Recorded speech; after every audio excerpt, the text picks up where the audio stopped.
Lady Good for Nothing. A Man's Portrait of a Woman. By Arthur Thomas Quiller Couch, Q. First published in 1910. This story originally appeared in the weekly edition of the Times, and is now issued in book form by arrangement with the proprietors of that journal.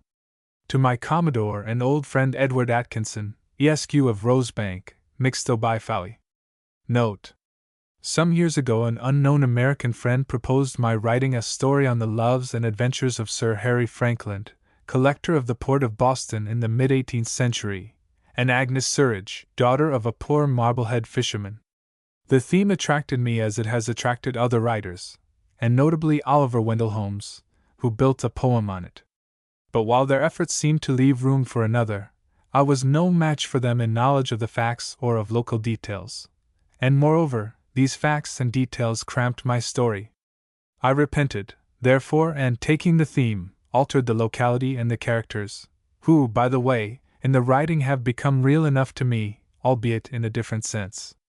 Thus, I hope, no violence has been offered to historical truth, while I have been able to tell the tale in my own fashion. Q. Book I. Port Nassau. I. The Beach. 2. Port Nassau. 3. 2 guineas. 4. Father and Son. V. Ruth. 6. Parenthetical, of the family of Vial. 7.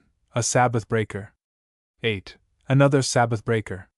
9. The Scourge. X. The Bench. 11. The Stocks. 12. The Hut by the Beach. 13. Ruth Sets Out. Book 2. Probation. I. After 2 years. 2. Mr. Silk. 3. Mr. Hickens.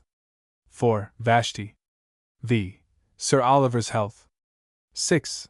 Captain Harry and Mr. Hammer. 7. First Offer. 8. Concerning Margaret. 9. The Prospect. X. 3 Ladies. 11. The Espial. 12. Lady Caroline. 13. Diana Vial. 14. Mr. Silk Proposes. 15. The Choosing. Book 3. The Bridals. I. Betrothed. 2. The Return. 3. Nesting. 4. The Bridegroom. V. Ruth's Wedding Day.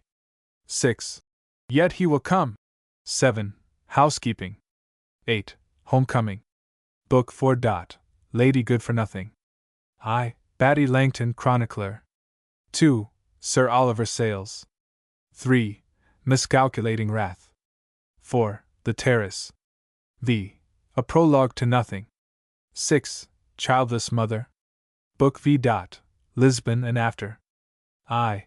Act of Faith. 2. Donna Maria. 3. Earthquake. 4. The Search.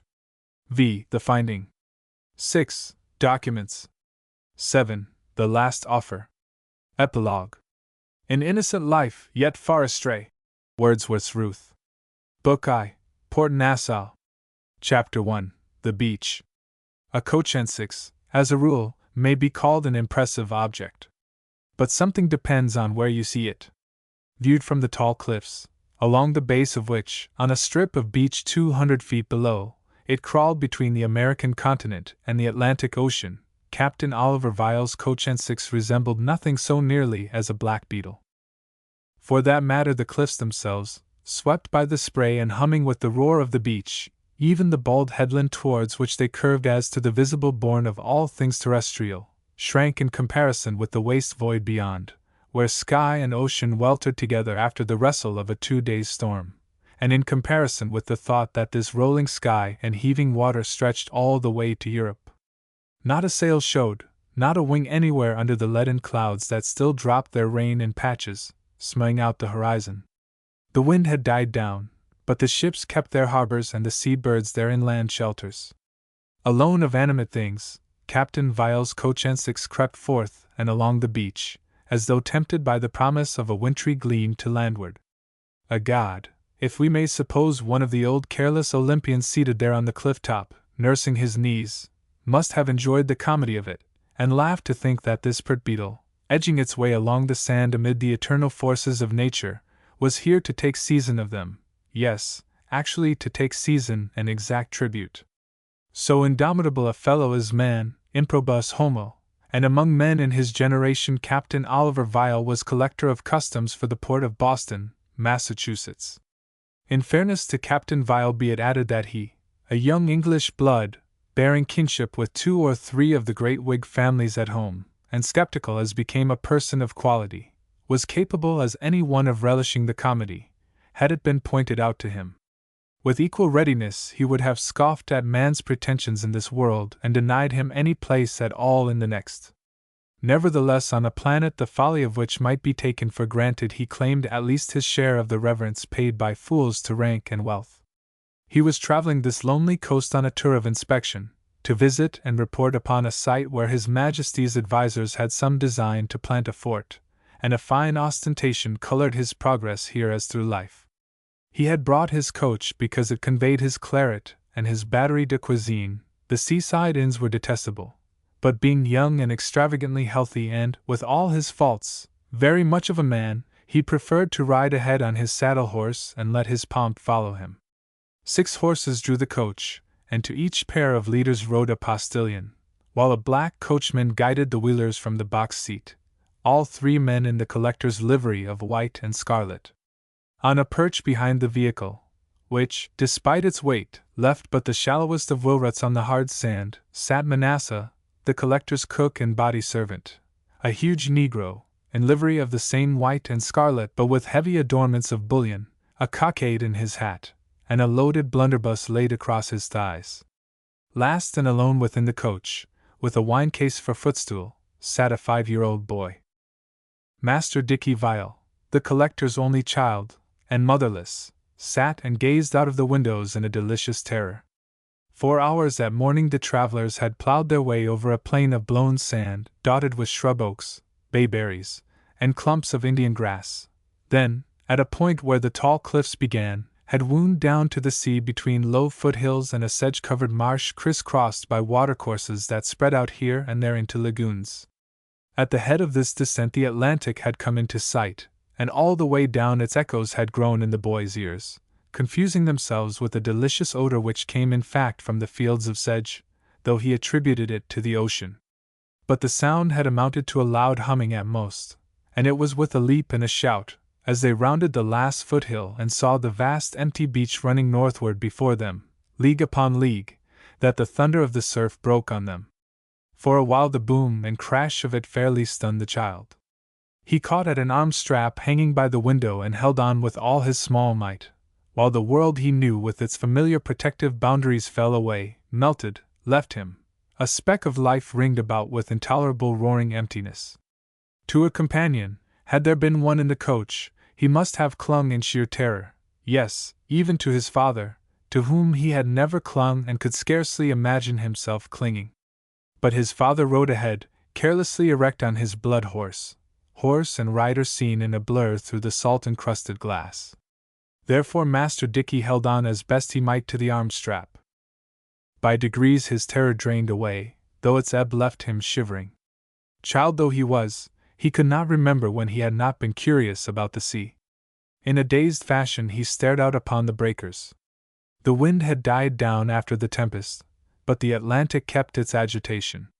Meeting the shore, which hereabouts ran shallow for 500 or 600 yards, it reared itself in 10-foot combers, rank stampeding on rank, until the 6th or 7th hurled itself far up the beach, spent itself in a long receding curve, and drained back to the foaming forces behind. Their untiring onset fascinated Dicky, and now and again he tasted renewal of his terror, as a wave, taller than the rest or better timed, would come sweeping up to the coach itself, spreading and rippling about the wheels and the horses' fetlocks. Surely this one would engulf them, thought the child, recalling Pharaoh and his chariots, but always the furious charge spent itself in an edge of white froth that faded to delicate salt filigree, and so vanished. When this had happened a dozen times or more, and still without disaster, he took heart and began to turn it all into a game, choosing this or that breaker and making imaginary wagers upon it. But yet the spectacle fascinated him, and still at the back of his small brain lay wonder that all this terrifying fury and uproar should always be coming to nothing. God must be out yonder, he thought, and engaged in some mysterious form of play. He had heard a good deal about God from Miss Quiney, his governess, but this playfulness, as an attribute of the Almighty, was new to him and hitherto unsuspected. The beach, with here and there a break, extended for close upon 20 miles, still curving towards the headland, and the travelers covered more than 2/3 of the distance without espying a single living creature. As the afternoon wore on, the weather improved.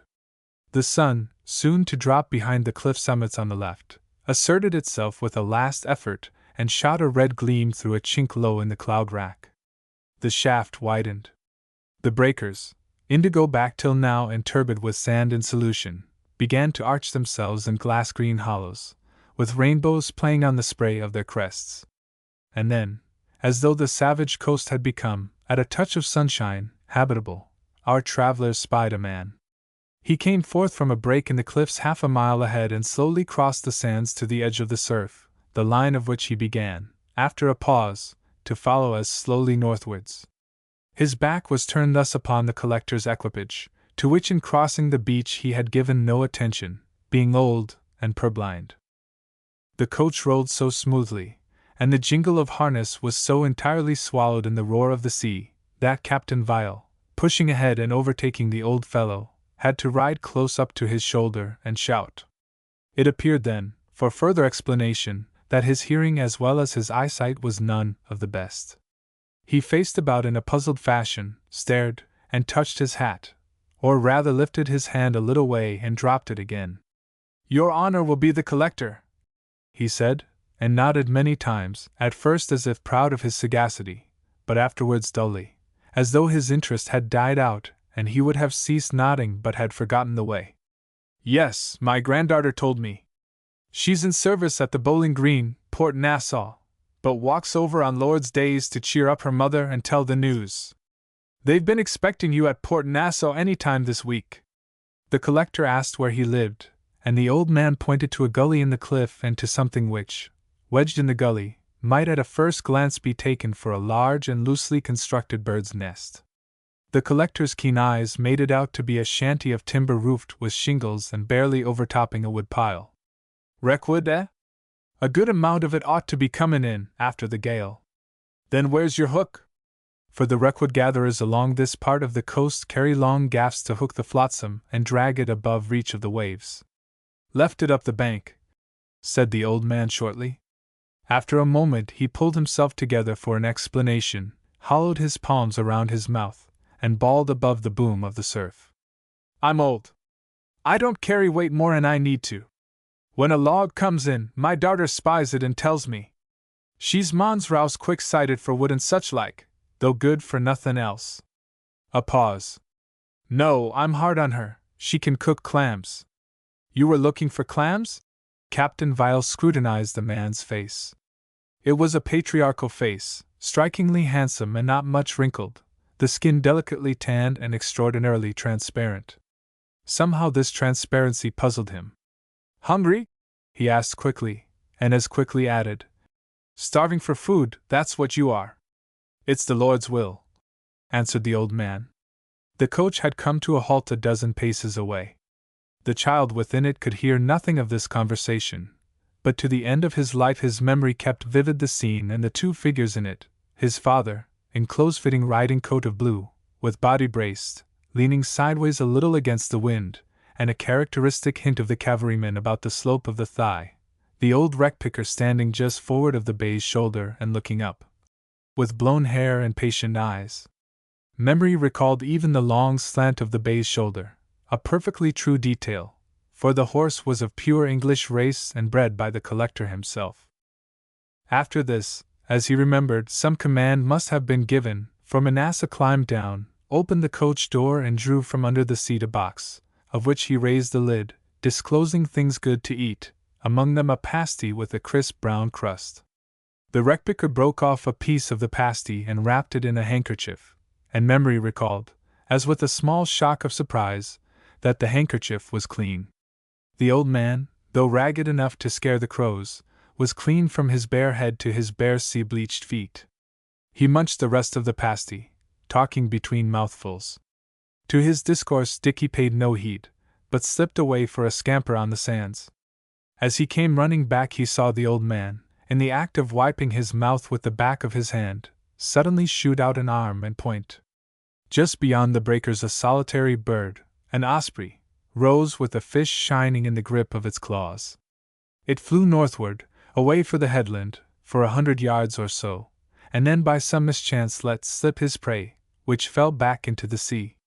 The boy saw the splash. To his surprise, the bird made no effort to recover the fish, either stooped nor paused, but went winging sullenly on its way. "That's the way o' them," commented the old wreck picker. "Good food and to let it go. I could teach him better." But the boy, years after, read it as another indifferent parable. Chapter 2. Port Nassau. They left the beach, climbed a road across the neck of the promontory, and rattled downhill into Port Nassau. Dusk had fallen before they reached the head of its cobbled street, and here one of the postilions drew out a horn from his holster and began to blow loud blasts on it. This at once drew the townsfolk into the road and warned them to get out of the way. To the child, drowsed by the strong salt air and the rocking of the coach, the glimmering whitewashed houses on either hand went by like a procession in a dream. The figures and groups of men and women on the sidewalks, too, had a ghostly, furtive air. They seemed to the boy to be whispering together and muttering. Now this was absurd, for what with the blare of the postilion's horn, the clatter of hoofs, the jolting and rumbling of wheels, the rattle of glass, our travelers had all the noise to themselves, or all but the voice of the gale now rising again for an afterclap and snoring at the street corners. Yet his instinct was right. Many of the crowd were muttering. These New Englanders had no love to spare for a collector of customs, a fine gentleman from Old England and, rumor said, an atheist to boot. They resented this ostent of entry, the men more sullenly than the women, some of whom in their hearts could not help admiring its high and mighty insolence. The collector, at any rate, had a crowd to receive him, for it was Saturday evening. On Saturdays by custom the fishing fleet of Port Nassau made harbor before nightfall, and the crews kept a sort of decorous carnival before the Sabbath, of which they were strict observers. In the lower part of the town, by the quays, much buying and selling went on, in booths of sailcloth lit as a rule by oil flares. For close upon a week no boat had been able to put to sea, but the Saturday market and the Saturday gossip and to and fro strolling were in full swing none the less, though the salesmen had to substitute hurricane lamps for their ordinary flares, and the boy, now wide awake again, had a passing glimpse of a couple of booths that had been wrecked by the rising wind and were being rebuilt. He craned out to stare at the helpers, while they, pausing in their work and dragged to and fro by the flapping canvas, stared back as the coach went by. It came to a halt on a level roadway some few rods beyond this bright traffic, in an open space which, he knew, must be near the waterside, for beyond the lights of the booths he had spied a cluster of masts quite close at hand. Or perhaps he had fallen asleep and in his sleep had been transported far inland. For the wind had suddenly died down, the coach appeared to be standing in a forest glade, at any rate, among trees, and through the trees fell a soft radiance that might well be the moon's were it only a tinge less yellow. In the shine of it stood Manasseh, holding open the coach door, and as the child stepped out these queer impressions were succeeded by one still more curious and startling. For a hand, as it seemed, reached out of the darkness, brushed him smartly across the face, and was gone. He gave a little cry and stood staring aloft at a lantern that hung some feet above him from an arched bracket. Across its glass face ran the legend Bowling Green in orange-colored lettering, and the ray of its oil lamp wavered on the boughs of two tall maples set like sentinels by the inn-gateway and reddening now to the fall of the leaf. Yes, the ground about his feet was strewn with leaves. It must be one of these that had brushed by his face. If the folk in the streets had been sullen, those of the inn were eager enough, even obsequious. A trio of grooms fell to unharnessing the horses. A couple of porters ran to and fro, unloading the baggage and cooking pots, while the landlady shouted orders right and left in the porchway. She deemed, honest soul, that she was mistress of the establishment, until Manasseh undeceived her. Manasseh's huge stature and gold-encrusted livery commanded respect in spite of his color. He addressed her as, "Woman! Woman, if you will stop yo' cacklin' and yo' crowin', Go in now and fetch me fish, fetch me chickens, fetch me plenty eggs. Fetch me a damn scullion. Heh? Stir yo legs and fetch me a damn scullion, and the chickens tender. His excellence most particular the chickens tender. Still adjuring her, he shouldered his way through the house to the kitchen, whence presently his voice sounded loud, authoritative, above the clatter of cooking pots. From time to time he broke away from the business of unpacking to reiterate his demands for fish, eggs, chicken, the last to be tender at all costs, and at pain of his tremendous displeasure. And I assure you, ma'am, said Captain Vial, standing in the passage at the door of his private room, his standard is a high one. I believe the blackguard never stole a tough fowl in his life. Show me to my bedroom, please, if the trunks are unstrapped, and the child here to his. Eh? What's this, a rushlight? I don't use rushlights.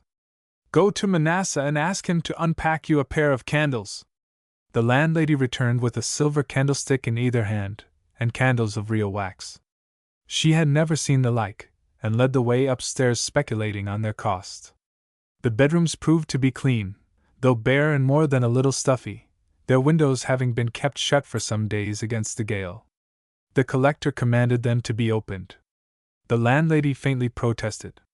The wind would gutter the candles, and such wax too! She was told to obey, and she obeyed.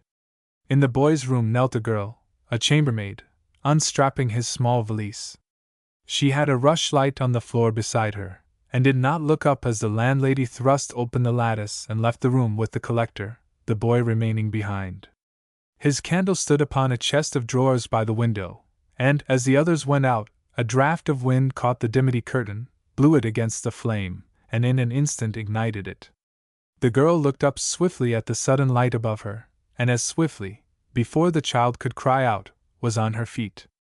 She caught the fire between her two hands and beat it out, making no noise and scarcely flinching, though her flesh was certainly being scorched. That was lucky, she said, looking across at him with a smile. Ruth, Ruth! Called the landlady's voice, up the corridor. Here, a moment! She dropped the charred curtain and hurried to answer the call. Ruth! Where's the bootjack? His honor will take off his riding boots. Bootjack, ma'am? Interrupted the collector, leaning back in a chair and extending a shapely leg with instep and ankle whereon the riding boot fitted like a glove. I don't maul my leather with bootjacks. Send Manasseh upstairs to me. Ask him with my compliments what the devil he means by clattering saucepans when he should be attending to his master. What's this? She can do it, your honor, said the landlady, catching Ruth by the shoulder and motioning her to kneel and draw off the boot. It is likely she shirked carrying the message. Oh, very well, if only she won't twist my foot. Take care of the spur, child.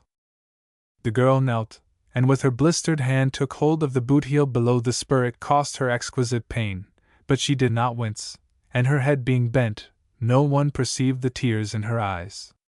She had scarcely drawn off the second boot, when Manasseh appeared in the doorway carrying a silver tray with glasses and biscuits, a glass of red wine for his master, a more innocent cordial for the young gentleman, and both glasses filmed over with the chill of crushed ice. The girl was withdrawing when the collector, carelessly feeling in his pocket, drew out a coin and put it into her hand. Her fingers closed on it sharply, almost with a snatch. In truth, the touch of metal was so intolerable to the burnt flesh that, but for clutching it so, she must have dropped the coin. Still with bowed head she passed quietly from the room. Master Dickey munched his macaroon and sipped his cordial. He had a whole guinea in his breeches pocket, and was thinking it would be great fun to step out and explore the town, if only for a little way. Tomorrow was Sunday, and all the stores would be closed. But Manasseh was too busy to come with him for bodyguard, and his father's boots were off, and besides he stood in great awe and shyness of his admired parent. Had the boots been on, it would have cost him a bold effort to make the request. On the whole, the cordial warming him, Master Dickey had a mind to take French leave. Chapter 3. 2 guineas. Though the wind hummed among the chimneys and on the back of the roof, on either side of the lamp over the gateway the maples stood in the lee and waved their boughs gently, shedding a leaf now and then in some deflected gust. Beyond and to the left stretched a dim avenue, also of maples, and at the end of this, as he reached the gate, the boy could spy the lights of the fair. There was no risk at all of losing his way. He stepped briskly forth and down the avenue, where the trees ended, and with them the high wall enclosing the inn's stable yard. The wind rushed upon him with a whoop, and swept him off the sidewalk almost to the middle of the roadway. But by this time the lights were close at hand. He pressed his little hat down on his head and battled his way towards them. The first booth displayed sweetmeats.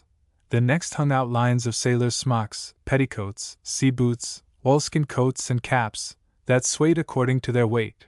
The third was no booth but a wooden store, wherein a druggist dispensed his wares.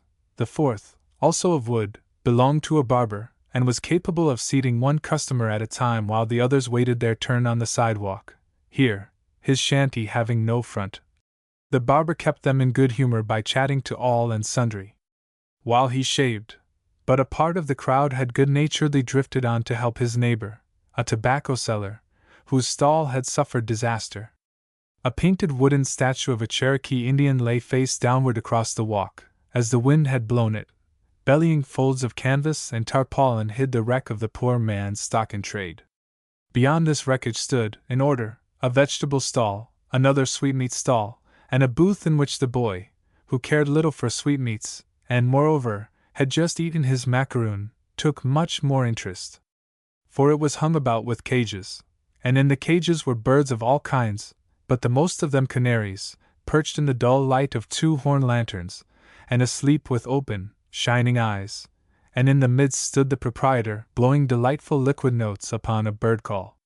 It fascinated Dickie, and he no sooner assured himself that the birds were really for sale, although no purchaser stepped forward, than there came upon him an overmastering desire to own a live canary in a cage and teach it with just such a whistle. He had often wondered at the things upon which grown-up folks spent their money to the neglect of this world's true delights. Edging his way to the stall, he was summoning up courage to ask the price of a bird, when the salesman caught sight of him and affably spared him the trouble. Here's my young lord wants a bird. You may say what you like, said he, addressing the bystanders, but there's none like the gentry for encouraging trade. And which shall it be, sir? Here's a green parrot, now I can recommend, or if your honor prefers a bird that'll talk, this gray one. A beauty, see? And not a bad word in his repertory. Your honored father shall not blame me for selling you a swearer. The boy pointed to a cage on the man's right. A canary? Well, and you're right. What is talk, after all, to compare with music? And chosen the best bird of my stock you have, the pick of the whole crop. That's quality, my friends. Nothing but the best'll do for quality, and the instinct of it comes out young. The man, who was evidently an eccentric, ran his eye roguishly over the faces behind the boy and named his price. A high one, a very high one, but one nicely calculated to lie on the right side of public reprobation. Dickie laid his guinea on the sill. I want a whistle, too, he said. And my change, please. The bird fancier slapped his breeches pockets. A guinea? Bless me, but I must run around and ask one of my neighbors to oblige. Any of you got the change for a golden guinea about you? He asked of the crowd. We ain't so lucky, said a voice somewhere at the back. We don't carry guineas about, nor give 'em to our bastards. A voice or two, a woman's among them, called, Shame! Hold your tongue there! Dickie had his back to the speaker. He heard the word for the first time in his life, and had no notion of its meaning, but in a dim way he felt it to be an evil word, and also that the people were protesting out of pity. A rush of blood came to his face. He gulped, lifted his chin, and said, with his eyes steady on the face of the blinking fancier, Give it back to me, please, and I will get it changed. He took the coin, and walked away resolutely with a set white face.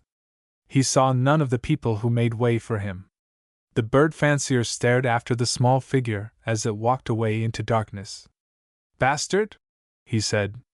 There's blood in that youngster, though he don't face ye again and I lose my deal. Blood's blood, however ye come by it, you may take that on the word of a breeder. And you ought to be ashamed, Sam Wilson, slinging your mud at a child. The word drummed in the boy's ears. What did it mean? What was the sneer in it? Brat! Crybaby, telltale, storyteller. These were opprobrious words, to be resented in their degree, and all but the first covered accusations which not only must never be deserved, but obliged a gentleman, however young, to show fight. But bastard? He felt that, whatever it meant, somehow it was worse than any. That honor called for the annihilation of the man that dared speak it, that there was weakness, perhaps even poltroonery, in merely walking away. If only he knew what the word meant. He came to a halt opposite the drug store. He had once heard Dr. Lamerton, the apothecary at home, described as a well-to-do man. The phrase stuck in his small brain, and he connected the sale of drugs with wealth. How, he reasoned, could anyone be tempted to sell wares so nasty unless by prodigious profit?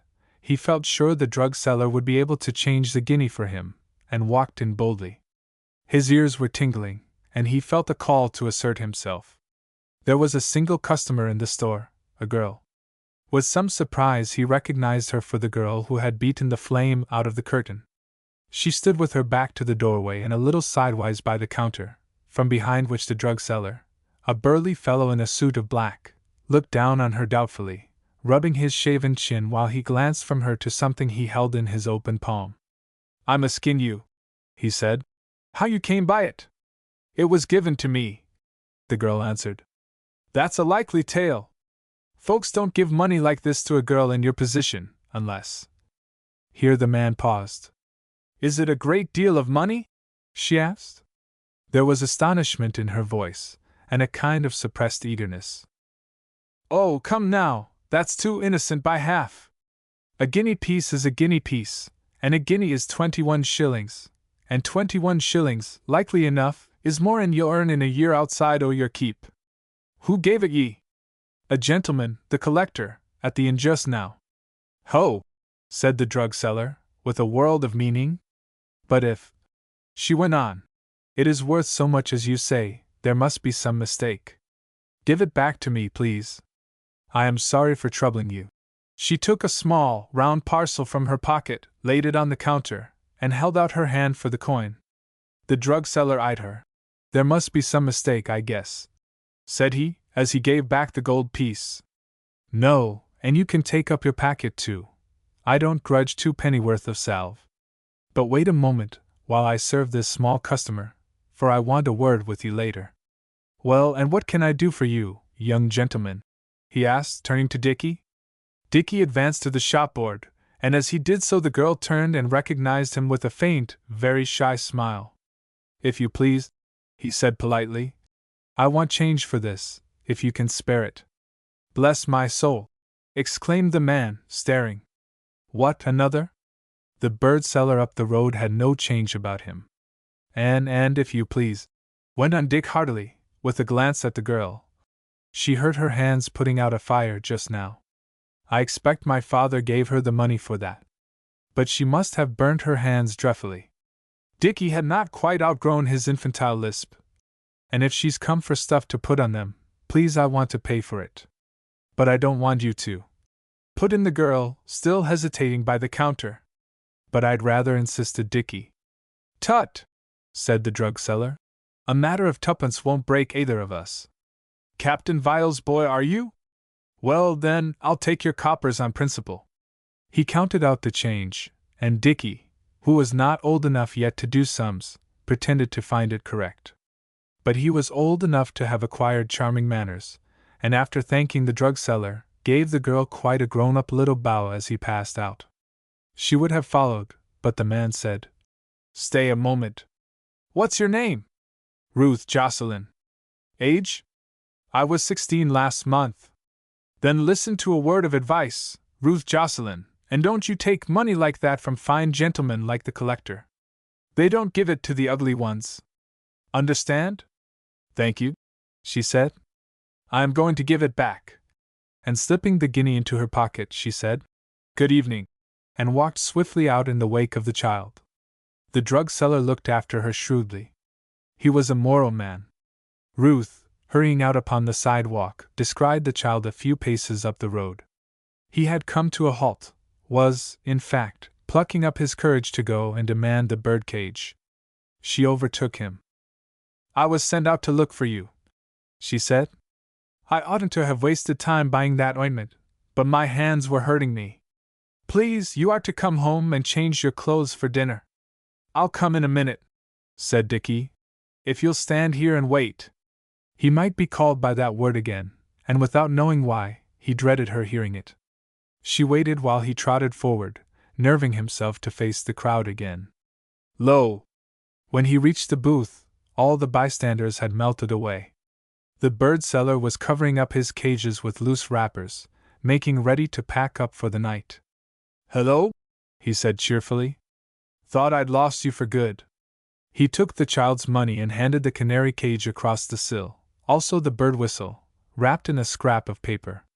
Many times in the course of a career which brought him much fighting and some little fame, Dickie Vile remembered this his first lesson in courage, that if you walk straight up to an enemy, as likely as not you find him vanished.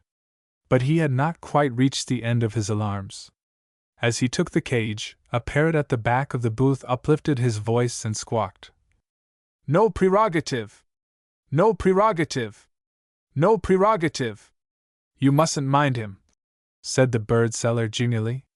"He's like the crowd, picks up a cry and harps on it without understandin'. Master Dickie understood and no better, but thanked the man and ran off, prize in hand, to rejoin the girl. They hurried back to the inn. At the gateway she paused. "I let you say what was wrong just now," she explained. "Your father didn't give me that money for putting out the fire." Here she hesitated. Dickie could not think what it mattered, or why her voice was so timid. "Oh," said he carelessly, "I dare say it was just because he liked you. Father has plenty of money."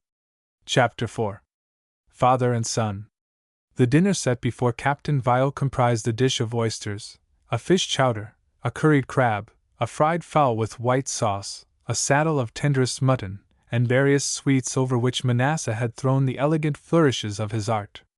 The wine came from the Rhone Valley, a hermitage of the collector's own shipment. The candles that lit the repast stood in the collector's own silver candlesticks. As an old Roman general carried with him on foreign service, packed in panniers on muleback, a tessellated pavement to be laid down for him at each camping halt and repacked when the troops moved forward, so did Captain Vile on his progresses of inspection travel with all the apparatus of a good table. Dickie, seated opposite his father in a suit of sapphire blue velvet with buttons of cut steel, partook only of the fried fowl and of a syllabub. He had his glass of wine too, and sipped at it, not liking it much, but encouraged by his father, who held that a fine palate could not be cultivated too early. By some process of dishing up best known to himself, but with the aid, no doubt, of the damned scullion, Manasseh, who had cooked the dinner, also served it, noiselessly, wearing white gloves because his master abominated the sight of a black hand at meals.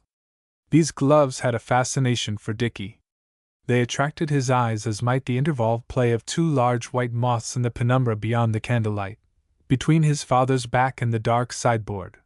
But he fought against the attraction because he knew that to be aware of a servant was an offense against good manners at table. His father encouraged him to talk, and he told of his purchase, but not all the story.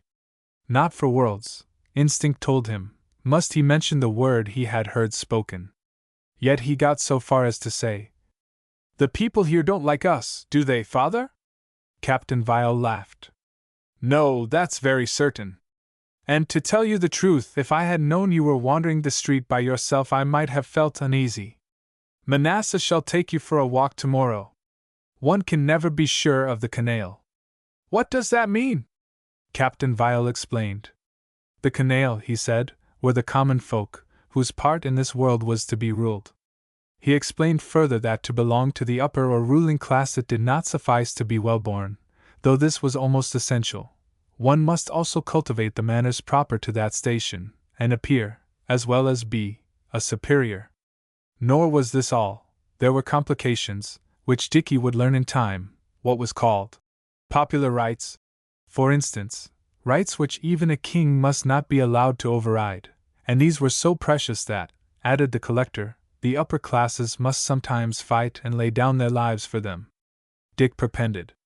He found this exceedingly interesting, the more so because it came, though in a curiously different way, to much the same as Miss Quiney had taught him out of the catechism. Miss Quiney had used pious words.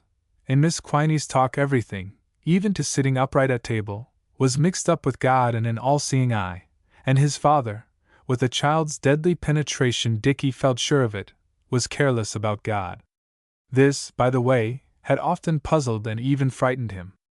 God, like a great sun, loomed so largely through Miss Quiney's scheme of things, which it were more precise, perhaps, to term a fog, that for certain, and apart from the sin of it and the assurance of going to hell, every one removed from God must be sitting in pitch darkness. But lo! When his father talked everything became clear and distinct. There was no sun at all to be seen, but there was also no darkness. On the contrary, 100 things grew visible at once, and intelligible and commonsensible as Miss Quiney never contrived to present them. This was puzzling, and moreover, the child could not tolerate the thought of his father's going to hell, to the flames and unbearable thirst of it. To be sure, Miss Quiney had never hinted this punishment for her employer, or even a remote chance of it, and Dickie's good breeding had kept him from confronting her major premise with the particular instance of his father, although the conclusion of that syllogism meant everything to him. Or it may be that he was afraid. Once, indeed, like Sinbad in the cave, he had seen a glimmering chance of escape. It came when, reading in his scripture lesson that Christ consorted by choice with publicans and sinners, he had been stopped by Miss Quiney with the information that publican meant a kind of tax collector. Like Papa? Asked the child, and held his breath for the answer. Oh, not in the least like your dear Papa, Miss Quiney made haste to assure him. But a quite low class of person, and I should say, connected rather with the excise. You must remember that all this happened in the East, a long time ago. Poor soul!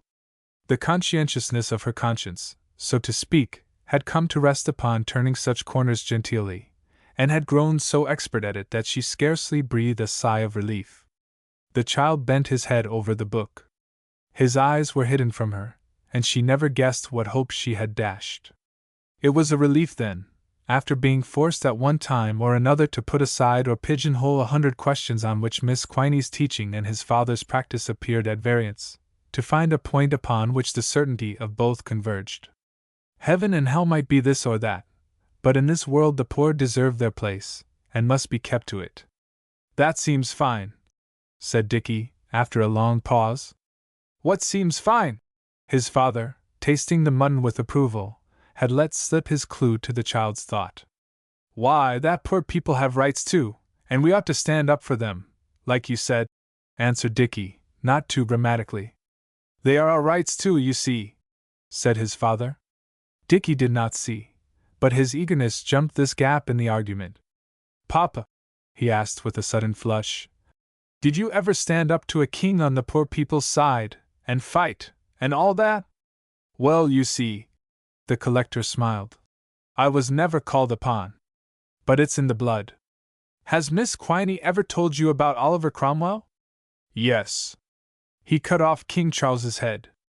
I don't think Miss Quiney liked him for that, though she didn't say so. The collector was still smiling.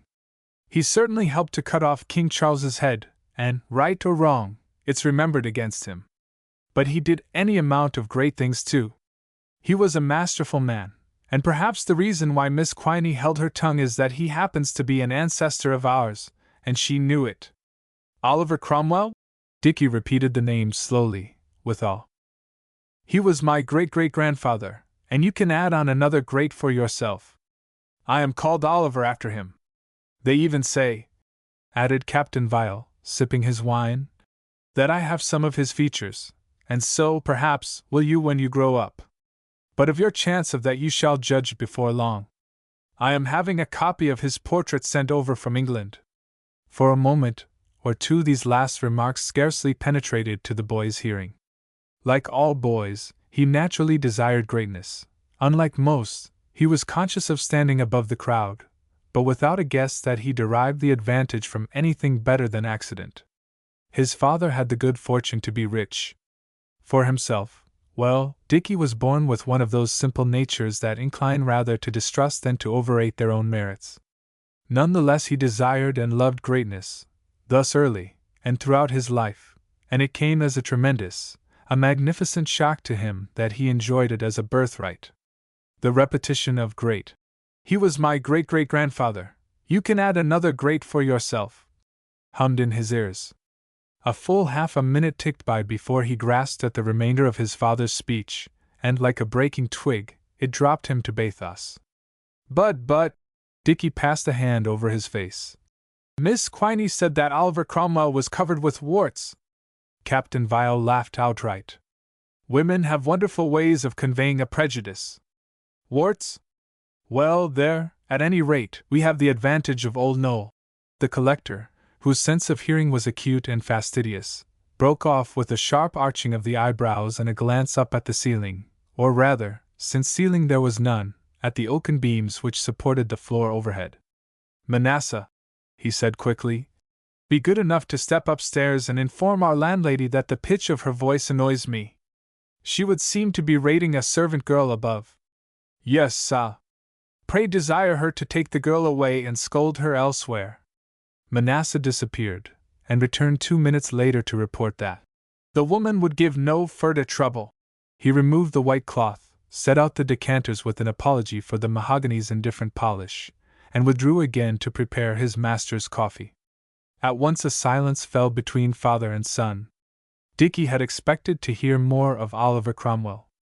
He stared across the dull shine of the table at his parents' coat of peach-colored velvet and shirt front of frilled linen, at the lace ruffle on the wrist, the signet ring on the little finger, the hand, firm, but fine, as it reached for a decanter or fell to playing with a gold toothpick.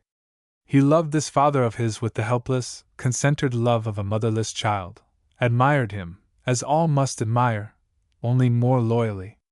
To feel constraint in so magnificent a presence was but natural.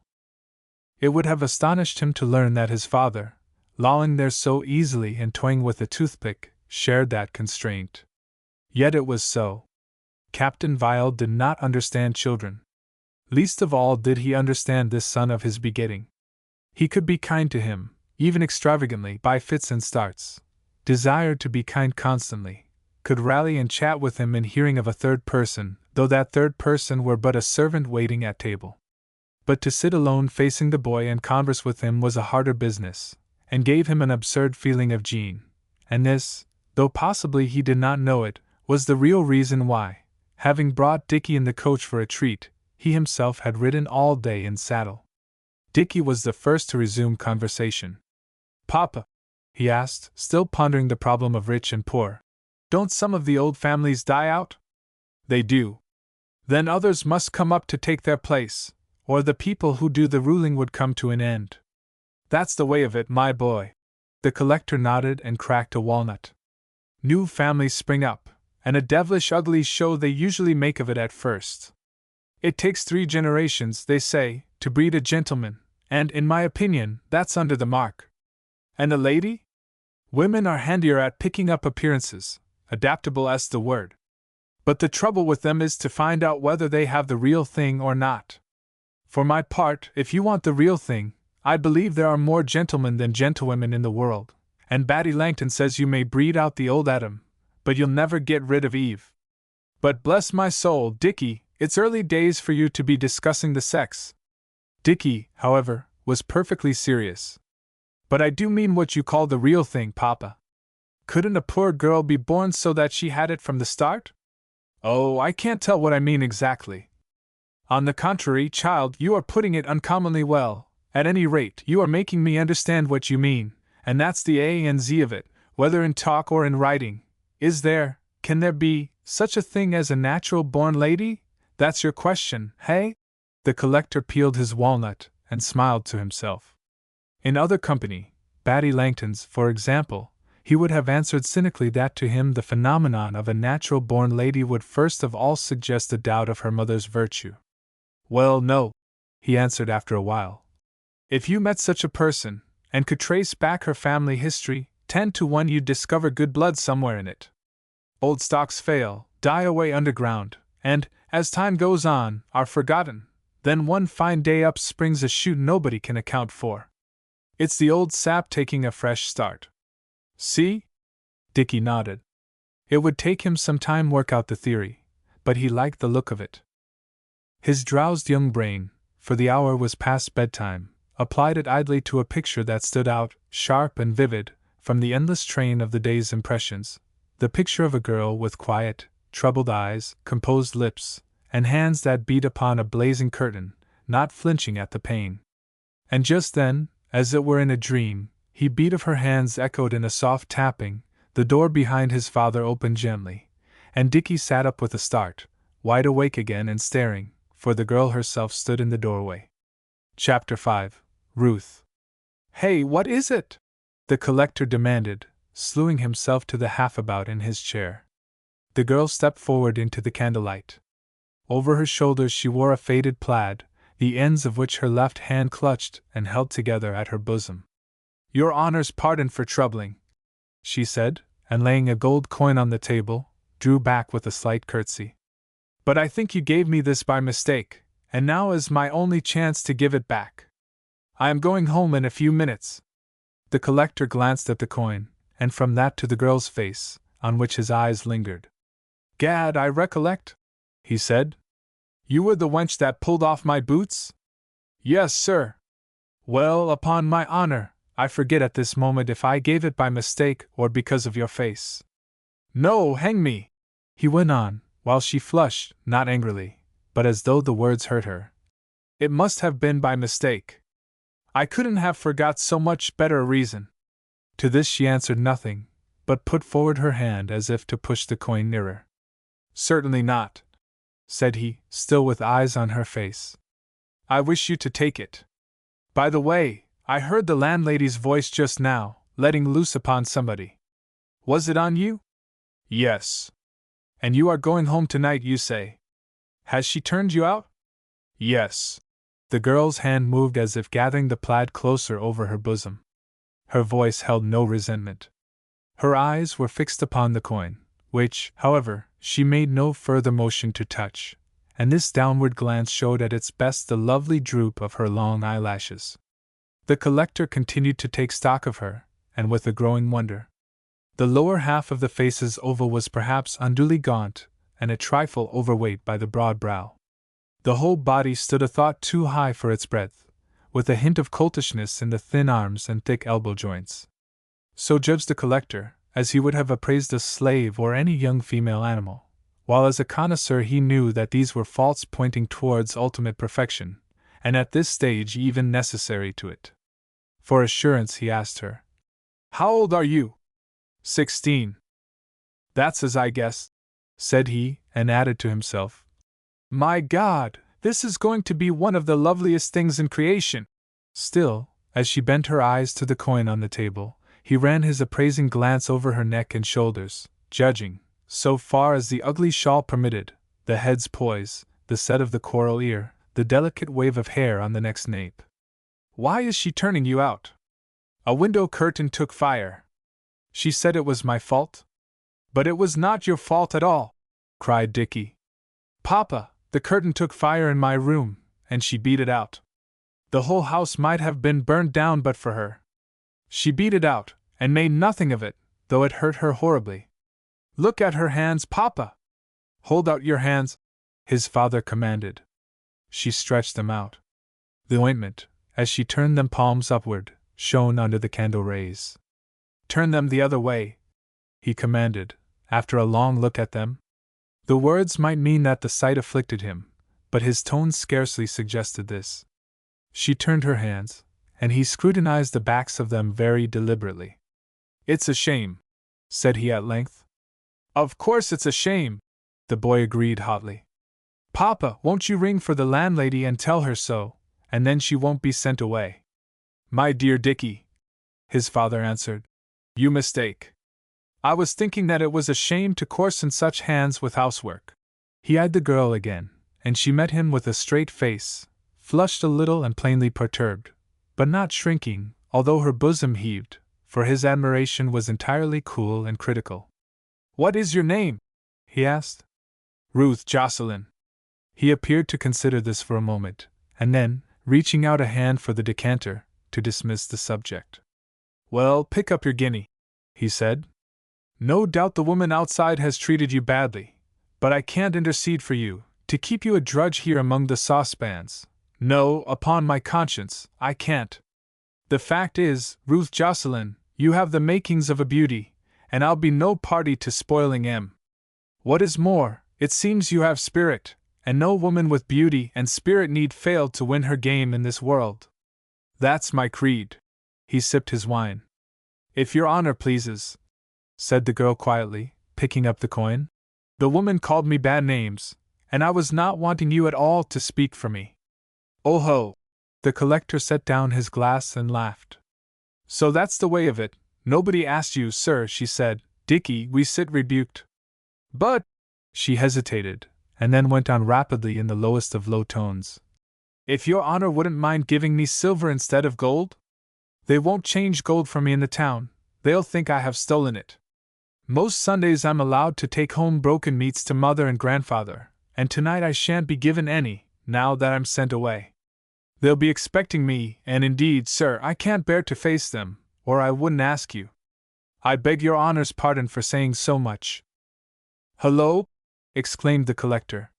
"Why, yes, to be sure, you must be grandchild to the old man of the sea, him that I met on the beach this afternoon, t'other side of the headland. Lives in a hovel with a wood pile beside it, and a daughter that looks out for wreckage? Your honor spoke with them?" Into Ruth's face there mounted a deeper tide of color. But whereas the first flush had been dark with distress, this second spread with a glow of affection. Her eyes seemed to take light from it, and shone. "I spoke with the old man. Since you have said so much, I may say more. I gave him food, he was starving." She bent her head. Her hands moved a little, with a gesture most pitiful to see. "I was afraid," she muttered, "with these gales, and no getting to the oyster beds. He took some food, too, to his daughter, with a bottle of wine, as I remember." A bright tear dropped. In the candlelight Dickie saw it splash on the back of her hand by the wrist. "God bless your honor!" Dickie could just hear the words. The door opened and Manasseh entered, bearing the coffee on a silver tray. "Manasseh," said his master, "take that guinea and bring me change for it. If you have no silver in the treasury, get the landlady to change it for you." Manasseh was affronted. His hand came near to shaking as he poured and handed the coffee. "Johanna don't often use the metal," he answered. "Dat show. But whiles and again Johanna condescends to want it. Dat bein' so, I keep it by me, unpolished. I don't fetch Johanna W at any low trash has handled."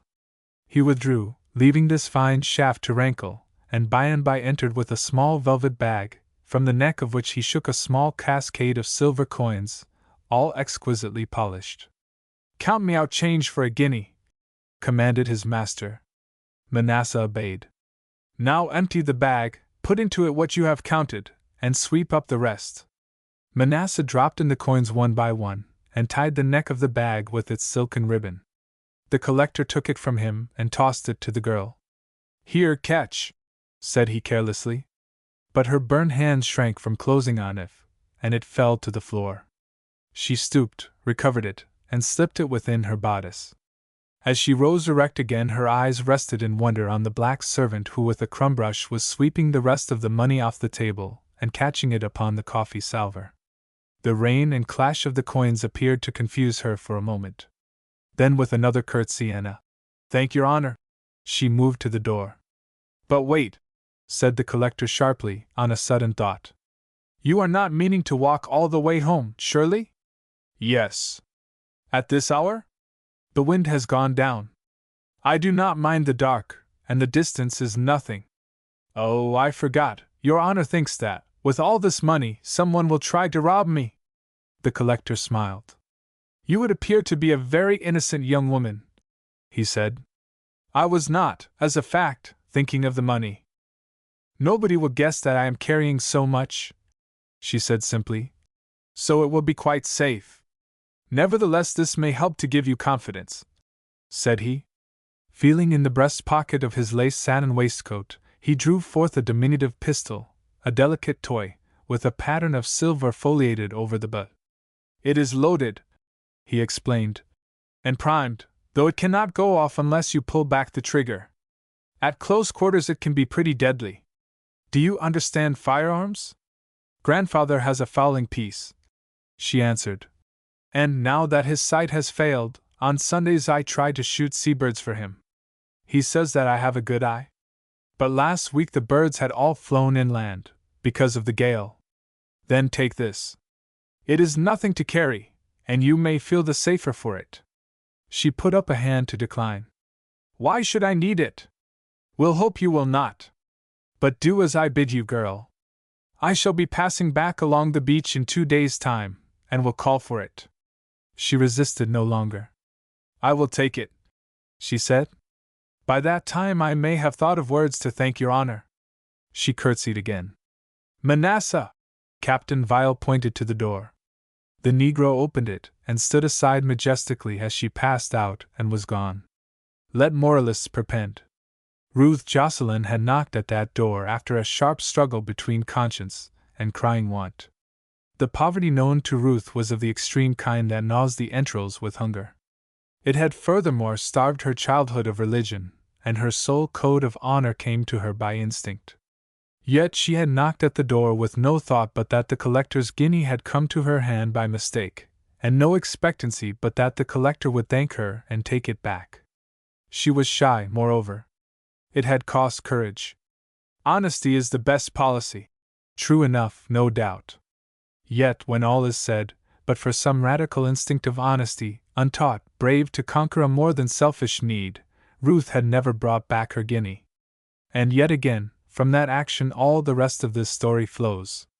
When we have told it, let the moralists decide. Chapter 6.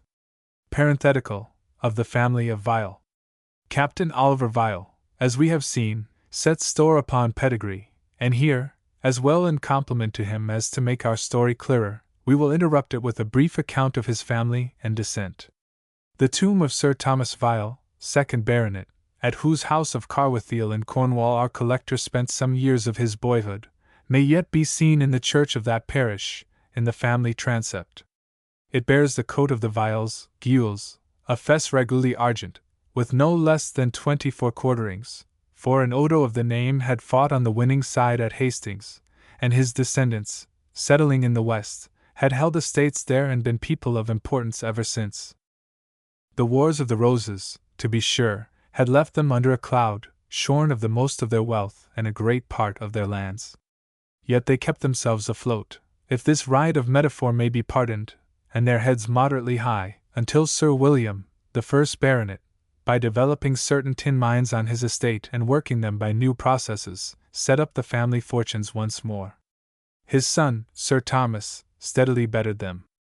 A contemporary narrative describes him as chief of a very good Cornish family, with a very good estate. His marrying a granddaughter of the Lord Protector, Oliver, first recommended him to King William, who at the Revolution made him Commissioner of the Excise and some years after Governor of the Post Office. The Queen, by reason of his great capacity and honesty, hath continued him in the office of Postmaster.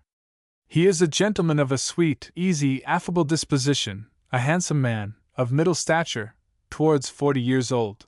This was written in 1713. Sir Thomas died in 1726, of the smallpox, having issue, by his one wife, who survived him but a few years, 7 sons and 3 daughters. 1. Thomas, the 3rd Baronet, of whom anon. 2. William, who became a senior student of Christ Church, Oxford, a page to Queen Mary, and a Fellow of the Royal Society. A memoir of the time preserves him for us as a tall, sanguine man, with a merry eye and talkative in his cups. He married a Walpole, but his children died young. 3. John, who, going on a diplomatic mission to Hamburg, took a fever and died there, unmarried. 4. Henry, the father of our collector. He married Jane, 2nd daughter of the Marquis of Lomond, increased his wealth in Bengal as governor of the East India Company's factory, and while yet increasing it, died at Calcutta in 1728. His children were two sons, Oliver and Henry, with both of whom our story deals. 5. Algernon, who went to Jesus College, Cambridge, became a fellow there, practiced severe parsimony, and dying unmarried in 1742, had his eyes closed by his college gyp and waited with 2 penny pieces, the only coins found in his breeches pocket. He left his very considerable savings to young Oliver, whom he had never seen. 6. Frederick Penwarren, barrister at law. We shall have something to do with him.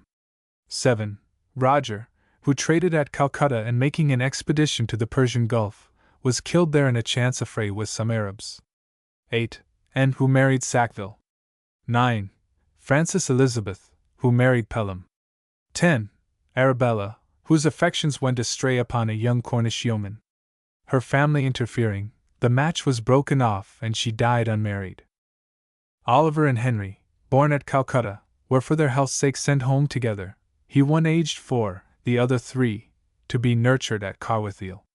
Here, under the care of their grandparents, Sir Thomas and Lady Vial, the Protector's granddaughter, they received instruction at the hands, often very literally at the hands, of the Rev. Isaac Toplady, curate in charge of Carwithiel, a dry scholar, a wet fly fisher, and something of a toad-eater. They had for sole playmate and companion their cousin Diana, or Dee, the 7-year-old daughter of their eldest uncle, Thomas, heir to the estates and the baronetcy. This Thomas, a dry, peevish man, averse from country pursuits, penurious and incurably suspicious of all his fellow-men, now occupied after a fashion and with fair diligence that place in public affairs from which his father had, on approach of age, withdrawn. He sat in Parliament for the family borough of St. Michael, and by family influence had risen to be a Lord of the Admiralty. He had married Lady Caroline Pett, a daughter of the first Earl of Portsmouth, and the pair kept house in Arlington Street, where during the session they entertained with a frugality against which Lady Caroline fought in vain. They were known, and she was aware of it, as Pett and Petty, and her life was embittered by the discovery, made too late, that her husband was in every sense a mean man, who would never rise and never understand why not, while he nursed an irrational grudge against her for having presented him with a daughter and then ceased from childbearing. Unless she repented and procured him a male heir, the baronetcy would come to him only to pass at his death to young Oliver, and the couple, who spent all the parliamentary recesses at Carwithiel because Mr. Thomas found it cheap, bore no goodwill to that young gentleman. He en revanche supplied them with abundant food for censure, being wilful from the first, and given in those early years to consorting with stable boys and picking up their manners and modes of speech. The uncle and aunt alleged, and indeed it was obvious, that the unruly boys passed on the infection to Miss Diana. Miss Diana never accompanied her parents to London, but had grown up from the first at Carwithiel, again because Mr. Thomas found it cheap. In this atmosphere of stable slang, surrounded by a sort of protective outer aura in their grandparents' godliness, the 3 children grew up, mischievous indeed and without rein, but by no means vicious. Their first separation came in 1726 when Master Oliver, now rising 10, left for London, to be entered at Westminster School. Harry was to follow him, and did, in a 12-month's time, but just before this happened, in Oliver's summer holidays, Sir Thomas took the smallpox and died and went to his tomb in the Carwithiel transept. Harry took it too, but pulled through, not much disfigured. Oliver and Diana escaped. The boys, to whom their grandfather, so far as they regarded him at all, had mainly presented himself as a benevolent old proser, were surprised to find that they sincerely regretted him, and the events of the next few weeks threw up his merits, now that the time was past for rewarding them, into a sharp light which memory overarched with a halo. Tenderly into that halo dissolved his trivial faults, his trick, for example, of snoring between the courses at dinner, or of awaking and pulling his fingers till they cracked with a distressing sound. These and other small frailties were forgotten as the new Sir Thomas and his spouse took possession and proceeded in a few weeks to turn the place inside out, dismissing 5 of the stable boys, cutting down the garden staff by 1/3, and carrying havoc into the housekeeper's apartments, the dairy, the still-room. In these dismissals I have no doubt that Sir Thomas and Lady Caroline hit, as justice is done in this world, upon the chief blackguards. But the two boys, asking one another why so-and-so had been marked down while this other had been spared, and observing that the so-and-sos included an overbalancing number of their own cronies, found malice in the discrimination, and a malice directed with intent upon themselves. Young Oliver, as soon as Harry was convalescent, discussed this vehemently with him. Harry, weak with illness, took it passively. He was destined for the Navy. To him, already the sea meant everything. As a child of 3, on his voyage home in the Mogul East Indiaman, he had caught the infection of it. On it, as offering the only career fit for a grown man, his young thoughts brooded, and these annoyances were to him but as chimney pots and pant-holes falling about the heads of folks ashore. But he agreed that Dee's conduct needed explaining. She had taken a demure turn, and was not remonstrating with her parents as she ought, not playing fair, in short. "It must be pretty difficult for her," said Harry. "I don't see," said Oliver. The two boys went back to Westminster together. They spent the Christmas holidays with their Uncle Frederick, the barrister, who practiced very little at the law either in court or in chambers. Hutt dwelt somewhat luxuriously in the Inner Temple and lived the life of a man about town. Their summer vacation was to be spent at Carwithiel. But, as it happened, they were not to see Carwithiel again, for before summer came news of their father's death at Calcutta. He had amassed a fortune which, translated out of rupees, amounted to £400,000. To his widow, in addition to her jointure, he left a life interest of £1,000 per annum.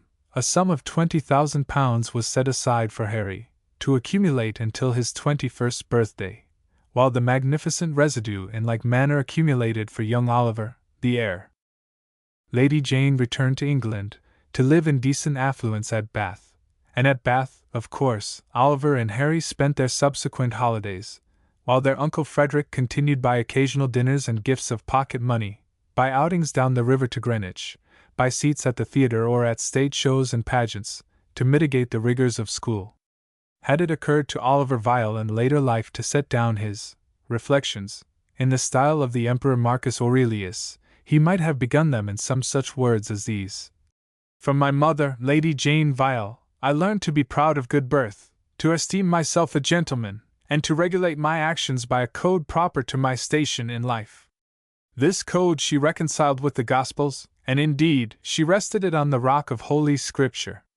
"From my Uncle Frederick I learned that self-interest was the key of life, that the teachings of the priesthood were more or less conscious humbug, that all men could be bought, that their God was vanity, and the Great Revolution the noblest event in English history." The sane infusion of Father Neptune in Master Harry's blood preserved him from these doctrines, and before long indeed removed him out of the way of hearing them. Soon after his 15th birthday he sailed to learn his profession shipping, by a fiction of the service, as cabin boy, under his mother's brother, Lord Robert Soles, then commanding the Merope frigate. Oliver proceeded to Christ Church, Oxford, and thence, without waiting for a degree, to make the grand tour, in the course of which and in company with his cousin, Dick Pelham, and a Mr. Batty Langton, a Christ Church friend, he visited Florence, Rome, Naples, Athens, and Constantinople, returning through Rome again and by way of Venice, Switzerland, Paris. He reached home to find that his mother, who believed in keeping young men employed, had procured him a cornetcy in Lord Lomland's troop of horse. He was now in possession of an ample fortune. He would certainly succeed to the baronetcy, and to the Vile acres, which were mostly entailed. But the grave itself could not give lessons in greed to a true Whig family of that period. Lady Jane had it in her blood, every tradition of it. Her son, though within a few months he rose to command of a troop, detested all military routine save active service. He despised the triumphs of the Senate. To keep him out of mischief, or rather, as you shall hear, to extricate him from it, the good dame made application to the Duke of Newcastle, and so in the year 1737, at the age of 21, Captain Oliver Vile was appointed to the lucrative post of collector to the port of Boston. He had held it, now, for close upon 7 years. Chapter 7. A Sabbath Breaker. Now, in his 20th year, Oliver Vile, handsome of face, standing 6 feet 2 inches in his stockings, well-built and of iron constitution, might fairly be called a sensual man, but not fairly a sensualist. The distinction lay in his manliness. He was a man, every inch of him. He enjoyed hard riding even more than hard gaming, and far more than hard drinking, courted fatigue as a form of bodily indulgence, would tramp from 20 to 30 miles in any weather on a chance of sport, loved the bite of the wind, the shock of cold water, and was a bold swimmer in a generation that shunned the exercise. He awoke next morning to find the sun shining in on his window after a boisterous night. He looked at his watch and rang a small bell that stood on the table by his bed. Within 10 seconds Manasseh appeared, and was commanded first to draw up the blind and then, though the hour was early, to bring shaving water with all speed. While the Negro went on his errand, Captain Vial arose, slipped on his dressing gown, and strolled to the window. It looked upon the ocean, over a clean stretch of beach that ran northwest, starting from the pier head of the harbor and fringing the town's outskirt. Half a dozen houses formed this outskirt or suburb, decent weather-boarded houses standing in their own gardens along a curved cliff overlooking the beach. The beach was of hardest sand, and just beneath the collector's window so level that it served for a second bowling green, or 10-pin alley. Thus it ran out for some 20 rods and then shelved abruptly. Captain Vial, who had an eye for such phenomena, judged that this bank had formed itself quite recently, since the building of the pier. A heavy sea was running, and evidently with a strong undertow. When Manasseh returned with the hot water, Captain Vial announced that he would bathe before taking his chocolate. "Johanna will bathe before shaving? You fool, did you ever know me do any thing before shaving?" Manasseh chose a razor, stropped it, and worked the shaving soap into a lather. "Begging Johanna's pardon," said he, "it bein' the Lord's Day, and these Port Nassau people damn ignorant." "Hand me the peignoir," commanded his master sharply. He sat, and was shaved.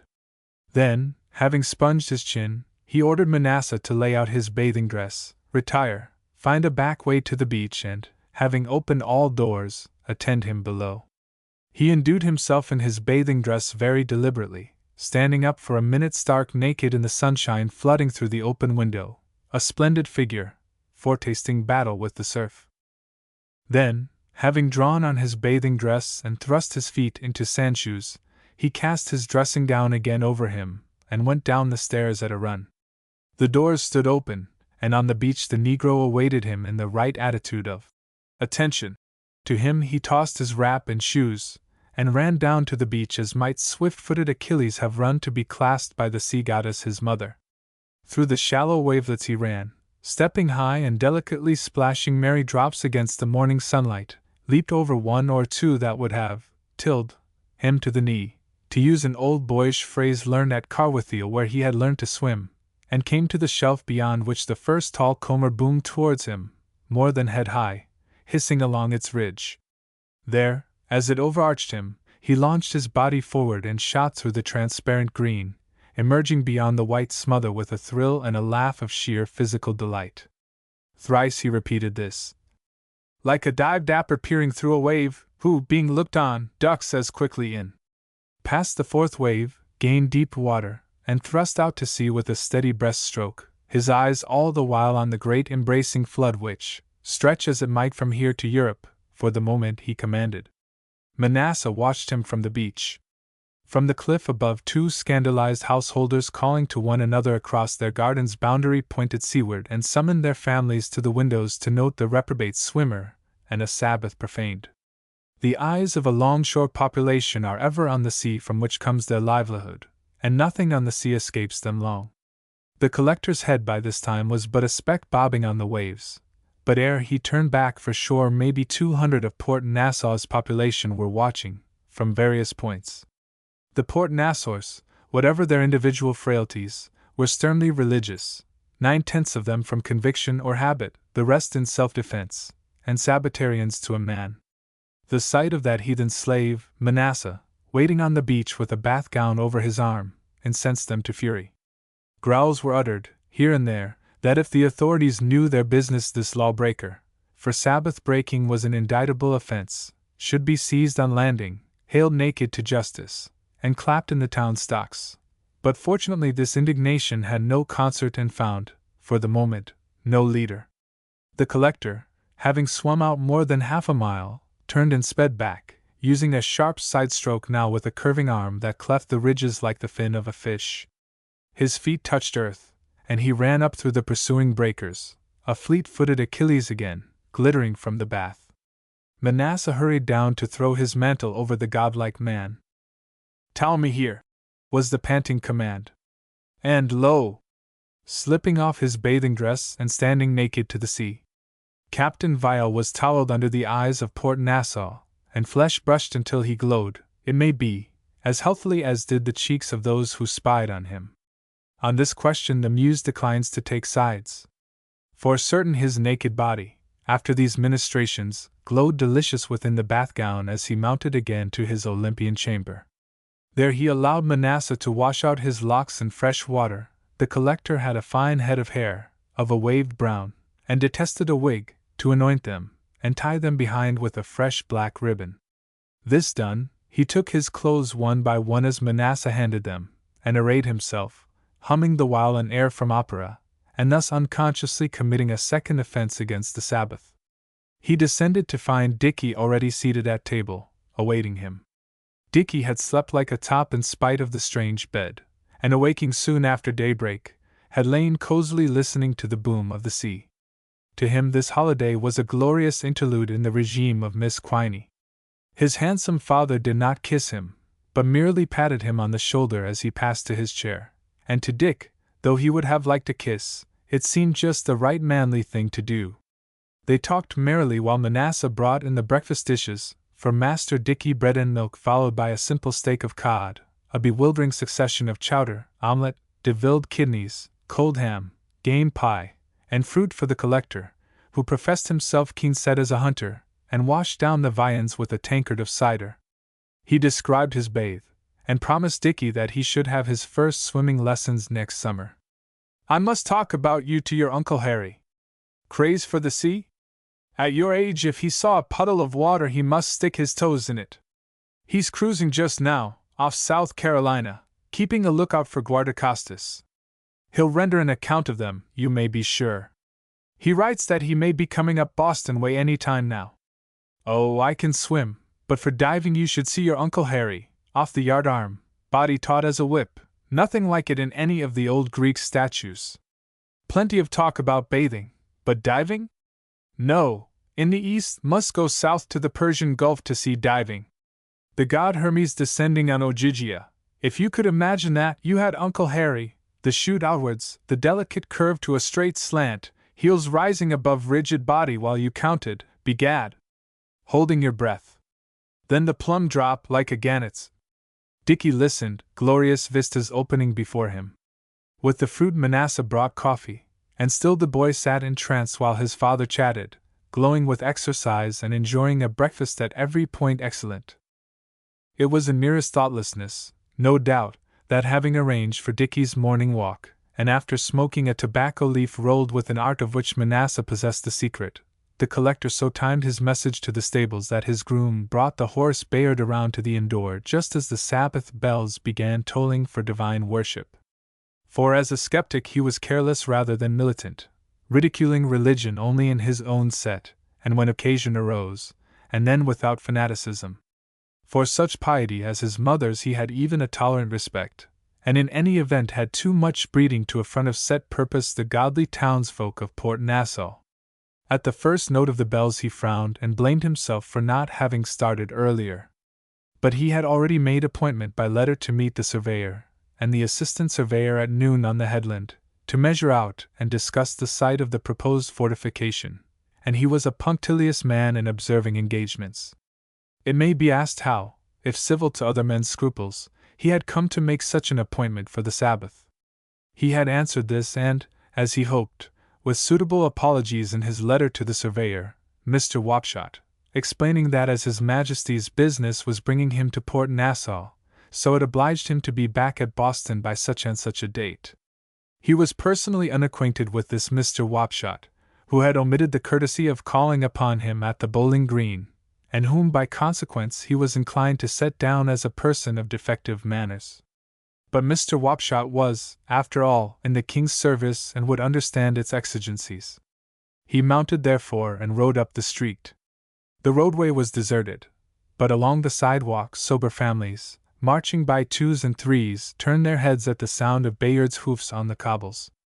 The collector set his face and passed them with a grave look, as of one absorbed in affairs of moment. Nevertheless, coming to the whitewashed church where the streams of worshippers converged and choking the porchway overflowed upon the street, he added the courtesy of doffing his hat as he rode by. He did this still with a set face, looking straight between Bayard's ears, but with the tail of his eye caught one glimpse of a little comedy which puzzled and amused him.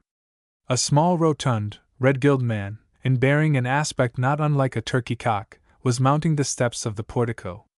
Behind this personage sailed an ample lady of middle age, with a bevy of younger damsels, his spouse and daughters doubtless. Suddenly, and as if, at sight of the collector, a whisper passed among them, the middle-aged lady shot out a hand, arrested her husband by the coat-tail and drew him down a step, while the daughters ranged themselves in semicircle around him, spreading their skirts and together effacing him from view, much as a hen covers her offspring. The collector laughed inwardly as he replaced his hat, and rode on speculating what this bit of byplay might mean. But it had passed out of his thoughts before he came to the outskirts of the town. Chapter 8. Another Sabbath breaker. The road, the same by which he had arrived last night, mounted all the way and led across the neck of the headland. His business, however, lay out upon the headland itself and almost at its extremest verge, and a mile above the town he struck off to the left where a bridle path climbed by a long slant to the ridge. Half an hour's easy riding brought him to the top of the ascent, whence he looked down on the long beach he had traveled yesterday. The sea lay spread on three sides of him. Its salt breeze played on his face, and the bay horse, feeling the tickle of it in his nostrils, threw up his head with a whinny. "Good old boy, is it not?" asked the collector, patting his neck. "Suppose we try a breather of it?" The chine of the headland, of turf, short cropped by the unceasing wind, stretched smooth as a racecourse for close upon a mile, with a gentle dip midway much like the hollow of a saddle. The collector ran his eye along it in search of the two men he had come to meet, but could spy either of them. "Sheltering somewhere from the breeze, maybe," he decided.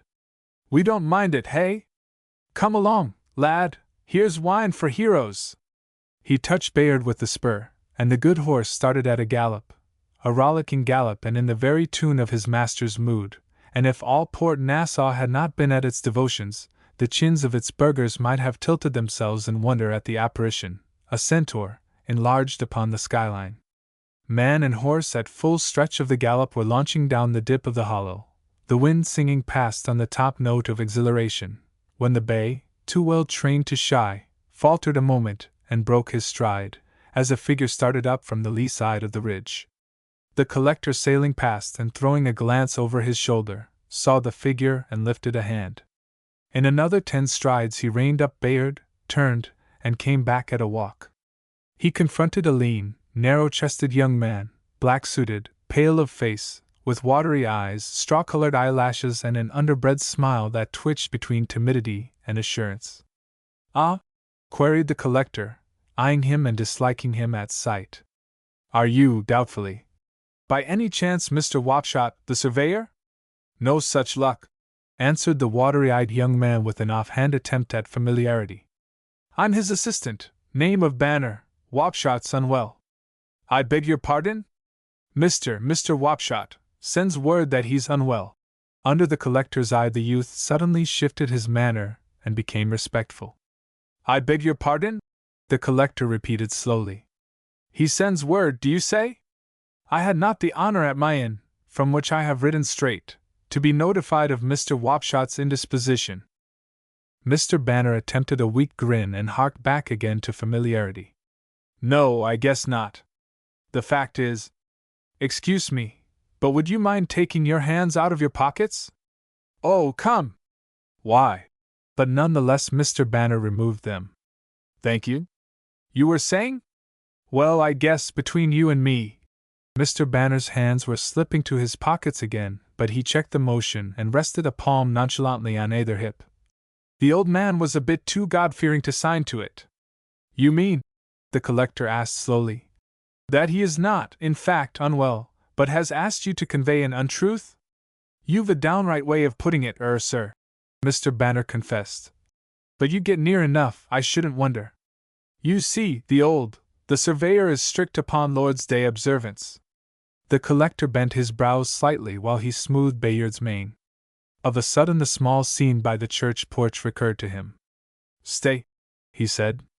I have not the pleasure of knowing Mr. Wapshot, but may I attempt to describe him to you? He is, perhaps, a gentleman of somewhat stunted growth, but of full habit, and somewhat noticeably red between the ear and the neck stalk? That hits him. With a wife inclining to portliness and 6 grown daughters, taller than their parents, and not precisely in their first bloom. I speak, added the collector, still eyeing his victim, as to a man of the world. You've seen him anyhow? Mr. Banner nodded. That's Wapshot. I saw him entering his place of worship, and I note that he thinks what you call the Lord's Day well worth keeping at the cost of a falsehood. May I ask, Mr. The collector hesitated. Banner. Ah, yes, pardon me. May I ask, Mr. Banner, how it comes that you have a nicer sense than your superior of what is due to His Majesty's service? Mr. Banner laughed uneasily. Well, you mightn't guess it from my looks, he answered with an attempt to ingratiate himself by way of self-deprecation. But I am pretty good at working out levels. I really am. That was not my point, though I shall test you on it presently. You are, it appears, a somewhat less rigid Sabbatarian than Mr. Wapshot? Hereupon Mr. Banner became cryptic. You needn't fear about that, he answered. I have what they call a dispensation, and until you startled me, I was up here keeping the Lord's Day as well as the best of them. Better, perhaps. We will get to business, said the collector. Follow me, please. He wheeled his horse and, with Mr. Banner walking at his stirrup, rode slowly out to the end of the headland and as slowly back. The collector asked a question now and then, and to every question the young man responded pat. He was no fool. It soon appeared that he had studied the trajectory of guns, that he had views, and sound ones, on coast defenses, and that by some study of the subject he had come, a while ago, to a conclusion the collector took but a few minutes to endorse, that to build a fort on this headland would be waste of public money. Professionally, Mr. Banner was tolerable. The collector, consulting with him, forgot the pertness of his address, the distressing twang of his accent. He had dismounted, and the pair were busy with a tape, calling out and checking measurements, when from the southward there was borne to the collector's ears the distant crack of a shotgun. At the sound of it he glanced up, in time to see Mr. Banner drop the other end of the tape and run. Almost willy-nilly he followed, vaguely wondering if there had happened some accident that called for aid. Mr. Banner, when the collector overtook him, had come to a halt overlooking the long beach, and pointed to a figure, a speck almost, for it was distant more than a mile. That Jocelyn girl, panted Mr. Banner. I call you to witness. The collector unstrapped his field-glass, which he carried in a bandolier, adjusted it, and through it scanned the beach. Yes, in the distant figure he recognized Ruth Jocelyn. She carried a gun, or rather, stood with the gun grounded and her hands folded, resting on its muzzle, and appeared to be watching the edge of the breakers, perhaps waiting for them to wash to her feet a dead bird fallen beyond reach. See her, do you? I call you to witness, repeated the voice at his elbow. Why, what is the matter? Sabbath break-in, answered Mr. Banner with a curious leer. Ah, but you yourself don't take much account of the Lord's Day, seemingly. Bathin, for instance. Indeed. The collector eyed his companion reflectively. You honored me with your observation this morning? Mr. Banner grinned. Better say the whole of Port Nassau was honouring you. Oh, there'd be no lack of evidence, but I guess the magistrates were looking the other way. They allowed, no doubt, that even a Sabbath breaker might be having friends at court. The collector could not forbear smiling at the youth's impudence. May I ask what punishment I have probably escaped by that advantage? Well, said Mr. Banner, For lighter cases, it's usually the stocks. Still, the collector smiled. I am trying to picture it, said he, after a pause. But you don't tell me they would put a young girl in the stocks, merely for firing a gun on the Lord's Day, as you call it? Wouldn't they? Mr. Banner chuckled. That or the pillory. You are a strange folk in Port Nassau. The collector frowned, upon a sudden suspicion, and his eyes darkened in their scrutiny of Mr. Banner's unpleasant face. By the way, you told me just now that you were here upon some sort of a dispensation. Forgive me if I do you wrong, but was it by any chance that you might play the spy upon this girl? Shadbolt asked me to keep an eye liftin' for her. Who is Shadbolt? The town beadle. He's watchin' somewhere along the cliffs. Mr. Banner waved a hand towards the neck of the headland. It's a scandal, and by all accounts has been going on for weeks. So that is why you called me to witness? Well, Mr. Banner, I have a horsewhip lying on the turf yonder, and I warn you to forget your suggestion. Shall we resume our measurements, and if you please, in silence? Your presence is distasteful to me. They turned from the cliff and went back to their work, in which, for they both enjoyed it, they were soon immersed. It may have been, too, that the wind had shifted. At any rate, they missed to hear, 10 minutes later, a second shot fired on the beach, not more distant but fainter than the first. Chapter 9. The Scourge.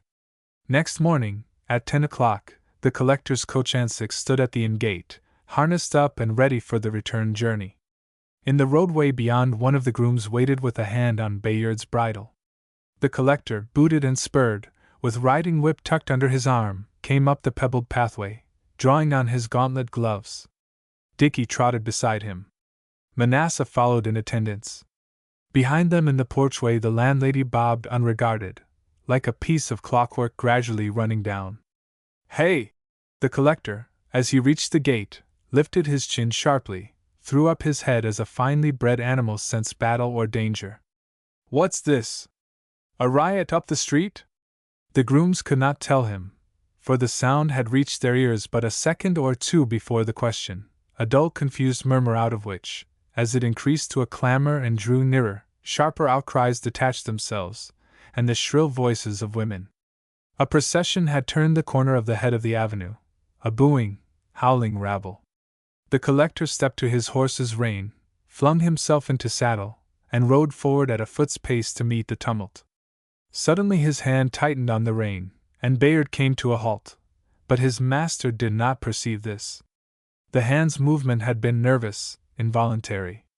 He sat erect, stood rather, from the stirrup, his nostril dilated, his brain scarcely believing what his eyes saw.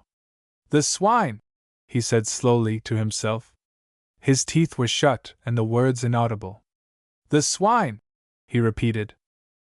Men have done, in the name of religion and not so long ago, indeed are perhaps doing now and daily, deeds so vile that mere decency cannot face describing them.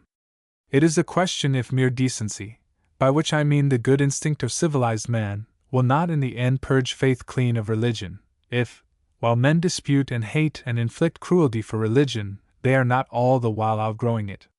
Libraries, for example, are written to prove that unbaptized infants come out of darkness to draw a fleeting breath or two and pass to hellfire. The dispute occupies men for generations, and lo! One day the world finds it has no use for any such question. Time, no thanks to the theologians, has educated it, and this thing at any rate it would no longer believe if it could, as it certainly cannot. Faith never yet has burnt man or woman at the stake. Religion has burned its tens of thousands. Behind the first 2 or 3 ranks of the mob, an exultant mob of grown men, grown women, and worst of all, little children, plodded a grey horse, drawing a cart. Behind the cart, bound to it, with a thong tied about her fire-scorched wrists, but no, it is not to be written. They had stripped her to the waist, and then for decency, their decency, had thrown a jacket of coarse sacking over her, lacing it loosely in front with packthread. But because their work required it, this garment had been gathered up into a rope at the neck, whence it dangled in folds over her young breast. She walked with wide eyes, uttering no sound. She alone of that crowd uttered no sound. A brute with a bandaged jaw walked close behind her. Oliver Viles saw his forearm swing up, saw the scourge whirl in his fist, met the girl's eyes. She, meeting his, let escape the first and last cry she uttered that day. He could have sworn that her face was scarlet, but no, he was wrong. While he looked, he saw his mistake. She was white as death. Then, with that one pitiful cry, she sank among the close-pressing crowd. But her hands, by the cord's constraint, still lifted themselves as might a drowning swimmer's, and the gray horse, the one other innocent creature in that procession, plodded forward, dragging her now senseless body at the cart's tail. "You swine! It does a man good sometimes to get in his blow." It did Oliver Vile good, riding in, to slash twice crosswise on the brute's bandaged face, to feel the whalebone bite, and then, as he swung out of saddle, to ram fist and whip butt together on the ugly mouth, driving in its foreteeth. "Stop the horse, someone!" he commanded, as the beetle reeled back. "She has fainted," he added. "The first man that interferes, I shoot." The crowd growled. He turned on the nearest mutterer. "Your knife!" The fellow handed it, so promptly, he might have been holding it ready to proffer. The collector stooped and cut the thongs. This done, he stood up and saw the beetle advancing again, snarling through the bloody gap in his mouth. "You had best take that man away," said the collector quietly, pulling out his small pistol. "If you don't, I am going to kill him." They heard and saw that he meant it. He added in the same tone, "I am going to take all responsibility for this. Will you make way, please?" His first intention was to lift the body lying unconscious in the roadway, carry it to the coach, and drive out of Port Nassau with it, defying the law to interfere. For the moment he saw red, as we say nowadays, and was quite capable of shooting down, or bidding his servants shoot down, any man who offered to hinder. It is even possible that had he acted straightway upon the impulse, he might, with his momentary mastery of the mob, have won clean away. Possible, but by no means likely, for already a couple of constables were pushing forward to support the beetle, and half a dozen broad-shouldered fellows, haters of prerogative, had recovered themselves and were ranging up to support the law. Had he noted this, it would not have daunted him. What he noted, and what gave him pause, was the girl's white back at his feet, upturning its hideous wheels. He stooped to lift her, and drew back, shivering delicately at the thought of hurting the torn flesh in his arms, a vain scruple, since she had passed for the moment beyond pain. He picked up the scourge, and stood erect again, crushing it into his pocket. "Will you make way, please?" he ordered, "while I fetch a cover to hide your blasted handiwork?" He strode through them, and they fell back to give him passage. He walked straight to the coach, pulled the door open, and, in the act of dragging forth a rug, caught sight of Dickie's small, scared face. "Oh, Papa, what has happened?" "An accident, child. Jump inside. I will explain by and by." "Begging your honor's pardon." A heavy-featured fellow, who had followed the collector to the coach, put out a hand and touched the child's shoulder. "I don't hold in whipping maidens, and if it's a fight, I'm with you. But you can't carry her out of it, the way you're meaning. They've seen blood, same as yourself.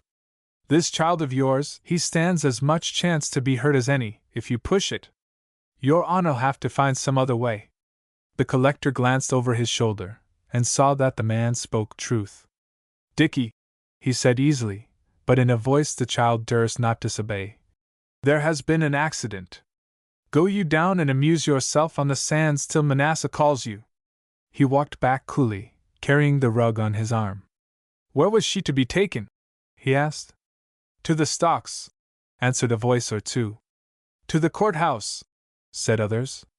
"It's the same thing," said the heavy-browed man at the collector's elbow. "The stocks are just across the square from the courthouse. You'll find the magistrates there, they're the ones to face. They took her case first this morning, and this is the first part of her sentence." Oliver Vile walked back to the crowd. It was, a glance assured him, more hostile than before, had recovered from its surprise, and was menacing. But it gave way again before him. He called on them to give more room. He stooped, and, spreading the rug over the girl's body, lifted and laid her in the straw of the cart. A constable would have interfered. The collector swung round on him. You are taking her back to the courthouse? Well, I have business there too. Where is your courthouse? The constable pointed. Up the road? I am obliged to you. Drive on, if you please. Chapter 10. The Bench. The wooden jail and the wooden courthouse of Port Nassau faced one another across an unpaved grass-grown square planted with maples. Today, for the fall of the leaf was at hand, these maples flamed with hectic yellows and scarlets, and indeed thousands of leaves, stripped by the recent gales, already strewed the crosswalks and carpeted the ground about the benches disposed in the shade, pleasant seats to which, of an empty afternoon, wives brought their knitting and gossiped while their small children played within sight. Haunts, later in the day, of youths who whittled sticks or carved out names with jackknives, ancient. Solace of the love-stricken, rarely thronged save when some transgressor was brought to the stocks or the whipping post. These instruments of public discipline stood on the northern side of the square, before the iron-studded door of the jail. The same hand, may be, that had blackened over the jail's weather-boarded front with a coat of tar, had with equal propriety whitewashed the facade of the courthouse, an immaculate building, set in the cool shade, its straight-line front broken only by a recessed balcony, whence, as occasion arose, Mr. George Bellingham, Chief Magistrate, delivered the text of a proclamation, royal or provincial, or declared the poll when the people of Port Nassau chose their selectmen. This morning Mr. Bellingham held session within, in the long, airy courtroom, and dispensed justice with the help of 3 fellow magistrates, Mr. Trask, Mr. Summers Hall, and our friend Mr. Wapshot. They sat at a long baize-covered table, with the justice's clerk to advise them. On the wall behind and above their heads hung a framed panel emblazoned with the royal escutcheon, the lion and unicorn for supporters, an inscription in Old French to the effect that there is shame in evil thinking, and another, Car 2. Vid def. Distributed among the 4 corners of the panel, with the date 1660 below.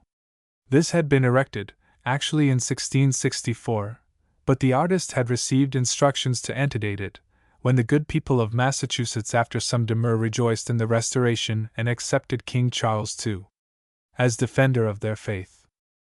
The 4 magistrates had dealt, as we know, with a case of Sabbath breaking, had inflicted various terms of imprisonment on 2 drunkards and a beggar-woman, had discharged for lack of evidence, but with admonition, a youth accused of profane swearing, and were now working through a list of commoner and more venial offenses, such as cheating by the use of false weights. These 4 grave gentlemen looked up in slightly shocked deprecation, for the collector entered without taking account of the constable at the door, save to thrust him aside. The clerk called, "Silence in the court!"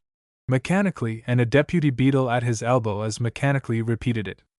"Your worships," the collector, hat in hand, advanced to the table and bowed, "will forgive an interruption which only its urgency can excuse." "Ah, Captain Vial, I believe?"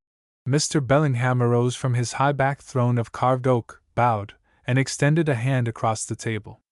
"I had heard that you were honoring Port Nassau with a visit, but understanding from our friend Mr. Wapshot that the visit was, not official, that, in fact, it was connected with government business not, to be divulged, I forbore to do myself the pleasure." Mr. Bellingham had a courtly manner and a courtly presence. He was a tallish man, somewhat thin in the face and forehead, of classical features, and a sanguine complexion. He came of a family highly distinguished in the history of Massachusetts. But he was in fact a weak man, though he concealed this by some inherited aptitude for public business and a well-trained committee manner. "I thank you." The collector shook the proffered hand and bowed again. "You will pardon my abruptness? A girl has fainted outside here, in the street." Mr. Bellingham's well-shaped brows arched themselves a trifle higher. "Indeed?" he murmured, at a loss. "A young girl who, as I understand, was suffering public punishment under sentence of yours." "Yes?" Mr. Bellingham's smile grew vaguer, and his 2 hands touched fingertips in front of his magisterial stomach, an adequate stomach but well on the right side of grossness. He glanced at his fellow magistrates right and left. "It, sometimes happens," he suggested. "I dare say." Captain Vial took him up. "But she has fainted under the punishment." She has passed the limit of her powers, poor child, and they tell me that what she has endured is to be followed, and at once, by 5 hours in the stocks. Gentlemen, I repeat, I am quite well aware that this is most irregular, you may call it indecent, but I saw the poor creature fall, and, as it happens, I know something that might have softened you before you passed sentence. Here the clerk interposed, stiffening the chief magistrate, who wore a smile of embarrassed politeness. As His Honor, as Captain Vial, suggests, your worships, this is quite irregular. To be sure, of course, hemmed Mr. Bellingham. We can only overlook that, when appealed to by a person of your distinction. Here he inclined himself gently. Still, you will understand, a sentence is a sentence. As for a temporary faintness, that is by no means outside our experience. Our beadle, Shadbolt, invariably manages to revive them sufficiently to endure, the rest. I'll be shot if he will this time, thought the collector grimly, with a glance down at a smear across the knuckle of his right-hand glove. The sight of it cheered him, and steadied his temper. Possibly, said he aloud. But your worships may not be aware, and as merciful men may be glad to hear, that this poor creature's offense against the Sabbath was committed under stress. Her mother and grandfather have starved this week through, as I happen to know. That may or may not be, put in Mr. Trask, a dry-complexioned, stubborn, malignant-looking man, seated next on the chairman's right. But the girl, if you mean Ruth Jocelyn, has not been scourged for Sabbath breaking. For that she will sit in the stocks, our invariable sentence for first offenders in this respect. From under his down-drawn brows Mr. Trask eyed the collector malevolently. Ruth Jocelyn, he continued, has suffered the scourge for having resisted Beadle Shadbolt in the discharge of his duty, and for unlawful wounding. Excuse me, put in Mr. Summershall, speaking across from the chairman's left. Mr. Summershall was afflicted with deafness, but liked to assert himself whenever a word by chance reached him and gave him a cue. He leaned sideways, arching a palm around his one useful ear. Excuse me, we brought it in attempted wounding, I believe? I have it noted so, here on the margin of my charge sheet. He glanced at the clerk, who nodded for confirmation. It didn't matter, Mr. Trask snapped brutally. She got it, just the same. Oh, quite so. Mr. Summerhall took his hand from his ear and nodded, satisfied with having made his point. Wounding? Echoed the collector, addressing the chairman. To be frank with you, sir, I had not heard of this, though it scarcely affects my plea. Mr. Bellingham smiled indulgently. Say no more, Captain Vial, pray say no more. This is not the first time an inclination to deem us severe has been corrected by a fuller acquaintance with the facts. Yes, chivalrous feeling, I quite understand, but you see. He concluded his sentence with a gentle wave of the hand. You will be glad to hear, since you take an interest in the girl, that Providence overruled her aim and Shadbolt escaped with a mere graze of the jaw, so slight, indeed, that, taking a merciful view, we decided not to consider it an actual wound, and convicted her only of the attempt. By the way, Mr. Leamy, where is the weapon? The clerk produced it from his bag and laid it on the table. Captain Vial drew a sharp breath. It is my pistol. Eh? I have the fellow to it here. He pulled out the other and handed it by the muzzle. To be sure, the pattern is identical, murmured Mr. Bellingham, examining it and for the moment completely puzzled. You, suggest that she stole it? Certainly not. I lent it to her. There followed a slow pause. It was broken by the grating voice of Mr. Trask. You remember, Mr. Chairman, that the prisoner stubbornly refused to tell how the pistol came in her possession? Does Captain Vial give us to understand that his interest in this young woman is of older date than this morning's encounter? My interest in her, such as it is, dates, sir, from the evening before last, when she was dismissed from the Bowling Green Inn. The hour was late. Her home, as you know, lies at some distance, though doubtless within the ambit of your authority. I lent her this small weapon to protect herself should she be molested. And she used it next day upon the beadle. Dismissed, you say? Why was she dismissed? I regret that I was not more curious at the time, answered the collector with the politest touch of weariness. I believe it was for saving the house from fire, something of that sort. As told to me, it sounded rather heroical. But, sir," he turned again to the chairman, "I suggest that all this does not affect my plea. Whatever her offense, she has suffered cruelly. She is physically unfit to bear this second punishment, and when I tell you on my word as a gentleman, or on oath, if you will, that on Saturday I found her grandparents starving and that her second offense was committed presumably to supply the household wants, surely I shall not entreat your mercy in vain?" The chief magistrate hesitated, and a frown showed his annoyance. "To tell you the truth, Captain Vial, you put me in a quandary. I do not like to refuse you." Here he glanced right and left. "But it can't be done," snapped Mr. Trask. Mr. Wapshot, sitting just beyond, shook his head gently and, as he hoped, unperceived by the collector. "You see, sir," explained Mr. Bellingham with a sigh, "we sit here to administer justice without fear or favor. You see also to what scandal it might give rise if a culprit, merely on the intercession of a gentleman like yourself, influential, and in short, sir," the collector broke in, "you have in the name of justice committed one damnable atrocity upon this child, and plead your cowardice as an excuse for committing another. Influential, am I? And you prate to me of not being affected by that? Very well, I'll take you at your word. This girl resisted your ruffian in the discharge of his duty? So did I just now, and with such effect that he will resume it neither today nor tomorrow. She inflicted, it appears, a slight graze on his chin. I inflicted 2 cuts on his face and knocked in 3 of his teeth. You can take cognizance of my wounding, I promise you. Now, sir, will you whip me through your town?" "This is mere violence, sir." Mr. Bellingham's face was flushed, but he answered with dignity, "The law is as little to be exasperated as defied." "I will try you in another way, then," said the collector, recovering grip of his temper and dropping his voice to a tone of politest insolence. "It is understood that you have not the courage to do this because, seated here and administering what you call justice, you have, each one of you, an eye upon England and preferment, and you know well enough that to touch me would play the devil among the tailors with your little ambitions.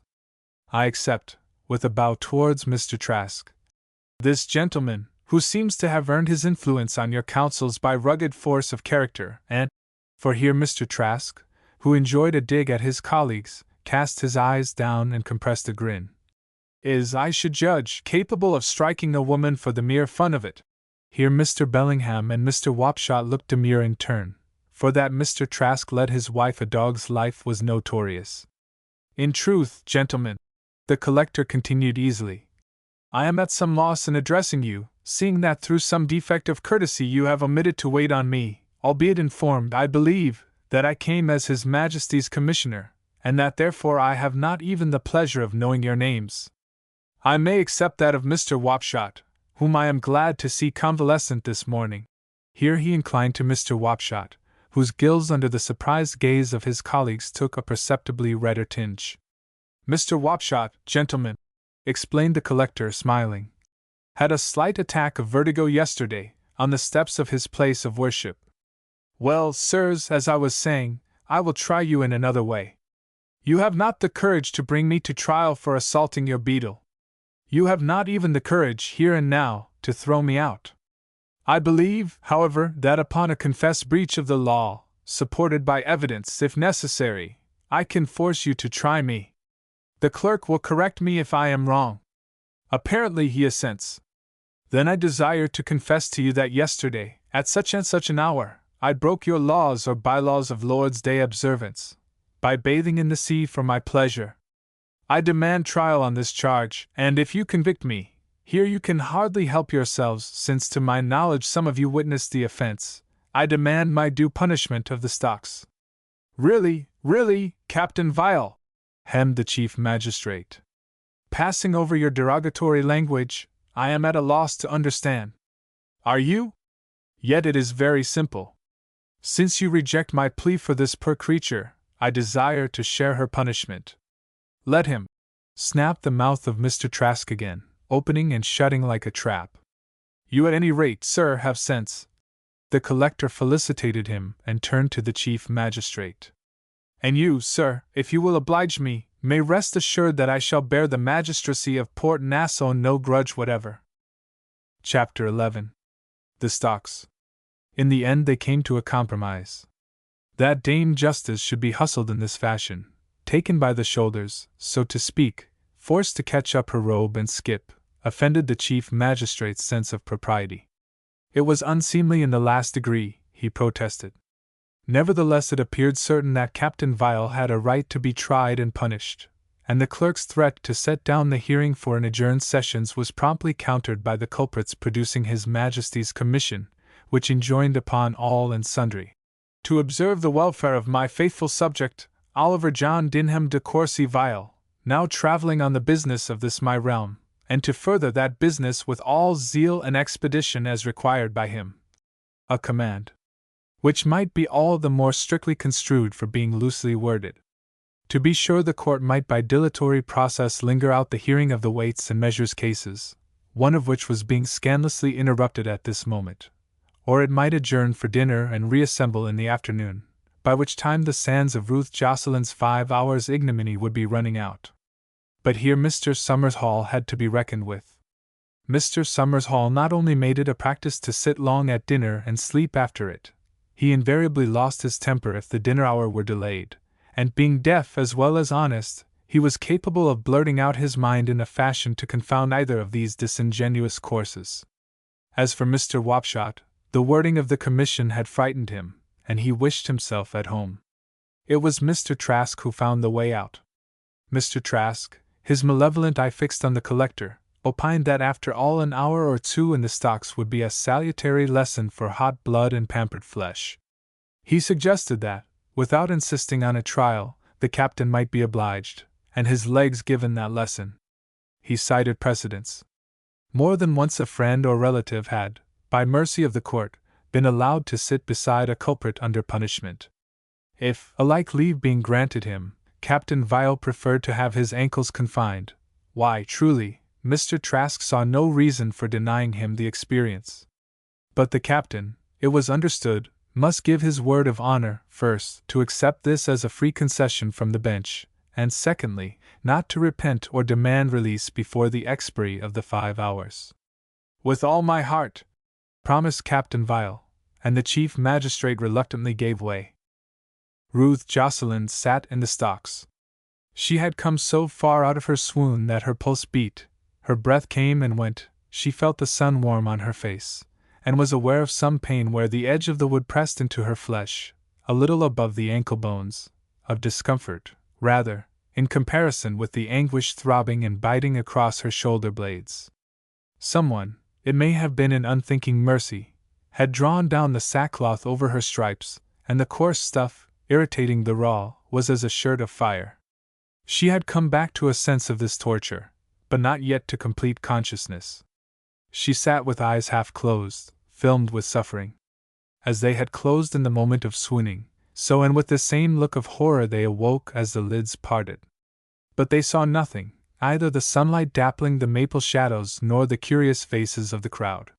She felt the sunlight, the crowd's presence she felt not at all.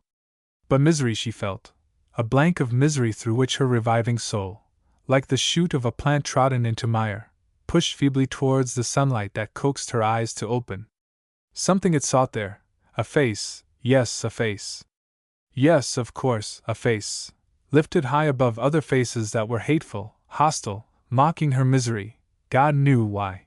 A strong face, not very pitiful, but so strong, and yet it must be pitiful too, for it condescended to help. It was moving down, bending to help. What had become of it? Ah, now, shame at length reawakening, she remembered. She was hiding from him. He was strong, he was kind, but above all he must not see her shame. Let the earth cover her and hide it. And neither the merciful earth had opened or a merciful darkness had descended.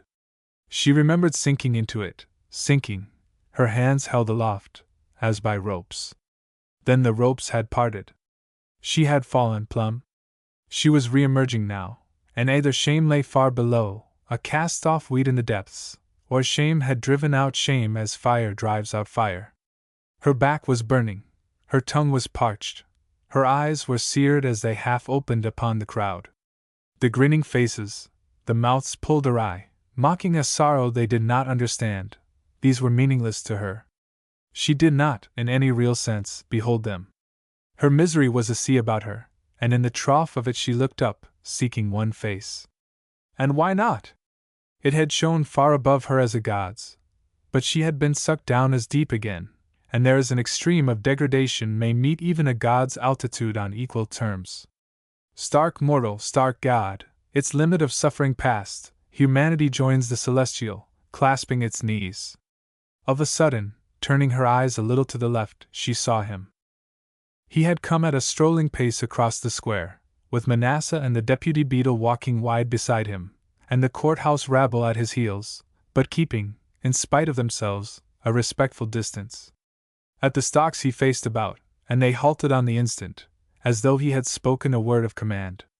He smiled, seated himself leisurably at the end of the bench on Ruth Jocelyn's left, and extended a leg for Manasseh to draw off its riding boot. At the back of the crowd a few voices chattered, but within the semicircle a hush had fallen. It was then that she turned her eyes and saw him. How came he here? What was he doing? She could not comprehend at all. Only she felt her heart leap within her and stand still, as like a warm flood the consciousness of his presence stole through her, poured over her, soothing away for the moment all physical anguish. She sat very still, her hands in her lap, afraid to move, afraid even to look again.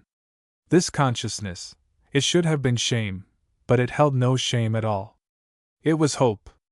It came near, very near, to bliss. She was aware in a dull way of someone unlocking and lifting the upper beam of the stocks. Were they releasing her? Surely her sentence had been for 5 hours? Surely her faintness could not have lasted so long. This could not be the end? She did not wish to be released. She would not know what to do, where to go, when they set her free. She must walk home through the town, and that would be worst of all. Or perhaps he was commanding them to release her? No, the beam creaked and dropped into place again. A moment ago his voice had been speaking very cheerfully, not to her. Now it was silent. After some minutes she gathered courage to turn her eyes again. Captain Viles sat with his legs in durance. They were very shapely legs, cased in stockings of flesh-colored silk with crimson knee ties. He sat in perfect patience, and rolled a tobacco leaf between his fingers.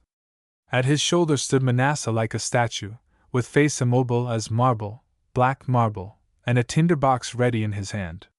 Why?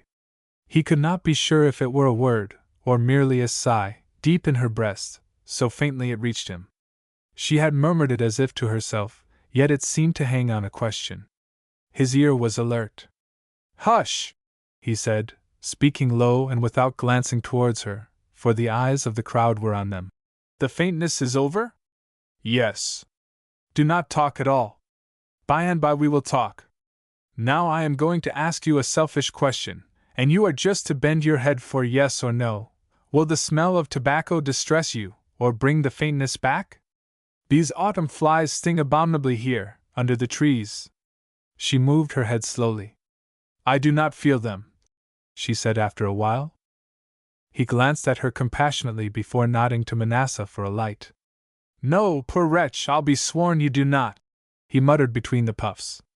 "Thank you, Manasseh, and now will you step down to the inn, order the horses back to stable, and bring George and Harry back with you. I may require them to break a head or two here, if there should be trouble. Tell Alexander," this was the coachman, "to have an eye on Master Dicky, and see that he gets his dinner. The child is on no account to come here, or be told about this. His papa is detained on business, you understand?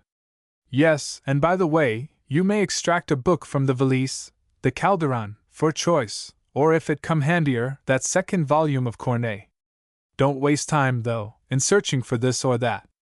In the stocks I've no doubt a book is a book, the instrument has a reputation for leveling." Manasseh departed on his errand, and for a while the collector paid no heed to his companion. He and she were now unprotected, at the mercy of the mob if it intended mischief, and the next few minutes would be critical. He sat immersed apparently in his own thoughts, and by the look on his face these were serious thoughts. He seemed to see and yet not to see the ring of faces, to be aware of them, yet not concerned with them, no whit afraid and quite as little defiant. True, he was smoking, but without a trace of affected insouciance or bravado, gravely rather, resting an elbow on his groin and leaning forward with a preoccupied frown. 2 minutes passed in this silence, and he felt the danger ebbing. Mob insolence ever wants a lead, and, perhaps because with the return of fine weather the fishing crews had put to sea early, this Port Nassau crowd lacked a fugleman. "Are you here, because of me?" "Hush again," he answered quietly, not turning his head. "I like you to talk if you feel strong enough, but for the moment it will be better if they do not perceive." "Yes and no," he answered her question after a pause. "I am here to see that you get through this. You are in pain?" "Yes, but it is easier." "You are afraid of these people?" "Afraid?" She took some time considering this. "No," she said at length. "I am not afraid of them. I do not see them. You are here." He took the tobacco leaf from his lips, blew a thin cloud of smoke with grave deliberateness, and in doing so contrived to glance at her face. "You have blood in you. That face, too, my beauty," he muttered, "never came to you but by gift of blood." Aloud he said, "That's brave. But take care when your sense is clear and the strain comes back on you. Speak to me when you feel it coming. I don't want it to tauten you up with a jerk. You understand?" "Yes." "I wonder now," he began musingly, and broke off. The danger he had been keeping account with was over.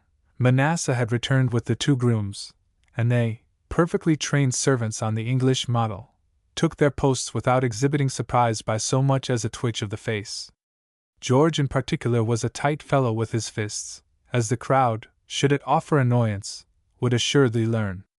The collector took the volume which Manasseh brought him, and opened it, but did not begin to read. "You despise these people?" he asked. He was puzzled with himself. He was here to protect her, and this, from him to her, implied a noble condescension. His fine manners, to be sure, forbade his showing it; on no account would he have shown it. But the puzzle was, he could not feel it. She met his eyes. "No, why should I despise them? They are canaille." "What does that mean?" "They have been cruel to me. Afterwards I expect they will be crueler still. But just now it does not matter, because you are here." "Does that make so much difference?" he asked thoughtlessly. She caught her breath upon a sob. "Ah, do not!" The voice died, strangled, in her throat. "Do not!" Again she could get no further, but sat shivering, her fingers interlocked and writhing. "Brute!" muttered the collector to himself. He did not ask her pardon, but opened his calderon, signed to Manasseh to roll a fresh tobacco leaf, and fell to reading his favorite Alcalde de Zalamea. The sun crept slowly to the right over the tops of the maples.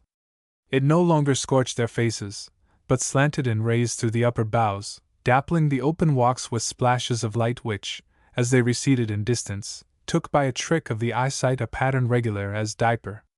By this time the collector, when he glanced up from his book, had an ample view of the square, for the crowd had thinned.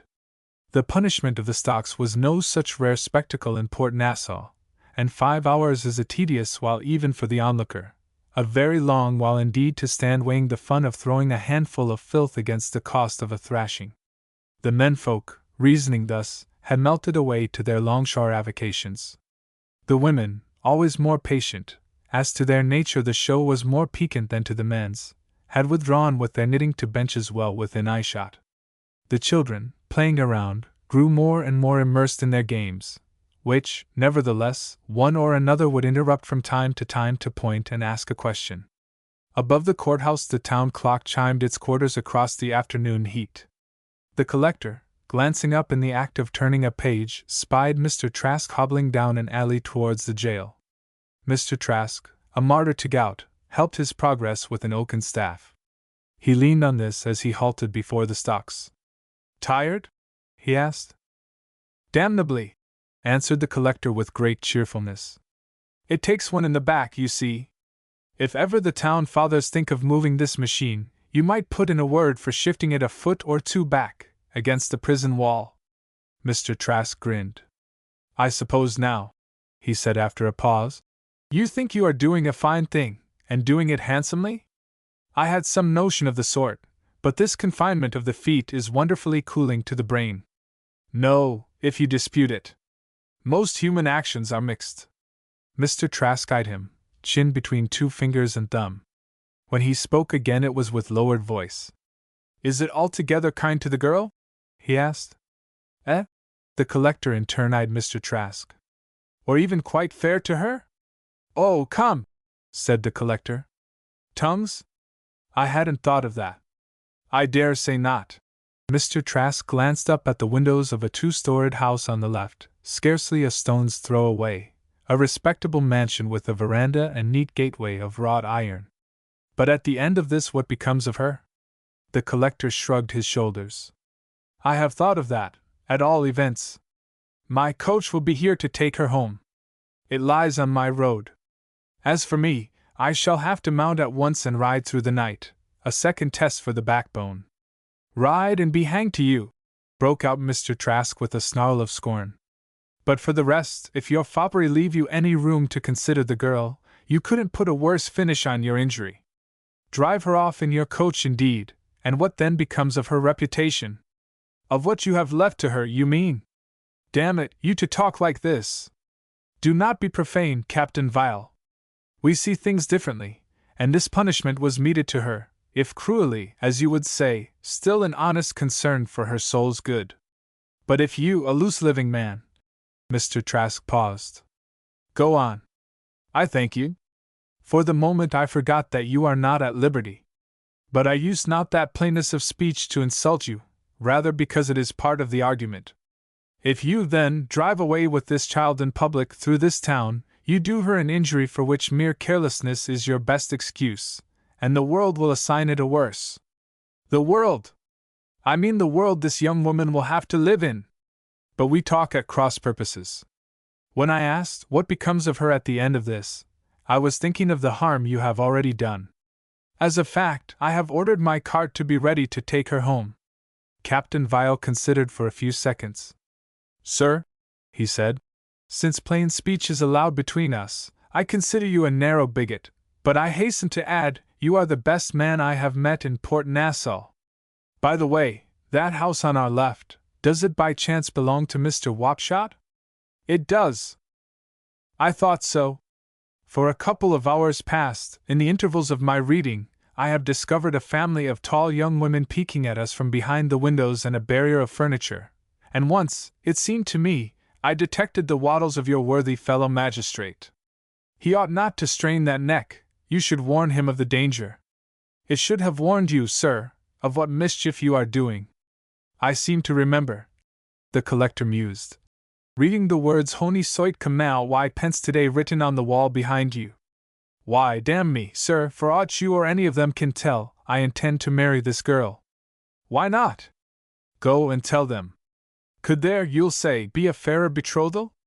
The reputable plight their troth with a single ring around the woman's finger. But here are 4 rings around the 4 ankles, and the bar locked. With your leave, which is the more symbolical? You are a reprobate man, Captain Vile, was the answer, and I have no relish for your talk.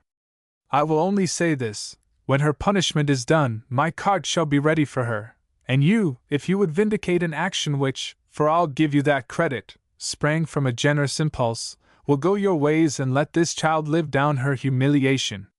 Mr. Trask turned and went his way up the alley, across which the sun made level rays of flame. The collector sat in thought. He turned his head, surprised by the sound of a sob. A small child had drawn near, a toddle of 4, trailing her wooden doll with its head in the dust, and stood a few paces in front of Ruth Jocelyn, round-eyed, finger at mouth. Steady, my girl. Steady! At the murmured warning she braced her body stiffly, and no second sob came. But the tears ran, the first in all her long agony, and small shivers, as light winds play on aspen, chased one another down her throat. Almost you could guess them passing down her flesh beneath the sackcloth, rippling over its torn and purple ridges. He did not check her weeping. The child, small, innocent cause of it, stood round-eyed, wondering. She has been naughty. What has she done, to be so naughty?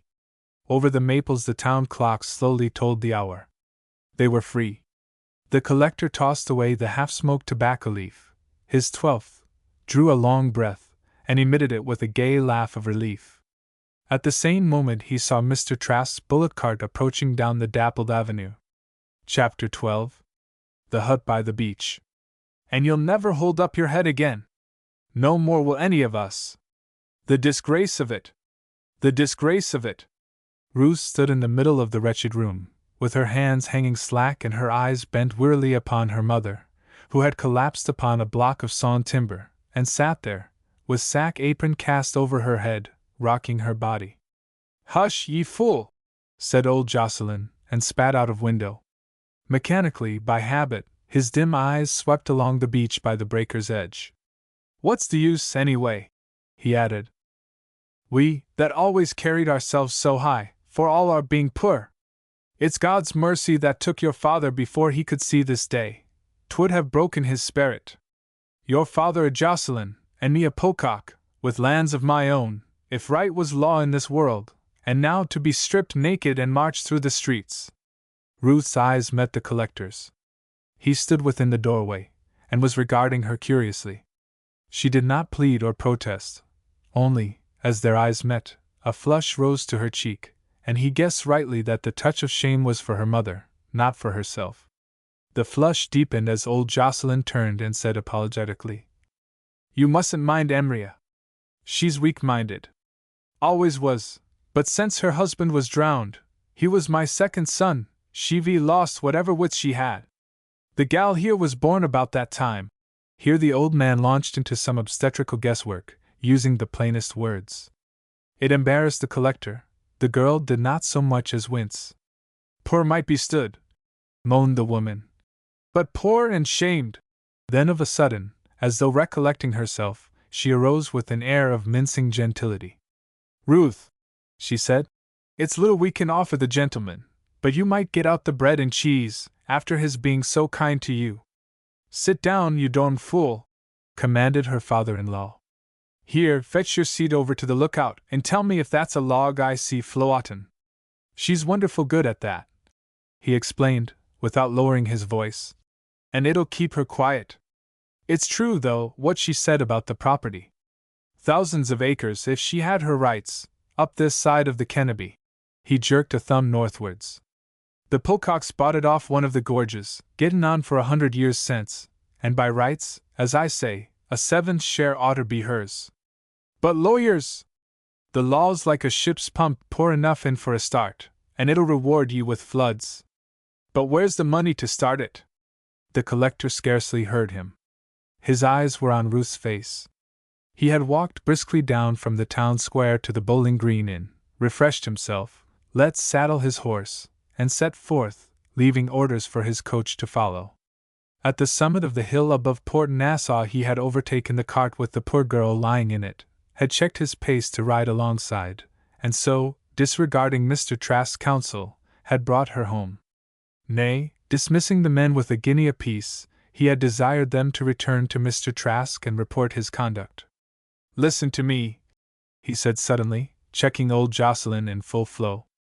"You say, both of you, that Ruth here will live under disgrace, and I dare say you are right. Why not send her away? Get her out of this." The woman by the window turned her head with a vague simper.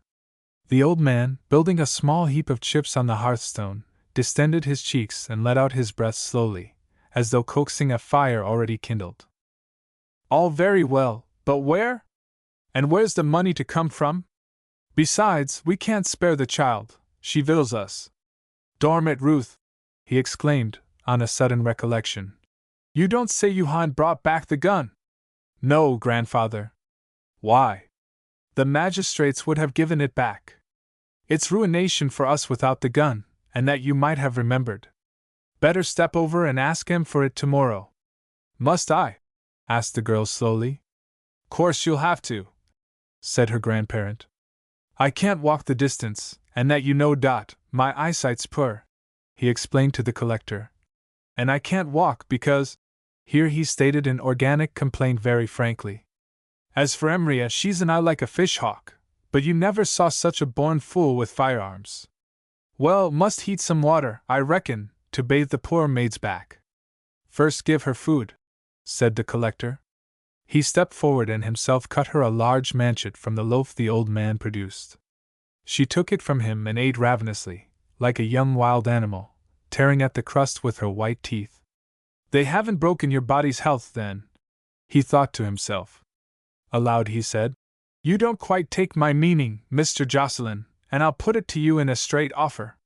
Let her come with me to Boston. She shall be put to school there, say for 3 years. She shall live among folk who will treat her kindly, and teach her at any rate to build up her spirit again and be happy, as she will never be within these miles of Port Nassau, and in return—" "Ah," said the old man significantly, "in return you shall accept from me a decent pension, enough, at any rate, to fend off want. We will not quarrel over the amount, up or down. Or, if you prefer, I will get the lawyers to look into this claim of your daughter-in-law's, and maybe make you an offer for it." "Ah," repeated old Jocelyn, and nodded. "Taken your eye, has she? Oh, I'm not blamin' your lordship. Flesh will after flesh, and, you can believe it or not, I was all for the women in my time." He chuckled, and had added some gross particulars before the younger man could check him. Yet the old fellow was so naïf and direct that his speech left no evil taste. He talked as one might of farm stock. "But we're decent folk, we Jocelyn's. It's hard to starve and be decent too, and times enough I've been sorry for it, but decent we are." The collector frowned. "Mr. Jocelyn," he answered, "I am offering you to take your granddaughter away and have her educated. What that will make of her I neither can tell you nor have I means of guessing, but this I will undertake, and give you my word of honor for it. In 3 years' time she shall come back to you in all honesty, unharmed by me or by anyone. By that time she will be a woman grown, able to decide as a woman, but she shall come to you, nevertheless." The old man fumbled with a finger, scraping together the flakes of touchwood in a tinder box. "D'ye hear, Emria? His honor wants our Ruth to go along with him." The collector glanced at the girl's face. Years after, and 100 times, he recalled the look with which she turned towards her mother. At the same instant her mother faced about with a vacuous, silly smile. "Eh? To larn to be a lady," old Jocelyn explained, raising his voice as though she were deaf. "That would be a fine thing," she answered mincingly, and returned her gaze to the window and the line of shore. Chapter 13. Ruth Sets Out. Manasseh had wrapped Master Dicky up warm in a couple of rugs, and spread a third about his feet. In the ample state seat of the coach the child reclined as easily as in a bed. He began to doze while the vehicle yet jolted over the road crossing the headland, and when it gained the track, and the wheels rolled smoothly on the hard sand, the motion slid him deep into slumber. He came out of it with a start, and a catch of the breath, and for a full half-minute lay with all his senses numbed, not so much scared as bewildered. In his dreams he had been at home in Boston, and he searched his little brain, wondering why he was awake, and if he should call for Miss Quiney, who slept always within hail, in a small bedroom, and why, when the night nursery window lay to the left of his bed, strange lights should be flashing on his right, where the picture of King William landing at Torbay hung over his washstand. The lights moved to and fro, then they were quenched, and all was dark about him. But he heard Manasseh's voice, some way off, in the darkness, and the sound of it brought him to his bearings. He was in the coach, he remembered, and realizing this, he was instantly glad, for he was a plucky child, that he had not called out to summon Miss Quiney. Had there been an accident? At any rate he was not hurt. His father had ridden on ahead, and would reach home many hours in advance. The boy had learnt this from Manasseh. He reasoned that, if an accident had happened, his father would not hear of it, would be riding forward, further and further into the night. He wondered how Manasseh and the grooms would manage without his father, who always gave the orders and was never at a loss. He sat up, peering out into the night. He was still peering thus, building hasty wild guesses, when again a light showed, waving as it drew nearer. It came close. It was one of the coach lamps, and blazed full into his eyes through the window. The door opened, letting in the roar of the beach and smiting his small nostrils with sea brine, that with one breath purged away the stuffy scent of leather. Manasseh was handing someone into the coach. "De child, Moss Richard, if you'll tak care, miss. He's fast asleep, probably." "But I'm not," said Dickie, sitting bolt upright and gathering his rugs about him. "Who is it?" Manasseh perhaps did not hear. He made no reply, at any rate, but turned the lamp full on Ruth Jocelyn as she sank back against the cushions on Dickie's right. "You will find plenty rugs, miss." He shut the door.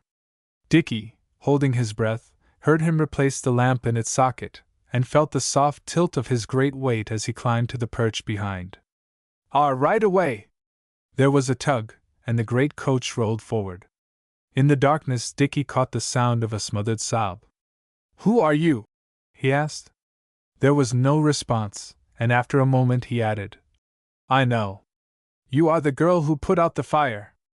I like you?" He was very sleepy. He wondered why she did not answer, but, his childish instinct assuring him that she was a friend, in his somnolence he felt nothing other than trust in her. He nestled close in his rugs and reached out an arm. It rubbed across the wheels on Ruth's back, and was torture. She clenched her teeth, while tears of physical anguish, irrepressible, overbrimmed her lashes and fell uncounted in the darkness. "You are crying. Why?" "I like you?" The child's voice trailed off into dream. "Closer," whispered Ruth, and would have forced the embrace upon her pain, but it relaxed. Dickie's head fell sideways, and rested, angled between the cushions and her shoulder. She sat wide-eyed, staring into folds of darkness, while the coach rolled forward smoothly towards the dawn. Book 2. Probation. Chapter 1. After 2 years. "Come down and play!" Ruth, looking down from the open lattice, smiled and shook her head. "I must not, I'm doing my lessons." "Must not," mimicked Master Dick. "You're getting stupider and stupider, living up here. If you don't look out, one of these days you'll turn into an old maid, just like Miss Quiney. HSSSH. She's downstairs somewhere.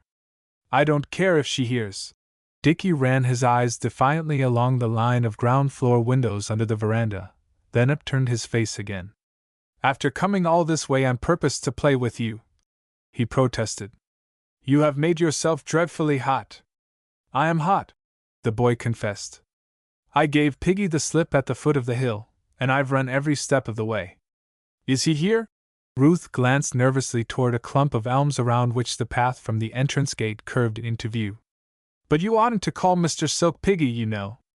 It's ungentlemanly." "Why, I took the name from you. You said yourself, one day, that he was a pig, and so he is.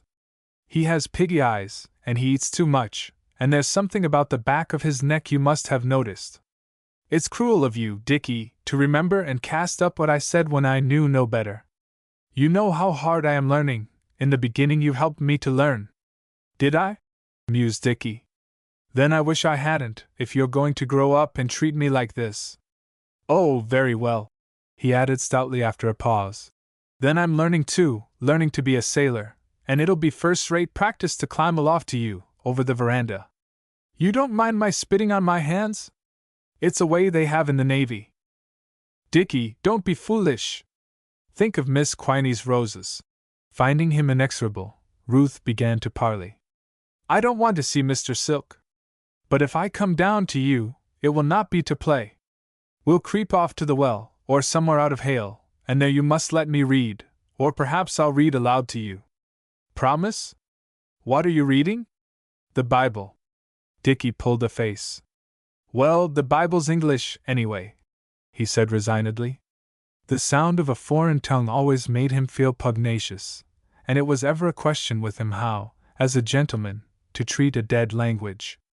Death was respectable, but had its own obligations which Greek and Latin somehow ignored. The house, known as Sabine's, stood high on the slope of the midmost of Boston's 3 hills, in 5 acres of ground well set with elms. Captain Vial had purchased the site some 5 years before, and had built himself a retreat away from the traffic that surged about his official residence by the waterside. Of its raucous noises very few, the rattle of a hawser maybe, or a boatswain's whistle, or the yells of some stentorian pilot, reached to penetrate the belt of elms surrounding the house and its green garth. But the collector had pierced this woodland with bold vistas through which the eye overlooked Boston Harbor with its moving panorama of vessels, the old fort then standing where now stands the Navy Yard, and the broad waters of the Charles sweeping out to the bay.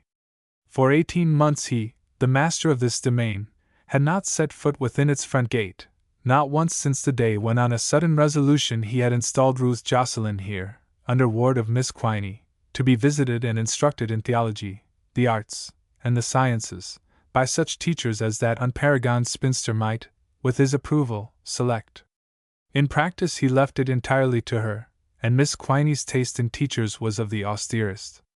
What nutriment, one might well have asked, could a young mind extract from the husks of doctrine and of grammar purveyed to Ruth by the Reverend Malachi Hickens, her tutor in the Holy Scriptures and in the languages of Greece and Rome? The answer is that youth, when youth craves for it, will draw knowledge even from the empty air and drink it through the very pores of the skin. Mr. Hickens might be dry, inhumanly dry, and his methods repellent. But there were the books, after all, and the books held food for her hunger, wine for her thirst. So too the harpsichord held music, though Miss Quiney's touch upon it was formal and lifeless. In these 18 months Ruth Jocelyn had been learning eagerly, teaching herself in 100 ways and by devices of which she wist not. Yet always she was conscious of the final purpose of this preparation, nay, it possessed her, mastered her. For whatever fate her Lord designed her, she would be worthy of it. He never came. For 18 months she had not seen him. Was it carelessly or in delicacy that he withheld his face? Or peradventure in displeasure? Her heart would stand still at times, and her face pale with the fear of it. She could not bethink her of having displeased him, but it might well be that he repented of his vast condescension. Almost without notice, and without any reason given, he had deported her to this house on the hill. Yet if he repented, why did he continue to wrap her around with kindness? Why had she these good clothes, and food and drink, servants to wait on her, tutors to teach her, everything, in short, but liberty and young companions and his presence that most of all she desired and dreaded? On the slope to the southwest of the house, in a dingle well screened with willow and hickory, a stream of water gushed from the living rock and had been channeled downhill over a stairway of flat boulders, so that it dropped in a series of miniature cascades before shooting out of sight over the top of a ferny hollow.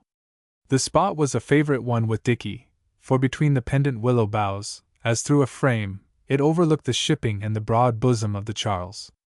Ruth and he stole away to it, unperceived of Miss Quiney, to a nook close beside the spray of the fall, where on a boulder the girl could sit and read while Dick wedged his back into a cushion of moss somewhat higher up the slope, and recumbent settled himself so as to bring, luxurious young dog, her face in profile between him and the shining distance. She had stipulated for silence while she read her lesson over, but he at once began to beg off. "If you won't let me talk," he grumbled, "the least you can do is to read aloud." "But it's the Bible," she objected. "Oh, well, I don't mind. Only choose something interesting. David and Goliath, or that shipwreck in the Acts. You don't seem to understand that this is a lesson, and I must read what Mr. Hickens sets. Today it's about Hagar and Ishmael. I seem to forget about them, but fire away, and we'll hope there's a story in it." Ruth began to read. "And Sarah saw the son of Hagar the Egyptian, which she had borne unto Abraham, mocking her. Wherefore she said unto Abraham, Cast out this bondwoman." She read on. Before she ended, Dickie had raised himself to a sitting posture. "The whole business was a dirty shame," he declared. "This Ishmael was his own son, eh? Then why should he cast out one son more than another? There's a long explanation in the New Testament," said Ruth. "It's by St. Paul, and I dare say that Mr. Hickens too, if he sees anything difficult in it, will say that Ishmael stands for the bond and Isaac for the free, and Abraham had to do it, or the teaching wouldn't come right. He can't make out it was fair, nor St. Paul can't either, not if you read it to him like you did to me," asserted Dickie. "But I shall not," answered Ruth after a pause.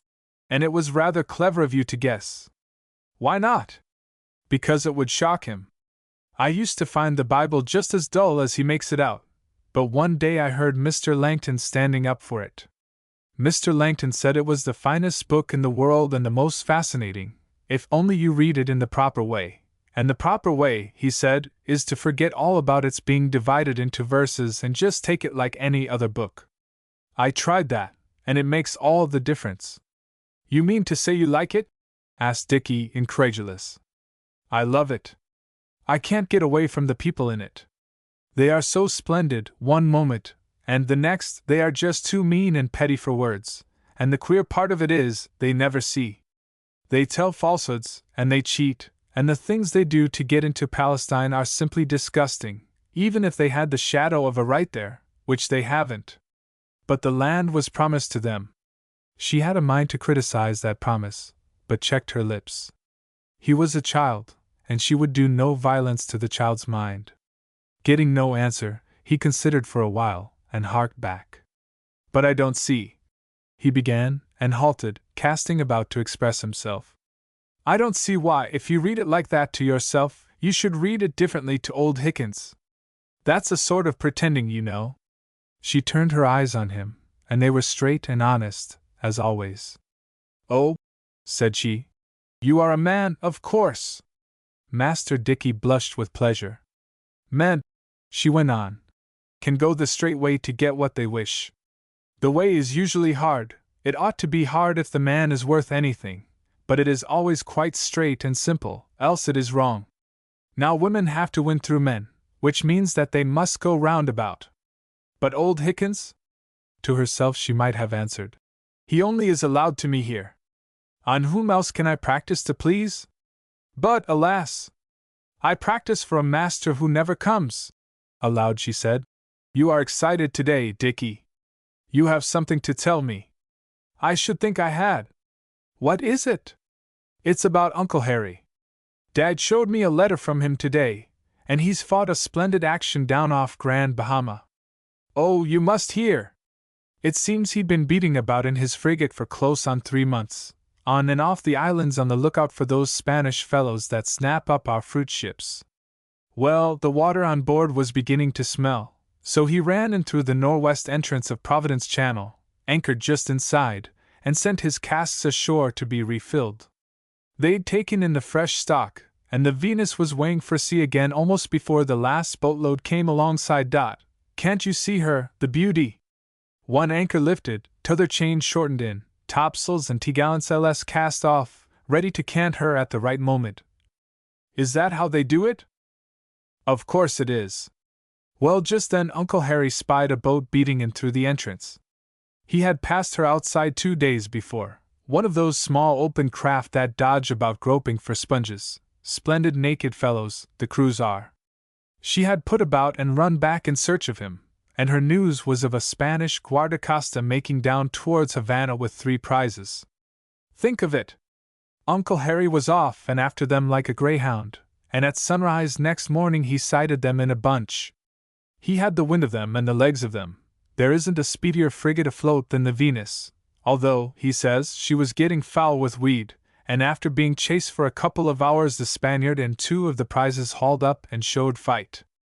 Now for it!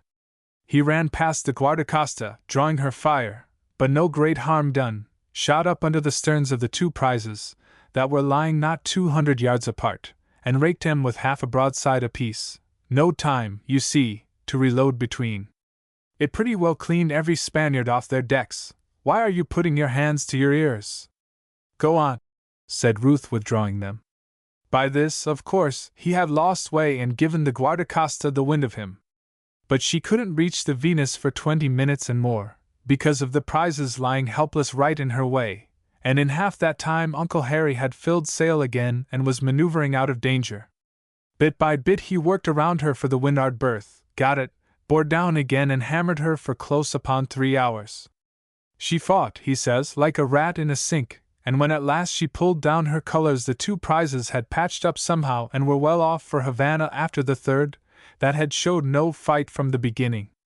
Quick as lightning he gets his prisoners on board, heads off on the new chase, and by sundown has taken the prizes all 3, the third one a timber ship, full of mahogany. That wasn't the end of his luck either, for the captain of the Guardacosta turned out to be a blackguard that 2 years ago took a British captain prisoner and cut off his ears, which accounts for his fighting so hard. Didn't want to meet me if he could help it, writes Uncle Harry, and says the man wouldn't haul down the flag till his crew had tied him up with ropes. What happened to him? Uncle Harry shipped him off to England. This was from Carolina, where he sailed in with all the 4 vessels in convoy. And now, guess.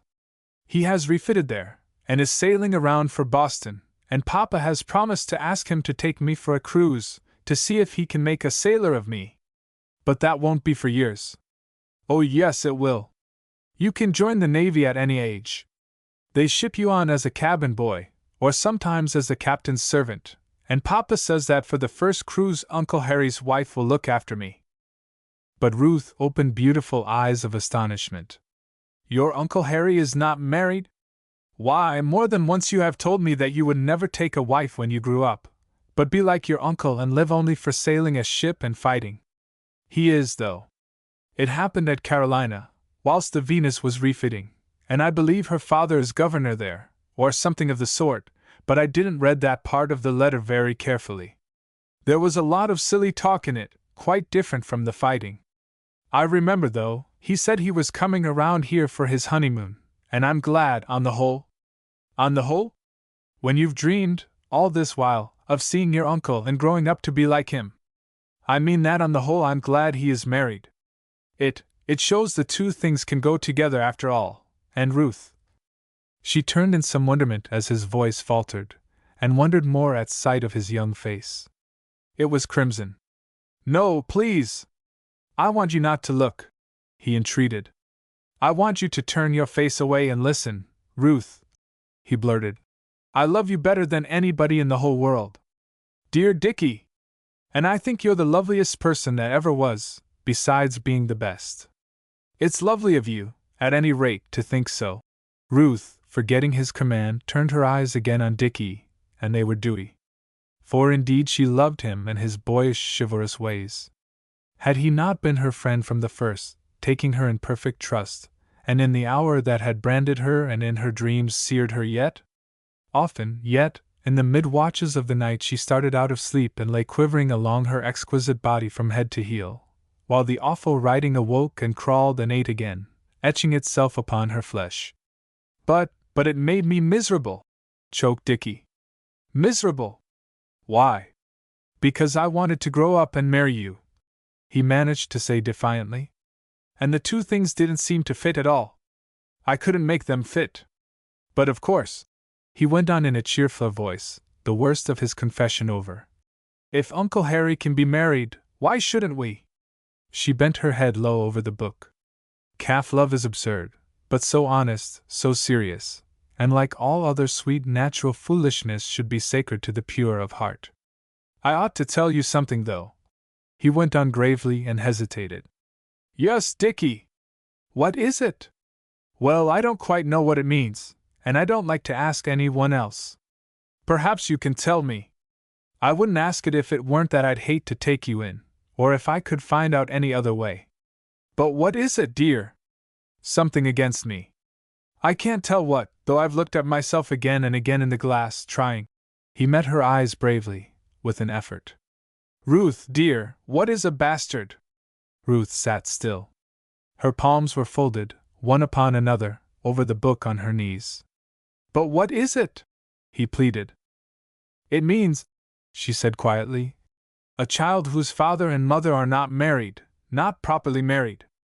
A pause followed, a long pause, and the tumbling cascade sounded louder and louder in Ruth's ears, while Dickie considered. Do you think, he asked at length, that Papa was not properly married to my mother?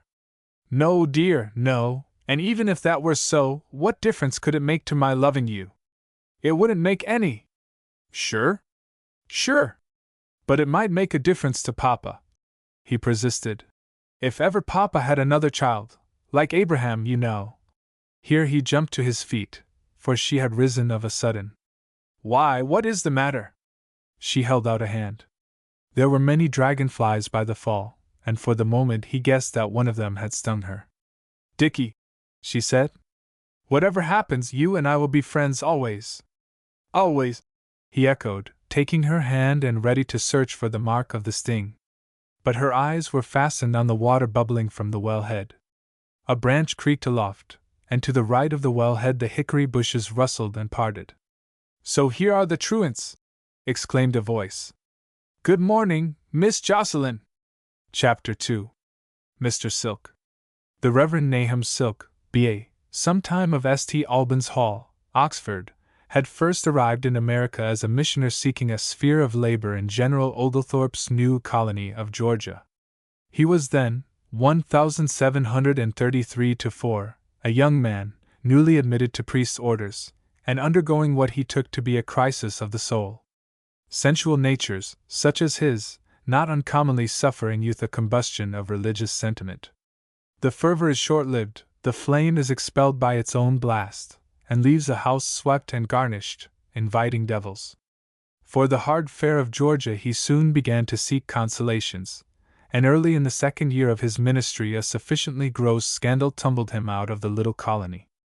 Lacking the grit to return to England and face out his relatives' displeasure, he had drifted northwards to Massachusetts, and there had picked up with a slant of luck. A number of godly and well-to-do citizens of Boston had recently banded themselves into an association for supplying religious opportunities to the seamen frequenting the port, and to the committee Mr. Silk commended himself by a hail-fellow manner, and a shrewdness of speech which, since it showed through a coat of unction, might be supposed to mean shrewdness in grain. Cunning indeed the man could be, for his short ends, but his shrewdness began and ended in a trick of talking, and in the conduct of life he trimmed sail to his appetites. His business of missioner, or, as he jocosely put it, chaplain of the fleet, soon brought him to the notice of Captain Vial, collector of customs, with whom by the same trick of speech, slightly adapted, he managed to ingratiate himself, scenting the flesh pots. For he belonged to the tribe to whom a patron never comes amiss. Captain Vial was amused by the man, knew him for a sycophant, but tolerated him at table and promoted him, in Batty Langton's phrase, to be his trencher chaplain. He and Langton took an easy malicious delight, over their wine, in shocking Mr. Silk with their free thought and seeing how the dog swallowed it. The dog swallowed his dirty puddings very cleverly, and with just so much show of protest as he felt to be due to his orders. He had the accent of an English gentleman, and enough of the manner to pass muster. But the collector erred when he said that Silk was only a beast in his cups, and he erred with a carelessness well-nigh wicked when he made the man Dickie's tutor. This step had coincided with the relegation of Ruth and Miss Quiney to Sabines, but whether by chance or of purpose no one but the collector could tell. Of his intentions toward the girl he said nothing, even to Batty Langton. Very likely they were not clear to himself. He knew well enough how fast and far gossip traveled in New England, and doubted not at all that his adventure at Port Nassau had within a few days been whispered and canvassed throughout Boston. His own grooms, no doubt, had talked. But he could take a scornful amusement in baffling speculation, while he made up his own mind. In one particular only he had been prompt, in propitiating Miss Quiney. On reaching home, some hours ahead of the girl, he had summoned Miss Quiney to his library and told her the whole story. The interview on her part had been exclamatory and tearful, but the good lady, with all her absurdities, was a Christian. She was a woman too, and delighted to serve an overmastering will. She had left him with a promise to lay her conscience in prayer before the Lord, and next morning, Ruth's beauty had done the rest. "Good morning, Miss Jocelyn!" Ruth started and glanced up the slope with a shiver. The voice of Mr. Silk always curdled her flesh. "La! La!" went on Mr. Silk, nodding down admiration.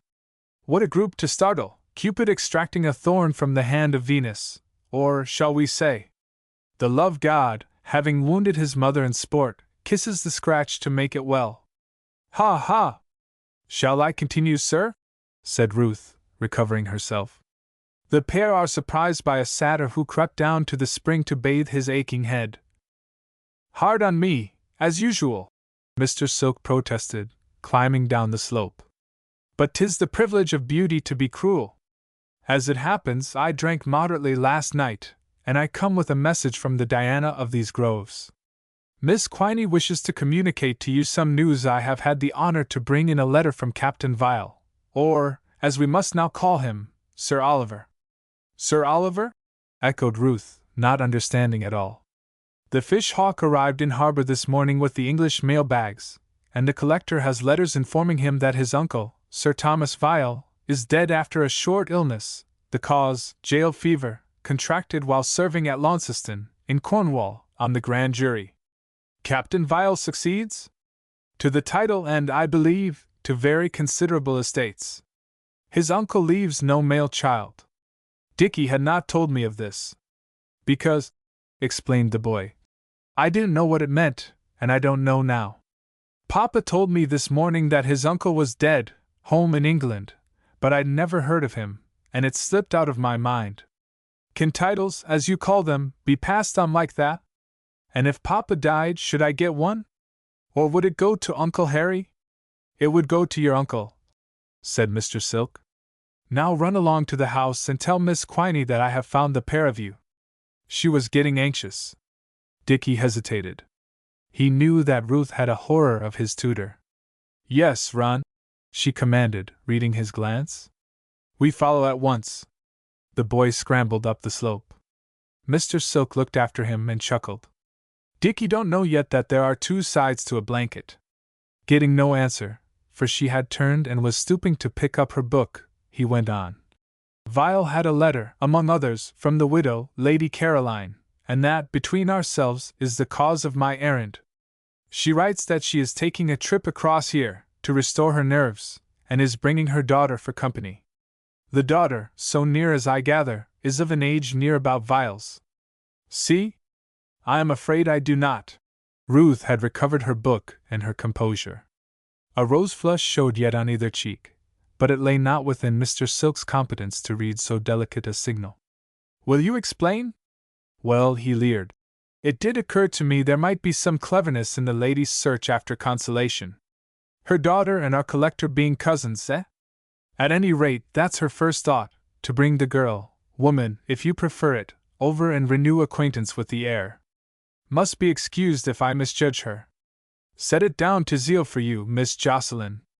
Willingly, Mr. Silk, if your zeal for me did not outrun my understanding. Yet you're clever. But you won't persuade me you don't see the difficulty. How shall I put it? The collector, we'll have to get used to calling him Sir Oliver, is as cool under fire as any man this side of the Atlantic. Fire of criticism, I mean. There's a limit, though. He despises colonial opinion, that's his pose, takes pride in despising it, encouraged by Langton. But England? His family? That's another matter. An aunt, and that aunt an earl's daughter. If you'll believe me, Miss Jocelyn, I'm a man of family and know the sort. They're incredible. And the younger lady, if I may remind you, called Diana, which may warn us that she, too, is particular about these things. Here Mr. Silk, having at length found his retort upon her similitude of the satyr, licked his lips. Ruth drew up and stood tapping her foot. May I beg to be told exactly what has happened, sir? What has happened? What has happened is that Vial is placing Sabines at the disposal of his aunt and cousin for so long as they may honor Boston with their presence. He sends the Quiney word to pack and hold herself in readiness for a flitting. Whither? I cannot say, nor can he yet have found the temporary nest for you. But doubtless you will hear in due course. May I offer you my arm? I thank you, no. Indeed, we will part here, unless you have further business in the house, and I gather that your errand there is discharged. One question. Captain Vial sent his message by a letter, which Miss Quiney no doubt will show to me. Did he further commission you with a verbal one? You had better, she added quietly, be particular about telling me the truth, for I may question him, and for a discovered falsehood he is capable of beating you. What I have said, stammered the clergyman. Was, sir, entirely on my own responsibility. I conceived you would find it sympathetic, helpful perhaps. Believe me, Miss Jocelyn, I have considerable feeling for you and your, position. I thank you. She dismissed him with a gentle curtsy. I feel almost sure you have been doing your best. Chapter 3. Mr. Hickens. She turned and walked slowly back to the house. Once within the front door and out of his sight, she was tempted to rush across the hall and up the stairs to her own room. She was indeed gathering up her skirts for the run, when in the hall she almost collided with the Reverend Malachi Hickens, who stood there with his nose buried in a vase of roses, while behind his back his hands interwove themselves and pulled each at the other's bony knuckles. Ah! He faced about with a stiff bow, and a glance up at the tall clock. You are late this morning, Miss Jocelyn. But I dare say my good brother Silk has been detaining you in talk? On the contrary, answered Ruth. His talk has rather hastened me than not. They entered the library. Miss Quiney tells me, he said, that our studies are to suffer a brief interruption, that you are about to take a country holiday. You anticipate it with delight, I doubt not? Have I been, then, so listless a scholar? She asked, smiling. No, he answered. I have never looked on you as eager for praise, or I should have told you that your progress, in Greek particularly, has been exceptional, for a young lady, I might almost say abnormal. I am grateful to you at any rate for saying it now. It happens that just now I wanted something to give me back a little self-respect. But I do not suppose you so abnormal as, at your age, to undervalue a holiday, he continued. It is only we elders who live haunted by the words work while ye have the light. If youth extract any moral from the brevity of life, it is rather the pagan warning, college roses. Her eyes rested on him, still smiling, but behind her smile she was wondering. Did he, this dry, sallow old man, with the knock-knees and ungainly frame, the soiled bands, the black suit, threadbare, hideous in cut, hideous in itself, Ruth had a child's horror of black, did he speak thus out of knowledge, or was he but using phrases of convention? Ruth feared and distrusted all religious folk, clergymen above all, yet instinct had told her at the first that Mr. Hickens was honest, even good in an unlovely fashion, and by many small daily tests she had proved this. Was it possible that Mr. Hickens had ever gathered roses in his youth? Was it possible that, expecting heaven and professing a spiritual joy in redemption, a man could symbolize his soul's state by wearing these dingy weeds? Had he no sense of congruity? Or was all religion so false in grain that it perverted not only the believer's judgment but his very senses, turning white into black for him, and making beauty and ugliness change places? For my part, said Mr. Hickens wistfully, I regret the interruption, for I had even played with the thought of teaching you some Hebrew. He paused and sighed. But doubtless the Almighty denies us these small pleasures for our good. Shall we begin with our repetition? I forget the number of the psalm? The 45th, said Ruth, finding the place and handing him the book. My heart is inditing of a good matter. I speak of the things which I have made unto the king. She recited the opening lines very quietly, but her voice lifted at the third verse. Beautiful words always affected her poignantly, but the language of the Bible more poignantly than any other, because her own unforgettable injury had been derived from it, and sanctioned by it, and because at the base of things our enemies in this world are dearer to us than friends. They cling closer. Yet, and paradox though it be, the Bible was the more alive to her because, on Mr. Langton's hint, she had taken it like any other book, ignoring the Genevan division of verses and the sophisticated chapter headings. Thus studied, it had revenged itself by taking possession of her. It held all the fascination of the East, and little by little unlocked it. Abraham at his tent door, Rebekah by the fountain, her own namesake Ruth in the dim threshing floor of Boaz, King Saul wrestling with his dark hour, the last loathly years of David, Jezebel at the window, Job on his dung heap, Athaliah murdering the seed royal, and again Athaliah dragged forth by the stable way and calling treason. Treason! Bedouins with strings of camels, scent of camels by the city gate, clashing of distant cymbals, hush of fear, plot and counterplot in the apartments of the women, outcries, lusts, hates, blood on the temple steps, blood oozing, welling across the gold, blood caking in spots upon illimitable desert sands, watchman by the wall, in the dark streets a woman with bleeding back and feet seeking and calling. I charge you, O daughters of Jerusalem, if ye find my beloved. Hearken, O daughter, and consider, incline thine ear. Ruth's voice swelled up on a full note. Forget also thine own people and thy father's house. So shall the king have pleasure in thy beauty, for he is thy Lord, and worship thou him. Excuse me, for he is thy Lord God, corrected Mr. Hickens. We are taking the Prayer Book's version. I changed to the Bible version on purpose, Ruth confessed. And Lord ought to have a small L. The Prayer Book makes nonsense of it. They are bringing in the bride, the princess, to her Lord. She is all glorious within, her clothing is of wrought gold. She shall be brought unto the king in raiment of needlework. The virgins that be her fellows shall bear her company.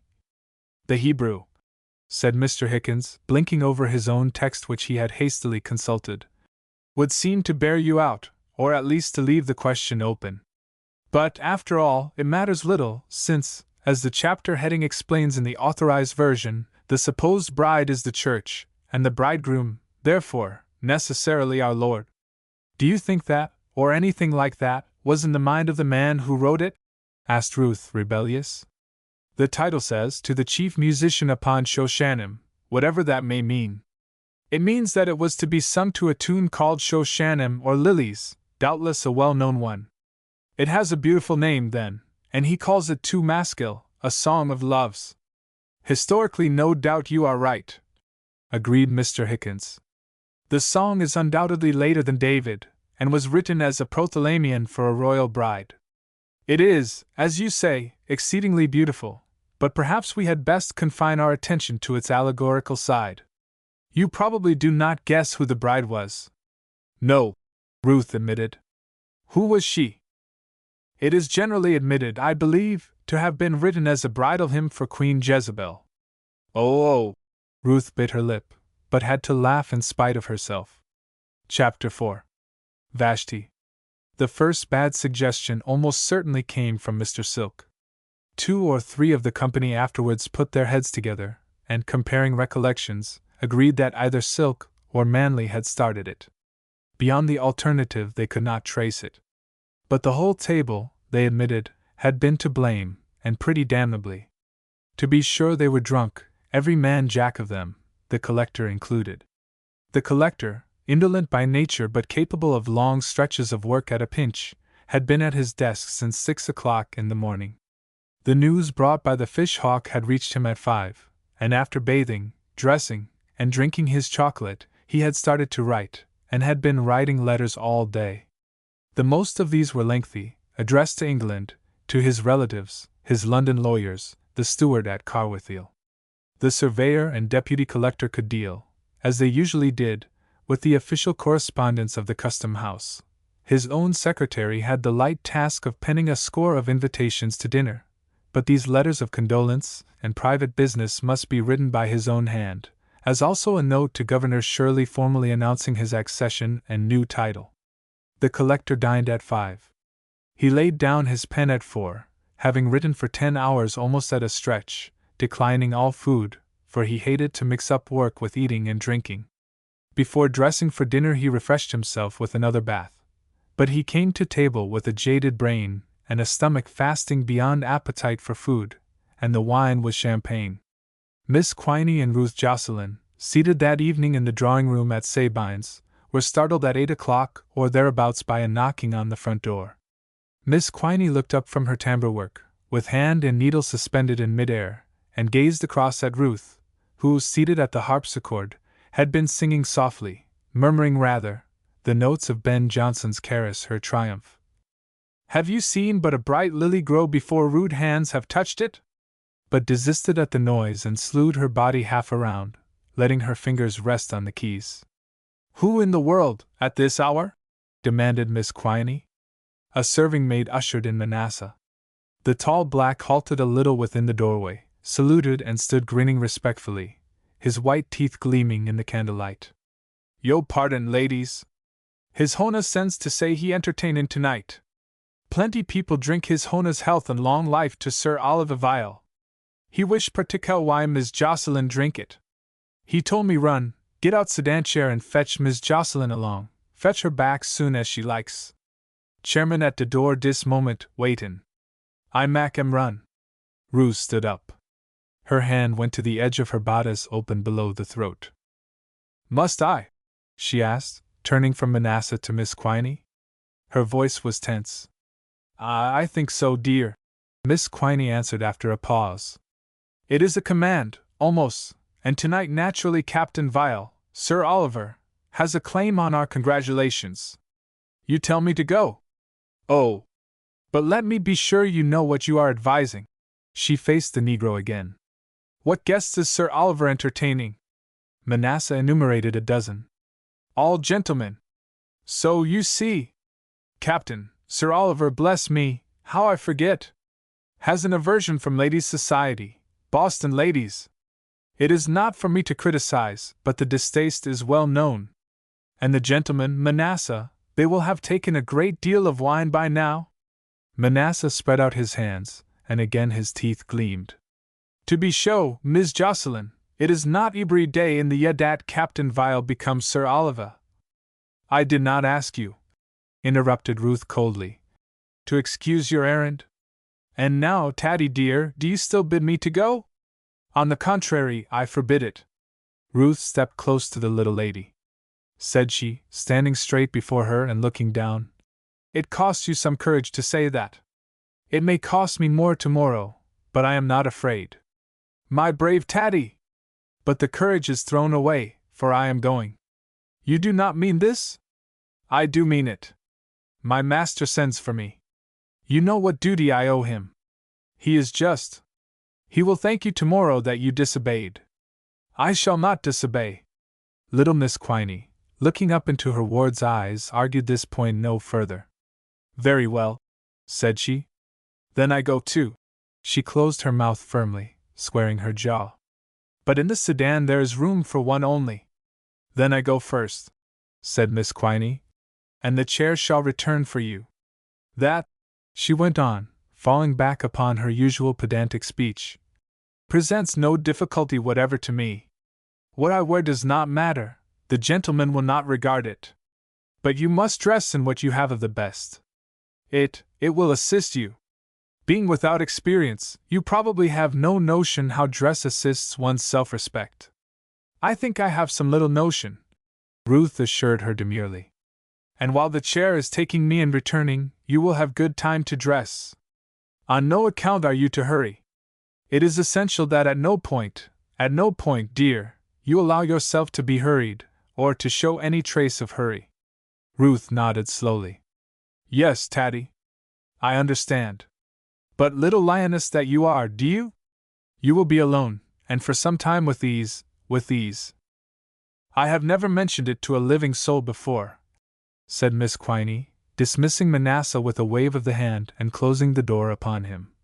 But I had an eldest brother, in the Massachusetts militia, who, not to put too fine a point on it, was sadly addicted to the bottle. It shortened his days. A bright young genius, of which we hoped much, and I fear me, not all unselfishly, for our family was impoverished. But he went astray. Towards the end he would bring home his boon companions. I will say this for poor dear George, that his footsteps, at their unsteadiest, ever tended homeward.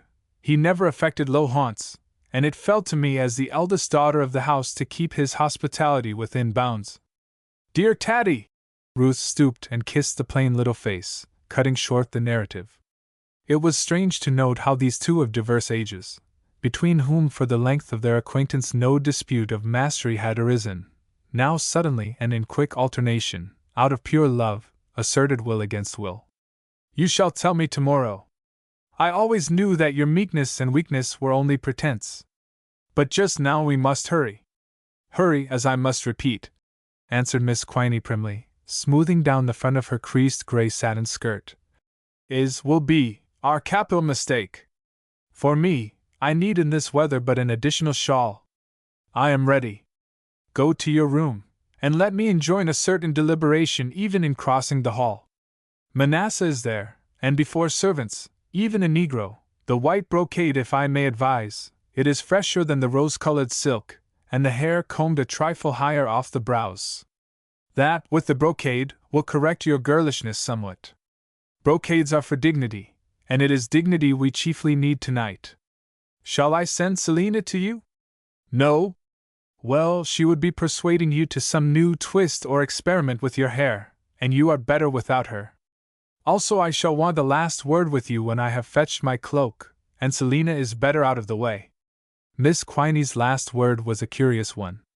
It took the form of a pearl necklace, her one possession of value, last surviving heirloom of the Quinys, of whom she was the last surviving descendant, her last tangible evidence, too, of those bygone better days.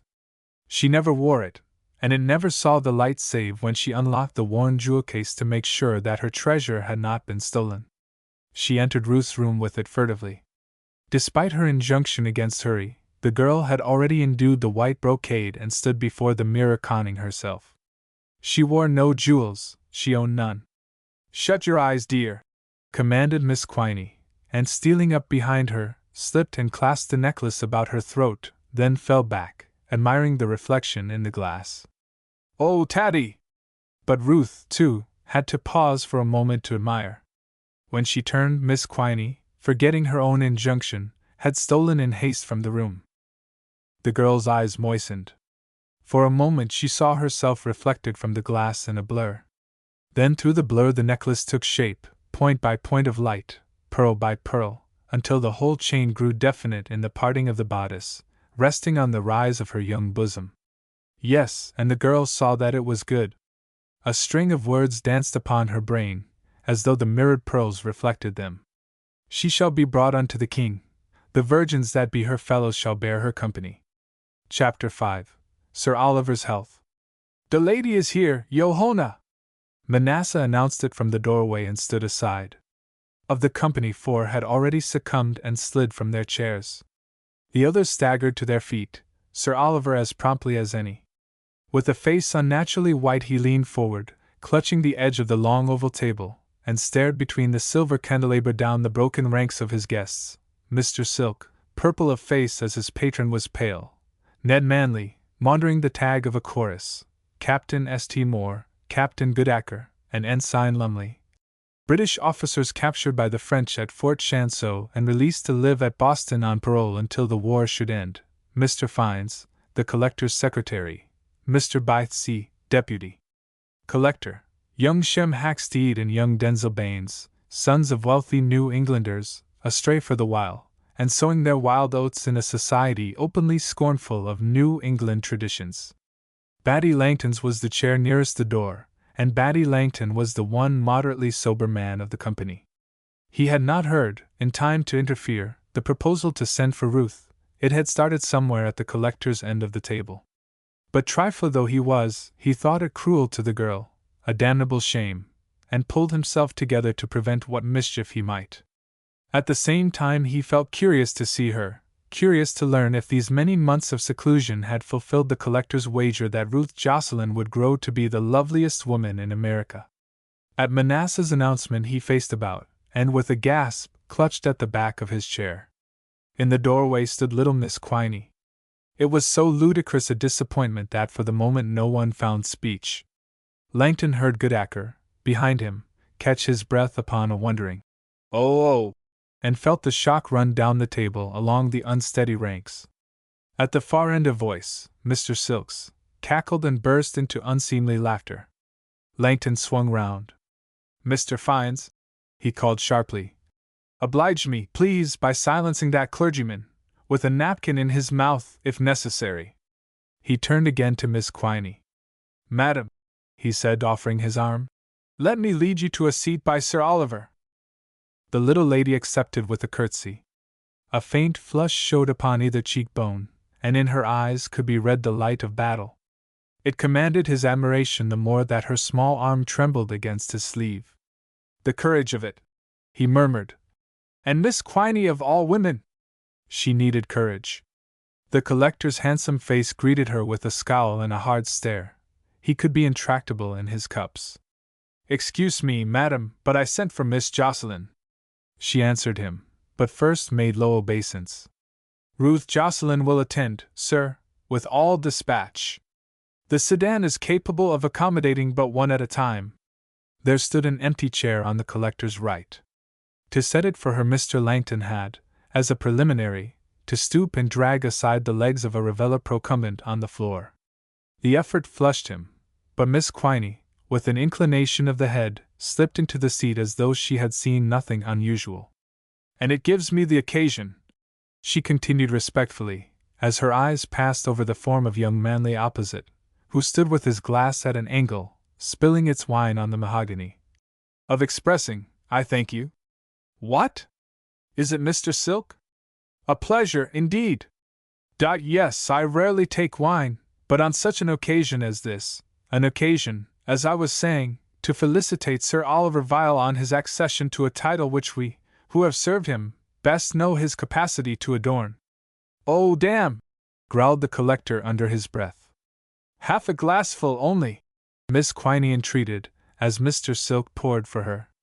She was, in fact, desperately telling herself that if she attempted to lift a full glass, her shaking hand would betray her. Yo-hona, Ms. Jocelyn! Mr. Langton had caught the sound of Manasseh's footfall in the corridor without, and was on the alert before the girl entered. But at sight of her in the doorway he fell back for a moment. Yes, the collector's promise had come true, and far more than true. She was marvelous. It was by mere beauty, too, that she dazzled, helped by no jewels but the one plain rope of pearls at her throat. She stood there holding herself erect, but not stiffly, with chin slightly lifted, not in scorn, nor yet in defiance, though you were no sooner satisfied of this than a tiniest curve of the nostrils set you doubting. But no, she was neither scornful nor defiant, alert rather, as a fair animal quivering with life, confronting some new experience that for the moment it fails to read. Or, borrowing her morning simile, to convert it, you might liken her to huntress maiden Diana, surprised upon arrested foot, instep arched, nostril quivering to the unfamiliar, eyes traveling in sudden speculation over a group of satyrs in a glade. For a certainty that poise of the chin emphasized the head's perfect carriage, as did the fashion of her head tire, too, the hair drawn straight above the brows and piled superbly, to break and escape in two careless love locks on the nape of the neck, in the ripple of each a smile, correcting the goddess to the woman. The right arm hung almost straight at her side, the hand ready to gather a fold of the white brocaded skirt. The left slanted up to her bosom, where its fingertips touched the stem of a white rose in the lace at the parting of the bodice. So she stood, for 10 seconds maybe, under the droop of the heavy curtain Manasseh held aside for her. The hush of the room was homage to her beauty. Her gaze, passing between the lines of his guests, sought the collector. It was fearless, but held a hint of expectancy. Perhaps she waited for him to leave his place and come forward to receive her. But he made no motion to do this, not being, in fact, sufficient master of his legs. Good evening, my lord! She swept him a curtsy. You sent for me? Before he could answer, she had lowered her eyes. They rested on a chair that happened to stand empty beside Batty Langton, and a slight inclination of the head gave Langton to understand that she wished him to offer it. He did so, and she moved to it. The men, embarrassed for a moment by their host's silence, they had expected him to answer her, but he stood staring angrily as one rebuffed, followed her cue and reseated themselves. He, too, dropped back in his chair, leaned forward for the decanter, and poured himself more wine. The buzz of talk revived, at first a word or two here and there, tentative after the check, then more confidently. Within a minute the voices were babble again. Batty Langton pondered. A baronet should not be addressed as my lord, and she had been guilty of a solecism. At the same time her manner had been perfect, her carriage admirably self-possessed. Her choice of a seat, too, at the end of the table and furthest from Sir Oliver, if she had come unwillingly, had been wittily taken, and on the moment, and with the appearance of deliberate ease. They will be calling on you presently to drink our host's health, he suggested, clearing a space of the table in front of her and collecting very dexterously 2 or 3 unused wine glasses. Champagne? Miss Quiney is drinking champagne, I see, though her neighbors have deserted it for red wine. Sir Oliver, by the way, grows lazy in pushing the decanters. Shall I signal to him? On no account. Champagne, if you please, though I had rather you kept it in readiness. I am sorry, Miss Jocelyn, but there you ask of me the one thing impossible. I cannot abide to let wine stand and wait, and champagne, watch it, how it protests. He filled her glass and refilled his own. By the way, he added, sinking his voice, one is permitted to congratulate a debutante. And to criticize. There was nothing to criticize except, oh, well, a trifle. At home in England we don't my lord a mere baronet, you know. But since he is my lord? She smiled gently, answering his puzzled stare. How otherwise should I be here? Mr. Langton took wine to digest this. He shook his head. You must forgive me. It is clear that I am drunk, abominably drunk, for I missed the point. You accuse yourself unjustly. Do I? Well, I have certainly drunk a deal more wine than is good for me, and it will be revenged tomorrow. As a rule. He glanced around at his fellow topers. I pride myself that in head and legs I am inexpugnable. We all have our gifts, and I faith until a moment ago I was patting myself on the back for owning this one. And why, Mr. Langton? On the thought, Mistress Jocelyn, that I had cut out the frigate, as our tars say, and towed the prize to moorings before the others could fire a gun. I had hoped, she murmured, and bent her eyes on the wine bubbles winking against the rim of her glass. You did it in simple kindness. Well, he owned slowly. And so I did. This belittling of good intentions, small enough to begin with, is a cursed habit, and I'll renounce it for once. It was little, it was nothing, yet behold me eager to be thanked. I thank you? She fingered the stem of the glass, not lifting her eyes. But you have belittled me, too. I read it in books, and here on the threshold, as I step outside of books, you meet me with it. We women are always, it seems, poor ships, beating the seas, fleeing capture, and our tackle, our bravery. She broke off, and sat musing, while her fingers played with the base of the glass. I take back my metaphors, Miss Jocelyn. I admit myself no buccaneer, but a simple ass who for once pricked ears on an honest impulse. That is better. But hush! Mr. Manley yonder is preparing to sing. Mr. Manley, a young protégé of the collector's, had a streak of genius as an architect and several lesser gifts, among them a propensity for borrowing and a flexible tenor voice. He trolled an old song, slightly adapted. Here's a health unto Sir Oliver, with a foul la la, la la la la, confusion to his enemies, with a fa la la, la la la la, and he that will not drink his health, I wish him neither wit nor wealth, nor yet a rope to hang himself, with a fa la la, la la la la. The effort was applauded. Above the applause the bull voice of Mr. Silk shouted. But Miss Jocelyn has not drunk it yet. Langton monopolizes her. Miss Jocelyn! What has Miss Jocelyn to say? The cry was taken up. Miss Jocelyn! Miss Jocelyn! Batty Langton arose, glass in hand. Is it a toast, gentlemen? He glanced at Sir Oliver, who sat somber, not lifting his eyes. Our host permits me. Then I give you Miss Jocelyn! Acclamations drowned his voice here, and the men sprang up, waving their glasses. Sir Oliver stood with the rest. Miss Jocelyn! Miss Jocelyn! They shouted, and drank what their unsteady hands left unspilt. Langton waited, his full glass half upraised. Miss Jocelyn, he repeated very deliberately on the tail of the uproar. Who honors this occasion as Sir Oliver's ward? For about 5 seconds an awkward silence held the company. Their fuddled memories retained scraps of gossip concerning Ruth, her history and destiny, gossip scandalous in the main. One or two glanced at the collector, who had resumed his seat, and his scowl. The more reason she should drink his health. Again Mr. Silk was fugleman. His voice braved it off on the silence. Ruth was raising her glass. Her eyes sought Miss Quiney's, but Miss Quiney's, lifted heavenward, had encountered the ceiling upon which Mr. Manley had recently depicted the hymeneals of Venus and Vulcan, not omitting Mars, and the treatment, a riot of the nude, had for the moment put the redoubtable little lady out of action. Ruth leaned forward in her seat, lifting her glass high. It brimmed, but she spilled no drop. To Sir Oliver! Chapter 6. Captain Harry and Mr. Hanmer. Guests, has he? Out of my road, you rascal! Guests? I'll warrant there's none so welcome. A good cheery voice, a voice the curtain could not muffle, rang it down the corridor as on the note of a cornet. The wine was at Ruth's lip, scarcely wetting it. She lowered the glass steadily and turned half about in her chair at the moment when, as before a whirlwind, the curtain flew wide and a stranger burst in on the run with Manasseh at his heels. Oliver! The stranger drew himself up in the doorway, a well-knit figure of a man, clear of eye, bronzed of hue, clad in blue sea-cloth faced with scarlet, and wearing a short sword at the hip. Where's my Oliver? He shouted.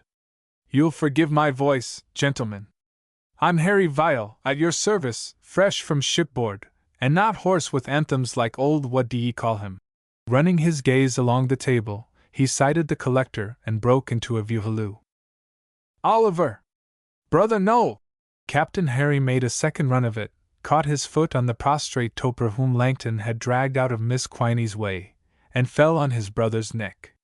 Recovering himself with a damn, he clapped his left hand on Sir Oliver's shoulder, seized Sir Oliver's right in his grip and started pump-handling, as though, murmured Langton, the room were sinking with 10 feet of liquor in the hold. Harry, is it Harry? Sir Oliver stammered, and made a weak effort to rise. Lord! You're drunk! Captain Harry crowed the cheerful discovery. Well, and I'll join you, but in moderation, mind! Newly married man, if someone will be good enough to pass the decanter? My dear fellow! Cast anchor half an hour ago, got myself rowed ashore hotfoot to shake my no by the hand. Lord, brother, you can't think how good it feels to be married.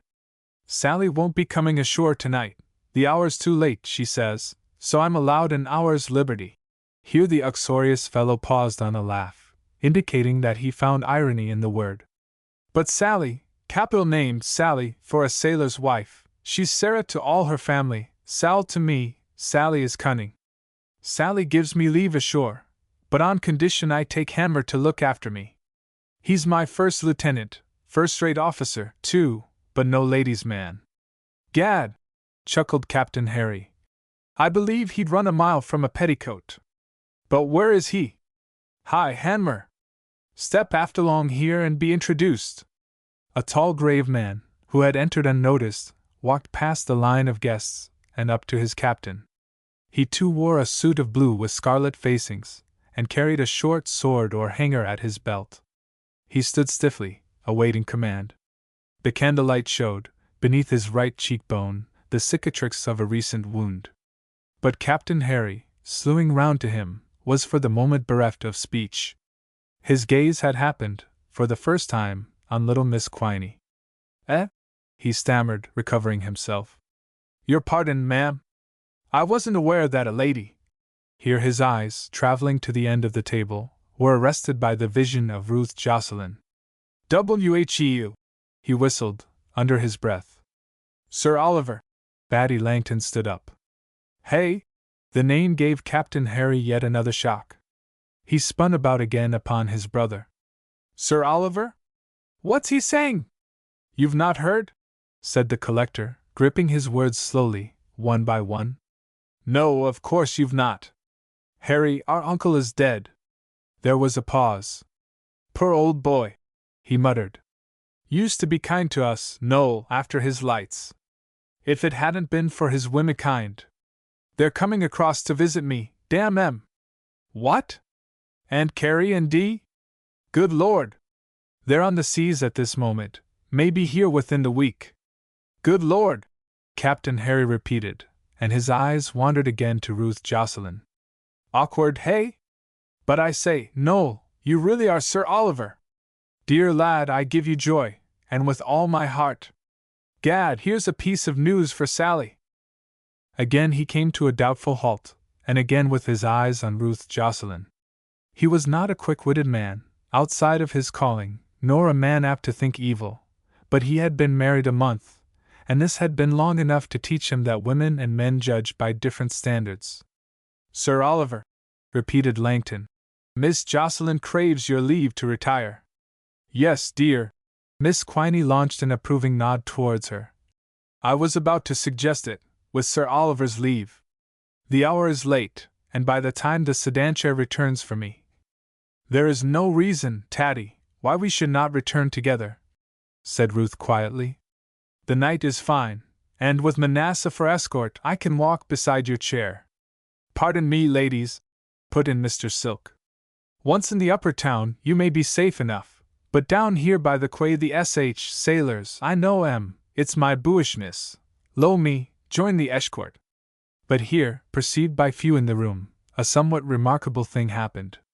Mr. Hammer, who had stood hitherto like a statue, put out a hand and laid it on Mr. Silk's shoulder, and there must have been some power in that grip, for Mr. Silk dropped into his seat without another word. Captain Harry saw it, and broke into a laugh. Why, to be sure! Hammer's the very man! The rest of ye too drunk, meaning no offence, and for me, well, for me, you see there's Sally to be reckoned with. He laughed aloud at this simple jocularity. Hanmer! Yes, sir. Convu! If you wish it, sir. The lieutenant bowed stiffly, but it was to be noted that the scar, which had hitherto showed white on a bronze cheek, now reddened on a pale one. Miss Quiney hesitated. The gentleman, as a stranger to Boston. I'll answer for Hanmer, ma'am. You'll get little talk out of him, but be there lions at large in Boston, Jack Hanmer'll lead you past them. Like Mr. Greatheart in the parable. Spoke up Ruth, whose eyes had been taking stock of the proposed escort, though he stood in the penumbra and at half the room's length away. Tatty, if my lord permit and Lieutenant Hanmer be willing. She stood up, and with a curtsy to Sir Oliver, swept to the door. Miss Quiney pattered after, and Mr. Hanmer, with a bow and hand lifted to the salute, stalked out at their heels. I'll warrant Jack Hanmer de liefer walk up to a gun, swore Captain Harry as the curtain fell behind them. He bolts from the sight of Sally. I'll make Sally laugh over this. But here he pulled himself up and added beneath his voice. I can't tell her, though. The road as it climbed above the town towards Sabines grew rough and full of pitfalls. Even by the light of the full moon shining between the elms, Miss Quiney's chairmen were forced to pick their way warily, so that the couple on the sidewalk, which in comparison was well paved, easily kept abreast of them. Ruth walked with the free grace of a dryad. The moonlight shone now and again on her face beneath the arch of her wimple, and once, as she glanced up at the heavens, Mr. Hanmer, interpreting that she lifted her head to a scent of danger, and shooting a sidelong look despite himself, surprised a luster as of tears in her eyes, whereupon he felt ashamed, as one who had intruded on a secret. Mr. Hanmer. Ma'am? I have a favor to beg. Is it true, by the way, she asked mischievously, that to talk with a woman distresses you? Ma'am. My name is Ruth Jocelyn. Mr. Hanmer either missed to hear the correction or heard and put it aside. Been at sea all my life, he explained. They caught me young. Ruth looked sideways at him and laughed, a liquid little laugh, much like the bubbling note of a thrush. You could not have given an answer more pat, sir. I want to speak to you about a child, caught young and about to be taken to sea. You are less shy with children, I hope? Not a bit, confessed Mr. Hanmer. He added, they take to me, though, the few I've met. Dick will take to you for certain? Dickie is Sir Oliver's child. I didn't know. Mr. Hanmer came to a full stop. No, said Ruth, as though she echoed him. He is 8 years old almost. Her eyes looked straight ahead, but she was aware that his had scanned her face for a moment, and almost she felt his start of reassurance. So, the child being a friend of mine, and his father having promised him a cruise in the Venus, you see that I very much want to know what manner of lady is Captain Harry's wife, and that I could not ask you point blank because you would have set the question down to idle curiosity. It might make all the difference to him. She added, getting no answer. A child of 8, and the country at war. Mr. Hanmer muttered. His father must know that we cruise ready for action. I tell you, sir, what Dickie told me this morning. But it's impossible. To that, sir, I might find you half a dozen answers. To begin with, we all know, And Sir Oliver perhaps, from private information, knows better than any of us that peace is in sight. Here in the northern colonies it has arrived already. The enemy has no fleet on this side of the world, and on this coast no single ship to give you any concern. Guardacostas? There may be a few left on the prowl, even in these latitudes. I don't believe it for my part, we've accounted for most of them. Still, and Captain Harry thinks so much of them that he sails from Carolina to Boston with his bride on board. You are right, Miss Jocelyn, and you are wrong. Mistress Vial has come to Boston in the Venus, and by reason that her husband, when he started, had as little acquaintance with fear for others as for himself. But if she return to Carolina it will be by land or when peace is signed. Love has made the captain think, and thought has made him, well, with Madame on board I am thankful. He checked himself. You are thankful he did not sight a guardacosta. She concluded the sentence for him, and walked some way in silence, while he at her side was silent, being angry at having said so much. Yet Captain Harry is recklessly brave? She mused. To the last degree, Miss Jocelyn. Mr. Hammer agreed eagerly. To the last degree within the right military rules. Fighting a ship's an art, you see. It seemed that she did not hear him. It runs in the blood, she said. She was thinking, fearfully yet exultantly, of this wonderful power of women, for whose sake cowards will behave as heroes and heroes turn to cowards. They had outstripped the chairman, and were at the gate of Sabine's. He held it open for her. She bethought her that his last 2 or 3 sentences had been firmly spoken, that his voice had shaken off its husky stammer, and on the impulse of realized power she took a fancy to hear it tremble again. But if Madame will not be on board to look after Dickie, the more will he need a friend. Mr. Hammer, will you be that friend? You are choosing a rough sort of nursemaid. But will you? She faced him, wonderful in the moonlight. His eyes dropped. His voice stammered. I will do my best, Miss Jocelyn. She held out a hand. He took it perforce in his rope-roughened paw, held it awkwardly for a moment, and released it as one lets a bird escape. Ruth smiled. The best of women, ran a saying of Batty Langton's. If you watch 'em, are always practicing, even the youngest, as a kitten plays with a leaf. They stood in silence, waiting for the chair to overtake them. Tatty, you are a heroine! Miss Quiney, unwinding a shawl from her head under the hall lamp, released herself from Ruth's embrace. Her nerve had been strained and needed a recall. Maybe, she answered snappishly. For my part, I take more comfort, just now, to be called a respectable woman. Ruth laughed, kissed her again, and stood listening to the footsteps as they retreated down the gravelled way. Among them her ear distinguished easily the firm tread of Mr. Hammer. Chapter 7. First Offer. A little before noon next day word came to her room that Sir Oliver had called and desired to speak with her. She was not unprepared. She had indeed dressed with special care in the hope of it, but she went to her glass and stood for a minute or 2, touching here and there her seemly tresses. Should she keep him waiting, keep him even a long while? He deserved it. But no! She was under a vow never to be other than forthright with him, and the truth was, his coming filled her with joy. I am glad you have come! These, in fact, were her first words as he turned to face her in the drawing-room. He had been standing by the broad window-seat, staring out on the roses. You guess, of course, what has brought me. He had dressed himself with extreme care. His voice was steady, his eye clear, and only a touch of pallor told of the overnight debauch. I am here to be forgiven. Who am I to forgive? If you say that, you make it 3 times worse for me. Whatever you are does not touch my right to ask your pardon, or my need to be forgiven, which is absolute. No, she mused. You are right. Have you asked pardon of Tatty? I have, 10 minutes ago. She sent the message to you. Tatty was heroic. Ruth paused on the reminiscence with a smile. And if you will believe me, quite waspish when I told her so. You should have refused to come. You might have known that I was drunk, or I could never have sent. How does it go? She stood before him, puckering her brows a little as she searched to remember the words. On the 7th day, when the heart of the king was merry with wine, he commanded the 7 chamberlains. Spare me. To bring Vashti the queen before the king with the crown royal, to show the people and the princes her beauty, for she was fair to look on. Do I quote immodestly, my lord? Not immodestly, he answered.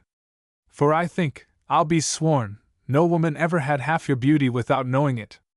But you quote mal a propos. Queen Vashti refused to come. Therefore was the king very wroth, and his anger burned in him. I think, again, that you were not the woman to obey any such fear. No, Queen Vashti refused to come, being a queen.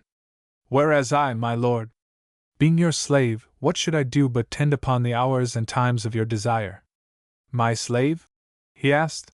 Setting aside last night, when I was disgustingly drunk, have you a single excuse for using that word? Of your giving, none? You have been more than considerate. Of my own choosing, yes.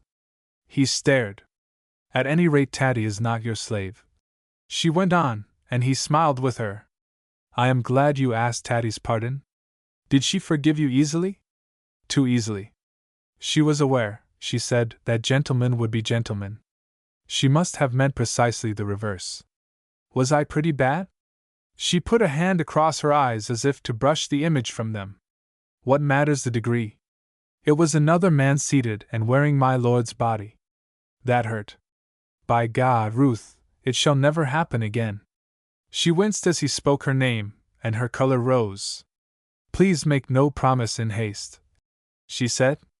Excuse me, when a man takes an oath for life, the quicker he's through with it the better. At least that's the way with us Viles. It's trifles, like getting drunk, for instance, we do deliberately. Believe me, child, I have a will of my own. Yes, she meditated. I believe you have a strong will. 'Tis a swinish business, overdrinking, when all's said and done. He announced it as if he made a discovery, and indeed something of a discovery it was for that age. Weakens a man's self-control, besides dulling his palate. They tell me, by the way, that after you left I beat Silk. Ruth looked grave. You did wrong, then. Silk is a beast. An excellent reason for not making him your guest, none for striking him at your own table. Perhaps not. Sir Oliver shrugged his shoulders. Well, he can have his revenge, if he wants it. How so? As a clergyman he cannot offer to fight you, and as a coward he would not if he could. Is one, then, to be considerate with cowards? Certainly, if you honor cowards with your friendship. Friendship. The dog likes his platter, and I suffer him for his talk. When his talk trespasses beyond sufferance, I chastise him. That's how I look at it. I am sorry, my lord, that Mr. Silk should make the third on your list this morning. Oh, come, you don't ask me to apologize to Silk. To him rather than to me. But oh, nonsense. He was disgusting, unspeakable, I tell you. If you suppose I struck him for nothing. I do not. You cannot think what he said. Something about me, was it not? Then, as Sir Oliver stood silent. Something a great many folk, your guests included, are quite capable of thinking about me, though they have not Mr. Silk's gift of language. That gift for which, you will go on to remind me, I suffer him. No, that gift which, you said, trespasses beyond sufferance. She did not remind him that he, after all, had exposed her and provoked Mr. Silk's uncleanly words. Both were beating time now. He had come, as was meet, to offer an apology, and with no intent beyond.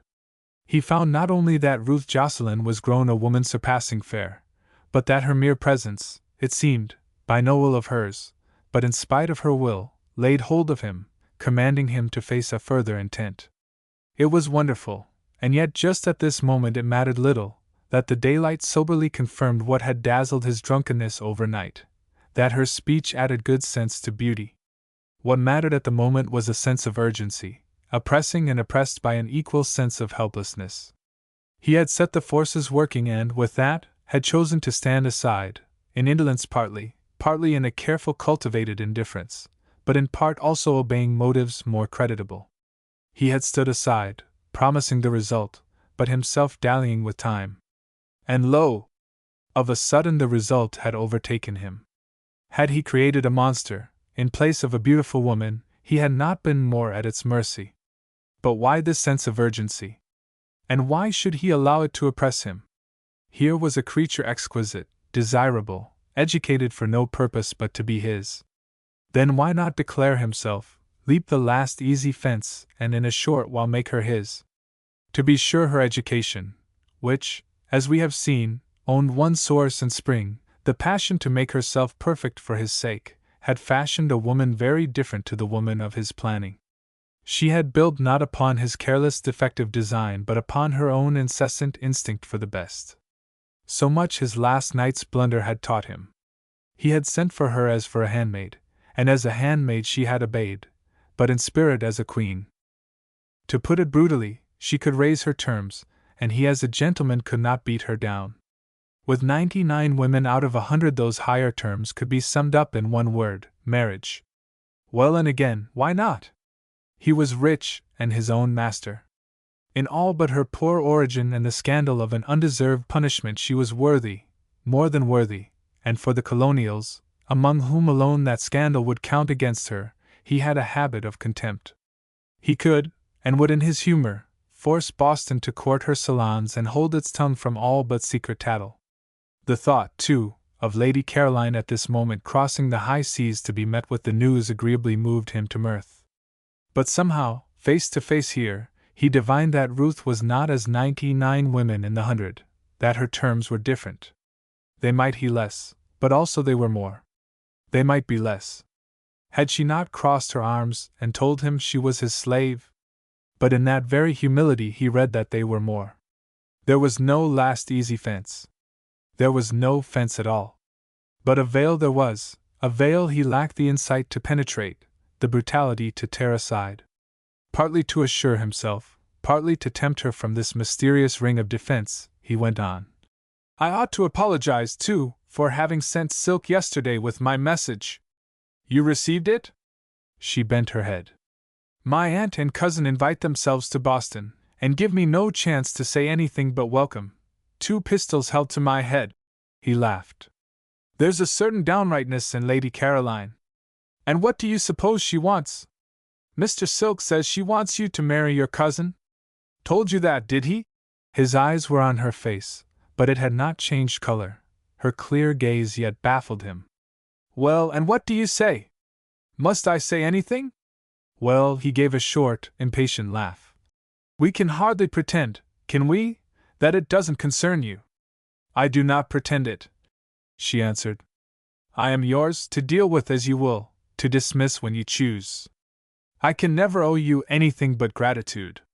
Ruth, will you marry me?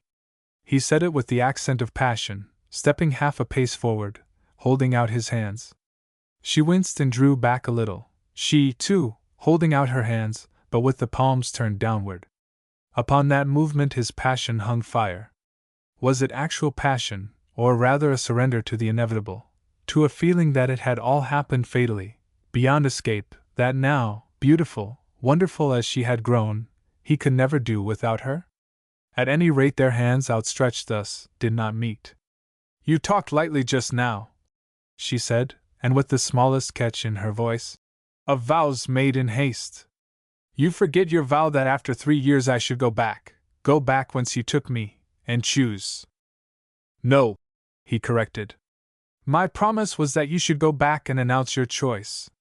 If some few months are to run, nothing hinders your choosing here and now. I do not ask you to marry me before the term is out, but only to make up your mind. You hear what I offer? She swept him a low, obedient bow. I do, and it is much to me, my dear lord. Oh, believe me, it is very much. But I do not think I want to be your wife, thus. You could not love me? Is that what you mean? Not love you? Her voice, sweet and low, choked on the words. Not love you? She managed to repeat. You, who came to me as a god, to me, a poor tavern drudge, who lifted me from the cart, the scourge, lifted me out of ignorance, out of shame? Lord, love, doubt what you will of me, but not that. You do love me? Then why? He paused, wondering. The impalpable barrier hung like a mist about his wits. Did Andromeda not love Perseus, think you?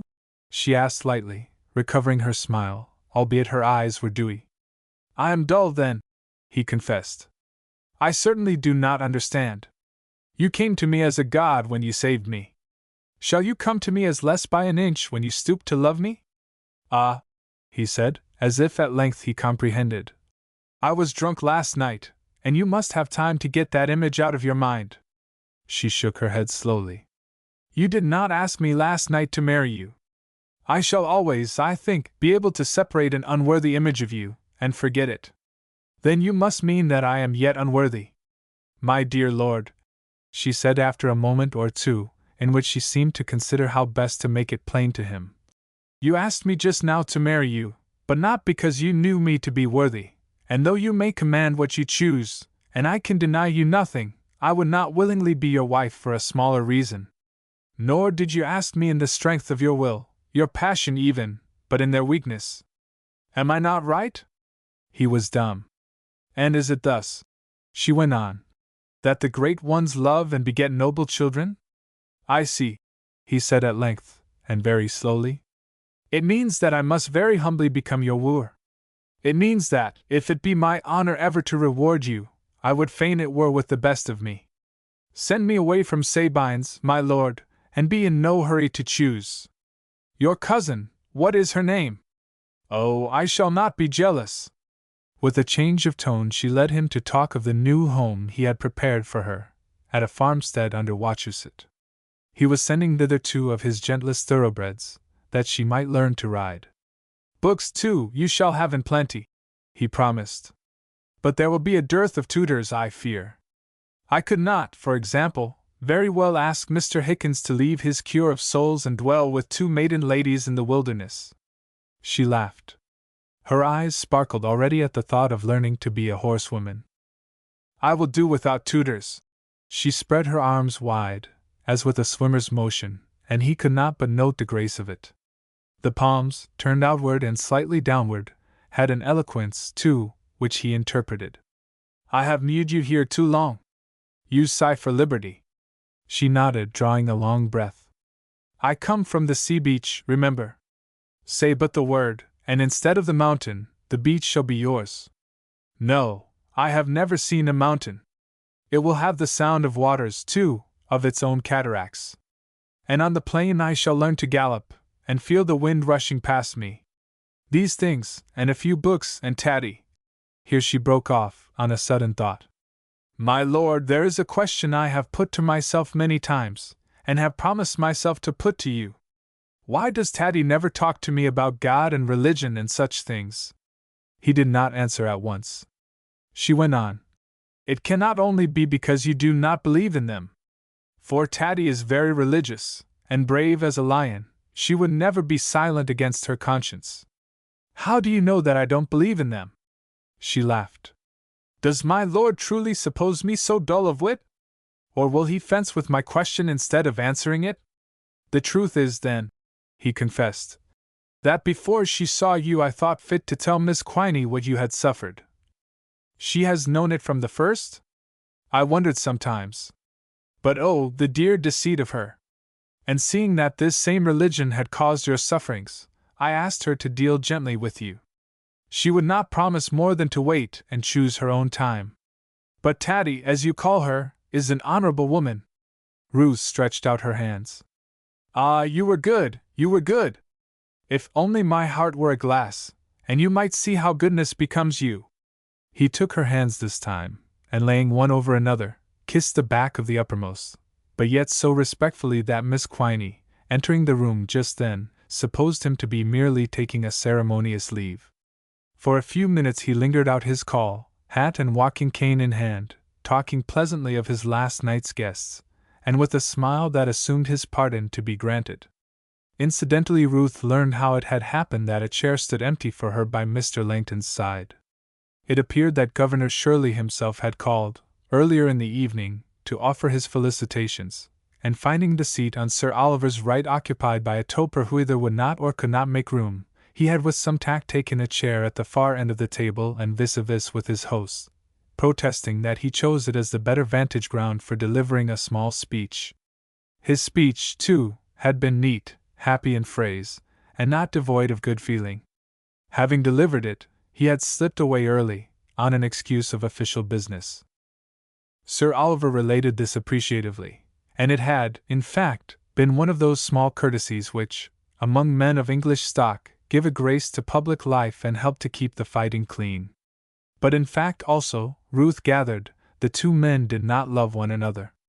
Surely, Abel and Rue's statesmen had some sense of colonial independence, colonial ambition, colonial self-respect. Sir Oliver had none. He was a Whig patrician, and the colonies existed for the use and patronage of England.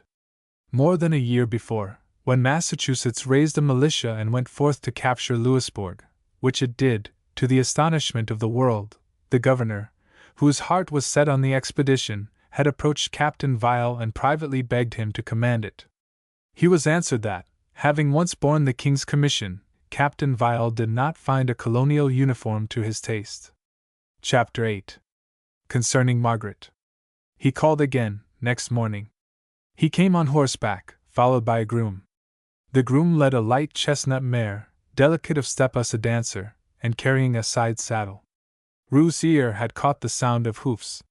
She looked forth at her open window as Sir Oliver reined up and hailed, frank as a schoolboy. "Your first riding lesson," he announced.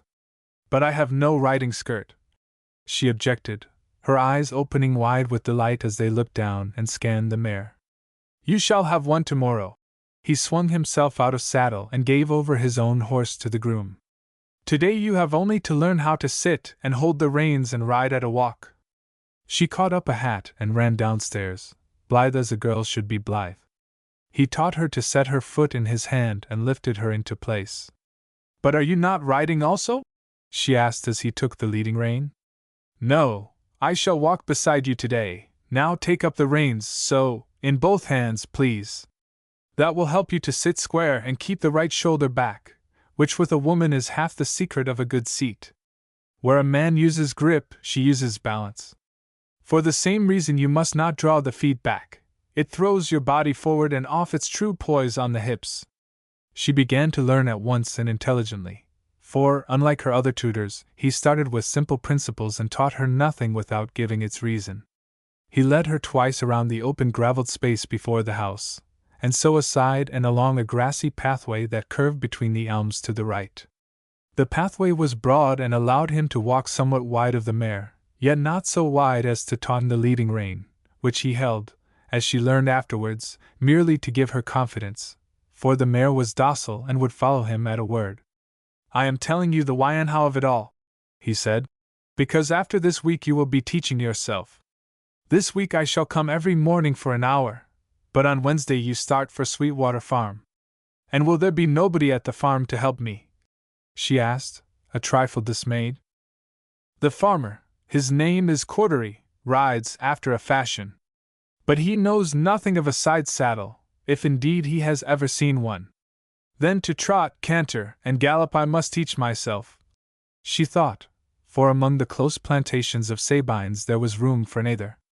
"If I experiment here, they will find me hanging like Absalom from a bough." But aloud she said nothing of her tremors. "Dicky sits a horse remarkably well for his age," said Sir Oliver after a pause. "I had some thought to pack him off holidaying with you.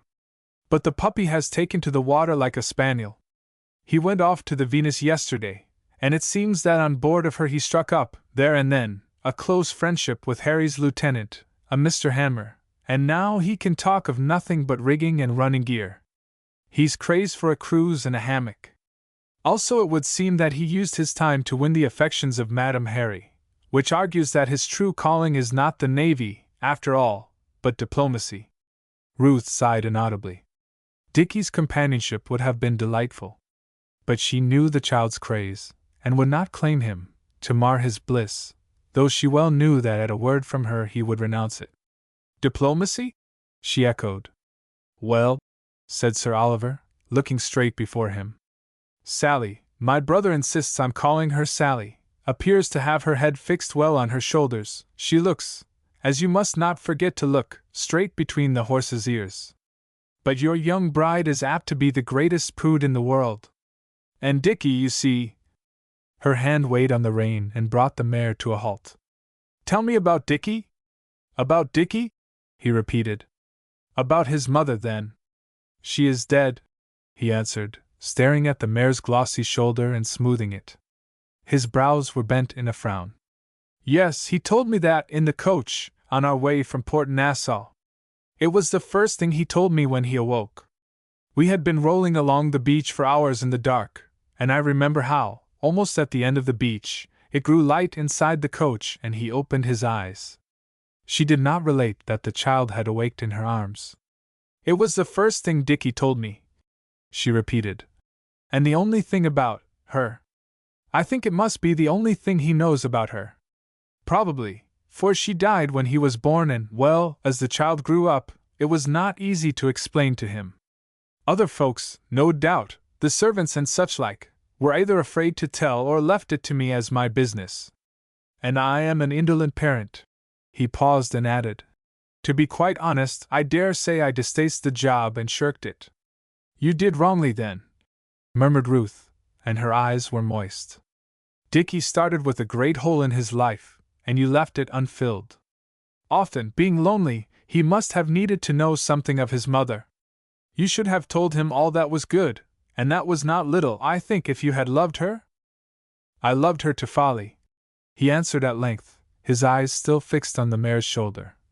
And yet not to folly, for she was a good woman, a married woman, some 3 or 4 years older than I and close upon 20 years younger than her husband, who was major of my regiment. You ran away with her? Say that he was not your friend. He was not, and you may put it more correctly that I helped her to run away from him. He was a drunkard, and in private he ill-used her disgustingly. Having helped her to escape, I offered him his satisfaction. He refused to divorce her, but we fought and I ran him through the arm to avoid running him through the body, for he was a shockingly bad swordsman. Ruth frowned. You could not marry her? No, and to kill him was no remedy, for if I could not marry an undivorced woman, as little could she have married her husband's murderer. He hunched his shoulders and concluded. The dilemma is not unusual. What happened then? My mother paid 20 calls upon the Duke of Newcastle, and after the 20th I received the collectorship of this port of Boston. It was exile, but lucrative exile. My good mother is a Whig and devout, and there is nothing like that combination for making the best of both worlds. Indeed, you may say that at this point she added the New World, and made the best of all three. She assured me that its solitudes would offer, among other advantages, great opportunity for repentance. Of course, she said, if you must take the woman, you must. He ended with a short laugh. Ruth did not laugh.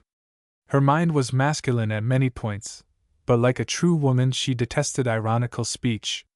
That is Mr. Langton's way of talking, she said, and you are using it to hide your feelings.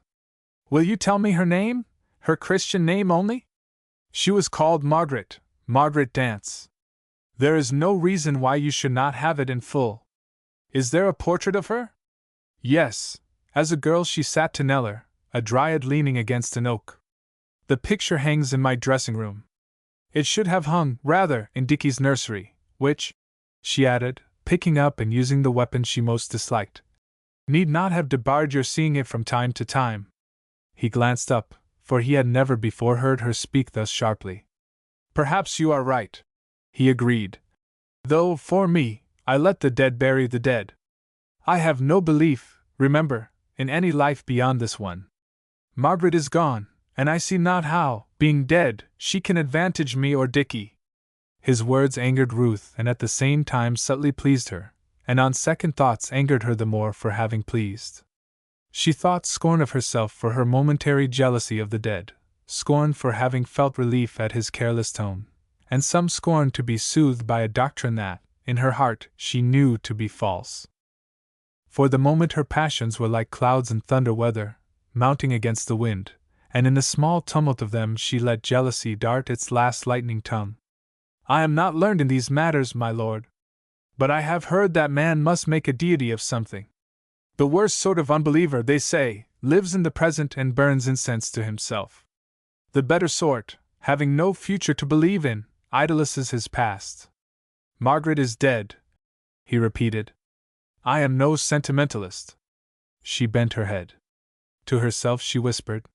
He may not idolize his past, yet he cannot escape from it.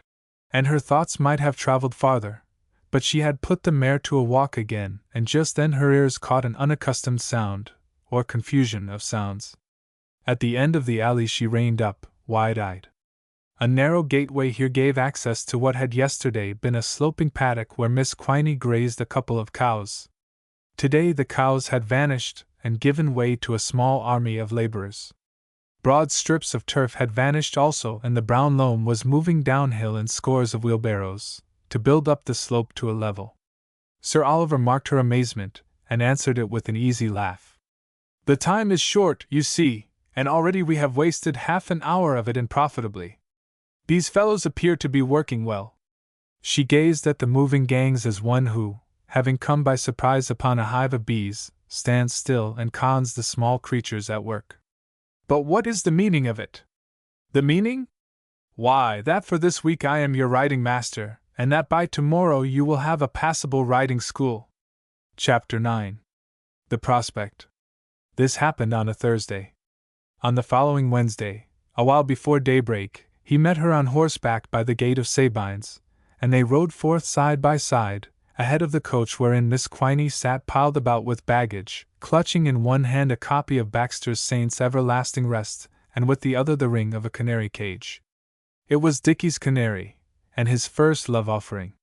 Yesterday had been Ruth's birthday, her 18th, and under conduct of Manasseh he had visited Sabines to wish her many happy returns, and to say good-bye.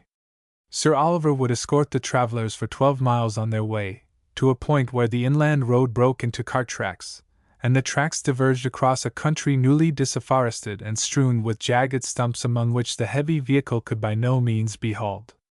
Here Farmer Cordery was to be in waiting with his light tilt-covered wagon. They had started thus early because the season was hot, and they desired to traverse the open highway and the clearings, and to reach the forest before the sun's rays grew ardent. Once past the elms of Sabines their road lay broad before them, easy to discern, for the moon, well in her third quarter, rode high, with no trace of cloud or mist.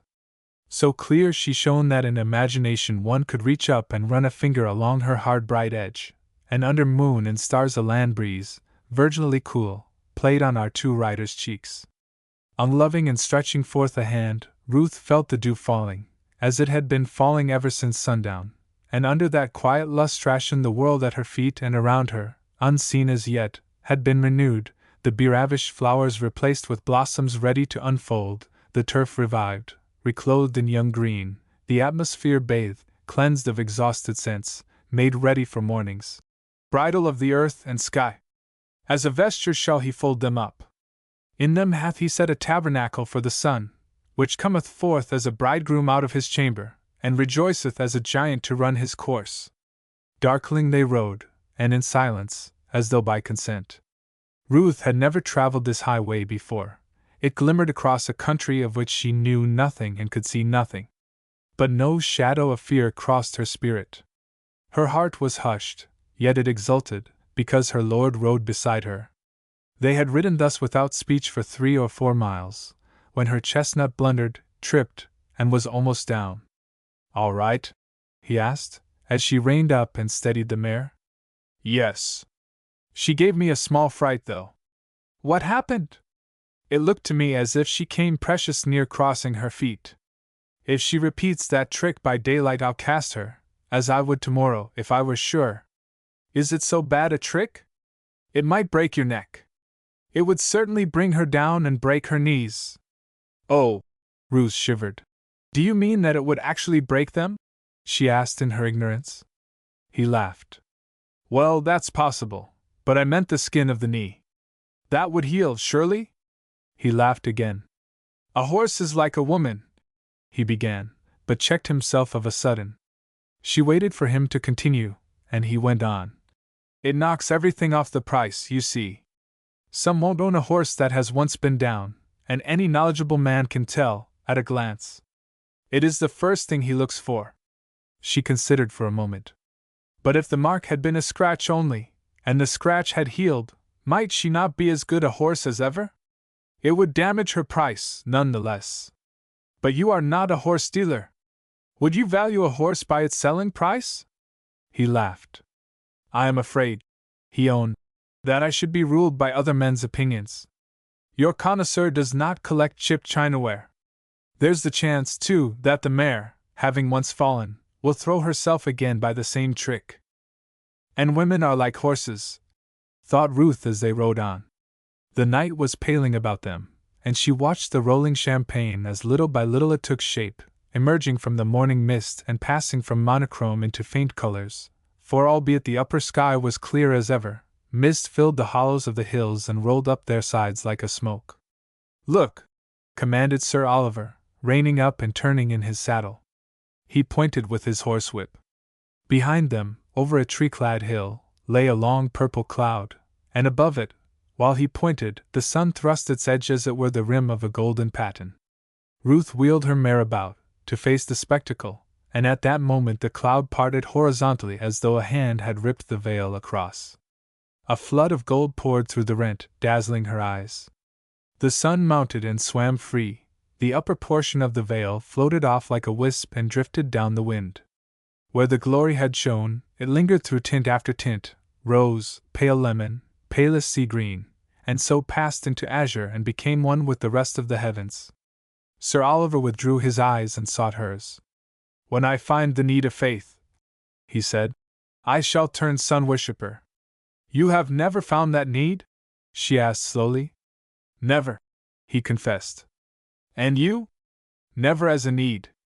I mean, she explained, that though I always despised religion, yes, always, even before I came to hate it, I never doubted that some wisdom must be at watch and at work all around me, ordering the sun and stars, for instance, and separating right from wrong.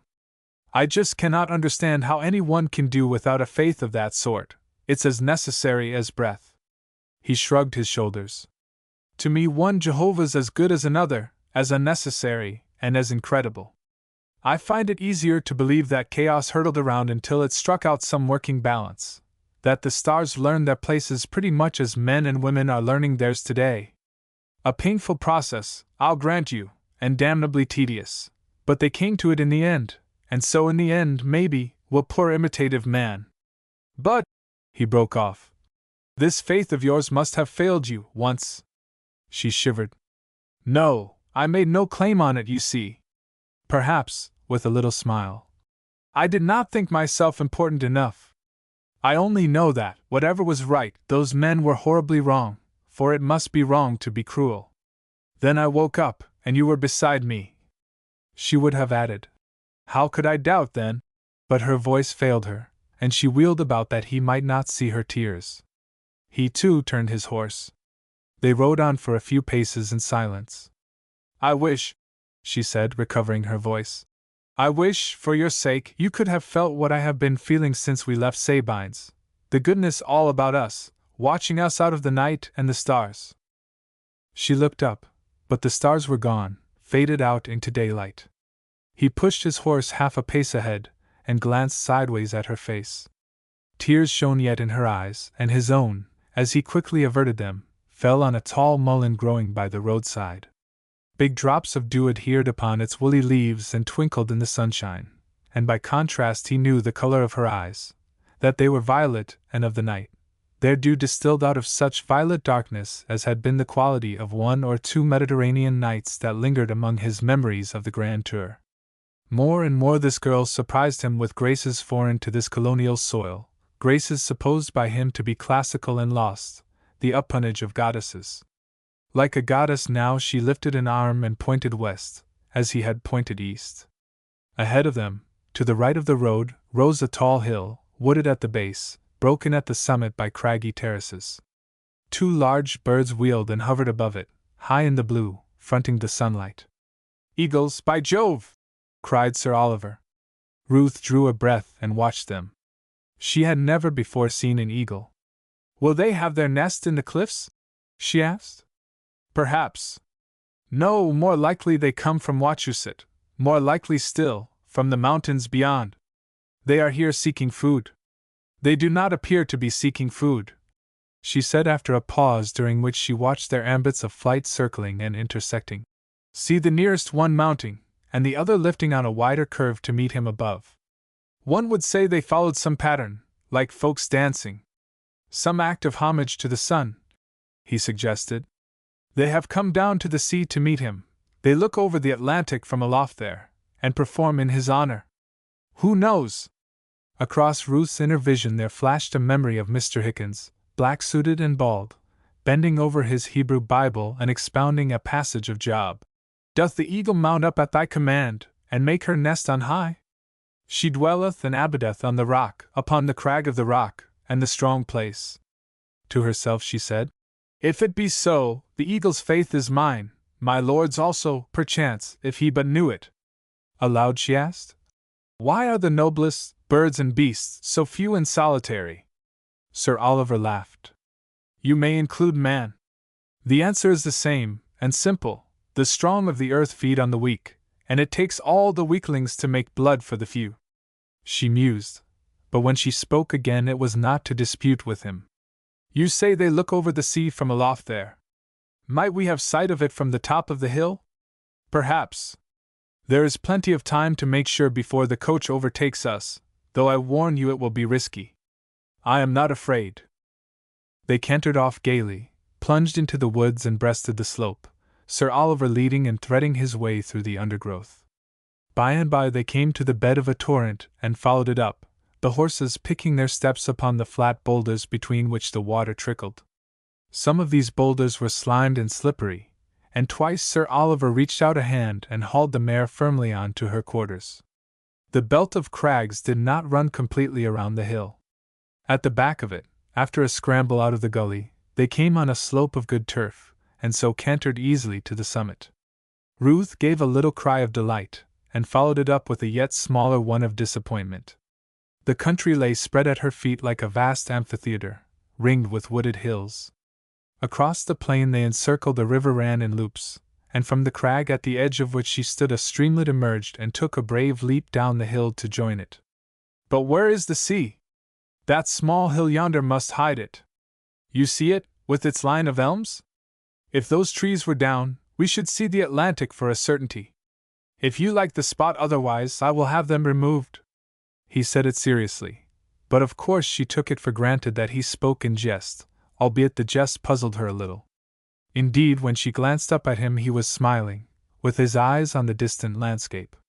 The mountain too, he added, if the trees will not suffice. Though not by faith, it shall be removed. Chapter 10. 3 Ladies. You may smoke, said Dicky politely, setting down his glass. Thank you, answered Mr. Hanmer. But are you sure? In my experience of houses there's always someone that objects. Dicky lifted his chin. We call this the nursery because it has always been the nursery. But I do what I like here. Mr. Hanmer had accepted the boy's invitation to pay him a visit ashore and help him to rig a model cutter, a birthday gift from his father, and the pair had spent an afternoon upon it, seated upon the floor with the toy between them and a litter of twine everywhere, Dicky deep in the mysteries of knots and splices, the lieutenant whittling out miniature blocks and belaying pins with a knife that seemed capable of anything. They had been interrupted by Manasseh, bearing a tray of refreshments, bread and honey and cakes, with a jug of milk for the one, for the other a decanter of brown sherry with a dish of ratafia biscuits.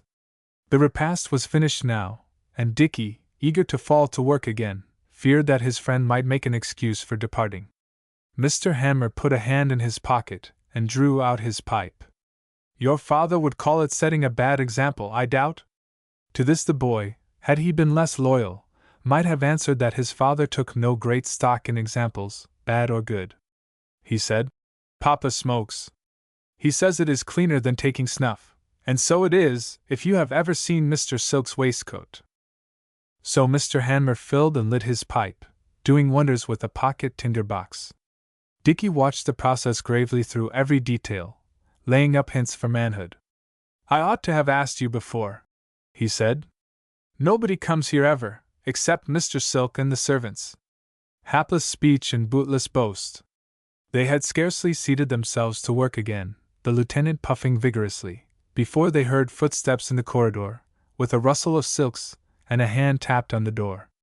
It opened as Dickie jumped to his feet, calling, "Come in!" And on the threshold appeared Mrs. Vial in walking dress. Dickie liked Mrs. Harry, as he called her, but he stared in dismay at two magnificent ladies in the doorway behind her, and more especially at the elder of the twain, who, attired in puce-colored silk, stiff as a board, walked in lifting a high patrician nose and exclaiming, "Faugh! What a detestable odor!" Mr. Hammer hurriedly hid his pipe and scrambled up, stammering an apology. Dickie showed more self-possession. He gave a little bow to the two strangers and turned to Mrs. Harry. "I am sorry, Aunt Sarah. But I didn't know, of course, that you were coming and bringing visitors." "To be sure you did not, child," said Mrs. Harry with a good-natured smile. She was a cheerful, commonsensical person, pleasant of face rather than pretty, by no means wanting in wit, and radiant of happiness, just now, as a young woman should be who has married the man of her heart. "But let me present you to Lady Caroline Vial and Miss Diana." Dickie bowed again. "I'm sorry, ma'am," he repeated, addressing Lady Caroline. "Mr. Hammer has put out his pipe, you see, and the window is open." Lady Caroline carried an eyeglass with a long handle of tortoise-shell. Through it she treated Dickie to a deliberate and disconcerting scrutiny, and lowered it to turn and ask Mrs. Harry, "You permit him to call you Aunt Sarah?" Mrs. Harry laughed. "It sounds better, you will admit, than Aunt Sally, and don't necessitate my carrying a pipe in my mouth. Oh yes," she added, with a glance at the boy's flushed face, "Dickie and I are great friends.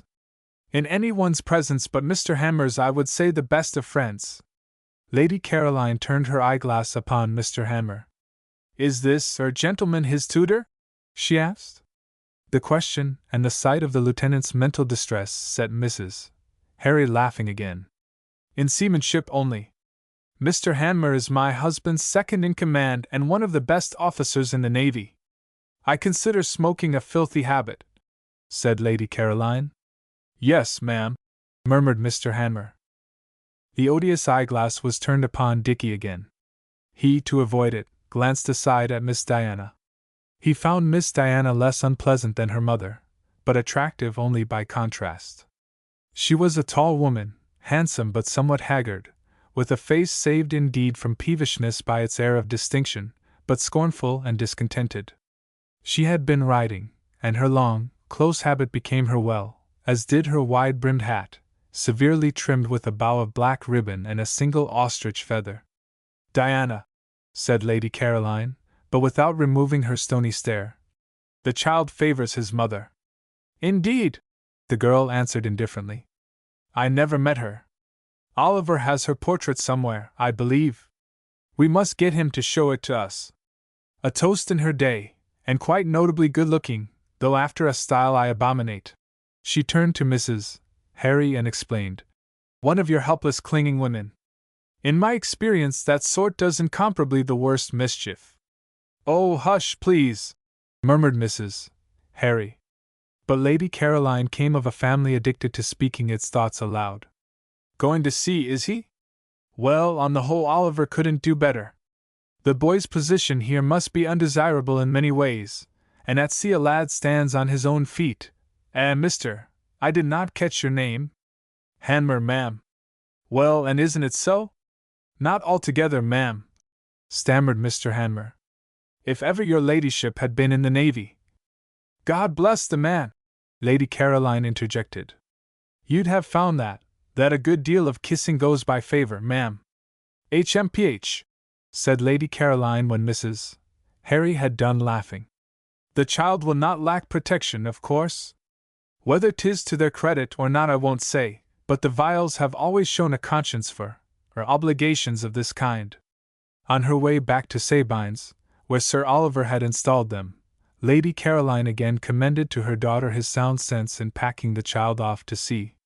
"They will take him at any age, I understand, and Mrs. Vial, it appears, has no objection." She is not returning to Carolina by sea. No, but she can influence her husband.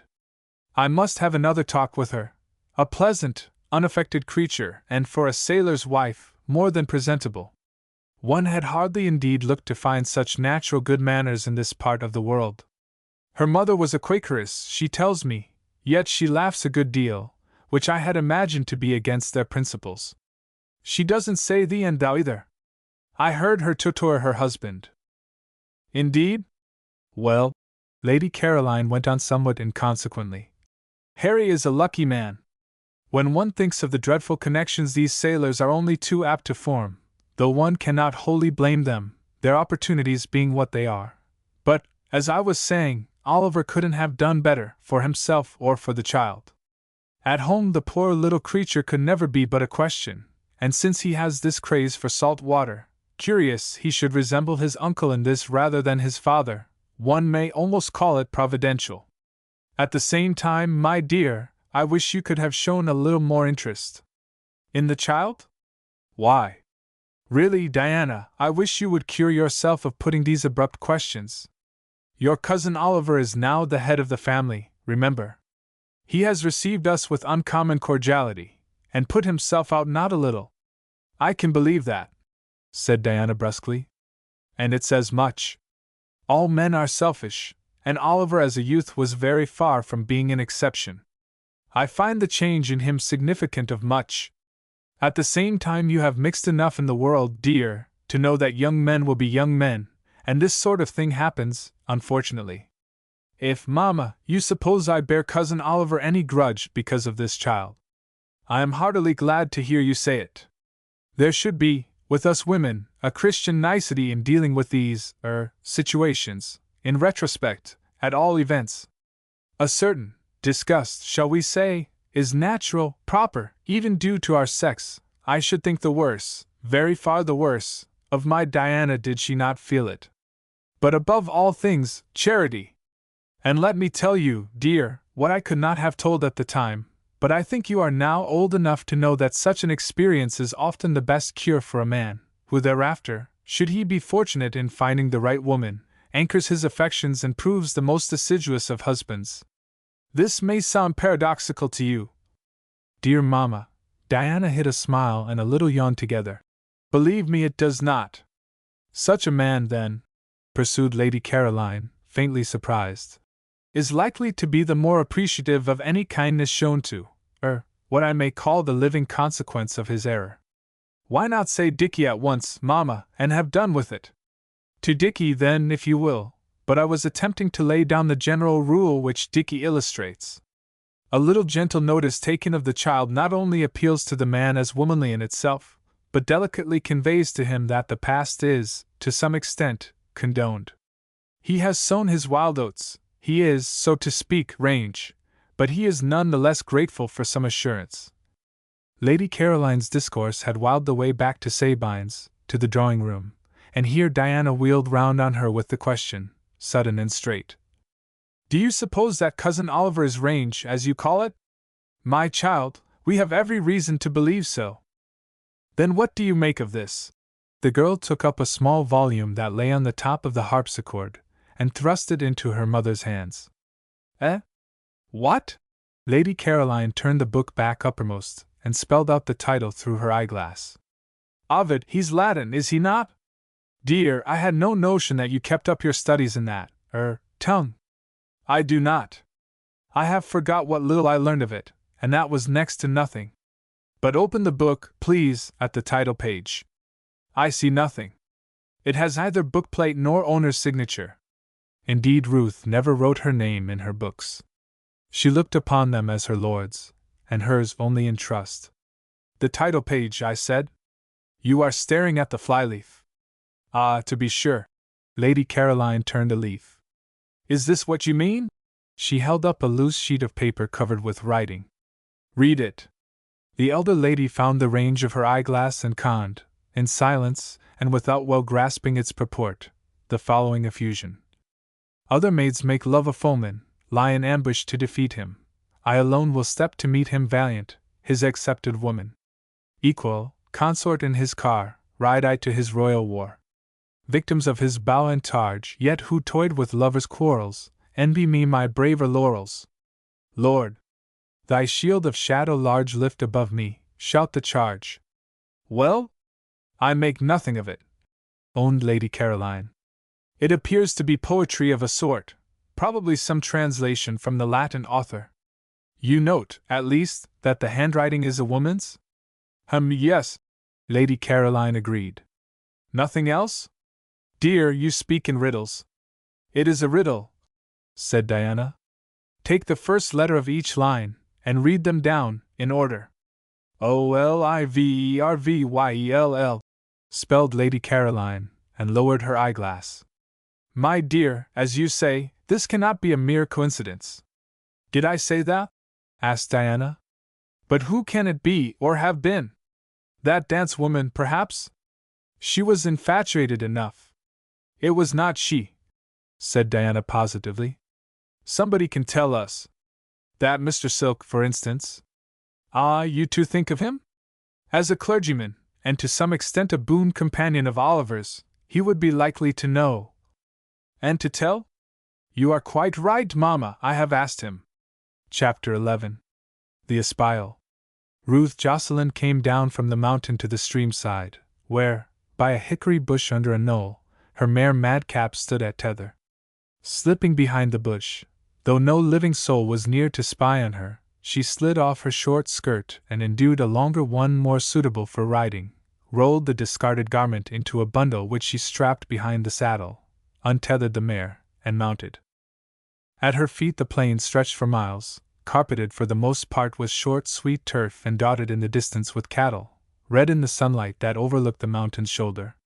These were Farmer Cordery's cattle, and they browsed within easy radius of a clump of elms clustered about Sweetwater Farm.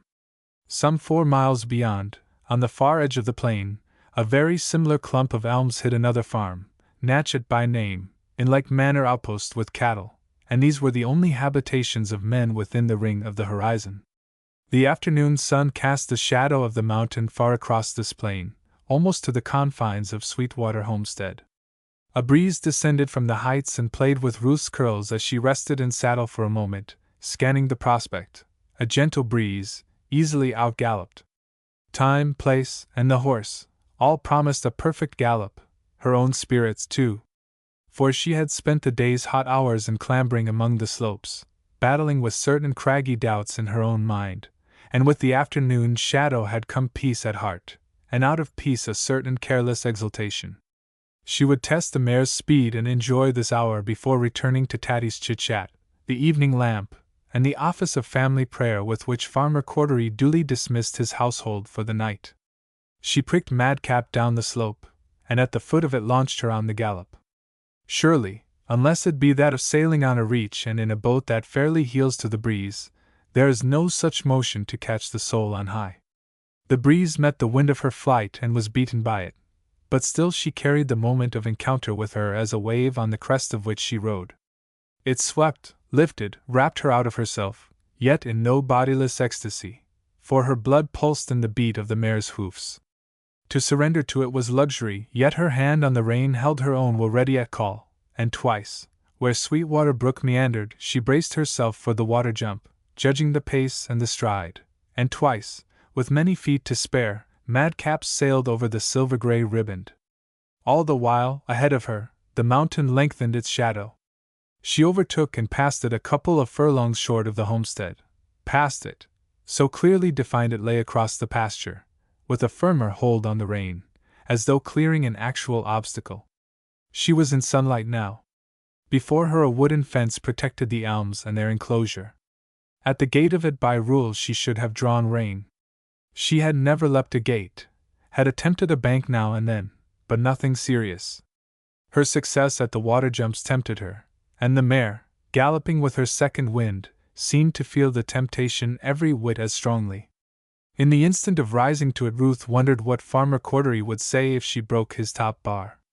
The mare's feet touched it lightly, rap, rap. She was over. A woodpile stood within the gate to the left, hiding the house. She had passed the corner of it before she could bring Madcap to a standstill, and was laughing to herself in triumph as she glanced around. Heavens! The house was of timber, with a deep timbered veranda, and in the veranda, not 20 paces away, beside a table laid for coffee, stood Tatty with 3 ladies about her, 3 ladies all elegantly dressed and staring. Ruth's hand went up quickly, involuntarily, to her disheveled hair, and at the same moment the little lady, as though making a bolt from captivity, stepped down from the veranda and came shuffling across the yard towards her, almost at a run. "Ruth, dear!" she panted. "Oh, dear, dear! I am so glad you have come! Why, what's the matter?" The girl, scenting danger, faced it. She swung herself down from the saddle crutch, picked up her skirt, and taking Madcap's rein close beside the curb, walked slowly up to the veranda. "Have they been bullying you, dear?" she asked in a low, quiet voice. "They have come all this way to see us, Lady Caroline Vile, and Miss Diana, yes, and Mrs. Captain Vile, Mrs. Harry, as Dickie calls her. They have ferreted us out, somehow, and the questions they have been asking. I think, dear, I really think, that in your place I should walk Madcap round to her stable and run indoors for a tidy-up before facing them. A minute or 2 to prepare yourself, I can easily make your excuses. And a moment since you were calling me to come and deliver you," answered Ruth, still advancing. "Present me, please." Little Miss Quiney, turning and running ahead, stammered some words to Lady Caroline, who paid no heed to them or to her but kept her eyeglass lifted and fixed upon Ruth. Miss Diana stood a pace behind her mother's shoulder. Mrs. Harry, after a glance at the girl, turned and made pretense to busy herself with the coffee table. "So you are the young woman?" ejaculated Lady Caroline. "Am I?" said Ruth quietly, and after a profound curtsy turned sideways to the mare. "A lump of sugar, Tatty, if you please." "I thank you, ma'am." As Mrs. Harry, anticipating Miss Quiney, stepped forward with a piece held between the sugar tongs. "And I think she even deserves a second, for clearing the yard gate." She fed the gentle creature and dismissed her. "Now trot around to your stall and ask one of the boys to unsaddle you." She stood for 10 seconds, maybe, watching as the mare with a fling of the head trotted off obediently. Then she turned again and met Mrs. Harry's eyes with a frank smile. "It is the truth," she said. "We cleared the gate. Come, please, and admire." Mrs.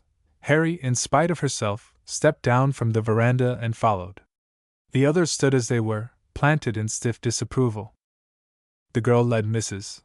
Harry to the corner of the wood pile. "Admire!" she repeated, pointing with her riding switch, and then, still keeping the gesture, she sank her voice and asked quickly, "Why are you here? You have a good face, not like the others. Tell me." "Lady Caroline," stammered Mrs. Harry, taken at unawares. "She has a right, naturally, to concern herself." "Does he know? Sir Oliver?" "No, I believe not. You see, the Viles are a great family, and family to them is a tremendous affair, a religion almost. Whatever touches one touches all, especially when that one happens to be the head of his house." "Is that how Captain Vile, how your husband, feels it? No, please keep looking towards the gate.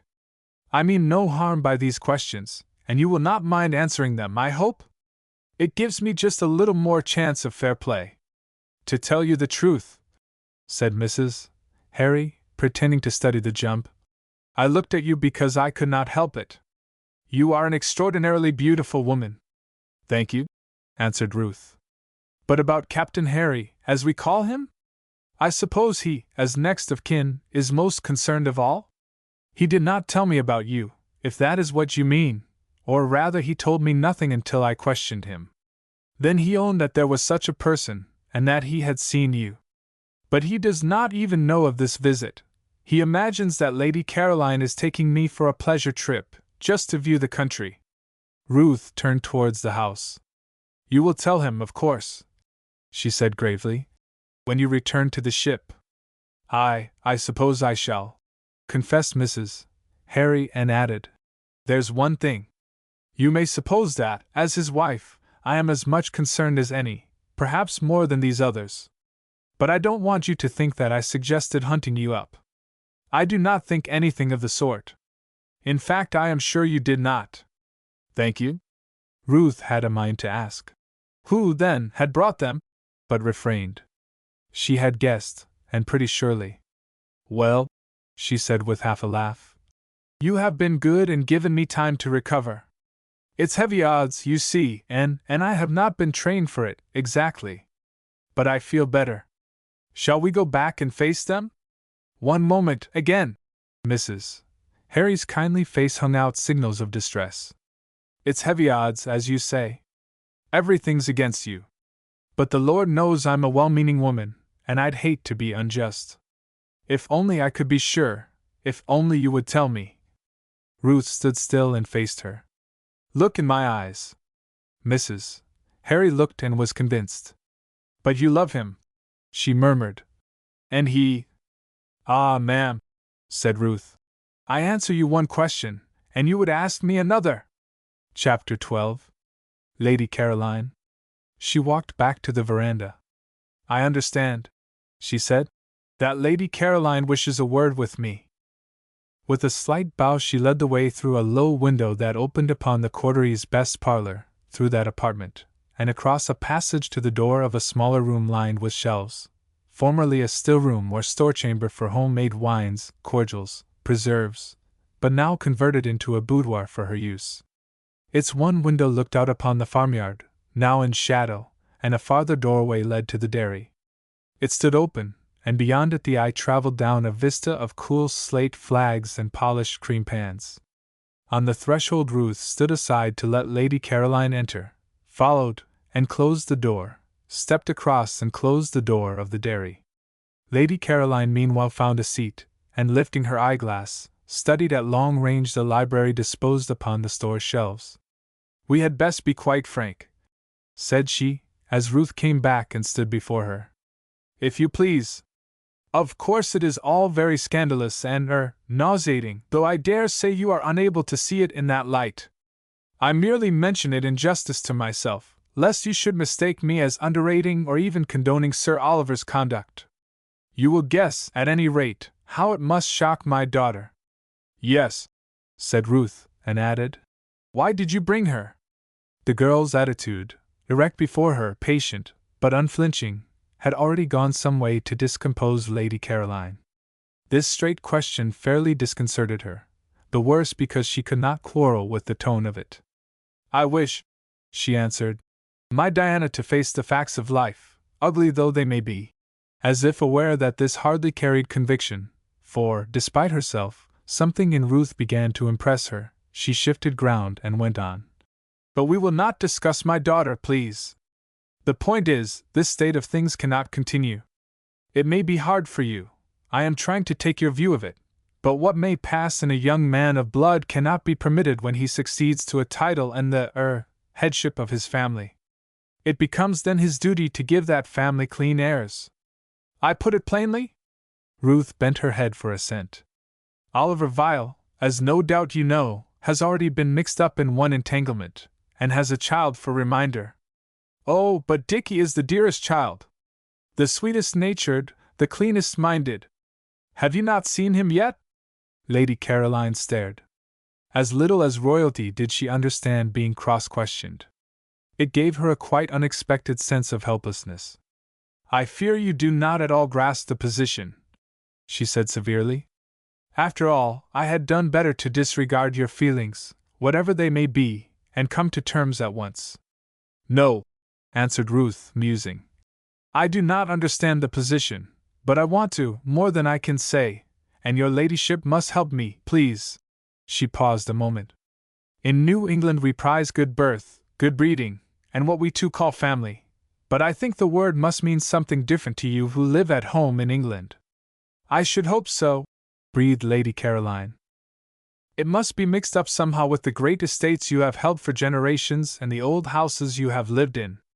No, she went on, as Lady Caroline would have interrupted.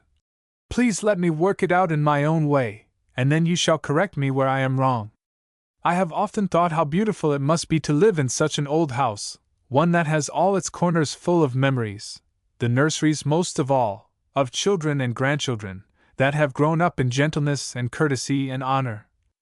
Good Lord! Lady Caroline interjected. You mean, Ruth smiled, that I am talking like a book?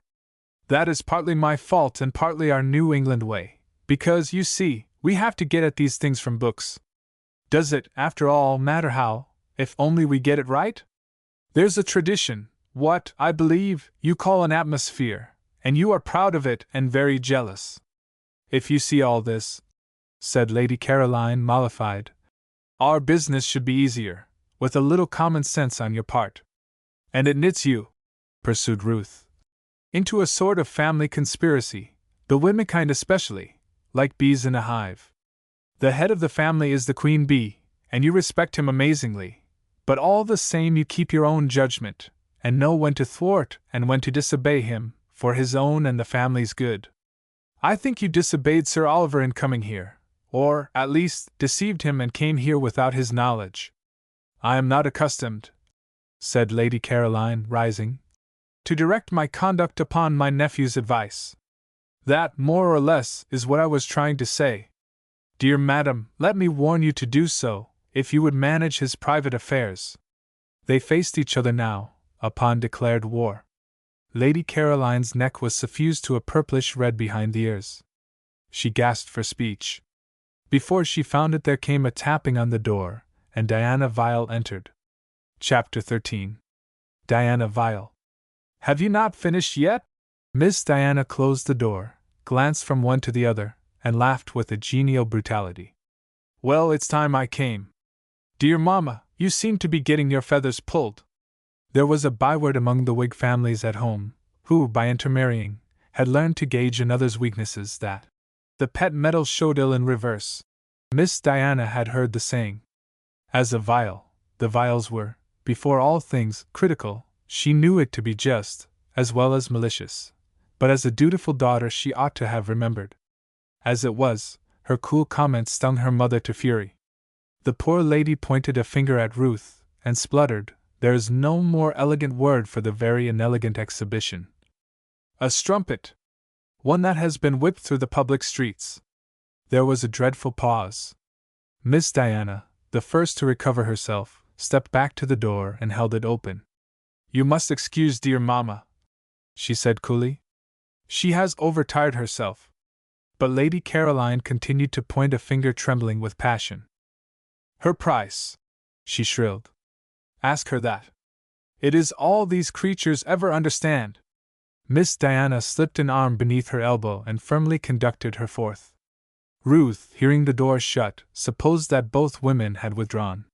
She sank into a chair, and was stretching out her arms over the table to bury her face in them and sob, when the voice of the younger said quietly behind her shoulder, It is always hard, after Mamma's tantrums, to bring the talk back to a decent level. Nevertheless, shall we try? Ruth had drawn herself up again, rallying the spirit in her. It was weary, bruised, but its hour of default was not yet. Her voice dragged, but just perceptibly, as she answered Miss Vile, who nodded, noting her courage and wondering a little. I am sorry. Sorry? Yes, it was partly my fault, very largely my fault. But your mother angered me from the first by assuming what she had no right to assume. It was horrible. Diana Vile seated herself, eyed her steadily for a moment, and nodded again. Mamma can be rayed, there's no denying. She was wrong, of course, that's understood. Still, on the whole you have done pretty well, and had your revenge. Ruth's eyes widened, for this was beyond her. Diana explained. You have let us make the most impossible fools of ourselves. It may have been more by luck than by good management, as they say, but there it is. Now don't say that revenge isn't sweet. I've done you what justice I can, but if you pose as an angel from heaven, it's asking too much. While Ruth considered this, she added, I don't know if you can put yourself in Mamma's place for a moment, but if you can, the hoax is complete enough, you'll admit. I had rather put myself in yours. Their eyes met, and Diana's cheek reddened slightly. You are an extraordinary girl, she said, and there seems no way but to be honest with you. Unfortunately, it's not so easy, even with the best will in the world. Can you understand that? If you love him. Oh, for pity's sake, spare me! Diana bounced up and stepped to the window. The red on her cheek had deepened, and she averted it to stare out at the poultry in the yard. "You are unconscionable," she said after a while, with a vexed laugh. "I have known my cousin Oliver since we were children together. Really, you know, you're almost as brutal as Mama." "The truth? Let me see." "Well, the truth, so near as I can tell it, is that I just let Mama have her head, and waited to see what would happen. This was her expedition, and I took no responsibility for it from the first." "I understand." Ruth, watching the back of her head, spoke musingly, with pursed lips. "Excuse me," Diana wheeled about suddenly. "You cannot possibly understand just yet. This last was my 10th season in London. One grows weary, and then in the confusion of Papa's death, it comes to this, that I was ready for anything to get out of the old rut. Shall we say that I just cast myself on fate? It may have been at the back of my head that whatever happened might be worse, but couldn't well be weirier. But if you think I had any design of setting my cap at him—" "Hush!" said Ruth softly. "I had no such thought." "And if you had, you would not have cared," said Diana, eyeing her again long and steadily. "Mama, you really must forgive Mama. If you knew them, there was never a pet that was not impiable. Mama spoke of asking your price. As if, for any price, he would give you up. I have no price to ask, of him or of anyone. No, and you need have none. I am often very disagreeable," said Diana candidly, "but my worst enemy won't charge me with disparaging good looks in other women." "May I use your words?" said Ruth, with a shy smile. "And say that you have no need?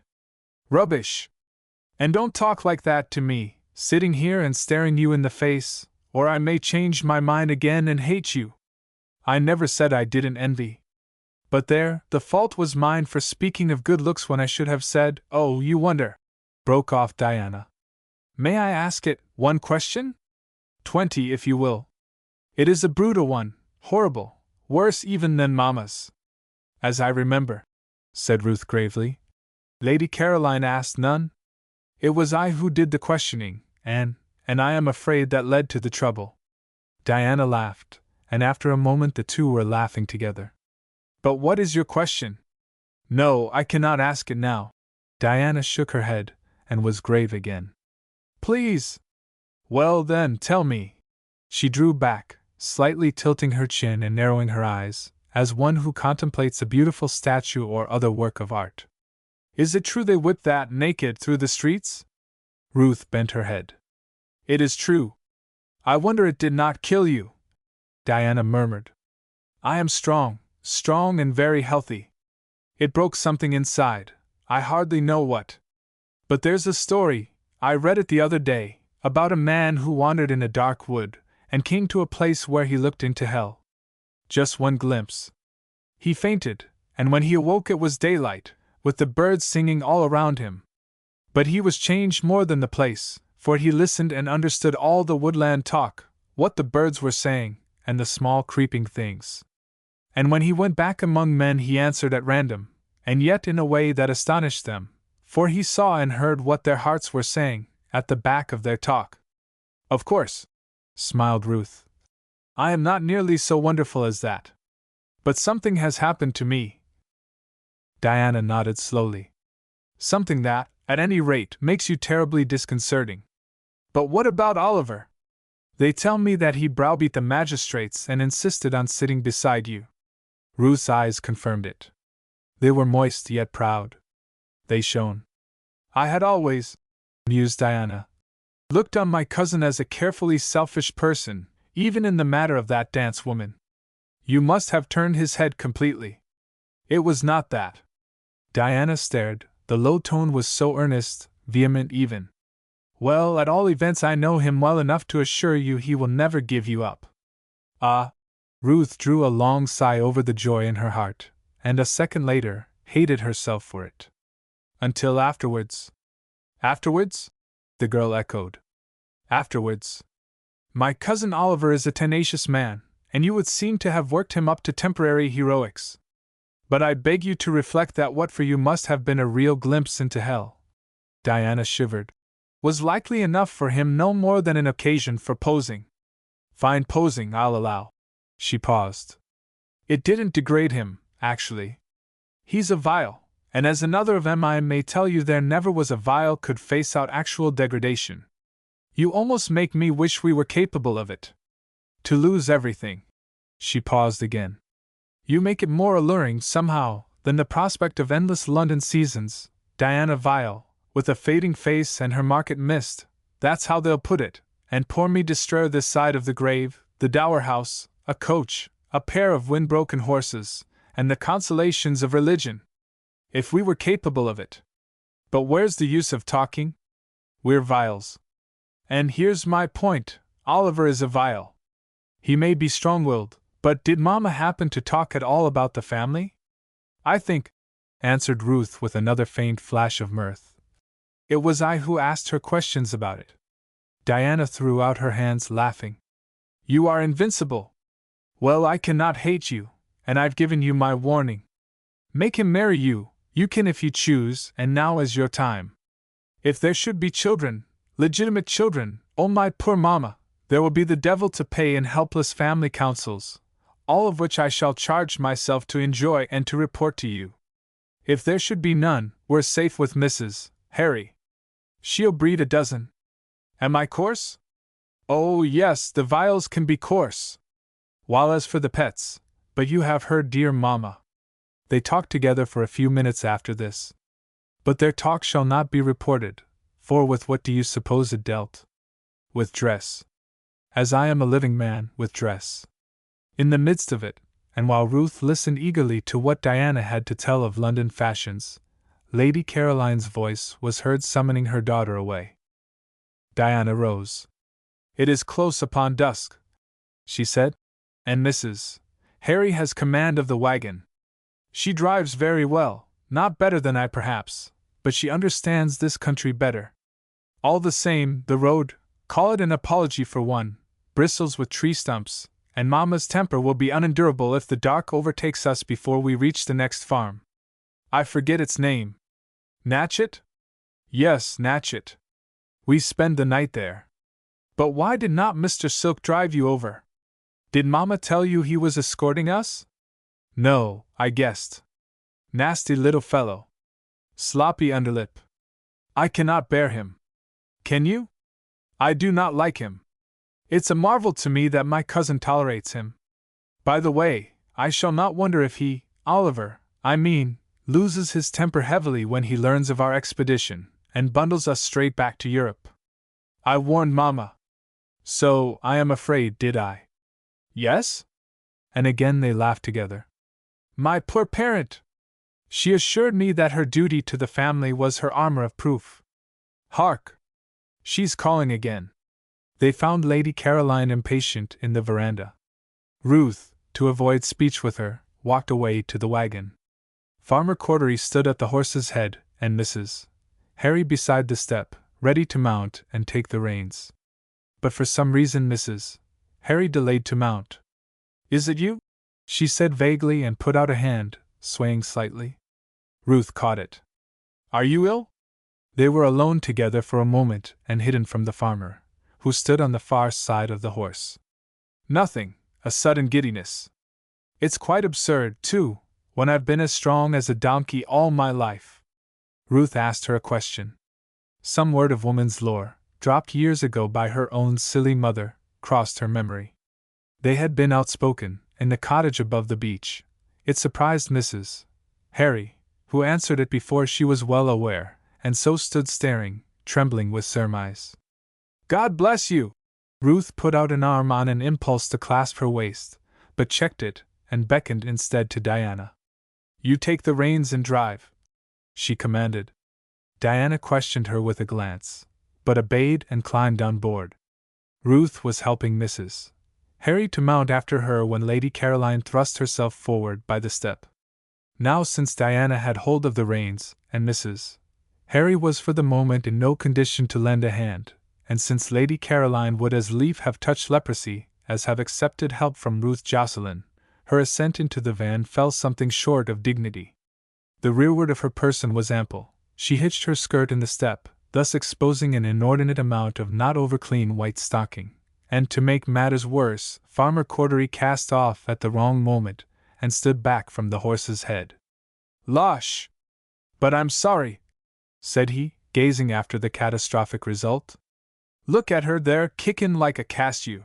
He turned a serious face on Ruth and added, "Vigorous, too, for her years."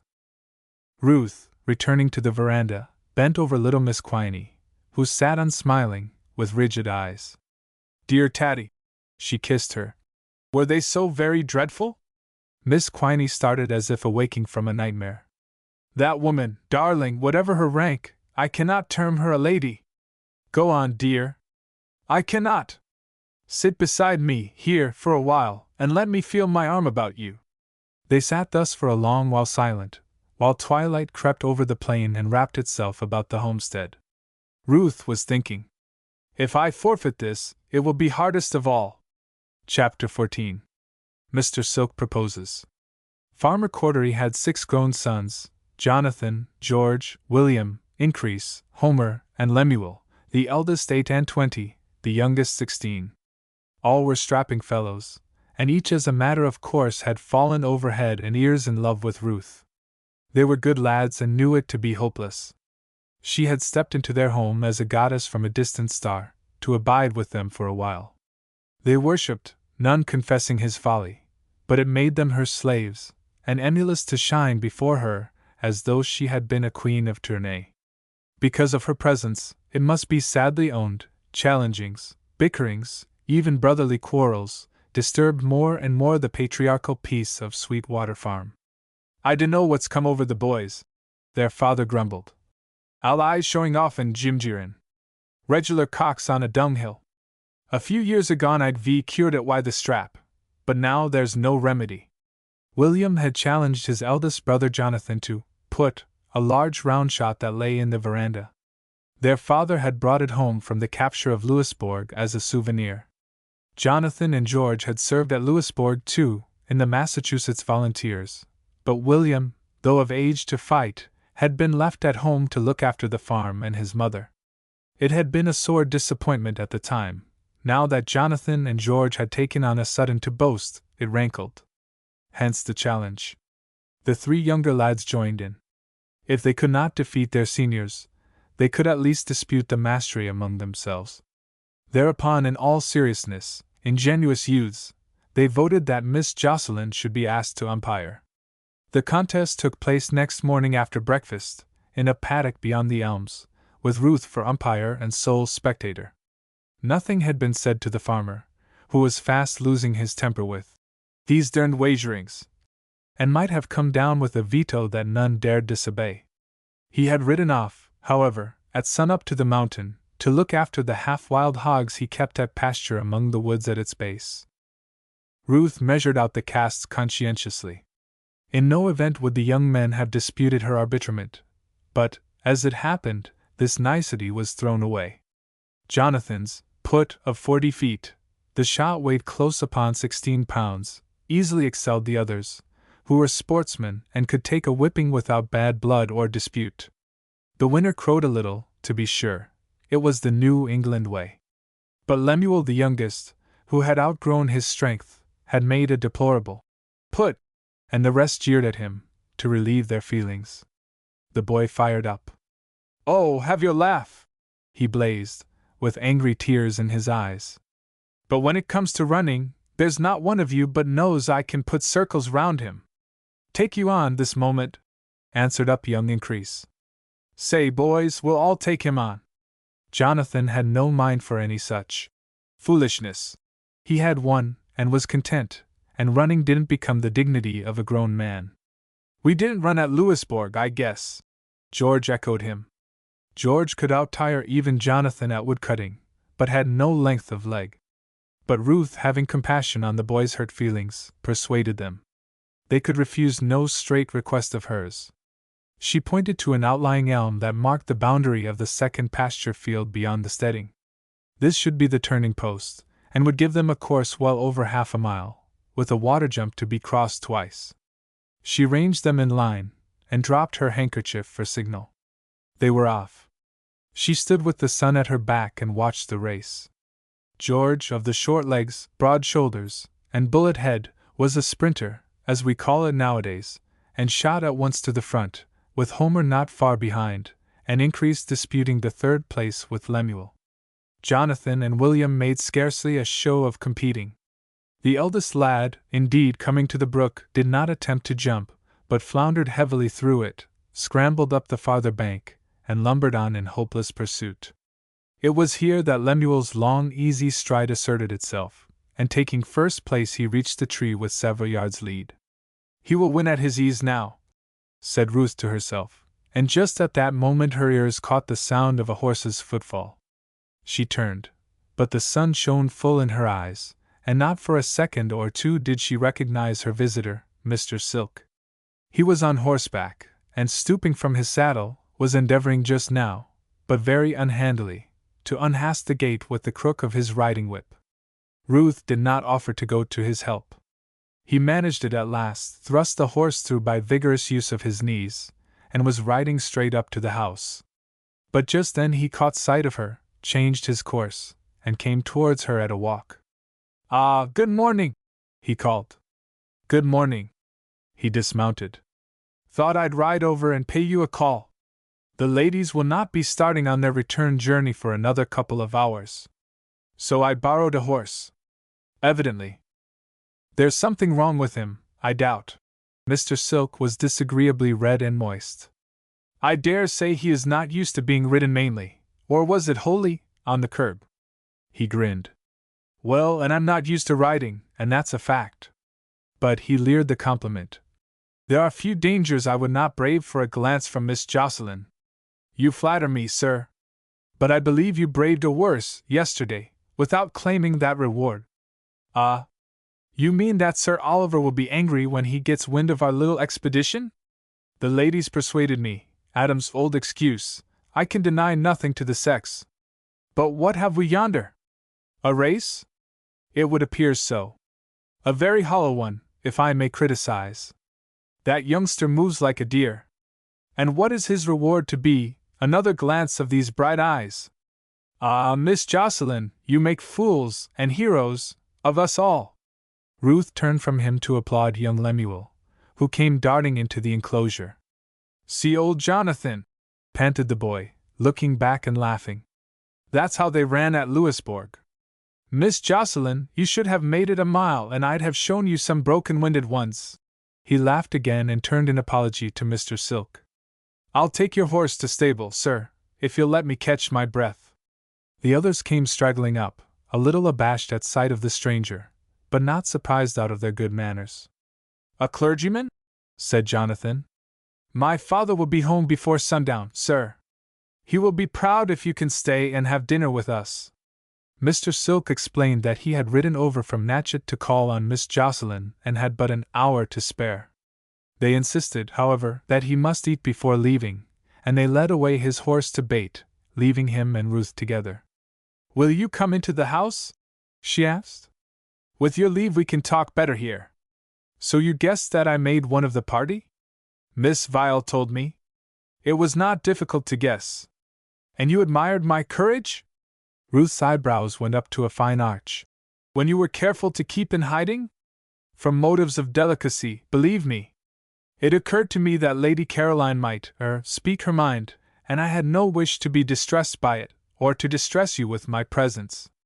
"I thank you for so much delicacy, sir. But Lady Caroline, let us do her justice. She calls a spade, but there's no malice in it. You stood up to her, I gather. We've been discussing you this morning, and you may take my word she don't think the worse of you for it. They're sportsmen, these high-born people. I come of good family myself, and know the sort. Slog and take a slogging, shake hands and no bad blood, that's their way. The fine old British way, after all." Mr. Silk puffed his cheeks and blew. "You have been discussing me with Lady Caroline?" "Yes," he answered flatly. "Yes," he repeated, and rolled his eyes. "All for your good, you know. Of course she started by calling you names and taking the worst for granted. But I wouldn't have that." "Go on, sir, if you please." "I wouldn't have it, because I didn't believe it. If I did, hang it, I shouldn't be here. You might do me that justice. Why are you here? I'm coming to that, but first I want you to open your eyes to the position. You may think it's all very pretty and romantic and like Fair Rosamond, without the frailty as yet, that's granted. But how will it end? Eh? That's the question, if you bring your common sense to bear on it. Suppose you help me, sir, said Ruth meekly. That's right. I'm here to help, and in more ways than one. Well, I know Sir Oliver. Lady Caroline knows him too, and if it's marriage you're after, you might as well whistle the moon. You don't believe me? He wound up, for she was eyeing him with an inscrutable smile. She lifted her shoulder a little. For the sake of your argument, we will say that it is so. Then what's to be the end? I repeat. Look here, missy. We spar a bit when we meet, you and I, but I'd be sorry to see you go the way you're going. 'Pon my honor I would. You're as pretty a piece of flesh as a man could find on this side of the Atlantic, and what's a sharp tongue but a touch of spice to it? Piquancy, begad, to a fellow like me. And what's best of all, perhaps, you'd pass for a lady anywhere. She shrank back a pace before this incredible vulgarity, but not even yet did she guess the man's drift. So I put it to you, why not? He continued, flushing as he came to the point and contemplated his prey. You don't see yourself as a parson's wife, eh? You're not the cut. But for that matter, I'm not the ordinary cut of parson. T'other side of the water we'd fly high. They'll not have heard of Port Nassau over there, nor of the little nest at Sabines. And with Lady Caroline to give us a jump off, I have her promise. She runs a chapel of her own, somewhere off St. James's. Give me a chance to preach to the fashionable, let me get a foot inside the pulpit door, and with you to turn their heads in the mall below, strike me if I wouldn't finish up a bishop. La belle savage, they'd put it around I'd found my beauty in the backwoods, and converted her. Well, what do you say? Isn't that a prettier prospect than to end as Sir Oliver's cast-off? She put a hand backwards, and found a gate rail to steady her. Ah! How you dare! She managed to murmur. Dare? You're thinking of Sir Oliver? He laughed easily. Lady Caroline will put that all right. He'll be furious at first, no doubt. My fine gentleman thinks himself the lion in the fable. When he shares out the best for himself, no dog dares bark. But we'll give him the go-by, and afterwards he can't squeal without showing himself the public fool. Squeal? I hope he will. I owe him one.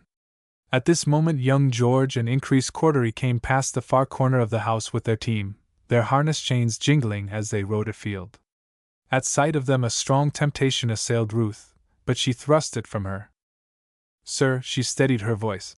Bethink you, please, that I have only to lift a hand and those two, with their brothers, will drag you through the farm pond. Before he could answer, she called to them. As they turned and walked their horses towards her, she glanced at Mr. Silk, half mischievously in spite of her fierce anger.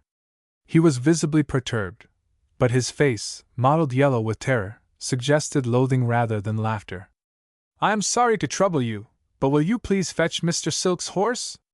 He must return at once. When they were gone, she turned to him. I am sorry to dismiss you thus, sir, after the honor you have done me, the more sorry because you will never understand. Indeed, his scare having passed, he was genuinely surprised, indignant. I understand this much, he answered coarsely, that I've offered to make you an honest woman, but you prefer to be. The word was on his tongue-tip, but hung fire there. She had turned her back on him, and stood with her arms resting for support on the upper rail of the gate. She heard him walk away towards the stable-yard. By and by she heard him ride off, heard the click of the gate behind him. A while after this she listened, and then bowed her face upon her arms. Chapter 15. The Choosing. The minutes passed, and still she leaned there. At long intervals, when a sob would not be repressed, her shoulders heaved and fell. But it was characteristic of Ruth Jocelyn throughout her life that she hated to indulge in distress, even when alone. As a child she had been stoical, but since the day of her ordeal in Port Nassau she had not once wept in self-pity. She had taught herself to regard all self-pity as shameful. She made no sound. The morning heat had increased, and across it the small morning noises of the farm were borne drowsily, the repeated strokes of a hatchet in the backyard, where young Lemuel split logs, the voice of Mrs. Cordery, also in the backyard, calling the poultry for their meal of Indian corn, the opening and shutting of windows as rooms were read and dusted, lastly, Miss Quiney's tentative touch on the spinet. Sir Oliver in his lordly way had sent a spinet by cart from Boston, and Tatty, long since outstripped by her pupil, had a trick of picking out passages from the more difficult pieces of music and sampling them, as she innocently termed it, a few chords now and again, but melodies for the most part, note by note hesitatingly attempted with one finger. For a while these noises fell on Ruth's ear unheeded. Then something like a miracle happened. Of a sudden either the noises ceased, or she no longer heard them. It was as if a hush had descended on the farmstead, a hush of expectancy. Still leaning on the gate, she felt it operate within her, an instantaneous calm at first, soothing away the spirit's anguish as though it were ointment delicately laid on a bodily wound. Not an ache, even, left for reminder, but healing peace at a stroke, and in the hush of its small thrills awaking, stirring, soft ripples scarcely perceptible, stealing, hesitating, until overtaken by reinforcements of bliss and urged in a flood, bathing her soul. He was near. He must be here, close at hand. She lifted her head and gazed around. For minutes her closed eyeballs had been pressed down upon her arms, and the sunlight played tricks with her vision. Strange hues of scarlet and violet danced on the sky and around the fringes of the elms. But he was there. Yes, beyond all doubting it was he. He had ridden in through the gateway on his favorite Bayard, and with a led horse at his side. He was calling, in that easy masterful voice of his, for one of the Cordery lads to take the pair to stable. Lemuel came running. In the act of dismounting he caught sight of her, and paused to lift his hat. But before dismissing the horses to stable he looked them over, as a good master should. He was coming towards her. 3 paces away he halted, and his smile changed to a frown. "You are in trouble? It has passed. I am happy now, and you are welcome, my lord." She gave him her hand. He detained it. "Who has annoyed you? Those women?" She shook her head. "You might make a better guess, for you must have met him on the way. Mr. Silk was here a while ago." "Silk? And he asked me to marry him. The hound! But I don't understand. Silk here? I see the game. He must have played escort to those infernal women. Somehow I hadn't suspected it, and Lady Caroline kept that cat in the bag when I surprised her at Natchet an hour ago. I wonder why." Ruth had a shrewd guess, but fearing violence, forbore to tell it. He went on. "But what puzzles me more is, how I miss meeting him." In truth, the explanation was simple enough.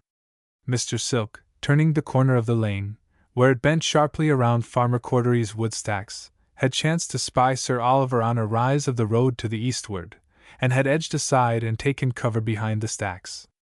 He was now making for Natchet at his best speed. "A while ago, you say? How long ago? The thief cannot have gone far." Sir Oliver looked behind him. Clearly he had a mind to call for his horse again and to pursue. But Ruth put out a hand. "He is not worth my lord's anger." For a moment he stood undecided, then broke into a laugh.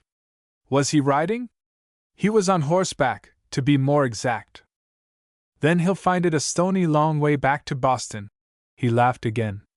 "You see, I've been worrying myself, off and on, about that trick of Madcap's. I'll be sworn she came within an ace of crossing her legs that day.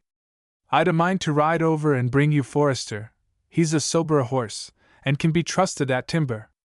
I'd resolved on it, in short, even before my brother Harry happened to blurt out the secret of Lady Caroline's little expedition. Soon as I heard that, I put George the groom on Forrester, and came in chase. I find her ladyship at Natchet, and after some straight talking I put George in charge of the conspirators, with instructions to drive them home. They chose to say nothing of Silk, and I didn't guess, so now the rogue must either leg it back or gall himself on a wagon horse." "You worried yourself about me?" "Certainly. You don't suppose I want my pupil to break her neck?" You do madcap injustice. Why, yesterday she jumped, she almost flew, this very gate on which I am leaning. The more reason, he began, and broke off. His tone had been light, but when he spoke again it had grown graver, sincerer. It is a fact that I worried about you, but that is not all the reason why I am here. The whole truth is more selfish. Ruth, I cannot do without you. She put up a hand, leaning back against the gate as though giddy. But why? He urged, as she made no other response. Is it that you still doubt me, or yourself, perhaps? Both, she murmured. It is not so easy as you pretend. Bliss had weakened her for a while, but the weakness was passing. Those women have been talking to you. I can engage whatever they said. I gave it back to M with interest. They sail by the next ship. But what did they say? They say. What say they? Let them say, Ruth quoted, her lips smiling albeit her eyes were moist. Does it matter what they said? No, for I can guess. However the old harridan put it, you were asked to give me up, and after all, everything turns on our answer to that. I have given you mine. What of yours? He stepped close.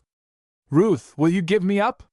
She put out her hands as one groping, sightless, and in pain. Ah, you are cruel! You know I cannot. Book 3. The Bridals. Chapter 1. Betrothed. Sir Oliver rode back to Boston that same evening. Ruth had stipulated that his promise to her folk in the beach cottage still held good, that when the 3 years were out, and not a day before, she would return to them and make her announcement. Meanwhile, although the coast would soon be clear of her enemies, and he desired to have her near, she begged off returning to Sabines. Here at Sweetwater Farm she could ride, with the large air about her, and freedom to think.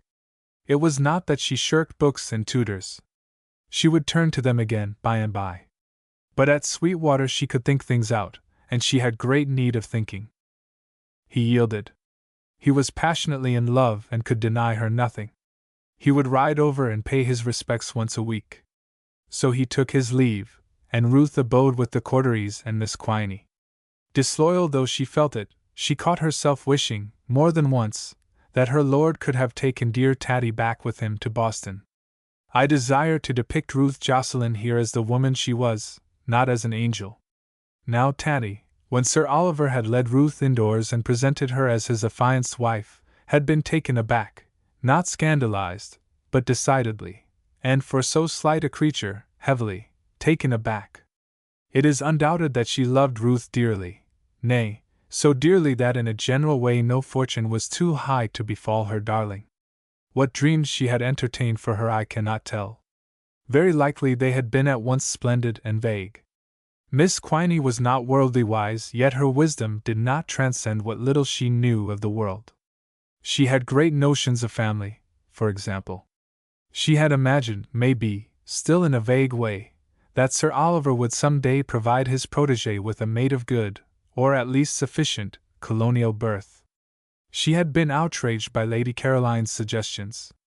Now this, while it triumphantly refuted them, did seem to show that Lady Caroline had not altogether lacked ground for suspicion. In fine, the dear creature received a shock, and in her flurry could not dissemble it. Sir Oliver did not perceive this. In the first flush of conquest all men are a trifle fatuous, unobservant. No woman is. Miss Quiney's arms did not suddenly go out to Ruth. Ruth noted it. She was just, she understood. But I repeat, she was a woman, and women remember indelibly whatever small thing happens at this crisis of their lives. In the end Miss Quiney stretched forth her arms, but at first she seemed to shrivel and grow very small in her chair. Nor can her first comment be called adequate. Dear sir, oh, but excuse me, this is so sudden! Later, when she and Ruth were left alone, she explained, still a little tremulously. You took me all of a heap, my dear! I can hardly realize it, even now. Such a splendid position! You will go to London, I doubt not, and be presented at court, and be called Lady Vile. Have you thought of the responsibilities? She had, and she had not. Her own promised splendors, the command of wealth and of a great household, This aspect of the future was blank to her as yet. But another presented itself and frightened her. It engaged her conscience in doubts even when she shook it free of fears. The family, that mysterious shadow of which Lady Caroline no doubt showed as the ugliest projection. Ruth was conscientious.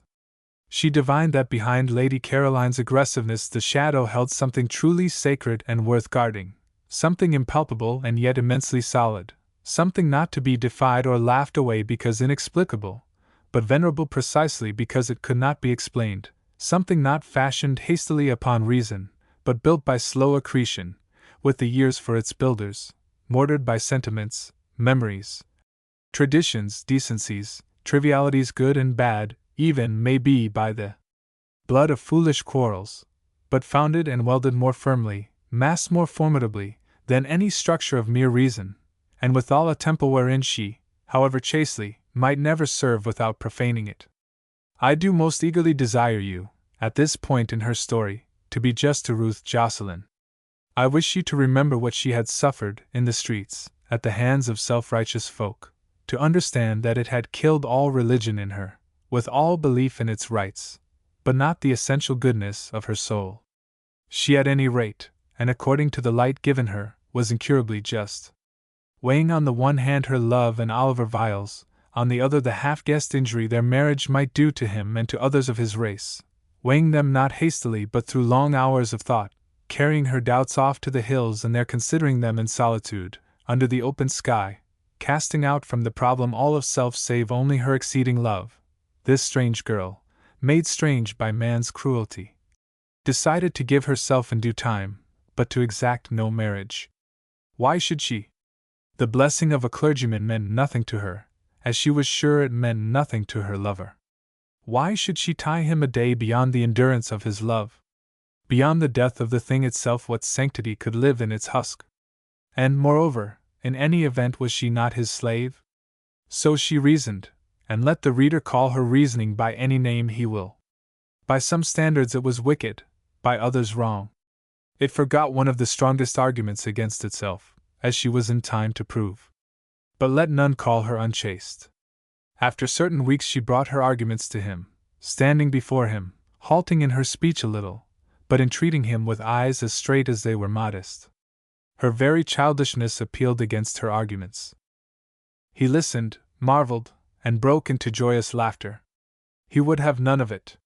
Why, she was fit to be a queen, 1,000 times too good for him. His family? Their prejudices should fall down before her and worship. As little as she did he set store by rites of the church or believe in them, but, as the world went, to neglect them would be to stint her of the chief honor.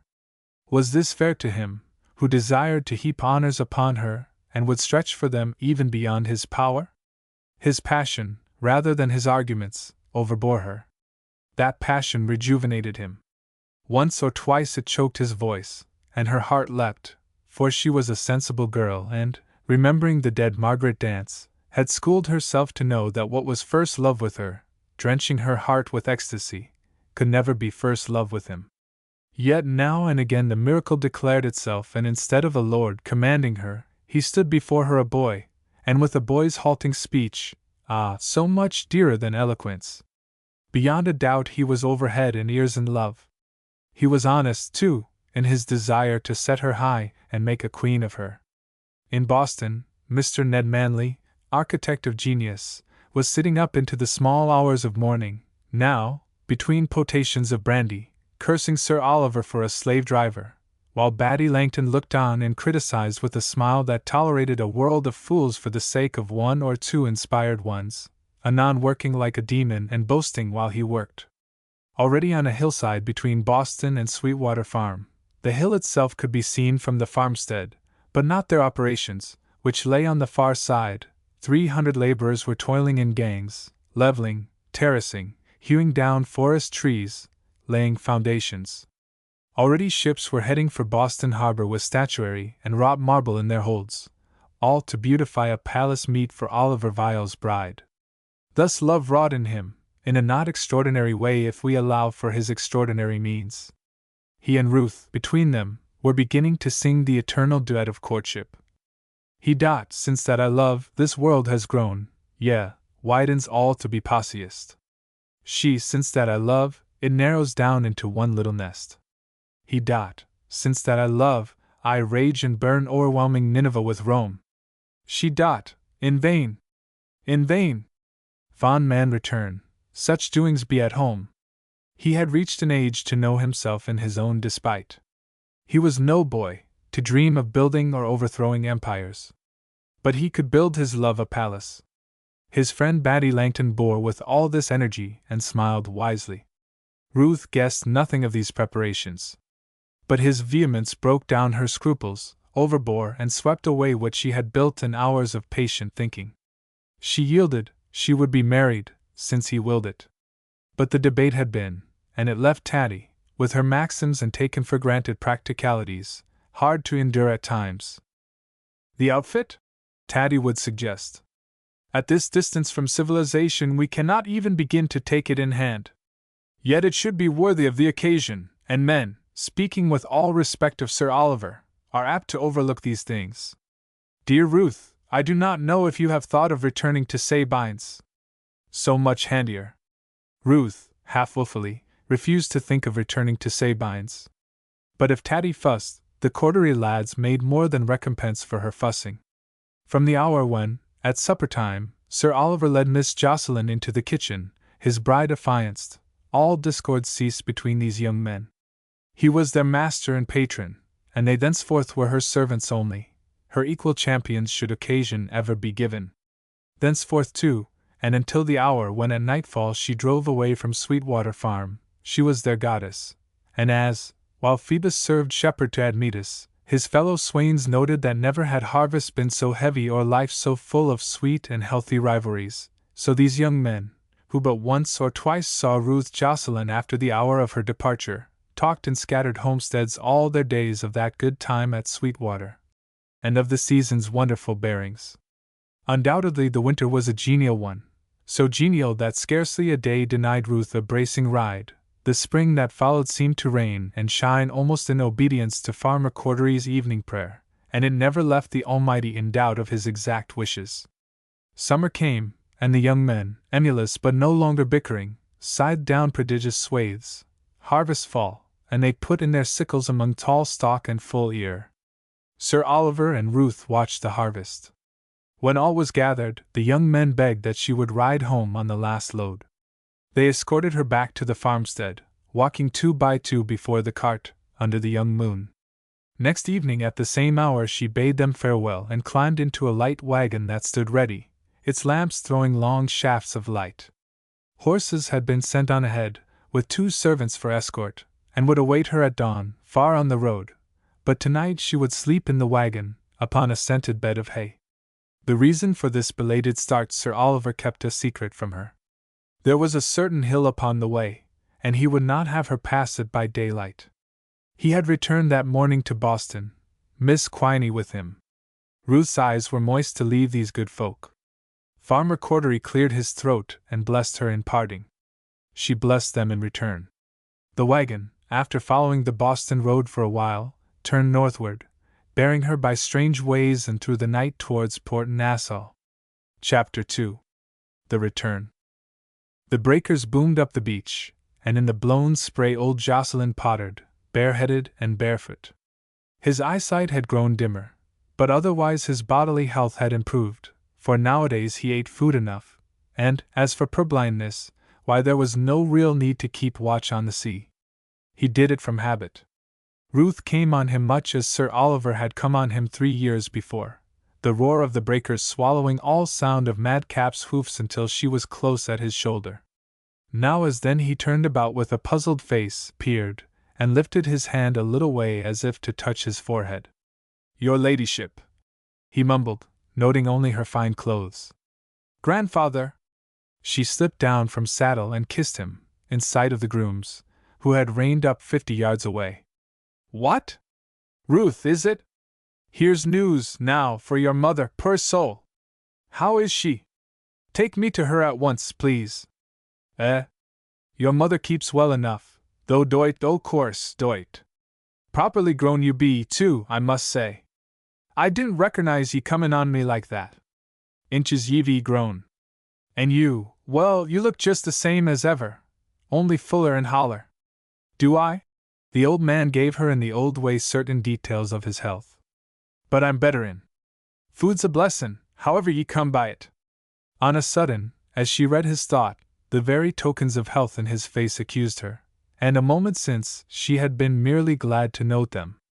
Clothes too, ye'll say? I don't set store by clothes, meself, but a fine handsome queen they make of ye. That's a mare, too. Cost 100 guineas, I shouldn't wonder. Well, and how's the gentleman keepin'? Turned into a lord, you told us, in one o' your letters, that, or something o' the sort. Then at any rate you have read my letters? Why, to be sure. My old eyes can't tackle 'em, but your mother reads 'em out, over and over, and I tell her what this and that means, and get the sense into her head somehow. Take me to her. Ruth signaled to the grooms, who came forward. They were well-trained servants, recent imports from England, and Sir Oliver had billeted them where they could hear no gossip of her history. They had kept their distance with faces absolutely impassive while their mistress kissed and chatted with this old man, and they merely touched their hats, with a "Very good, miss," when she gave over the mare, saying she would walk up to the cottage and rest for an hour. Oof! The dear old smell! Ruth, before she turned, drew in a deep breath of it. There was no one near to observe and liken her, standing there with blown tresses and wind-wrapped skirt on the edge of ocean, to the fairest among goddesses, the sea-born. She walked up the beach, the old man beside her. Ah, you recognize the taste of it, I dessay. But you not come back to it, not you. It must be nigh upon dinner, my belly still keeps time like a clock. Maria shall cook us a few clams. Snuffin' won't bring it back like clams. He chuckled, supposing he had made a joke. Her mother had caught sight of them from the window where she sat as usual watching the sea. As they climbed the slope, picking their way along loosely piled wreckwood, she opened the door and stood at first fastening a clean apron and then rubbing her palms up and down upon it, as though they were sweaty, and she would dry them before she shook hands. That's so, Maria!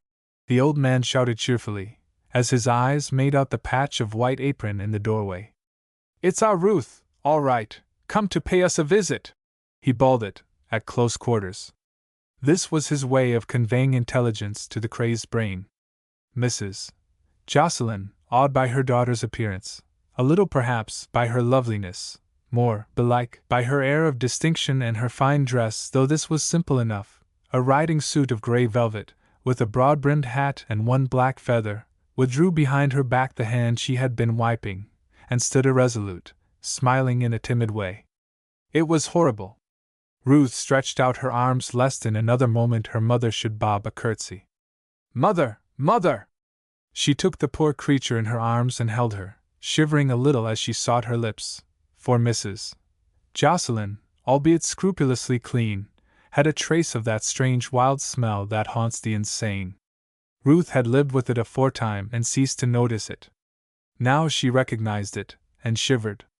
Surely, surely, said the mother as soon as the embrace released her. I always said you would come back, some day. In wealth or in trouble, I always told grandfather you would come back. That hat, now, the very latest I'll be bound. And how is your good gentleman? Mother! Please do not call him that. Why, you haven't quarreled, have you? Indeed, no. That's right. Mrs. Jocelyn nodded, looking extremely wise. Show a good face always, no matter what happens, and with your looks there's no saying what you can't persuade him to. All the Pococks were good-looking, though I say it who shouldn't, and as for the Jocelyns— Sit down, mother, Ruth commanded. She must get this over, and soon, for it was straining at her heart. Sit down and listen to what I have to tell. Afterwards you shall get me something to eat, and while you are dishing it, dear mother, you were always briskest about the fireplace. We will talk in the old style. Surely, surely. Mrs. Jocelyn seated herself on the block stool. You remember the promise? In 3 years, and yesterday the 3 years were up, I was to come back and report myself. Is it 3 years now? Time do slip away. The gel's right. corroborated old Jocelyn, pausing as he filled a pipe. I remember it. This is what I have to report. Sir Oliver has asked me to marry him. There was a pause. I dunno, said the old man sourly, and Ruth knew that tone so well. He always used it on hearing good news, lest he should be mistaken for genial. I dunno why you couldn't ha told us that straight off, without beatin' round the bush. It's important enough. He has asked me to marry him, and I have said yes. What else could ye say? Of course she said yes, the darling. Mrs. Jocelyn clapped her hands together, without noise. What did I ever say but that 'twas a chance if he used it? But when is it to be? She added suspiciously. Very soon. As soon as I please, in fact. You take my advice and pin him to it. The sooner the better, darling? Ruth rose wearily. I see the pot boiling, she said with a glance at the fireplace. And I have been on horseback since 7 o'clock. Mother, won't you give me food at least? I am hungry as a hunter. But this was very nearly a fib. She had been hungry enough, half an hour ago. Now her throat worked in disgust, not at the hovel and its poverty, for these were dear, but at the thought that thus for 3 years her dearest had been thinking of her. It had been the home of infinite mutual tolerance, of some affection, an affection not patent perhaps, and for years it had been all she owned. Now it lived on, but was poisoned. The atmosphere of the humble place was poisoned, and through her. Food? Her mother rose. Food be sure, and a bed, dearie, for you'll be sleeping here, of course? No.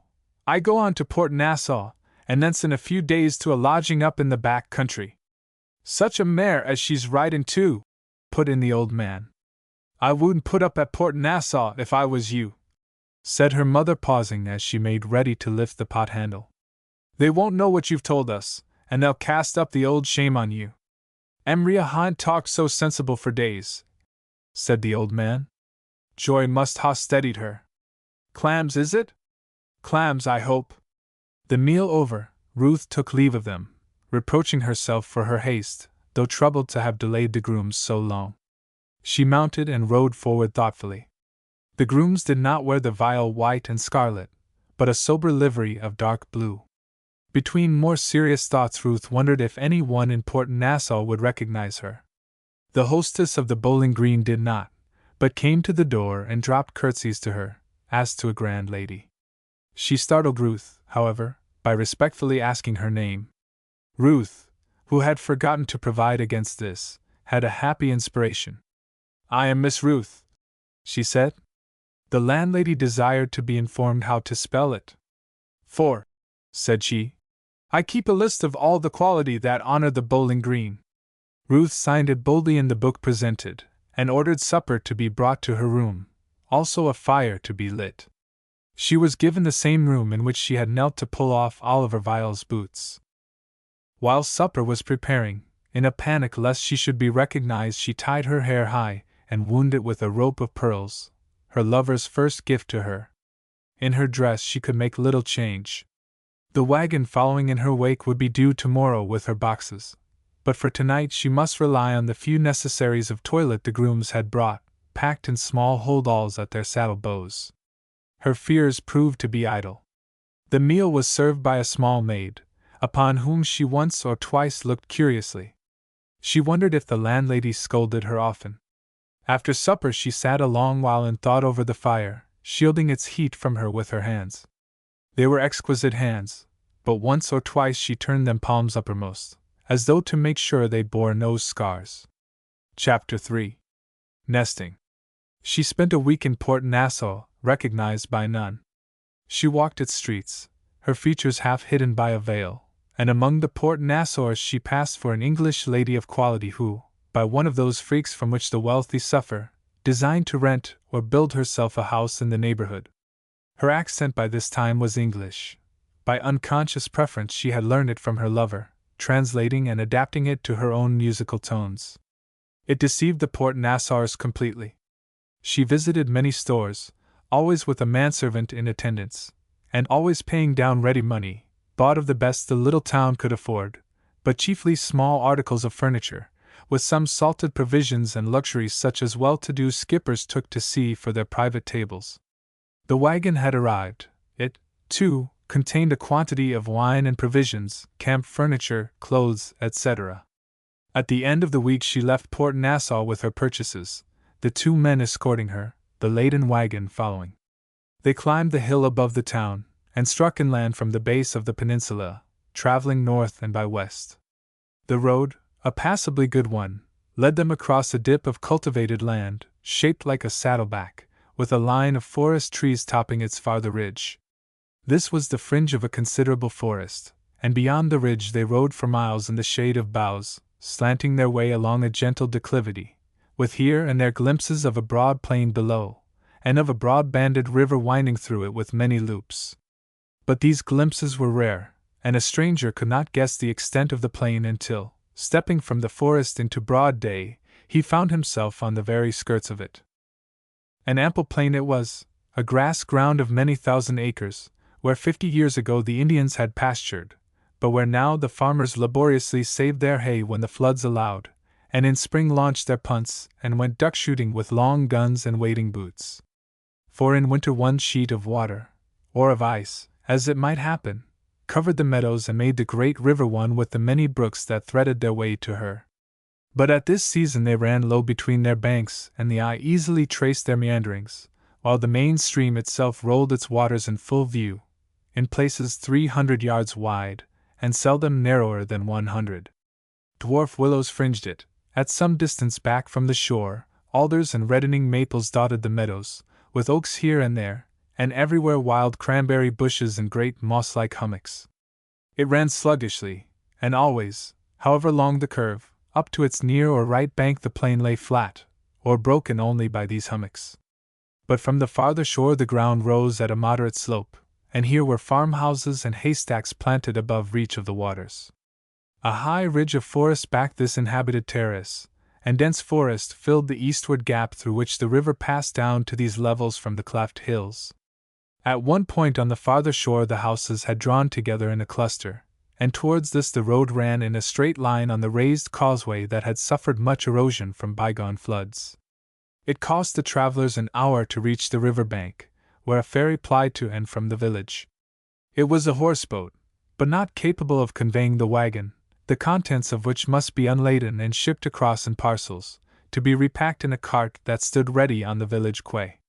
Leaving her men to handle this, Ruth crossed alone with her mare and rode on, as the ferryman directed her, past the village towards her lodging, some 2 miles up the stream. The house stood beside a more ancient ferry, now disused, to which it had formerly served as a tavern. It rested on stout oaken piles driven deep into the river mud, a notable building, with a roof like the inverted hull of a galleon, pierced with dormer windows and topped by a rusty vane. Its tenants were a childless couple, a Mr. and Mrs. Strongtharm, he a taciturn man of 50, a born naturalist and great shooter of wildfowl, she a douce woman, with eyes like beads of jet, and an incurable propensity for mothering and spoiling her neighbors' children. The couple received her kindly, asking few questions. Their dwelling was by many sizes too large for them, and she might have taken her choice among a dozen of the old guest chambers. But Sir Oliver had come and gone a month before and selected the best for her. Its roof timbers, shaped like the ribs of a ship, curved outwards and downwards from a veritable keelson, and it was reached by way of a zigzagging corridor, lit by portholes, and adorned in every niche and corner with cases of stuffed wildfowl. Ruth supped well on game Mr. Strongtharm's gun had provided, and slept soundly, lulled between her dreams by the ripple of water swirling between the piles that supported, far below her, the house's cellarage. She awoke at daybreak to the humming of wind, and looked forth on a leaden sky, on the river ruffled and clapping in small waves against a shrill northeaster, and on countless birds and flocks rising from the meadows and balancing their wings against it. Before breakfast time the weather had turned to heavy rain. But this mattered nothing, she had a day's work indoors before her.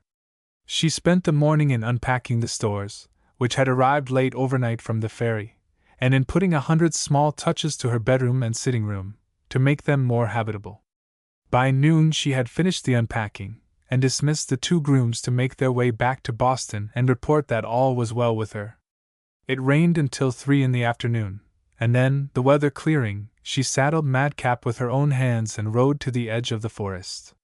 Little light remained when she reached its outskirts, and she peered curiously between the dim boles for a few minutes before turning for her homeward ride. She had brought a beautiful scheme in her head, and the forest was concerned in it, but for the moment, in this twilight, the forest daunted her. She had, for she differed from most maidens, left her lover to arrange all the business of the marriage ceremony, stipulating only that it must be private. But she had at the same time bound him by a lover's oath that all details of the honeymoon must be left to her, that he should neither know where and how it was to be spent, nor seek to inquire. She would meet him at the church porch in the village below, in what garb, even, she would not promise, and after the ceremony he must be ready to ride away with her, she would not promise whither. Her project had been to build a camp far in the woods, and to this end she had made her many purchases in Port Nassau. They included, besides an array of provisions and cooking pots, a hunter's tent such as the backwoodsmen used in their expeditions after beaver and moose. It weighed many pounds, and a part of her problem was how to convey it to any depth of the forest unaided. The easterly gale blew itself out. The next morning broke with rifts of blue, and steadied itself, after 2 hours, to clear sunshine. She awoke in blithe spirits, and after breakfast went off without waste of time to saddle Madcap. By the stable door she found Mr. Strongtharm seated and polishing his gun, and paused to catechize him on the forest tracks, particularly on those leading up through Soldier's Gap, by which name he called the gorge at the head of the plain. "The best track beyond, you'll find, lies pretty close longside the river," he said. "But 'tis no road for the mare. I doubt if a mule could manage it after the 3rd mile. The river, you see, comes through in a monstrous hurry. By the look of it here you'd never guess. No, indeed, 'tisn't a river at all, properly speakin', but a whole heap o' streams tumblin' down this away, that away, out o' the side valleys, and what you may call the main river don't run in one body, but breaks itself up considerable over waterfalls. Rock for the most part, and pretty steep, with splashy ground below the falls. I ha'n't been right up the gap these dozen years, and a man's job it is at the best, a 2 days' journey. The last time I slept the night, goin' and comin', in Peter Vander's lodge." "A lodge?" "That's what they call it. He was a trapper, and a famous one, but before my time, and that was his headquarters, a sort o' cabin, pretty stout, just by the head in the 6th fall, or maybe 'tis the 7th, I forget. He lived up there without wife or family." Mr. Strongtharm would have launched into further particulars about the dead trapper, whose skill and strange habits had passed into a legend in the valley. But Ruth wished to hear more of the cabin. "It's standin', no doubt, to this day.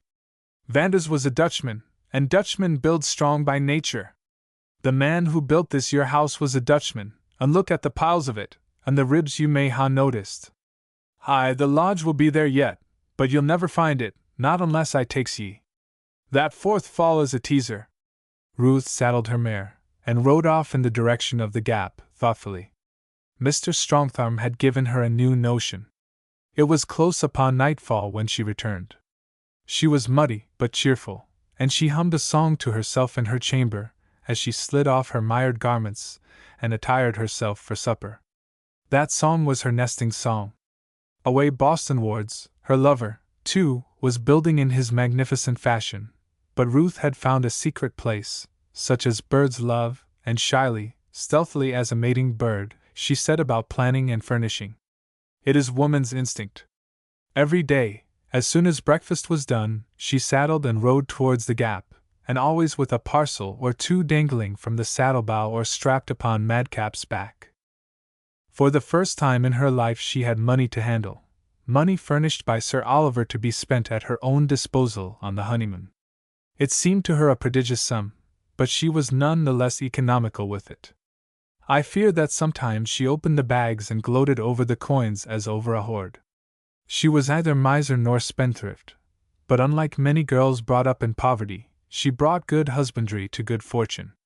Yet, shopping, to enter a store and choose among the goods for sale, having money to pay, but weighing quality and price, was undeniably pleasant.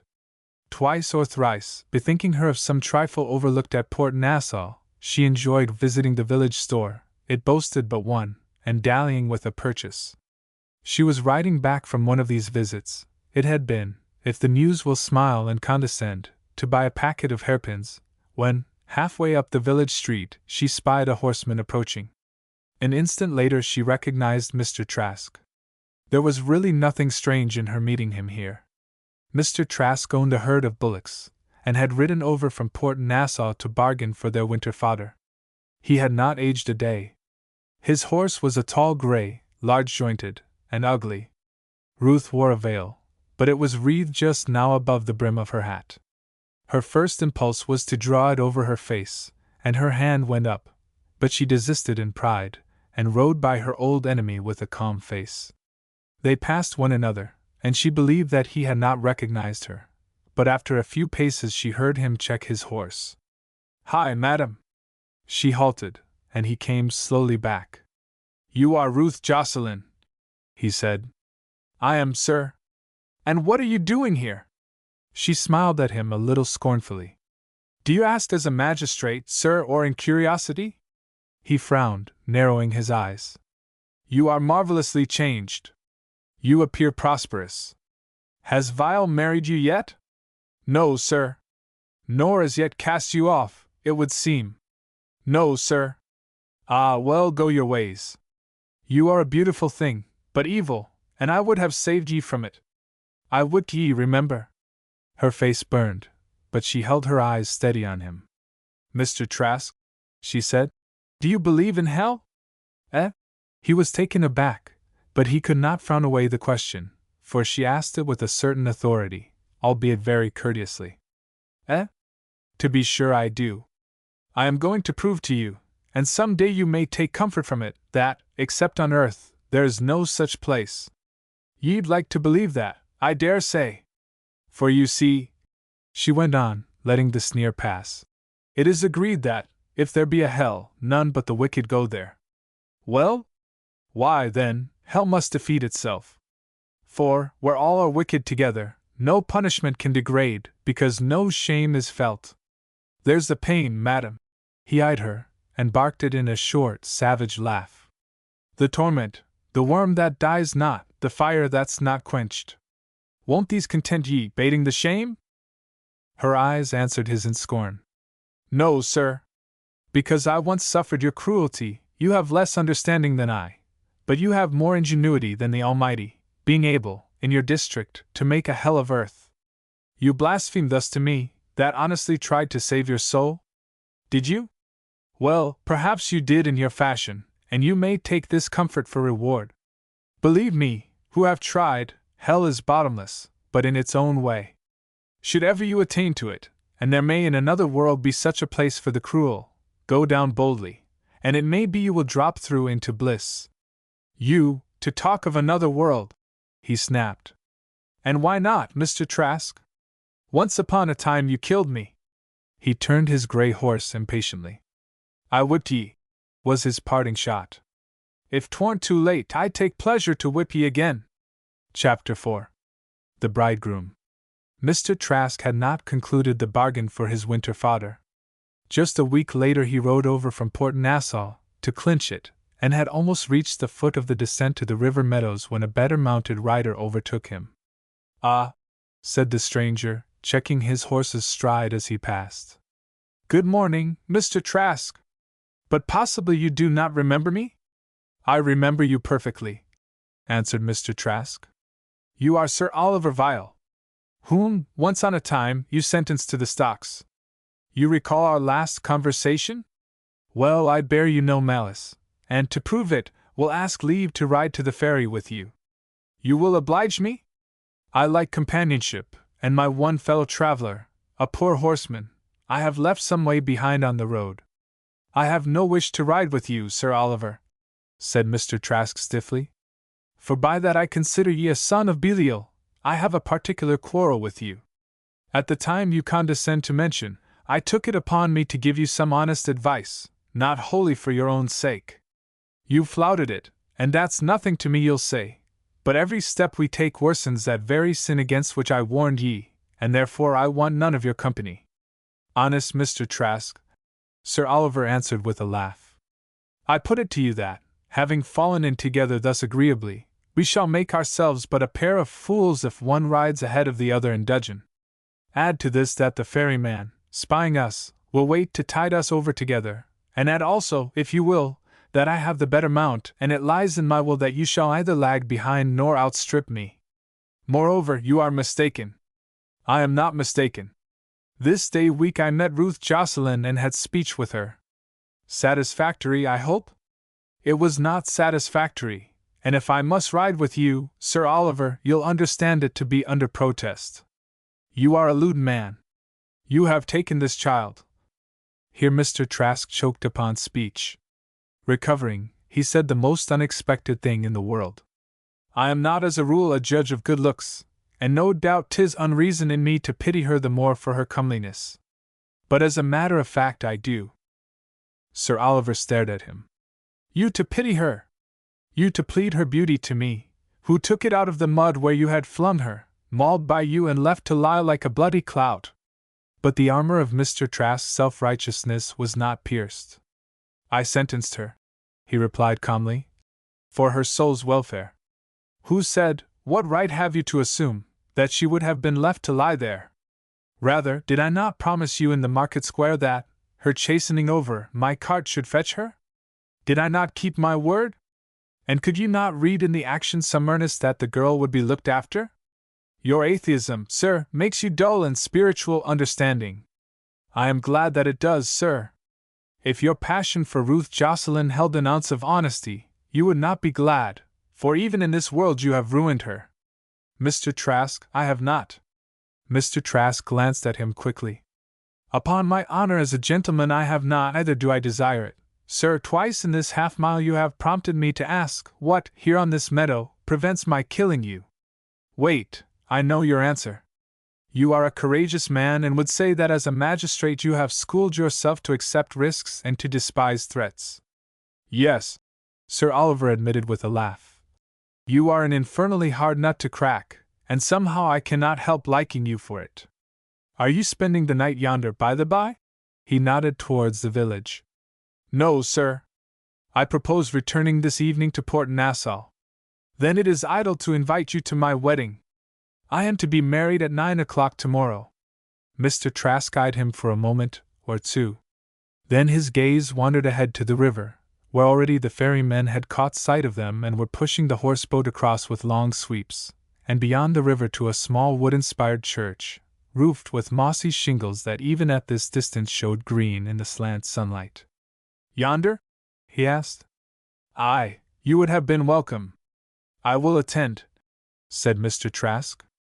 A friend of mine, a farmer, will lodge me for the night.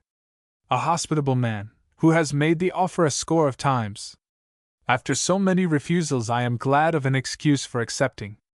I stipulate that you keep the excuse a secret from him. It is to be quite private.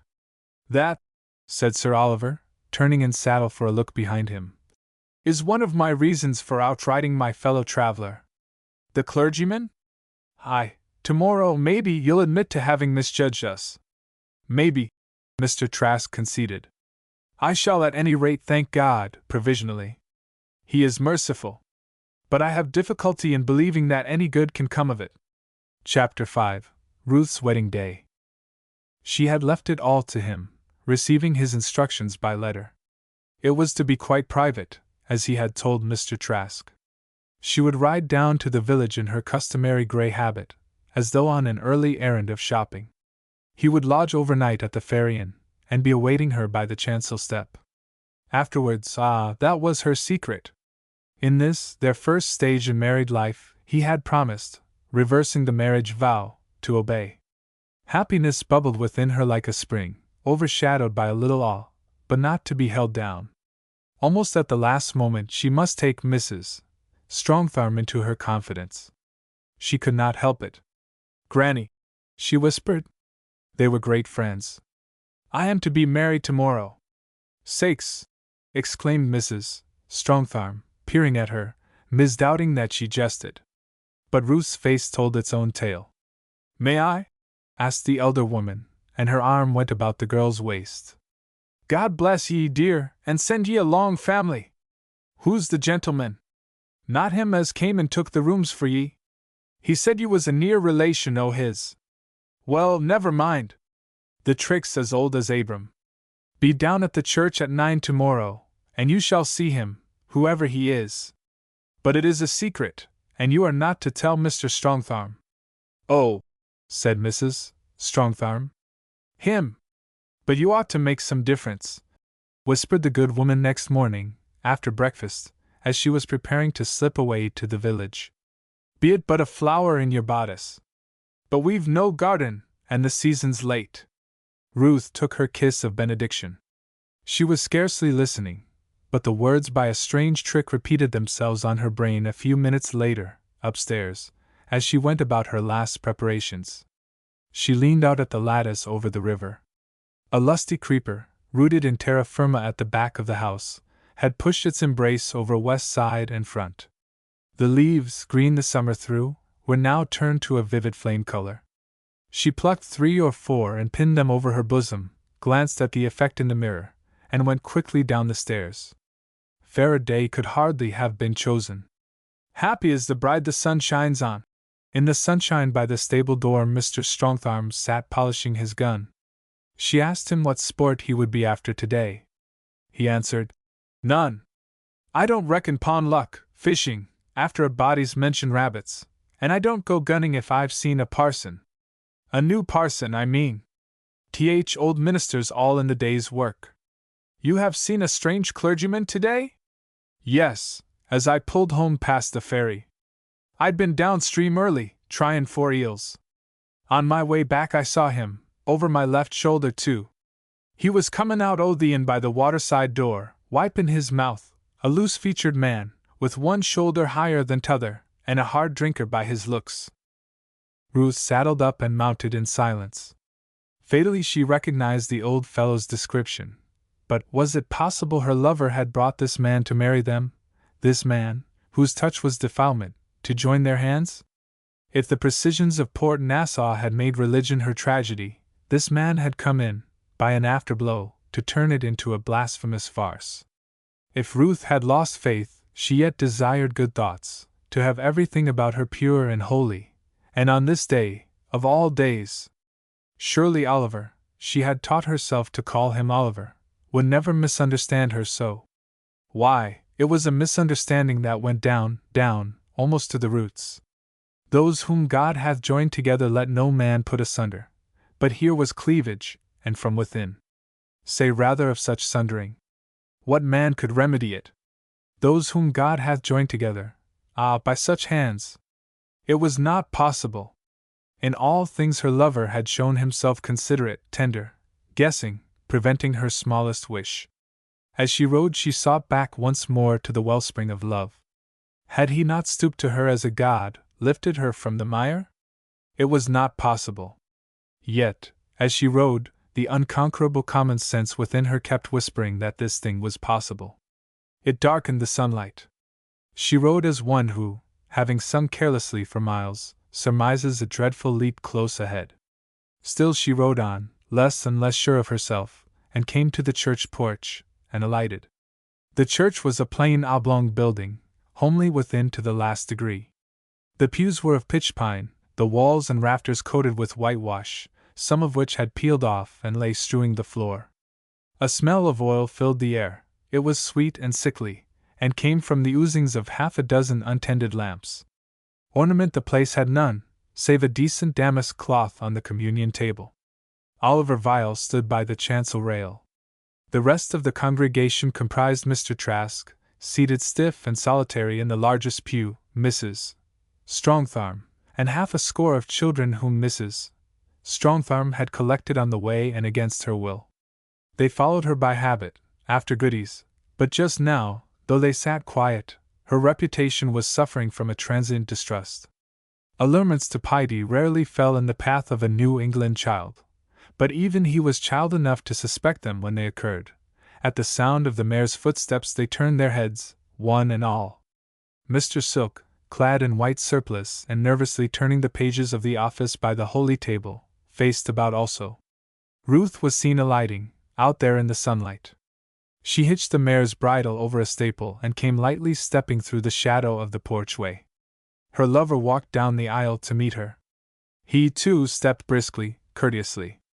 3 paces within the doorway she came to a halt. The sunlight fell on her again, through the first of the southern windows. It flamed on the leaves pinned to her bosom. He offered his arm. But she, that had come stepping like a wild fawn, stood at gaze, terrified, staring past him at the figure by the table. Mr. Silk commanded an oily smile and, book in hand, advanced to the chancel step. "Ah, no!" she murmured. "It is wicked." She cast her eyes around, as though for help. They did not turn. It was pitifullest of all, to him who was about to swear to help her throughout life. They turned and encountered Mr. Trask's.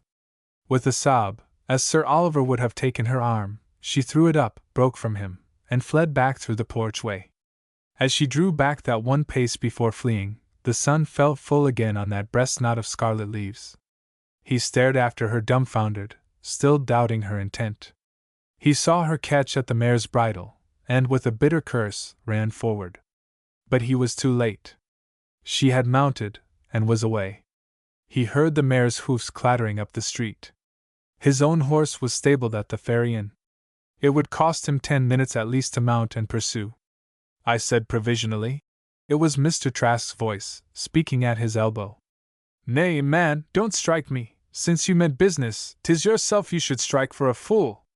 You were a fool to invite me, but she was scared before ever she caught sight of me, by that buck parson of yours, I guess."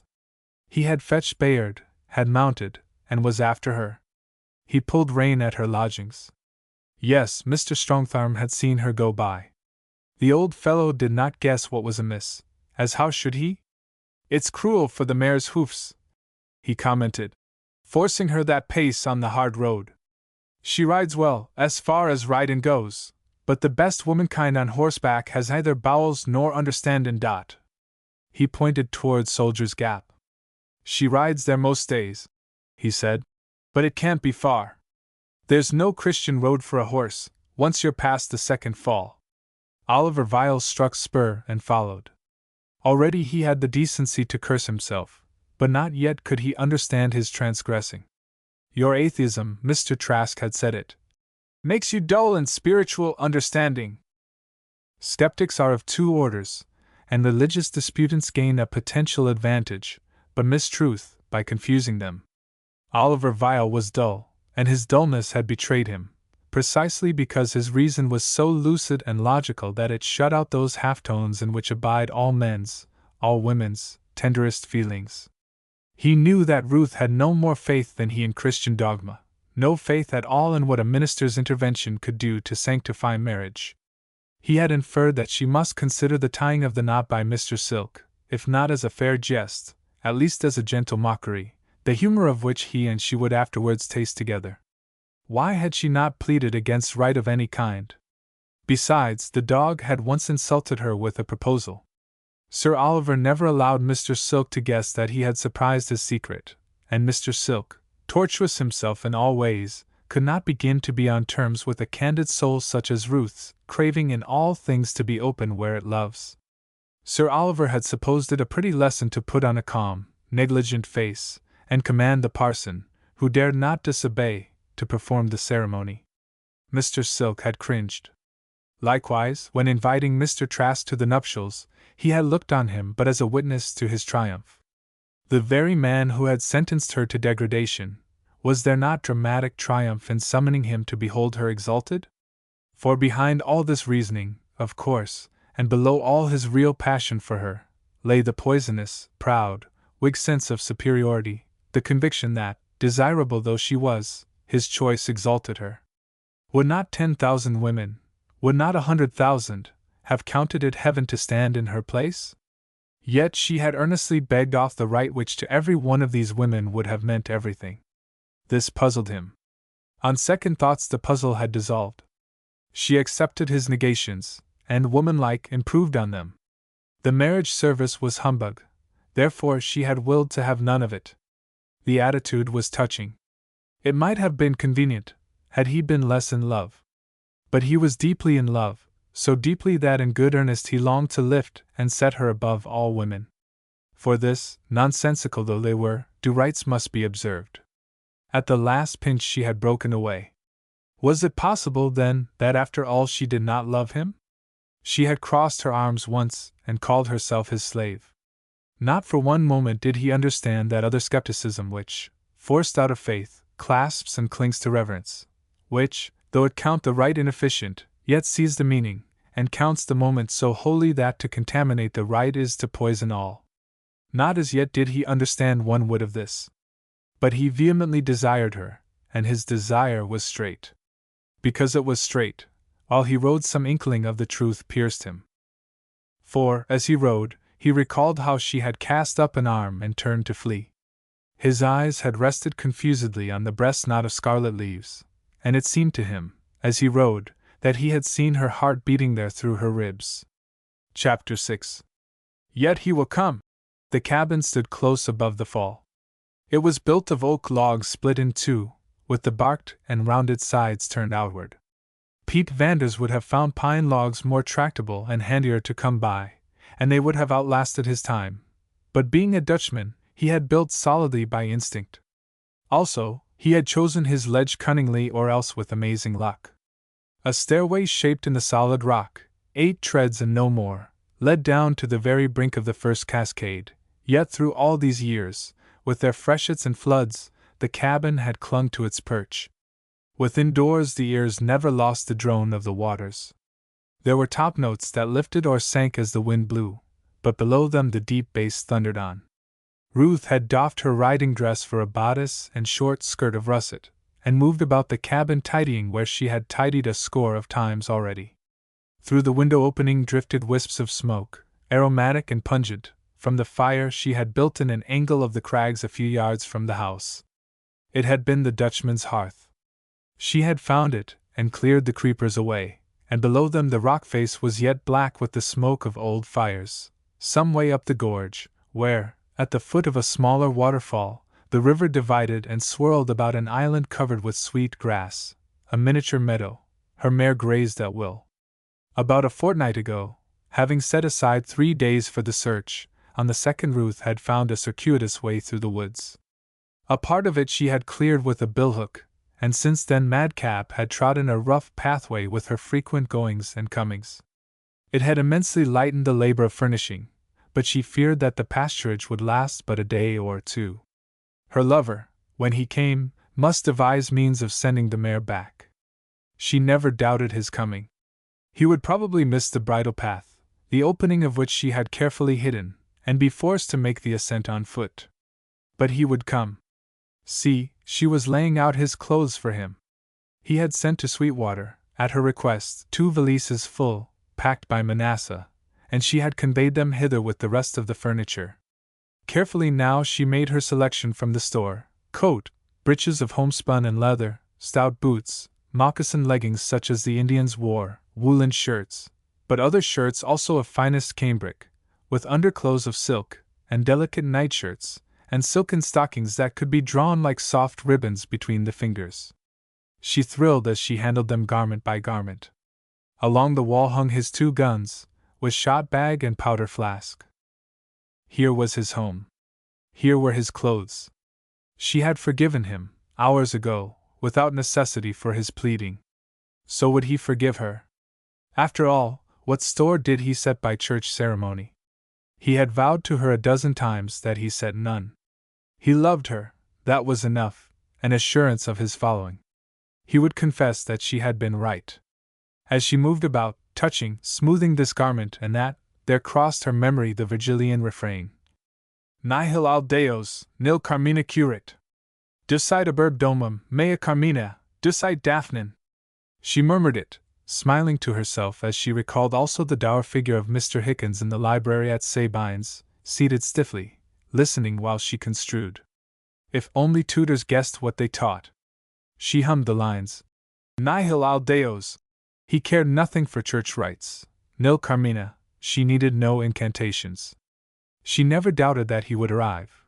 But, as the day wore on, she told herself that very likely he had missed his road. He would arrive hungered, in any event. She stepped out to the cooking pot, and on her way, paused for a long look down the glen. The sun, streaming its rays over the high pines behind her, made rainbows in the spray of the fall and cast her shadow far over the hollow at her feet. The water, plunging past her, shot down the valley in 3 separate cascades, lined with slippery rock, in the crevices of which many ferns had lodged and grew, waving in the incessantly shaken air. From the pool into which the last cascade tumbled, a stone dislodged by her foot dropped to it almost plumb. The stream hurtled down the glen, following the curve of its sides until they overlapped. Naked cliffs above, touched with sunlight, their feet set in peat, up which the forest trees clambered as if in a race for the top, pines leading, with heather and scrubby junipers, oaks and hemlocks some way behind, alders, mostly by the waterside, with maples and swampy patches, and here and there a birch waving silver against the shadow. The pines kept their funereal plumes, like undertakers who had made a truce with death by making a business of it. But these deciduous trees, that had rioted in green through spring and summer, wrapped themselves in robes to die, the thinner the more royal, the maples in scarlet, the swamp oak in purple, bloody purple where the sun smote on its upper boughs. Already the robes had worn thin, and their ribs showed. Leaves strewed the flat rock where Ruth stood, looking down. She was not thinking of the leaves, nor of the fall of the year. She was thinking that her lord would be hungered. She went back to her cooking pot under the cliff overhung with heath and juniper. Herself fearless, or less fearful than other women, she did not for some time let her mind run on possible accidents to him. He was a man, and would arrive, though tired and hungered. Not until the sun sank behind the upper pines did any sense of her own loneliness assail her. Then she bethought her that with night, if he delayed, the forest would wrap her around, formless, haunted by wild beasts. The singing of birds, never in daylight utterly drowned by the roar of the fall, had ceased about her. The call of the hidden chickadees, the cheep-cheep of a friendly robin, hopping in near range of the cooking pot, the sawing of busy chipmunks. These sounds had ceased, but she did not feel the silence until, far up the valley behind her, a loon sent forth its sole unhappy cry. It rang a moment between the cliffs. As it died away she felt how friendly had been these casual voices, and wondered what beasts the forest might hold. She went back to the cabin, lit a lamp, and lifted one of the guns off its rack. She charged it, well she had learned how to charge a gun. Twilight was falling. The fire burned beneath the cooking pot, but, seated on the flat stone with the gun laid across her knees and the fall sounding beneath her, she had another thought, that the fire, set in an angle of the rock, and moreover hidden around the house's corner, was but a poor signal. It shed no ray down the glen. She would light another fire on the flat stone. In the dusk she collected dry twigs, piled stouter sticks above them, covered the whole with leaves, and lit it, fetching a live brand from under the cooking pot. The flame leapt up, danced over the leaves, died down and again revived. When assured that it was caught, she sat beside it, staring across the flame over the valley now swallowed in darkness, still with the gun laid across her knees. "Ruth! Oh, Ruth!" His voice came up over the roar of the fall, which, while he stumbled among the boulders below, had drowned his footsteps. "Dear! Ah, have a care! Yes, hold a light. It must be dangerous here." She snatched a brand from the fire. She had collected a fresh heap of twigs and leaves in the lap of her gown, groping in the dusk for them, and his first sight of her had been as she stood high emptying them in a red stream to feed the flames. A witch she seemed, pouring sacrifice on that wild altar, while the light of it danced upon her face and figure. Having gained the ledge of the second cascade, he anchored himself on good foothold and stared up, catching breath before he hailed. Her first glimpse of him, as she held the blazing stick over the edge of the fall, was of a face damp with sweat or with spray, and of his hands reaching up the slimed rock, feeling for a grip. "Ah, be careful!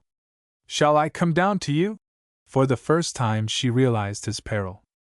"Over rocks that are steepest," he quoted gaily, between grunts of hard breathing. He had handhold now.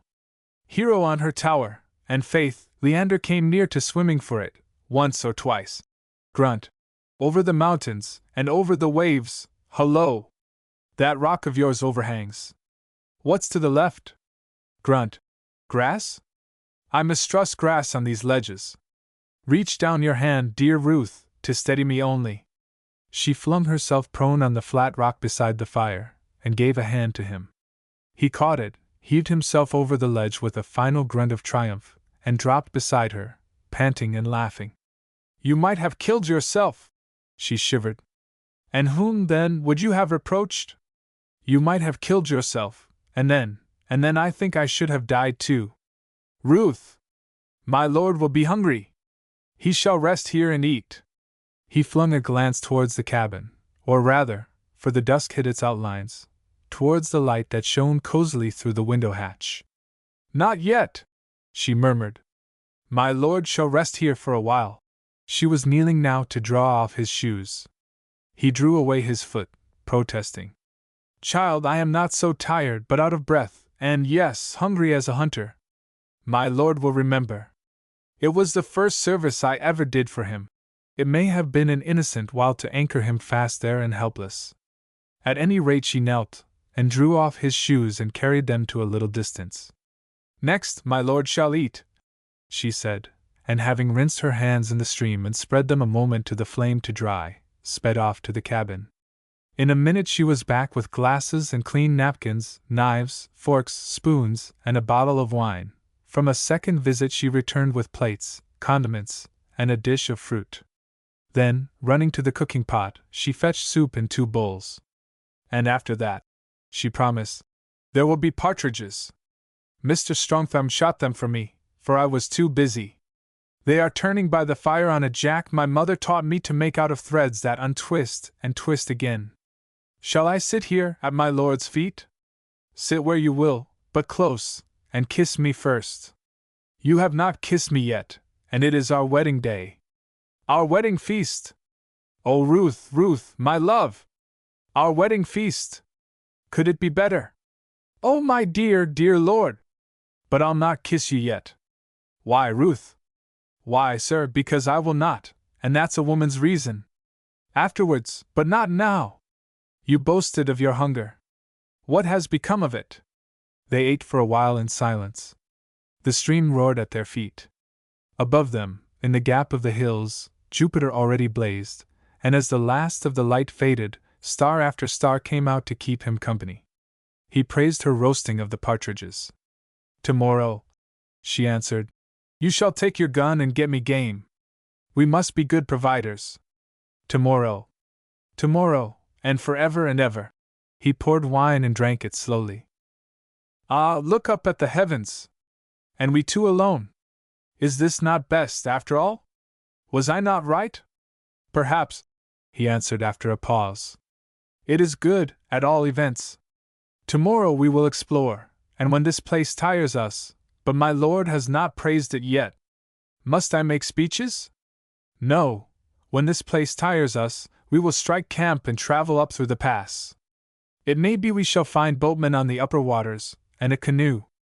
But for some days, oh my love, let these only woods be enough for us. Their dessert of fruit eaten, she arose and turned to the business of washing up. He would have helped, but she mocked him, having hidden his shoes. You are to rest quiet, and obey. Before setting to work she brought him coffee and a roll of tobacco leaf, and held a burning stick for him while he lit and inhaled. For 20 minutes, perhaps, he watched her, stretched on the rock, resting on his elbow, his hunger appeased, his whole frame fatigued, but in a delicious weariness, as in a dream. Far down the valley the full moon thrust a rim above the massed oaks and hemlocks. It swam clear, and he called to her to come and watch it. She did not answer. She had slipped away to the house, as he supposed to restore the plates to their shelves. Apparently it took her a long while. He called again to her. The curtain of the doorway was lifted and she stood on the threshold, all in white, fronting the moon. Will my lord come into his house? Her voice thrilled down to him. Then she remembered that he stood there shoeless, and giving a little cry, would have run barefoot down the moonlit rocky steps, preventing him. But he had sprung to his unshod feet, and with a cry rushed up to her, disregarding the thorns. She sank, crossing her arms as a slave, in homage, or, it may be, to protect her maiden breasts. No, no, she murmured, sliding low within his arms. Look first around, if our house be worthy. But he caught her up, and lifting her, crushing her body to his, carried her into the hut. Chapter 7. Housekeeping. She awoke at daybreak to the twittering of birds. Raising herself little by little, she bent over him, studying the face of her beloved.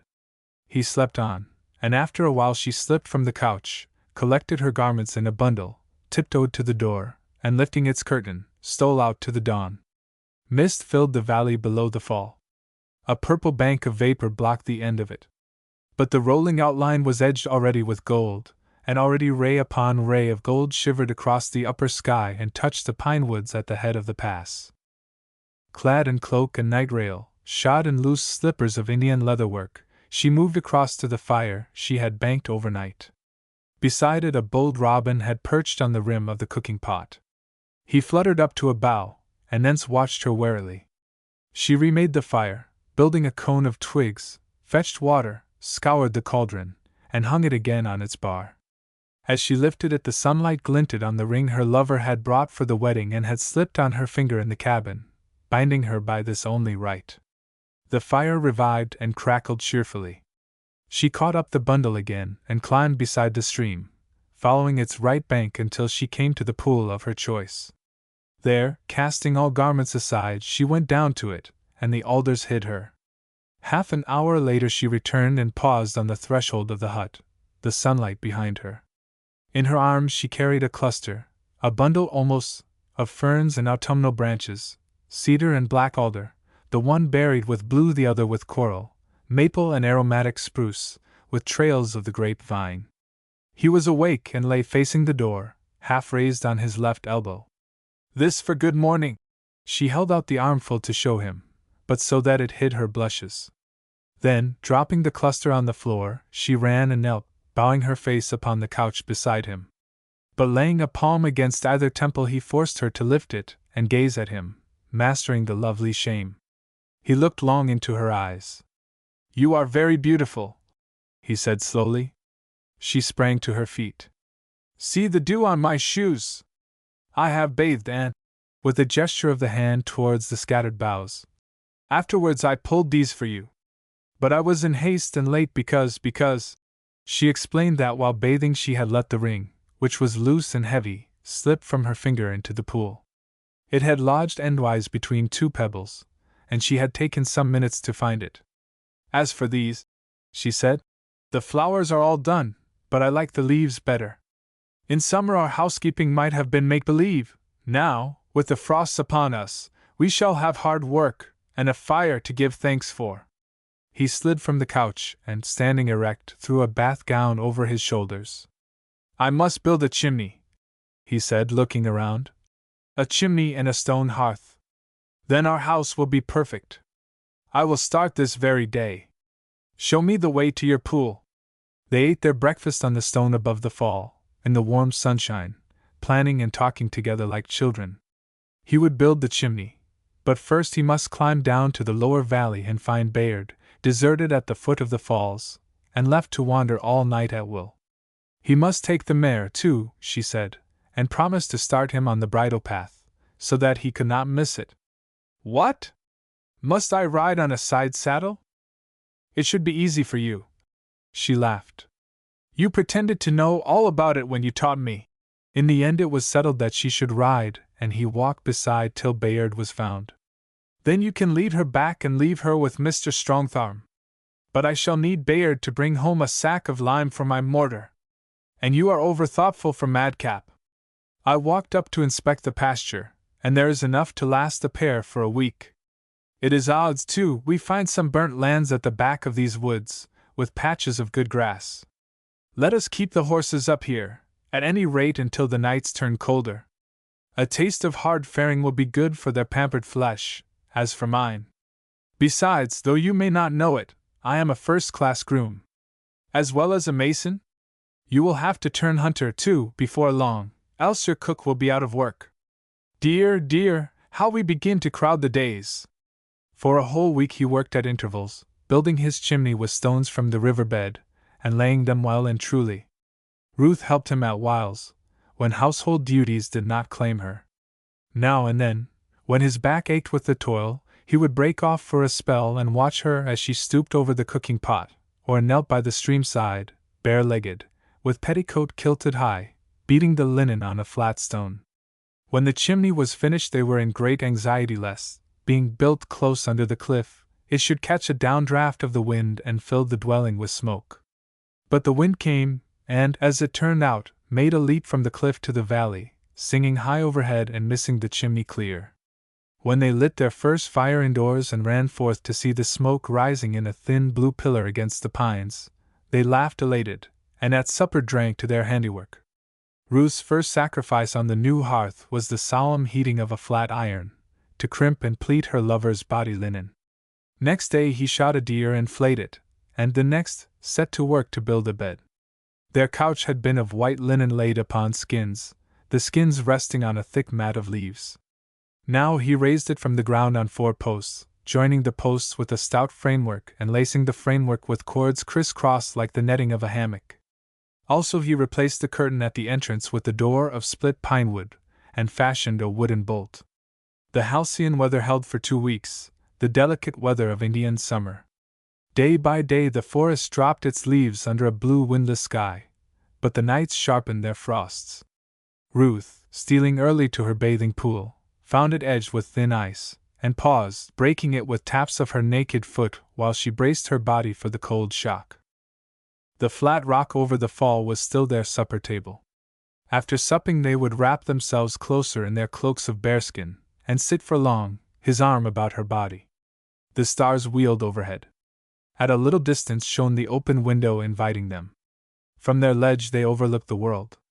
She marveled at the zest he threw into every moment and detail of this strange honeymooning. He had taken pride even in skinning and cutting up the slain deer.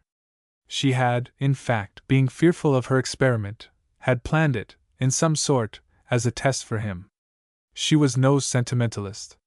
She had believed that he loved her, well she knew it now. But for him this could not be first love. Many times she had bethought her of the dead Margaret Dance, and as a sensible girl without resentment.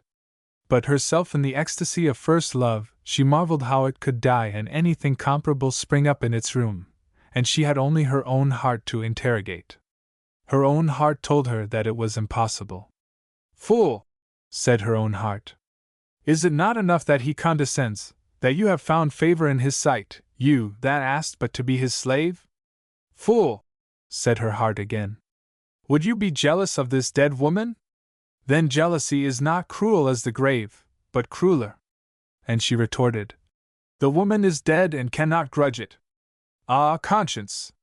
Are you the only part of me that has not slept in his arms? I want him all. How can that be, since you are not his first love?" objected conscience, falling back upon its old position. "Be still," she whispered back. "See how love is recreating him." Indeed, the secret may have lain in her passing loveliness. By night, beside their fire on the rock, he would sit motionless watching her face for minutes together, or the poise of her head, or the curve of her chin as she tilted it to ponder the stars, and, in part, the woodland life, chosen by her so cunningly, may have bewitched him for a space. Certain it is that during their sojourn here he became a youth again, eager and glad as a youth, passionate as a youth, laughing, throwing his heart into simple things and not shrinking from coarser trials, as when he plunged his hands into the blood of the deer. This story is of Ruth, not of Oliver Vile, or of him only in so far as his star ruled hers. For the moment their stars danced together, and the common cares of this world stood back for a space and left a floor for them. Their bliss was absolute. But the seed of its corruption lay in him. Her spirit was chaste, as her life had been. For him, before ever Margaret Dance met and crossed his path, he had lived loosely, squandering his manhood, and of this squandering let one who later underwent it record the inevitable sentence. But it hardens all within, and petrifies the feeling. Nor could this temporary miracle do more for Oliver Vile than wake in him a false springtide of the heart, and delay by so long the revenge of his past upon his present self. Midway in the 3rd week the weather broke. He had foreseen this, and early one morning set forth upon Bayard, the mare following obediently as a dog, along the downhill circuit to the village. There he would leave them in stall at the Ferry Inn, to be fetched by his grooms. Ruth walked some way beside him, telling off a list of purchases to be made at the village store to replenish their household stock. She left him and turned back, under boughs too bare to hide the lowering sky. She had gained the hut, and he the village before the storm broke. Indeed, it gave him time to make his purchases and reach the inn, where a heavy mail bag awaited him. He was served with bread, cheese, and beer in the inn parlor, and dealt with the letters then and there, answering some, tearing up others, albeit still with a sense of bringing back his habits of business to a world with which he had no concern. While he wrote, always in haste, on the cheap paper the inn supplied, the storm broke, and with such darkness that he pulled out his watch. It was yet early afternoon. He called for candles and wrote on. The last letter, addressed to Batty Langton, Esquire, he superscribed, "Most urgent," and having sealed it, arose and shouldered his sack for the homeward tramp. By this time the wind howled through the village street, blowing squall upon squall of rain before it. It blew, too, dead in his path, but he faced it cheerfully. Before he gained what should have been the shelter of the woods, the gale had increased so that they gave less than the road had given. The trees rocked above him, leaves and dead twigs beat on his face, and at length the blast forced him almost to creep on all fours. It was dark, too, beneath the swaying boughs. But uppermost in his mind was fear for his love, lest the hut should have given way before the tempest, and she be lying crushed beneath it. Still he fought his way. Darkness, the real darkness, was falling, and he was yet a mile from the hut when in his path a figure arose from the undergrowth where it had been crouching. "Ruth! Ah, you are safe! I could not rest at home." They took hands and forced their way against the wind. "The cabin? It stands, please God!" After much battling they spied the light shining through the louvers of its closed shutter. The gale streamed down the valley as through a funnel, but once past the angle of the cliff they found themselves almost in a calm. He pushed the door open. On the hearth of his building, a pile of logs burned cheerfully. Over these the kettle hissed, and the firelight fell on their bed, with its linen oversheet turned back and neatly folded. She entered and he closed the door behind her. She laughed as he pushed its bolt. They were drenched to the skin, the pair. "This is best," said she with another soft and happy laugh. "This is best," he repeated after her. "Better even than in fair weather." Chapter 8. Homecoming. A week later they broke camp and set forth to climb to the head of the pass. Behind it, so Sir Oliver had learnt from old Strongtharm, lay an almost flat tableland, of pine forest for the most part, through which for maybe half a dozen miles their river ran roughly parallel with another that came down from the northwest. At one point, the old fellow declared, less than a mile divided their waters. "Seems," he said, "as if nature all along intended 'em to jine, and then, at the last moment, changed her mind." He explained the cause of their severance, an outcropping ridge of rock not above a mile in length, but it served, deflecting the one stream to the southward, the other to north of east, so that they reached the ocean a good 20 leagues apart. He showed a map and told Sir Oliver further that at the narrowest point between the two rivers there dwelt a couple of brothers, Dave and Andy M'Laughlin, with their households and long families, of whom all the boys were expert log drivers, like their fathers. They were likewise expert boatmen, and for money, no doubt, if Sir Oliver desired, would navigate the upper reaches of either stream for him. Of these reaches the old man could tell little save that their currents ran moderately. Nothing out of the way. The M'Laughlins sent all their timber down to sea by the more northerly stream. "Our river d be the better by far, 3/4 of its way, but," with a jerk of his thumb, "the gap yonder makes it foolishness." Sir Oliver asked many questions, studying the map, and ended by borrowing it. He had it spread on his knee when Ruth came out of the cabin for the last time, having said farewell to her household gods. "What are you reading?" she asked. "A map." He folded it away hastily. "And I am not to see it?" "Some day. Some day, if the owner will sell, you shall have it framed, with our travels marked out upon it. But just now, it holds a small secret. She questioned him no further. Come, she said. Reach your arm in at the window and draw the bolt, and afterwards we will pull the shutter and nail it. Are you going inside for a last look around? He laughed. Why? The knapsacks are here ready. Our home. I take the soul of it with me, taking you. It was prettily said. Yet perversely she remembered how he had once spoken of Margaret Dance, saying, Let the dead bury their dead. The sky, after 6 angry days, too sullen for tempestuous, was clear again and promised another stretch of fair weather. This was important, for they counted on having to sleep a night in the open before reaching the M'Loughlin's camp. Old Strongtharm had told Sir Oliver of a cave at the head of the pass and directed him how to find it.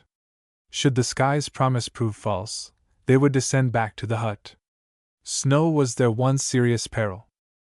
They carried but the barest necessaries, for although the worst of the falls lay below and behind them, the upper part of the gap was arduous enough, and the more difficult for being unknown. Also Sir Oliver had old Strongtharm's assurance that the M'Loughlins would furnish them with all things requisite for voyaging by water. Sir Oliver climbed in silence. He was flinging a bridge, albeit a short one, across the unknown, and the risk of it weighed on him. For himself this would have counted nothing, but he was learning the lesson common to all male animals whose mates for the first time travel beside them. As for Ruth, it was wonderful. The course of the path once turned, the small home left out of sight, how securely she breasted the upward path. Her lover and she were as gods walking, treading the roof of the world. Through thickets they climbed, and by stairways beside the Singing Falls.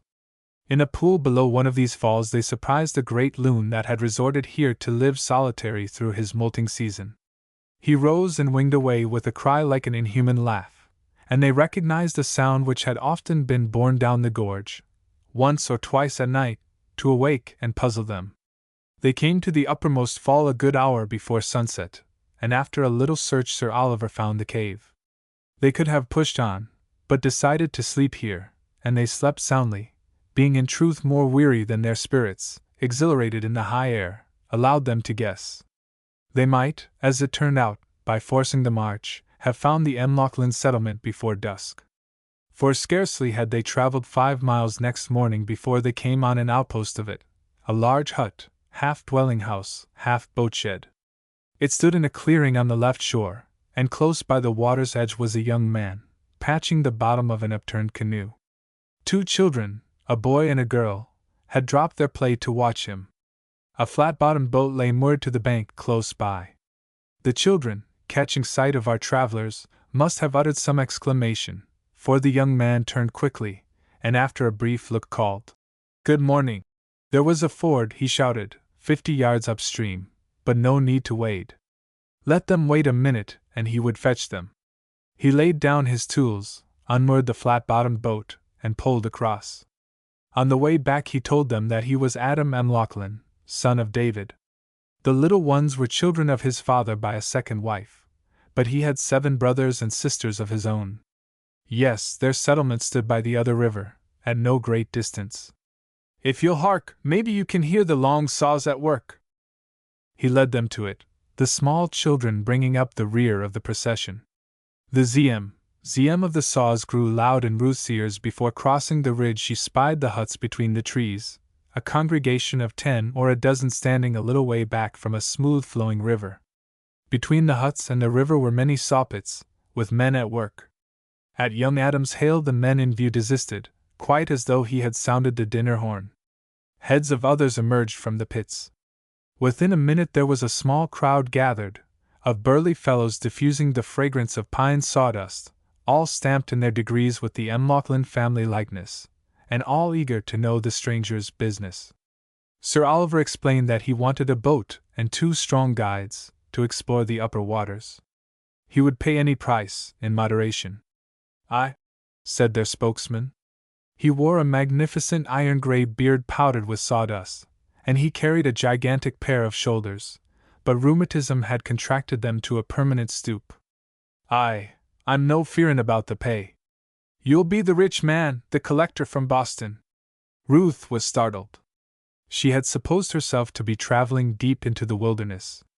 She had yet to learn that in the wilderness, where men traffic in little else, they exchange gossip with incredible energy. Talk it, in fact, all the time. In those early colonial days the settlers overleapt and left behind them leagues of primeval forest, to all appearance inviolate. But the solitude was no longer virgin. Where foot of man had once parted the undergrowth, the very breath of the wind followed and threaded its way after him, bearing messages to and fro. "I'm no Spirin," said the oldster cautiously. "But though our lads have never been so far, there's talk of a braw house buildin' dot." Here, somewhat hastily, Sir Oliver took him aside, and they spent 20 minutes or so in converse together. Ruth waited.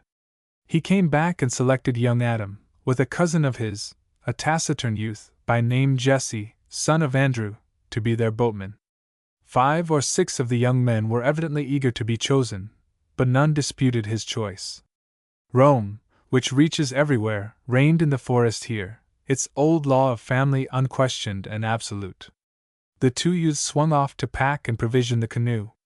An hour later they reported that all was ready, and by 3 in the afternoon the voyagers were on their way upstream.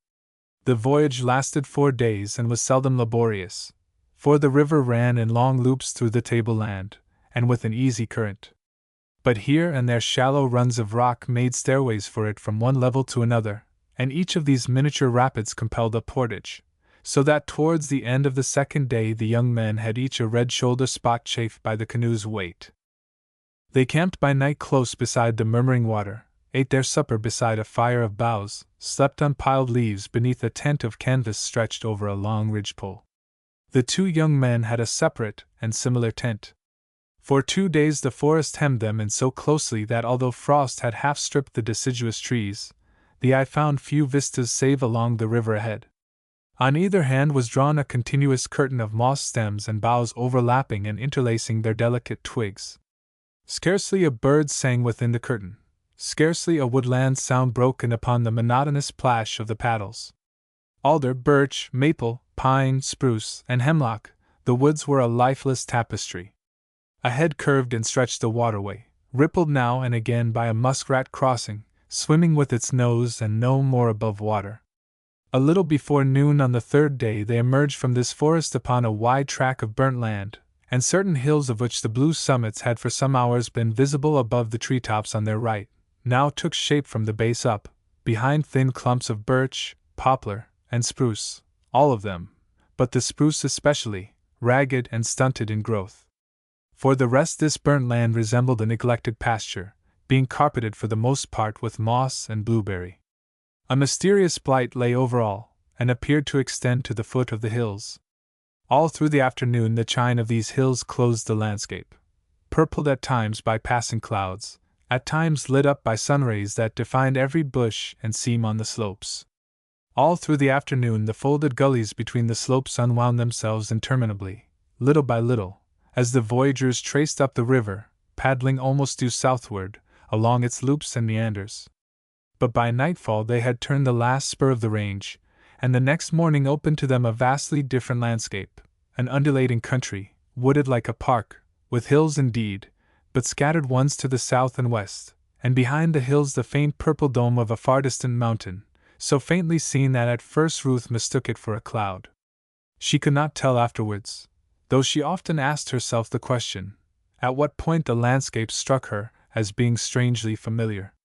Yet she was sure that the recognition came to her suddenly. Sir Oliver since the morning's start had been indisposed to talk. From time to time he drew out his map and consulted it. The Lachlan lads, on the other hand, seemed to be restless. During the halt for the midday meal they drew aside together, and Ruth heard them conversing in eager whispers. Possibly this stirred some expectation in her, which passed into surmise, into certainty. Late in the afternoon she drew in the paddle she had been plying, laid it across the canoe, and called softly, "Oliver!" He turned. She was pointing to a hill now full in view ahead of them. "That cliff, you remember, the eagles?" He laughed as though the question amused him. "It is very like." "Yes, certainly it is very like. But wait until we open the clump of trees yonder." They opened it, and her heart gave a leap. A moment before she had been sure this was the very hill. His laugh had confirmed it. She remembered how, at the foot of it, just such a river as this looped itself through the plain. But lo!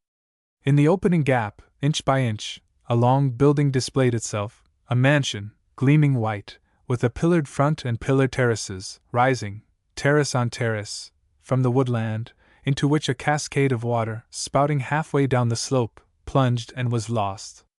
She sat dumb. His eyes were upon her, and he laughed quietly. "It is yours, as you commanded. See!" He flung out a hand to the left. She beheld a clearing, an avenue, that ran like a broad ribbon to the summit of a flat-topped rise. "You demanded sight of the ocean," he was saying, and his voice seemed to lose itself in the beat of the churning paddles. "We cannot see it from here, but from the house, your house, you shall look on it every day. Did you not bid me remove a mountain?" For the rest of the way she sat as in a dream. One of the Lachlan lads had produced a cow horn, and was blowing it lustily. They came to shore by river stairs of stone, where two servants in the vile livery stood like statues awaiting them. It was falling dusk when Sir Oliver disembarked, and gave her his hand. The men servants, who had bent to hold the canoe steady as she stepped ashore, drew themselves erect and again touched foreheads to their lord and lady. Still as in a dream, her arm resting within her lover's, she went up the broad stairways from terrace to terrace. Above her the long façade was lit with window after window blazing welcome. At the head of the perron, under the colonnaded portico, other tall men servants stood in waiting, mute, deferential. She passed between their lines into a vast entrance hall, and there, almost as her foot crossed its threshold, across the marbled floor little Miss Quiney came running a flutter, inarticulate, with reaching hands. Ruth drew back, almost with a cry. But before she could resist, Taddie's arms were about her and Taddie's lips lifted, pressed against either cheek. She suffered the embrace. "My darling Ruth, at last!" Then with a laugh. "And in what strange clothes! But come and be arrayed!" She caught Ruth's cold hand and led her towards the staircase. "Nay, never look about you so, your eyes will not take in a tenth of all the wonders." Later, as an Indian gong sounded below, he came from his dressing-room into the great bride chamber where she stood, arrayed in satin, before her mirror, hesitating as her fingers touched one after another of the jewels scattered on the dressing-table under the waxen lights. Her maid slipped away discreetly. "Well?" he asked. He was resplendent in a suit of sapphire velvet, with cravat and ruffles of old Spanish lace. "Is my love content with her homecoming?" She crossed her arms slowly. "You are good to me," she said. "You do me too great honor, my lord." He laughed, and catching up a necklace of diamonds from the dressing-table, looped it across her throat, clasped it, leaned over her shoulder and kissed her softly between the ear and the cheek's delicate round. Their eyes met in the mirror. "I invited the Quiney," he said gaily, "to give you a feeling of home among these strange faces. She will not dine with us, though, unless you choose." "Let us be alone, tonight," she pleaded. "So be it. But you shiver, you are cold." "No? Then weary, perhaps, yes, and hungry. I've a backwoods hunger, for my part. Let us go down and dine." Book 4. Lady Good for Nothing.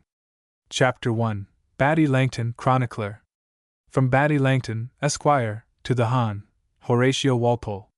Boston, Massachusetts, January 21, 1748. You asked me, my dear sir, why I linger on year by year in this land of Cherokees and Choctaws, as you put it, at the same time hinting very delicately that now, with my poor old father in his grave and my own youthful debts discharged, you see no enduring reason for this exile. It is kind of you to be so solicitous, kinder still to profess that you yet miss me. But that I am missed at White's is more than you shall persuade me to believe. In an earlier letter, written when the Gaming Act passed, you told me they were for nailing up an escutcheon to mourn the death of play. They nailed up none for me. And I gather that play has recovered, and Dick Edgecombe holds my cards. I doubt if I could endure to revisit St. James's, save by moonlight perhaps. Rappelez-moi to the waiters. They will remember me. But in good deed, dear sir, what should I be doing at home among the Malvern Hills upon a patrimony of £800, for to that it has dwindled? Can I hoe turnips, or poke a knowledgeable finger into the flanks of beeves?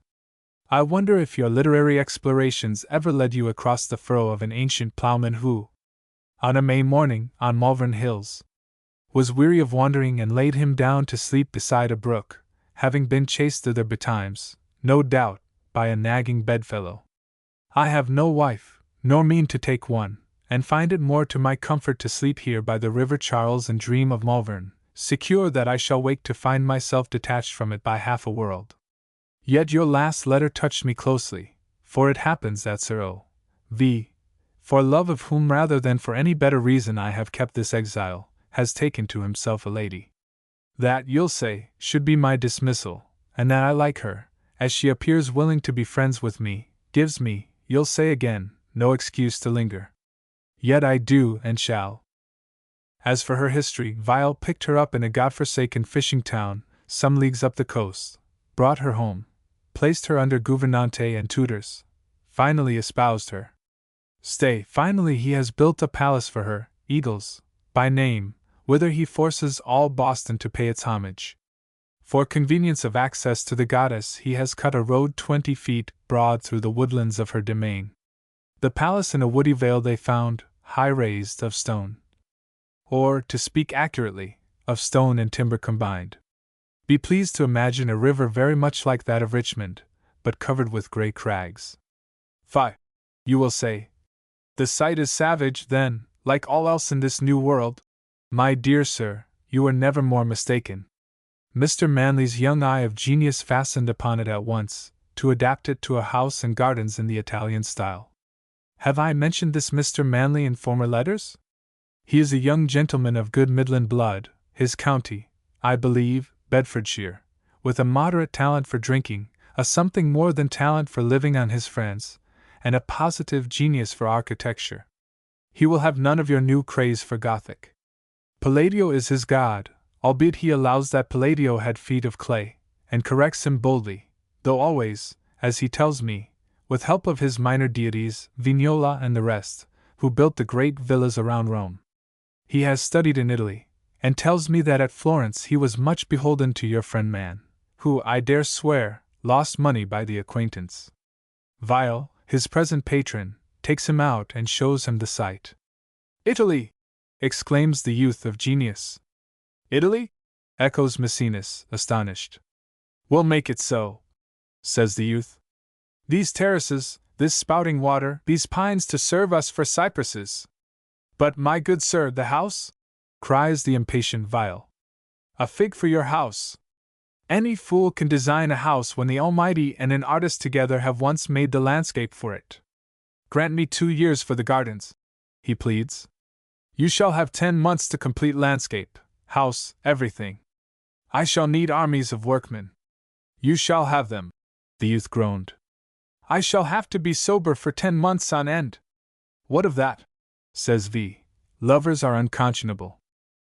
Well, the youth sits down to his plans, and at once orders begin to fly across ocean to this port and that for the rarest marbles, Rosso Antico from Mount Tynarus, Verde Antico from Thessaly, with green Caristion, likewise shipped from Corinth, Carrara, Veronese orange, Spanish Bracatello, Derbyshire alabaster, black granite from Vial's Cornish estate, red and purple porphyries from high up the Nile.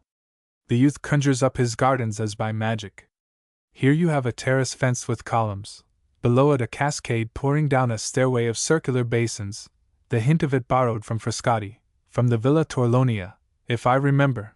There an alley you'd swear was Boboli dipping to rise across the river, on a stairway you'd swear as positively was Val San Zibio.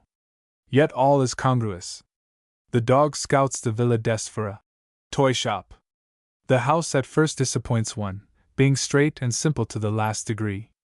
D.N.me, says he. What can you look for in 10 months?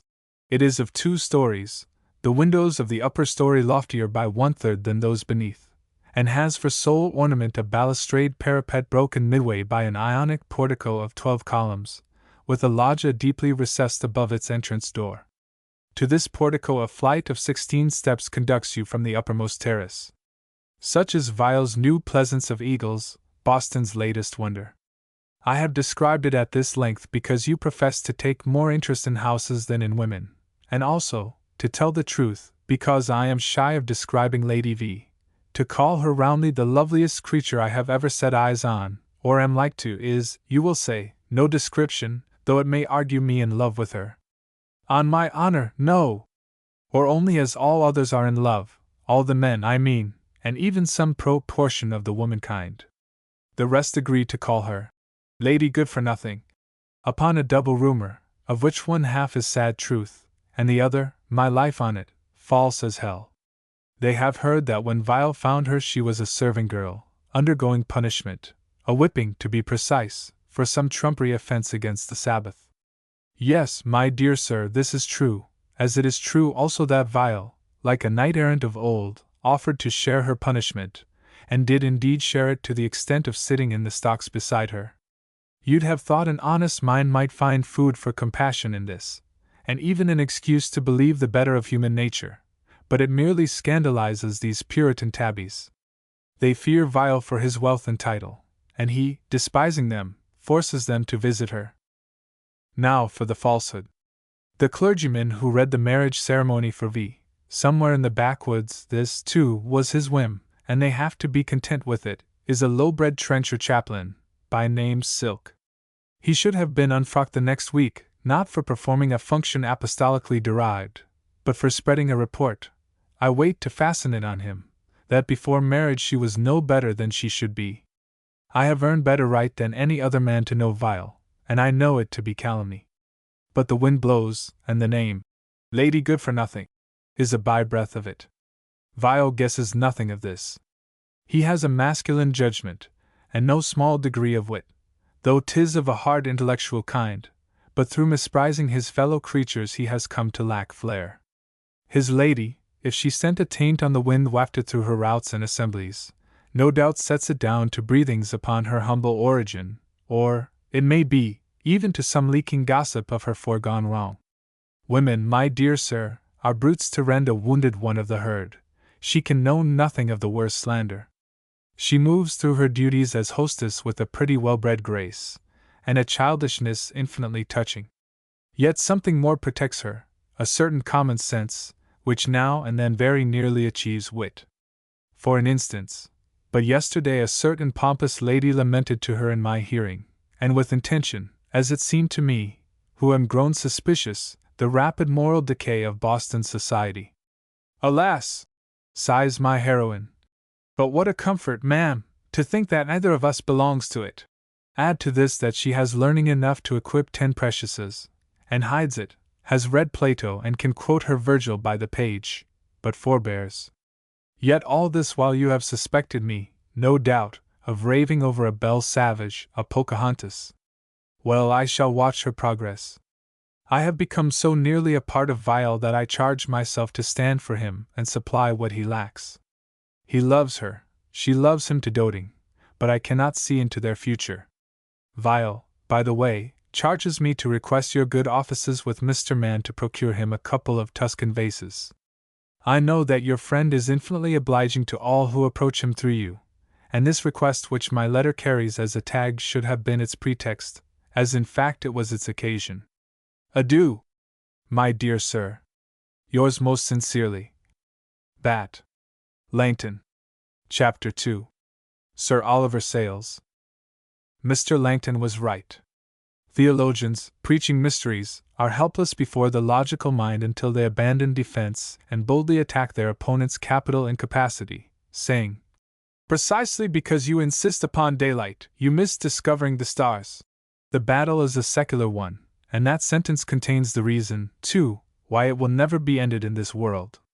But the theologians may strengthen their conviction, if not their argument, by noting how often the more delicate shades of human feeling will oppose themselves to the logical mind as a mere wall of blindness.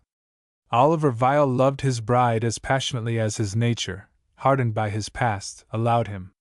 To the women who envied her, to the gossips and backbiters, he opposed a nescience inexpugnable, unscalable as a wall of polished stone, but the mischief was, he equally ignored her sensitiveness. Being sensitive, she understood the hostile shadows better than the hard protecting fence. To noble nature's enemies are often nearer than friends, and more easily forgiven. But Mr. Langton was also right in guessing her ignorant of the rumors set going by Silk, who, as yet, had whispered falsehoods only. The worst rumor of all, the truth, was beyond his courage. Ruth loved her lord devoutly. To love him was so easy that it seemed no repayment of her infinite debt. She desired some harder task, and therefore, since he laid this upon her, she, who would have chosen a solitude to be happy in, rejoiced to meet these envious ladies with smiles, with 100 small graces of hospitality, and still her bliss swallowed up their rancor, scarcely tasting its gall. He, they allowed, was the very pattern of a lover. He was also a model man of business. Even from his most flagrant extravagances, as Batty Langton notes in another epistle, he usually contrived to get back something like his money's worth. He would lend money, or give it, where he chose, but to the man who overreached him in a money bargain he could be implacable. Moreover, though a hater of quarrels, he never neglected an enmity he had once taken up, but treated it with no less exactitude than a business account. Their happiness had endured a little more than 3 months when, one morning, he entered Ruth's morning room with a packet of letters in his hand. He was frowning, not so much in wrath, as in distaste of what he had to tell. "Dear," he said brusquely, bending to kiss her, "I have ill news. I must go back to England on business." "To England?" she echoed. Her wrists were laid along the arms of her chair, and, as she spoke, her fingers clutched sharply at the padding. She was not conscious of it. She was aware only that somehow, at the back of her happiness, this shadow had always lurked, and that England lay across the seas, at an immense distance. He went on, his tone moody, but the words brief and distinct. "For a few months only, 5 or 6, perhaps, with any luck, even less. That infernal aunt of mine—" "Lady Caroline?" She asked it less out of curiosity than as a prompter gives a cue, for he had come to a full stop. She was wondering how Lady Caroline could injure him, being so far away. He laughed savagely, yet, having broken his news, or the worst of it, with something of relief. "She shall smart for it, if that console you? Is it on my account? Only, as I guess, in so far as she accuses you of having played the devil with her plan for marrying me up with my cousin D? If D had been the last woman in the world! But the old harridan never spoke to me after the grooming I gave her that morning at Natchet. Faith, and I did treat her to some plain talk." He wound up with another laugh. "But what harm can she do you?" He explained that his late Uncle Sir Thomas had, in the closing years of his life, shown unmistakable signs of brain softening, and that a symptom of his complaint had been his addiction to making a number of wills. 2/3 of them incoherent. Every 2 or 3 days he'd compose a new one and send for Huskisson, his lawyer, and Huskisson, after reading the rigmarole through, as solemn as a judge, would get it solemnly witnessed and carry it off. He had 3 boxes full of these lunacies when the old man died, and I'll wager he has not destroyed 'em. Lawyers never destroy handwriting, however foolish. It's against their principles. "But," said Ruth, musing, "I understood that he died of a jail fever, caught at the assizes, where he was serving on, what do you call it? The grand jury. Well, how could he be serving on a grand jury if his head was affected, as you say? You don't know England," he assured her. 10 to 1 as a county magnate he stickled for it, and the High Sheriff put him on the panel to keep him amused. But a grand jury deals sometimes with matters of life and death, does it not? Often, but only in the first instance. It finds a true bill usually, and sends the cause down to be tried by judge and jury, who dispose of it. Actually, the incompetence of a grand juror or 2 doesn't count, if the scandal be not too glaring. But I see your drift.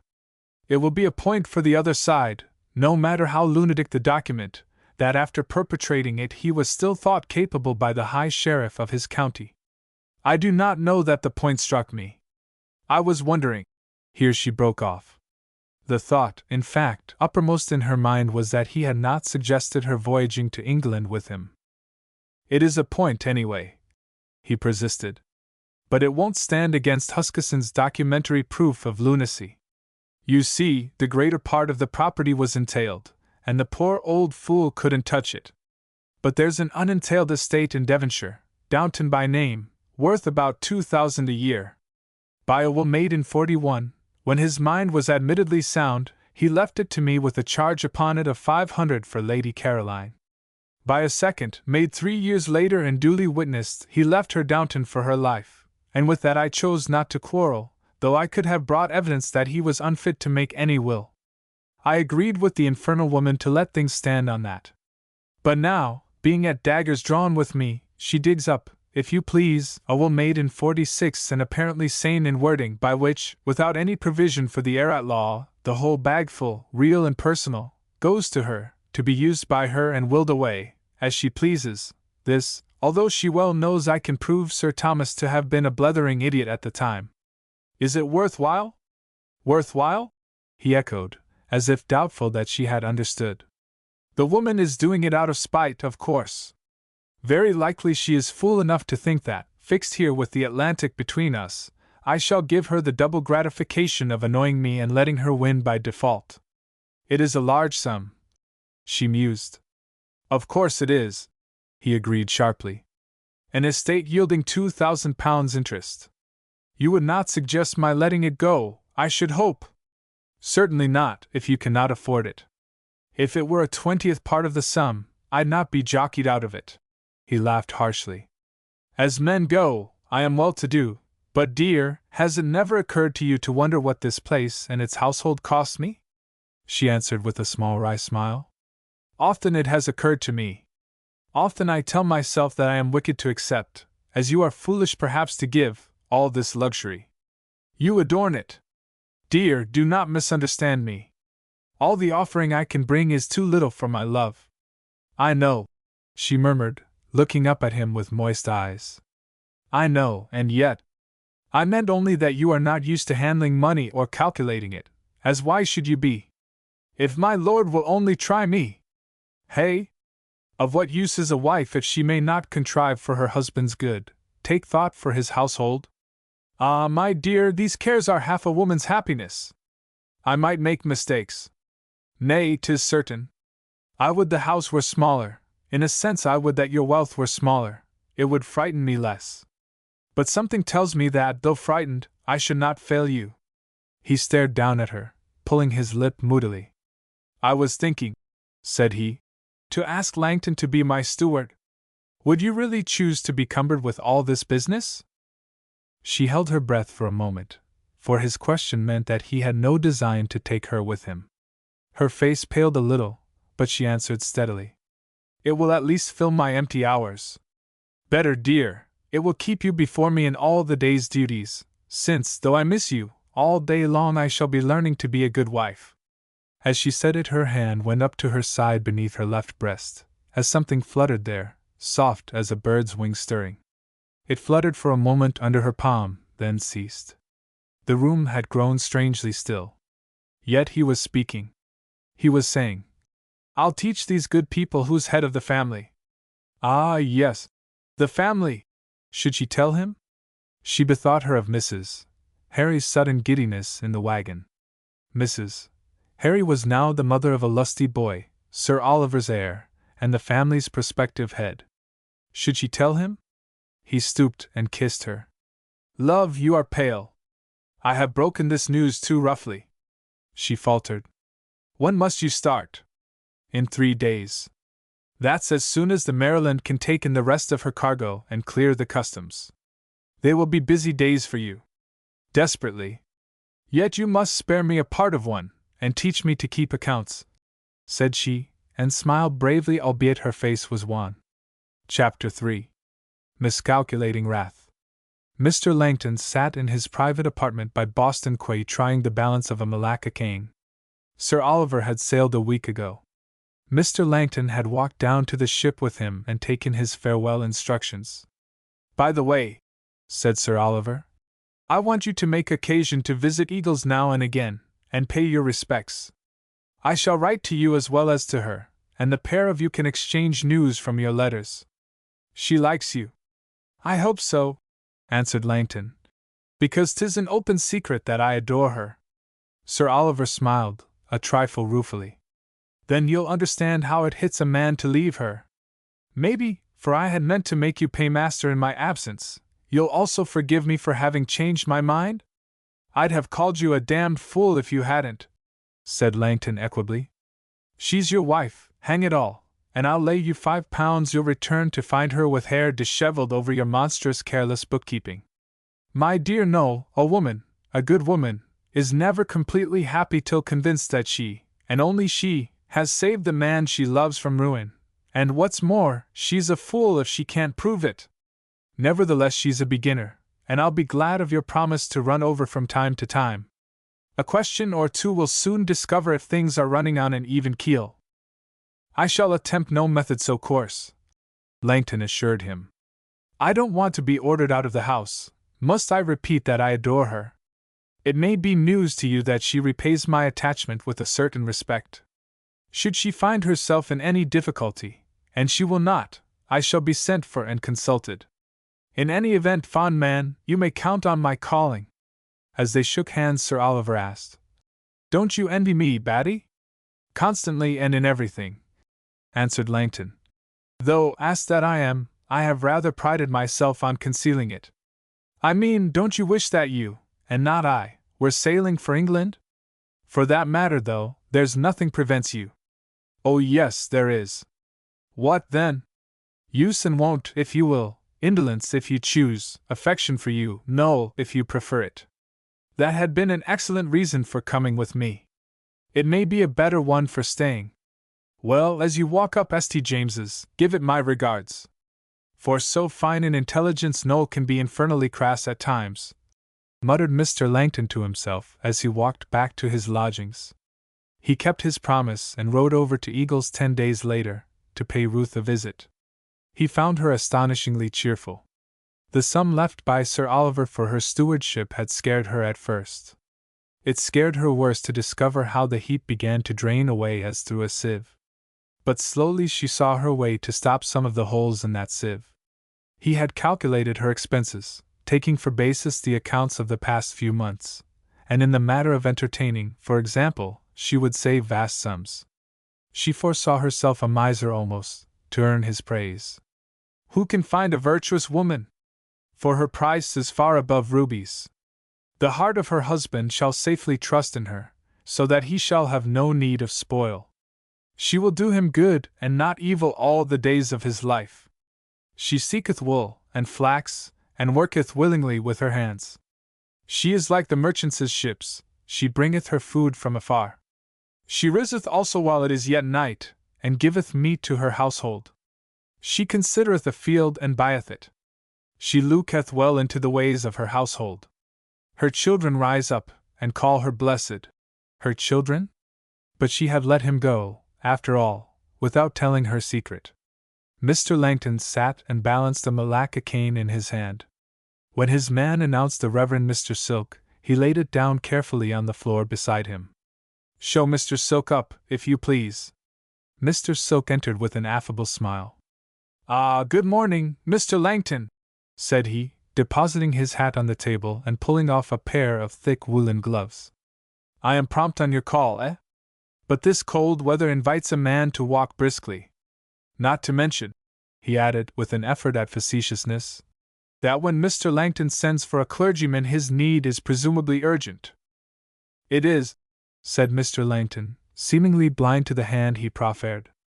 Would you, before taking a seat, oblige me by throwing a log on the fire? Thank you, the weather is raw, as you say. Urgent? But not serious, I hope? Both. Sit down, please. I am, as you know, a particular friend of Sir Oliver Viles. Say, rather, his best. Mr. Silk bowed and smiled. Possibly. At all events, so close a friend that, being absent, he gives me the right to resent any dishonoring suspicion that touches him, or touches his lady. It comes to the same thing. Mr. Silk cocked his head sideways, like a bird considering a worm. Does it? He queried, after a slight pause. Certainly. A rumor is current through Boston, touching Lady Vile's virtue, or at least, her conduct before marriage. 'Tis a censorious world, Mr. Langton. Maybe, but let us avoid generalities, Mr. Silk. What grounds have you for imputing this misconduct to Lady Vile? Me, sir? Cried Mr. Silk, startled out of his grammar. You, sir. Mr. Langton arose lazily, and stepping to the door, turned the key, then returning to the hearth, in leisurely manner turned back his cuffs. I have traced the slander to you, and hold the proofs. Perhaps you had best stand up and recant it before you take your hiding. But whether or no, I am going to hide you, he promised, with his engaging smile. Stooping swiftly, he caught up the malacca. Mr. Silk sprang to his feet and snatched at the chair, dodging sideways. Strike as you please, he snarled. Ruth Jocelyn is a... But before the word could out, Batty Langton's first blow beat down his guard. The second fell across his exposed shoulders, the third stunningly on the nape of his neck. The fourth, a backhander, welted him full in the face, and the wretched man sank screaming for pity. Batty Langton had no pity. Stand up, you hound! He commanded. The command was absurd, and he laughed savagely, tickled by its absurdity even in his fury, while he smote again and again. He showered blows until, between blow and blow, he caught his breath and panted. Mr. Silk's screams had sunk to blubbings and whimpers. Between the strokes he heard them. His valet was knocking timorously on the door. All right, called Langton, lifting his cane and lowering it slowly, for his victim lay still. He stooped to drag aside the arm covering the huddled face. As he did so, Mr. Silk snarled again, raised his head and bit blindly, fastening his teeth in the flesh of the left hand. Langton wrenched free and, as the man scrambled to his feet, dealt him with the same hand a smashing blow on the mouth, a blow that sent him reeling, to overbalance, and pitch backward to the floor again across an overturned chair. Somehow the pleasure of getting in that blow restored, literally at a stroke, Langton's good temper. He laughed, and tossed the cane into a corner. You may stand up now, said he sweetly. You are not going to be beaten any more. Mr. Silk stood up. His mouth trickled blood, and he nursed his right wrist, where the cane had smitten across the bone. Langton stepped to the door and, unlocking it, admitted his trembling valet. My good fool, he said, didn't I call to you not to be alarmed? Mr. Silk, here, has been seized with a kind of epileptic fit. Help him downstairs and call a chair for him. Don't stare. He will not bite again for a very long time. But in this Mr. Langton was mistaken. He took the precaution of cauterizing his bitten hand, and before retiring to rest that night contemplated it grimly, holding it out to the warmth of his bachelor fire. It was bandaged, but above the edge of the bandage his knuckles bore evidence how they had retaliated upon Mr. Silk's teeth. He eyed these abrasions for a while and ended with a soft, complacent laugh. Queer, how little removed we are, after all, from the natural savage, he murmured. Ladies and gentlemen, allow me to introduce to your notice Batty Langton, Esquire, a child of nature, not perhaps of the best period, still using his naked fists, and for a woman, primitive cause of quarrel. And didn't he enjoy it, by George? He laughed again softly. But could he have foreseen, he had been willing rather to cut the hand off for its day's work. Chapter 4. The Terrace. Ruth was happy. Today, and for a whole week to come, she was determined to be purely happy, blithe as the spring sunshine upon the terrace. For a week she would, like Walton's milkmaid, cast away care and refuse to load her mind with any fears of many things that will never be. Her spirit sang bird-like within her. And the reason? That the Venus had arrived in harbor, with Dickie on board. Peace had been signed, or was on the point to be signed, and in the North Atlantic waters His Majesty's captains of frigates could make a holiday of duty. Captain Harry used his holiday to sail up for Boston, standing in for Carolina on his way and fetching off his wife and his firstborn, a bouncing boy. It was time, they agreed, to pay their ceremonial visit to Sir Oliver and his bride, high time also for Dickie to return and embrace his father. Sir Oliver had written of his approaching marriage. Well, dear, was Mrs.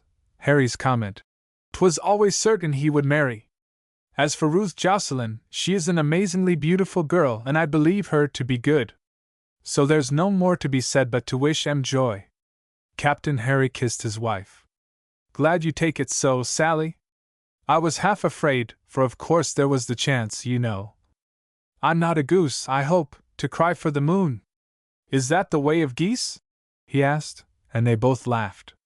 A second letter had come to them from Eagles, telling them of his happiness, and franking a note in which Ruth prettily acknowledged Mrs. Harry's congratulations. A third had been dispatched, a hurried one, announcing his departure for England. Before this reached Carolina, however, the Venus had sailed, and Dickie rushed home to find his father gone. But a message came down to Boston Quay, with the great coach for Mrs. Vial, and the baggage and saddle horses for the gentlemen. There were 3 saddle horses, for Ruth added an invitation for Mr. Hanmer, if the discipline of the ship would allow. She always was the thoughtfulest, cried Dickie. Why, sir, to be sure you must come too. We'll go shooting. Is it too late for partridge? One forgets the time of year, down in the islands. Strangely enough, Mr. Hanmer, so shy by habit, offered but a slight resistance. It was Dickie who, as Ruth sped to him with a happy little cry, hung on his heel a moment and blushed violently. She took him in her arms, exclaiming at his growth. Why, look, Tatty, 'tis a man! And is that what he means? Ah, Dickie, don't say you're too tall to kiss your old playmate. Then, holding him a little away and still observing his confusion, she remembered his absurd boyish love for her, and how he had confessed it. Well, she must put him at his ease.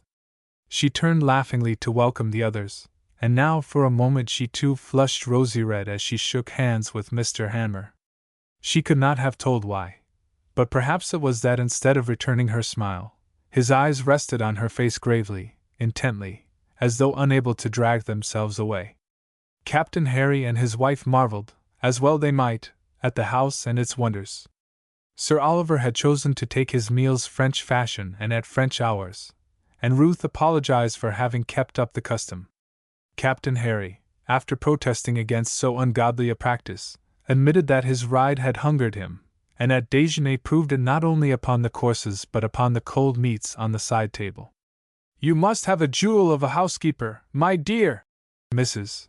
Harry had been taking in every detail of the ordered service. Housekeeper, do I say, majordomo, you'll forgive me. Ruth swept her a bow. I take the compliment. And she deserves it, added Miss Quiney. What? You don't tell me you manage it all yourself? This palace of a house. Already you are making it feel less empty to me. Yes, alone I do it, but if you wish to praise me, you should see my accounts. They are my real pride. But no, they are too holy to be shown. They sat later, the gentlemen by their wine, on the stone terrace overlooking the wide champaign. But, said Ruth, for she observed that the boy was restless, I must leave Tatty to play hostess while I take a scamper with Dick. There's a pool below here, Dickie, with oh, such trout. Dickie was on his feet in a trice. Rods? Rods, if you will. But there are the stables, too, to be seen, and the gunroom. Stables? Gunroom? Oh, come along, the day is too short. Here Dickie paused. But would you like to come too, sir? He asked, addressing Mr. Hanmer. Mrs. Harry laughed. Those two, she told Ruth, are like master and dog, and one never can be quite sure which is which. My dear boy, said Mr. Hanmer, you must surely see that Lady Vial wants you all to herself. Yet I dare say the captain and I will be strolling around to the stables before long. Aye, when this decanter is done, agreed Captain Harry. That was rather pretty of you, said Ruth, as she and the boy went down the terrace stairs together. What, asking old Hammer to come with us? Oh, but he's the best in the world, and what's more, never speaks out of his turn. He has a tremendous opinion of you, too. Indeed? Worships the very ground you tread on. Ruth laughed. Were those his words? Dickie laughed too. Likely they would be. Fancy old Han talking like a sick schoolgirl. I made the words up to please you, but it's the truth, all the same. They reached the pool, and the boy, after 10 minutes spent in discovering the biggest monster among the trout and attempting to tickle him with a twig, fell to prodding the turfed brink thoughtfully. "We talked a deal about you first along," he blurted at length. "I fancy old Han guessed that I was, well, fond of you and all that sort of thing. Dear Dickie! Boys are terrible softies at this age," my young master admitted. "And, after all, it was rather a knockdown, you know, when Papa's letter came with the news. But we're friends, you and I, just as before?" "Oh, of course, only you might have told. And I brought you a parrot. Remember the parrots in that old fellow's shop in Port Nassau?"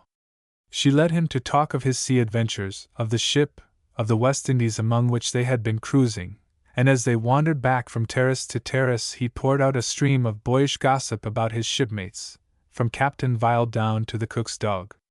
Half of it was Hebrew to her, but in every sentence of it, and in the gay, eager voice, she read that the child had unerringly found his vocation, that the sea lent him back to the shore for a romp and a holiday, but that to the sea he belonged. "There's one thing against shipboard, though." He had come to a halt, head aslant, and said it softly, eyeing a tree some 30 yards distant. "What?" "No stones lying about." Picking up one, he launched it at a nuthatch that clung pecking at the moss on the bark. "Hit him, by George! Come!" He ran and she raced after him for a few paces, but stopped halfway, with her hand to her side. The nuthatch was not hit after all, but had bobbed away into the green gloom. "Tell you what, you can't run as you used," he said critically. "No?" She was wondering at the mysterious life flutter in her side, that it should be his brother. "Not half. I'll have to get you into training. Now show me the stables, please." They were retracing their steps when along a green alley they saw Mr. Hammer coming down to meet them. He was alone, and his face, always grave, seemed to Ruth graver than ever. "Dickie," said he, "service if you please." "Aye, sir." Dickie's small person stiffened at once, and Dickie's hand went up to the salute. "Wait here, please. I wish a word in private with Lady Vile, if you will forgive me, ma'am?" "Why, to be sure, sir," she answered, wondering. As he turned, she walked on with him. After some 50 paces she confronted him under the pale green dappled shadows of the alley. "Something has happened? Is it serious?" "Yes." Looking straight before him, as they resumed their walk, he told her, in brief words that seemed, as he jerked them out, to be pumped from him, that made no single coherent sentence, and yet were concise as a dispatch. This in substance was Mr. Hammer's report. They had remained on the terrace, seated, as she had left them, Captain and Mrs. Harry, Miss Quiney and he. The captain was talking. A servant brought word that 2 ladies, Mr. Hammer could not recall their names, had called from Boston and desired to see Mrs. Vile. "Surely," protested Mrs. Harry, "they must mean Lady Vile?" The servant was positive. Mrs. Captain Vile had been the name.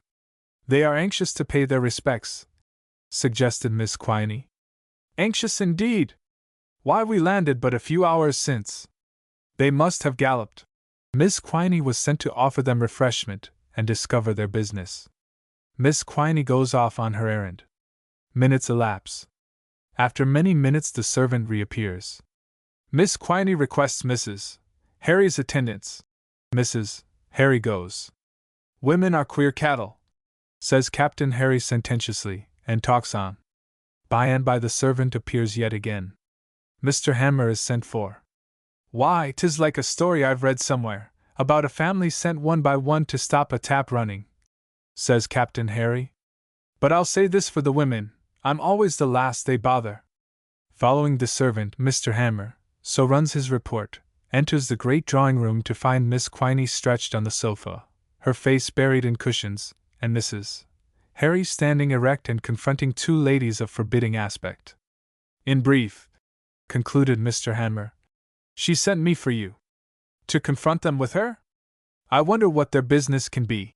With a glance at his side face she added, "I think you have not told me all." "No," he confessed haltingly. "That's true enough. In fact, Mrs. Harry first employed me to show them to the door. And on the way? Honored madam. They said, what, quoting whom? A Mr. Silk. But again, ma'am, I am awkward at lying. I cannot manage it. I like you the better for it. I did not believe. Yet you might have believed. And suppose that it were true, sir? He shook visibly. I pray God to protect you, he managed to stammer. Her face was white, but she answered him steadily. I believe you to be a good man. I will go to them. Where is Dickie? She glanced back along the alley. Dickie will stand where I have told him to stand, 4 hours unless I release him. Is that your naval code? And can a mere child stand by it so proudly? Oh, cried she, fixing on him a look he remembered all his days. Would to God I had been born a man! Yet fearlessly as any man she entered the great drawing-room. Miss Quiney still lay collapsed on her sofa. Mrs. Harry bent over her, but faced about. Mr. Hammer managed, then, to discover you? 2 women have called. I thought it better, their errand being what it was, to show them out. I can guess it, perhaps. Ruth caught her up with a wan smile. They managed to talk with him before he gave them their dismissal. Forgive me. I had not thought them capable. There is nothing to forgive, Ruth assured her. They probably told the truth, and the fault is mine. Miss Quiney, incredulous, slowly raised her face from the cushions and stared.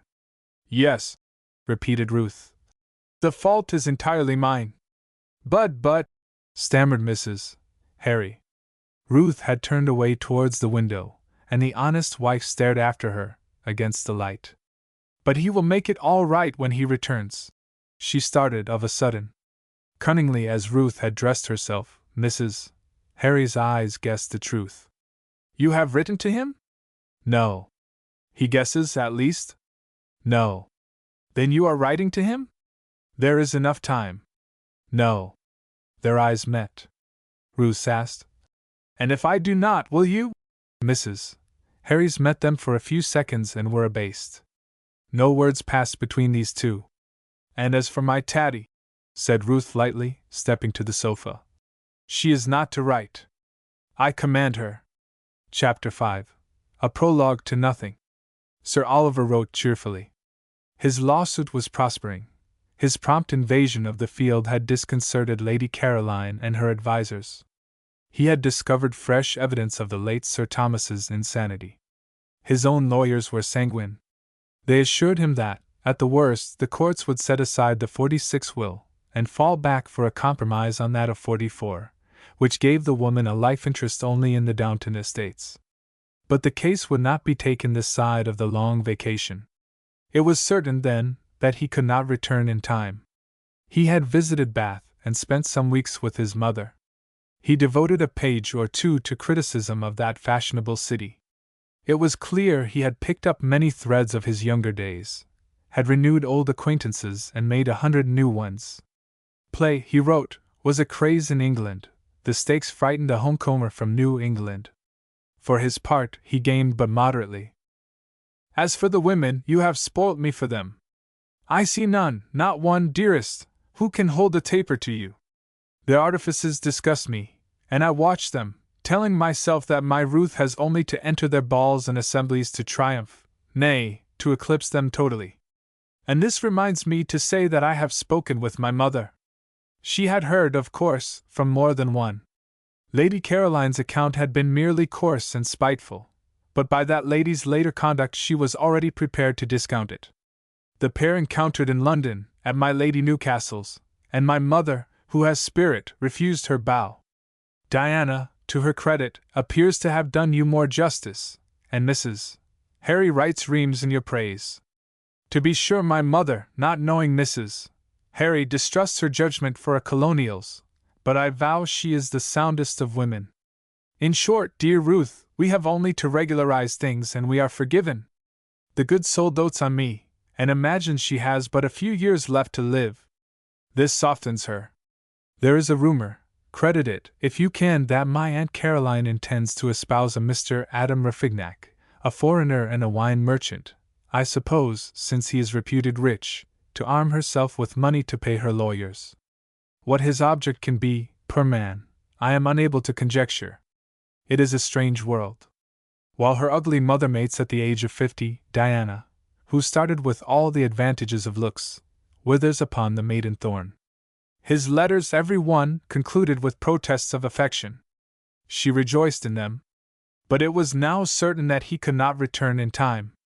At length, as her day drew near, she wrote to him, conceiving this to be her duty. She knew that he would take a blow from what she had to tell, and covered it up cleverly, lightly covering all her own dread. She hoped the child would be a boy. But why do I hope it? She asked herself as she penned the words, and thought of Dickie. She said nothing of Mr. Silk's treachery, nothing of her ostracism. This, indeed, during the later months, she recognized for the blessing it was. Towards the end she felt a strange longing to have her mother near, close at hand, for her lying in. The poor silly soul could not travel alone. Ruth considered this and hit on the happy inspiration of inviting Mrs. Strongtharm to bring her. Tatty was useless, and among the few women who had been kind, Mrs. Strongtharm had been the kindest. Ruth sat down and penned a letter, and Mrs. Strongtharm, unable to write, responded valiantly. She arrived in a cart, with Mrs. Jocelyn at her side, and straightway alighting and neglecting Mrs. Jocelyn, sailed into a seventh heaven of womanly fuss. She examined the baby clothes critically. Made with your own pretty hands, and with all this mort o' servants tumblin' over one another to help ye. But 'tis nat'ral. It came to nothing with me, but I know. And expectin' a boy o' course. La! Ye blushin' one, don't I know the way of it? When Ruth's travail came on her, the three were gathered by candlelight in Sir Oliver's dressing-room. Beyond the door, attended by her maid and a man-midwife, Ruth shut her teeth upon her throes.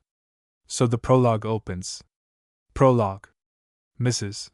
Jocelyn sits in an armchair, regarding the pattern of the carpet with a silly air of self-importance. Mrs. Strongtharm in a chair opposite. By the window Miss Quiney, pulling at her knuckles, stares out through the dark panes. A clock strikes. Miss Quiney, with a nervous start. 4 o'clock, 9 hours. Mrs. Strongtharm. More. The pains took her soon after 6. When her bell rang I looked at the clock. I remember. Miss Quiney? My poor Ruth. Mrs. Strongtharm. Eh? The first, o' course. But a long labor's often the best. Miss Quiney? There has not been a sound for hours. Mrs. Strongtharm. She's brave. They say, too, that a man-child, if he's a real strong one, will wait for daybreak. But that's old women's notions, I shouldn't wonder. Miss Quiney? A man-child? You think it will be? Mrs. Strongtharm. She exchanges a glance with Mrs. Jocelyn, who has looked up suddenly and nods. Certain. Mrs. Jocelyn. Certain, certain. I wonder now what they'll call him. After Sir Oliver, perhaps. Her own father's name was Michael. In my own family, that's the Pococks. The men were mostly Williams and George. Called after the kings of England. Mrs. Strongtharm yawns. Oliver Cromwell was as good as any king, and better. Leastways my mar says so. For my part, I don't bother my head why these old matters. Miss Quiney, tentatively. Do you know, I was half hoping it would be a girl, just like my darling. To herself, God forgive me, when I think. Mrs. Strongtharm, interrupting the thought. She won't be hoping for a girl. You don't understand these things, begging your pardon, ma'am.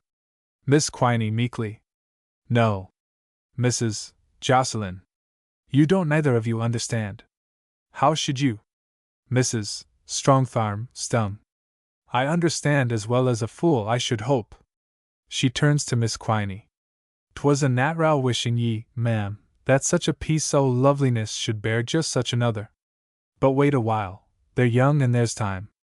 My lady wants a boy first, like every true woman that loves her lord. There's pride and wonder in it. All her life belike she's felt herself weak and shivered to think of battles, and now, lo and behold, she's the very gates o' strength with an army marchin' forth to conquer the world. Hind ye never caught your breath and felt the tears swellin' when ye saw a regiment swing up the street? Miss Quiney? Ah! Is it like that? Mrs. Strongtharm. It's like all that and more. And though I've wet my pillow afore now with envy of it, I thank the Lord for givin' a barren woman the knowledge. A pause. Mrs. Jocelyn, with a silly laugh. What wonderful patterns they make in the carpets nowadays. Look at this one, now, runnin' in and out so that the eye can hardly follow it, and all for my lord's dressing room. Cost £100, I shouldn't wonder. Mrs. Strongtharm.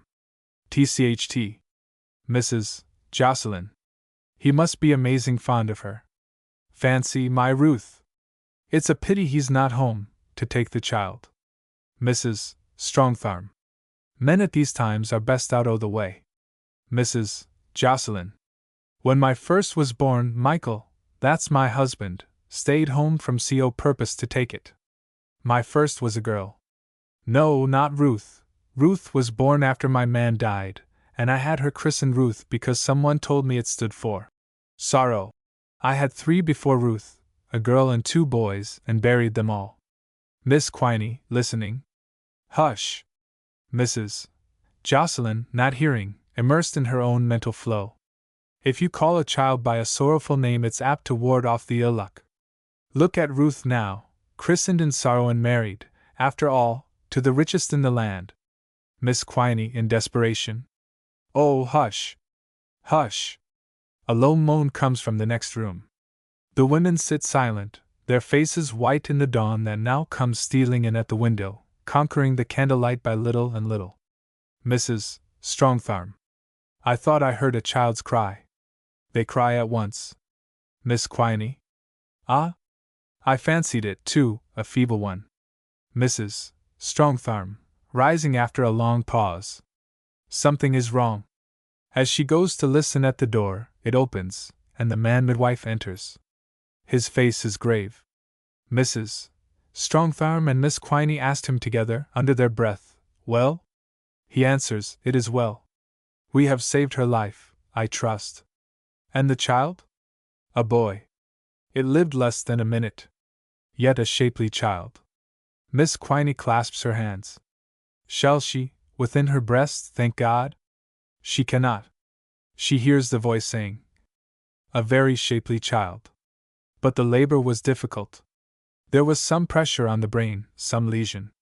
They would have denied Ruth's sight of the poor little body, but she stretched out her arms for it, and insisted. Then as she held it, flesh of her flesh, to her breast and felt it cold, she, whose courage had bred wonder in them, even awe, she who had smiled between her pangs, murmuring pretty thanks, wailed low, and burying her face, lay still. Chapter 6. Childless Mother. In the sad and cheated days that followed, she, with the milk of motherhood wasting in her, saw with new eyes, saw many things heretofore hidden from her. She did not believe in any scriptural God. But she believed, she could not help believing, in an awful justice overarching all human life with its law, as it overarched the very stars in heaven. And this law she believed to rest in goodness, accessible to the pure conscience, but stern against the transgressor. Because she believed this, she had felt that the marriage rite, with such an one as Mr. Silk for intercessor between her vows and a clean heaven, could be but a sullying of marriage. Yes, and she felt it still, of this, at any rate, she was sure. But in her pride, as truly she saw it, in her pride of chastity, she had left the child out of account. He had inherited the world to face, not armed with her weapon of scorn. He had not won freedom through a scourge. He had grown to his fate in her womb, and in the womb she had betrayed him. She had been blind. She had lived for her lover and herself.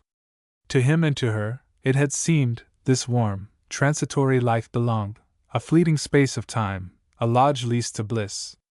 Now she fronted the truth, that between the selfish rapture of lovers' heaven slips a child, smiling at the rapture, provident for the race. Now she read the secret of woman's nesting instinct, the underlying wisdom stirring the root of it, awaking passion not to satisfy passion, but that the world may go on and on to its unguessed ends. Now she could read ironically the courtship of man and maid, dallying by river paths, beside running water, overarched by boughs that had protected 1,000 such courtships. Each pair in turn, poor fools, had imagined the world theirs, compressed into their grasp, whereas the wise world was merely flattering, coaxing them, preparing for the child. She should have been preparing, too. For what are women made but for motherhood? She had had but a hand to turn, a word to utter, and this child, healthily begotten, if ever child was, and to claim, if ever child could, the best, has broken triumphing through the gate of her travail. But she had betrayed him. The newborn spirit had arrived expectant, had cast one look across the threshold, and with one wail had fled. Through and beyond her answering wail, as she laid her head on the pillow, she heard the lost feet, the small betrayed feet, pattering away into darkness. When she grew stronger, it consoled her a little to talk with Mrs. Strongthorn, not confiding her regrets and self-reproaches, but speculating much on this great book of maternity into which she had been given a glimpse. The metaphor was Mrs. Strongthorn's. "I," said that understanding female. "A book you may call it, and a wonderful one, written by all the women, white and black, copper skin and red skin, that ever groped their way in it with pangs and joys, for every one writes in it as well as reads. What's more, 'tis all in one language, though they come, as my man would say, from all the arts o' Babel. I wonder," mused Ruth, "if somewhere in it there's a chapter would tell me why, when I lie awake and think of my lost one, 'tis his footsteps I listen for, feet that never walked." Hush ye now. Isn't it always their feet, the darlings? Don't the sound of it, more in their voices, call me to door a dozen times a day? I never bore child, but I made garments in hope o' one. Tell me, when you knitted his little boots, wasn't it different from all the rest? Ah, put them away!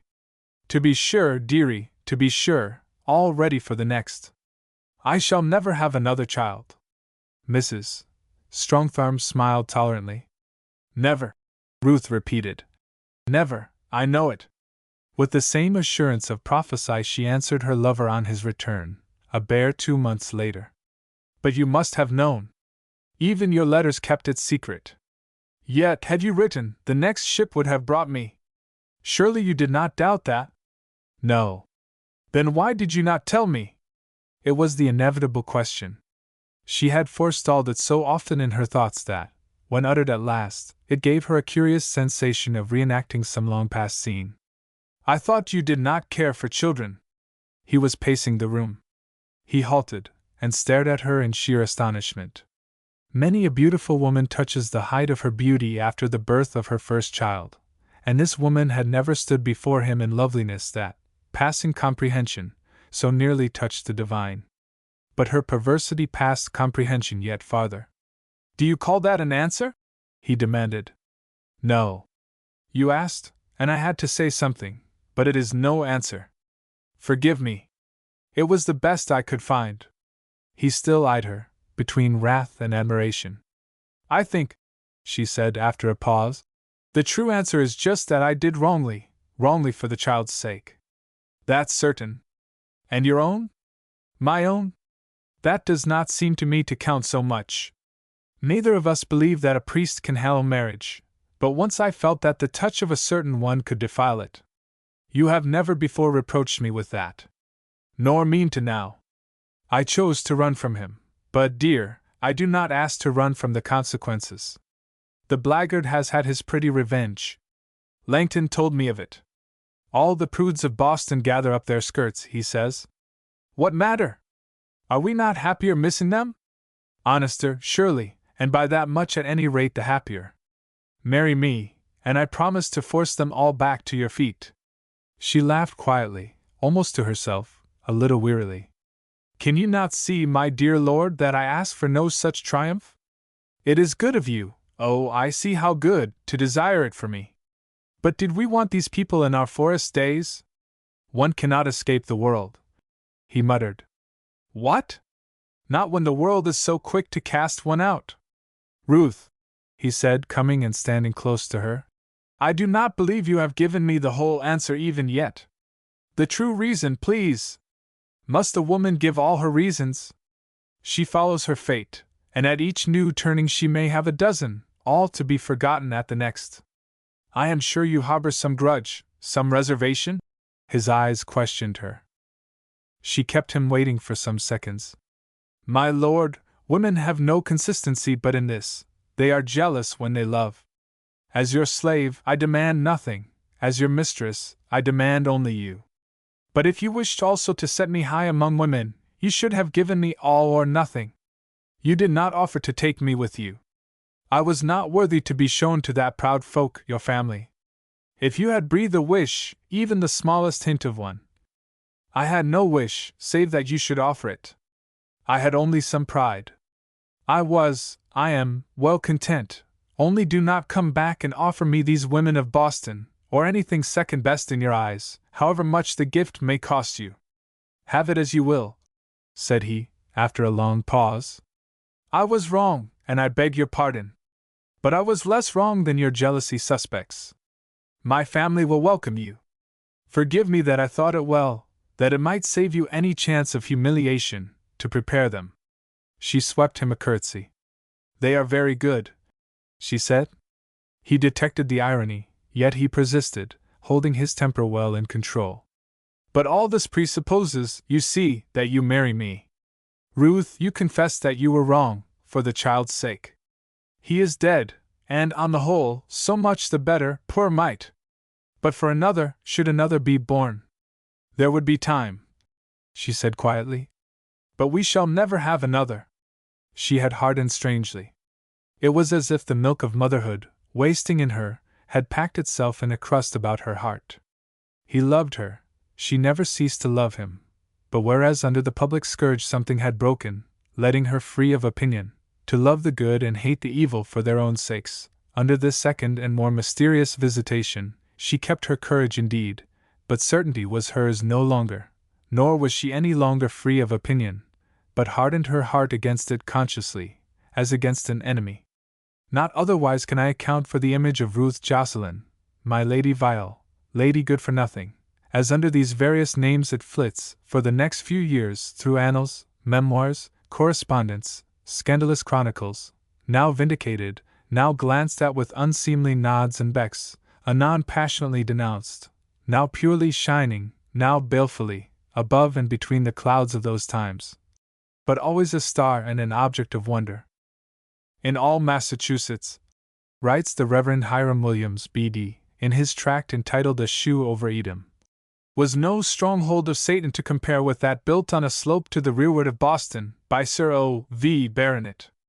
Here with a woman, born of this colony, of passing wit and beauty, both alike the dower of the evil one, he kept house to the scandal of all devout persons, entertaining none but professed enemies of our liberties, atheists, gamesters.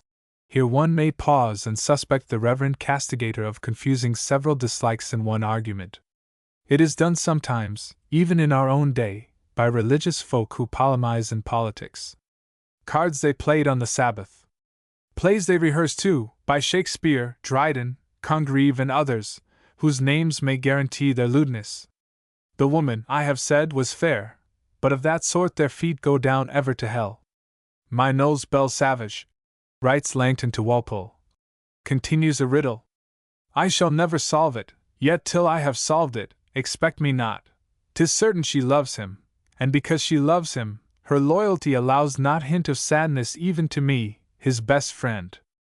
Guess why she likes me, 'tis because I am sure of it, even in the old clouded days I never took money from Noel, nor borrowed a shilling that I didn't repay within the week. She is a puzzle, I say. But somehow the key lies in this: she is a woman that pays her debts. They sail for Europe next spring, but not, as I understand, for England, where his family may not receive her, and where by consequence he will not expose her to their slights.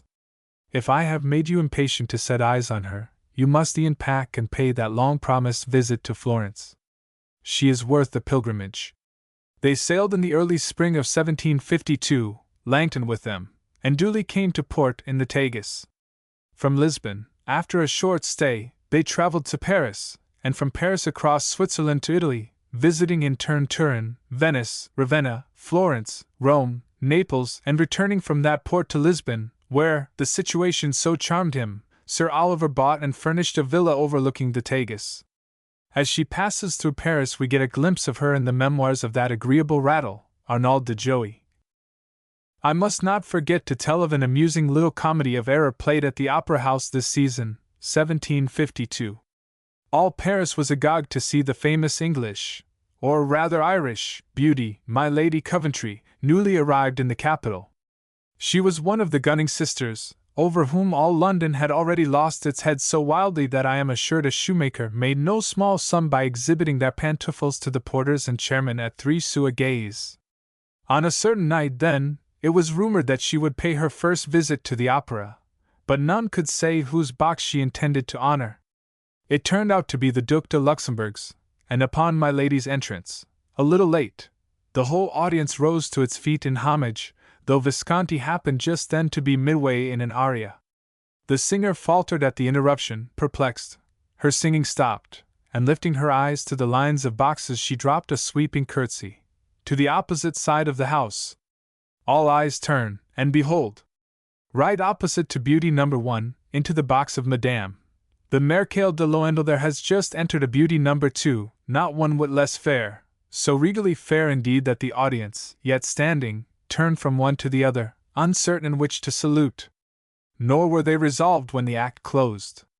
Meantime my Lady Coventry, for in truth the first comer was she, has sent her husband out to the foyer, to make inquiries.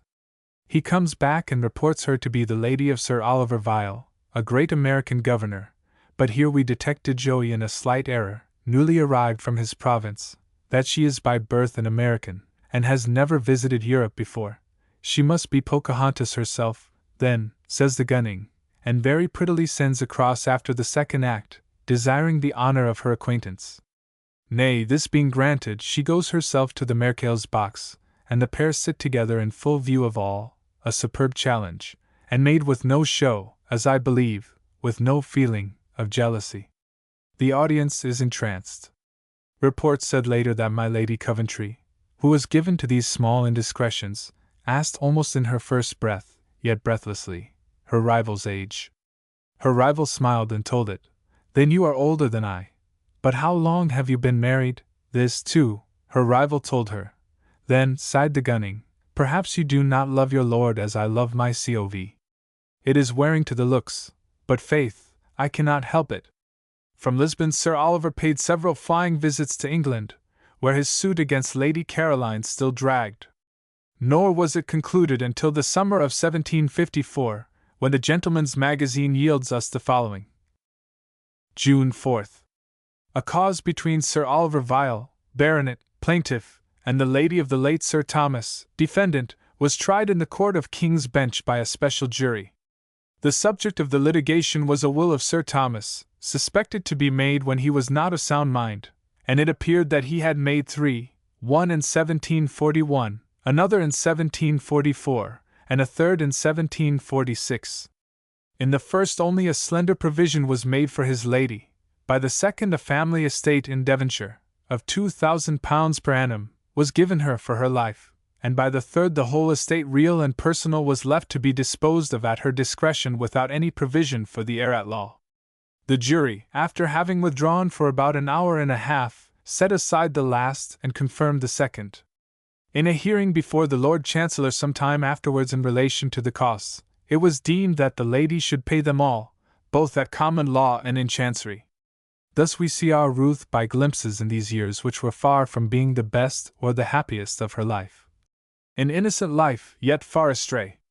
But one letter of hers abides, kept in contrition by the woman to whom she wrote it, and in this surely the noble soul of her mounts like a star and shines, clear above the wreck of her life. My dear Mrs. Harry, let there be few words between us. My child did not live, and I shall never bear my lord another. Therefore, outside of your feelings and mine, what you did or left undone matters not at all in this world. You talk of the next, and there you go beyond me. But if there be a next world, and my forgiveness can help you there, why you had it long ago. You reproach yourself constantly, you say, you should have told him and you withheld the letter. You did wickedly, and the rest. Oh, my dear, will you not see that I have been a mother too, and understand? In your place I might have done the same. Yes? No? At any rate I should have known the temptation. Yours affectionately, Ruth. The law business ended, she and Sir Oliver sailed for Boston and spent a few weeks at Eagles.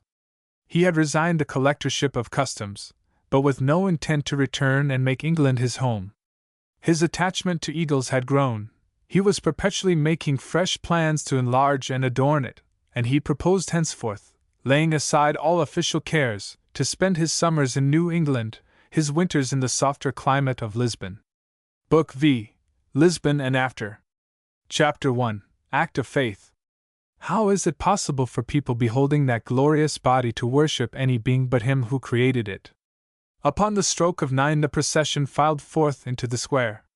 It was headed by about 100 Dominican friars, bearing the banner of their founder. The banner displayed a cross betwixt an olive tree and a sword, with the motto Justitia et Misericordia. After the Dominicans walked 5 penitents, each with a sergeant, or familiar, attending. 2 of the 5 wore black mitres, 3 were bareheaded. All walked barefoot, clad in black sleeveless coats, and each carried a long wax candle. These had escaped the extreme sentence, and after them came one, a woman, who had escaped it also, but narrowly and as by fire. In token of this her black robe was painted over with flames, having their points turned downward. Close behind followed 3 men on whose sanbenitos the flames pointed upward. These were being led to execution, and 2 of them who carried boards on their breasts, painted with dogs and serpents, were to die by fire for having professed doctrines contrary to the faith. The third, who carried no board, was a relapsed, and might look forward to the privilege of being strangled before being cast to the flame. To each of these 3 was assigned, in addition to the familiar, a couple of Jesuit priests, to walk beside him and exhort him. The man who was to be strangled came through the gateway of the Inquisition office with his gaze bent to the ground, apparently insensible to the mob of sightseers gathered in the square. The doomed man who followed, a mere youth, and by his face, a Jew, stared about him fiercely and eagerly. The third was an old man, with ragged hair and beard, and a complexion bleached by long imprisonment in the dark. He halted, blinking, uncertain how to plant his steps. Then, feeling rather than seeing the sun, he stretched up both arms to it, dropping his taper, calling aloud as might a preacher. How is it possible for people, beholding that glorious body, to worship any being but him who created it? A Jesuit at his side flung an arm across the old man's mouth, and as quickly the familiar whipped out a cloth, pulled his head back, and gagged him. The young Jew had turned and was staring, still with his fierce, eager look. He was wheeled about and plucked forward. Next through the gateway issued a troop of familiars on horseback, some of them nobles of the first families in Portugal, after them the inquisitors and other officers of the court upon mules. Last of all, amid a train of nobles, the Inquisitor General himself on a white horse led by 2 grooms, his delicate hands resting on the reins, his face a pale green by reason of the sunlight falling on it through a silken scarf of that color pendant over the brim of his immense black hat. All this passed before Ruth's eyes, and close, as she sat in the mule chaise beside Sir Oliver. She would have drawn the leathern curtains, but he had put out a hand forbidding this. She could not at any rate have escaped hearing the old man's exclamation, for their chaise was jammed in the crowd beside the gateway. Her ears still kept the echo of his vibrant voice. Almost she was persuaded that his eyes had singled her out from the crowd. And why not? Had not she, also, cause to know what cruelties men will commit in the name of religion? Her heart was wrathful as well as pitiful. Her lord had given her no warning of the auto da fe, and she now suspected that in suggesting this Sunday morning drive he had purposely decoyed her to it. Presently, as the crowd began to clear, he confirmed the suspicion. "Since we are here, we may as well see the SP," he was going to say. "Sport," but warned by a sudden stiffening of her body, he corrected the word to "spectacle." They erect a grandstand on these occasions, or, if you prefer, we can bribe them to give room for the chaise. He bent forward and called to the coachman. "Turn the mules' heads, and follow!" Indeed I will not, she said firmly. Do you go, if such crimes amuse you. For me, I shall walk home. He shrugged his shoulders. It is the custom of the country. But as for your walking, I cannot allow it for a moment. Want shall drive you home. She glanced at him. His eyes were fixed on the opposite side of the square, and she surprised in them a look of recognition not intended for her. Following the look, she saw a chaise much like their own, moving slowly with the throng, and in it a woman seated. Ruth knew her. She was Donna Maria, Countess of Montalegre, and of late Sir Oliver's name had been much coupled with hers. This Ruth did not know, but she had guessed for some time that he was unfaithful. She had felt no curiosity at all to learn the woman's name. Now an accident had opened her eyes, and she saw. Her first feeling was of slightly contemptuous amusement. Donna Maria, youthful wife of an aged and enfeebled lord, passed for one of the extremely devout. She had considerable beauty, but of an order Ruth could easily afford to scorn. It was the bizarrerie of the affair that tickled her, almost to laughter. Donna Maria's down-dropped gaze, the long lashes veiling eyes too wholly innocent for aught but the breviary, and he of all men, playing the lover to this little dunce, with her empty brain, her narrow religiosity. But on afterthought, she found it somewhat disgusting too. I thank you, she said. One shall drive me home, then. It will not, I hope, inconvenience you very much, since I see the Countess of Montalegre's carriage across the way. No doubt she will offer you a seat. He glanced at her, but her face was cheerfully impassive. That's an idea, he said. I will run and make interest with her. He alighted, and gave one the order to drive home. He lifted his hat, and left her. She saw Donna Maria's start of simulated surprise. Also she detected, or thought she detected, the sly triumph of a woman who steals a man. All this she had leisure to observe, for Juan, a Galician, was by no means in a hurry to turn the mules' heads for home. He had slewed his body about, and was gazing wistfully after the throng. Your Excellency, it would be 1,000 pities. Hey? There has not been a finer burning these 2 years, they tell me. And that old blasphemer's beard, when they set a light to it. I am a poor Gallego, Your Excellency, and at home get so few chances of enjoyment. Also I have dropped my whip, and it is trodden on, broken. In the crowd at the Terreiro de Paco I may perchance borrow another. Ruth alighted in a blaze of wrath. Wretched man, she commanded. Climb down! Your Excellency. Climb down! You shall go, as your betters have gone, to feed your eyes with these abominations. Nay, how shall I scold you, who do what your betters teach? But climb down. I will drive the mules myself. His Excellency will murder me when he hears of it. But indeed, was ever such a thing heard of? Nevertheless, the man was plainly in two minds. It is not for you to argue, but to obey my orders. He descended, still protesting. She mounted to his seat, and took the reins and whip. The brutes are spirited, Your Excellency. For the love of God, have a care of them. For answer she flicked them with the whip. He had lied about the broken whip, and left him staring. The streets were deserted. All Lisbon had trooped to the auto da fe. If any saw and wondered at the sight of a lady driving like a mere bull hero, she heeded not. The mules trotted briskly, and she kept them to it. She had ceased to be amused, even scornfully. As she drove up the slope of Buenos Aires, the favorite English suburb, where his villa stood overlooking Tagus, a deep disgust possessed her. It darkened the sunshine. It befouled, it tarnished, the broad and noble mirror of water spread far below. Were all men beasts, then? Chapter 2. Donna Maria. They would dine at 4 o'clock.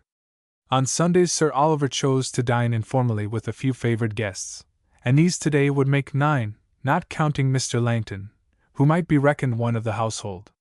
By 4 o'clock all had arrived, the British envoy, Mr. Castres, with his lady, Lord Charles Douglas, about to leave Lisbon after a visit of pleasure, Mrs.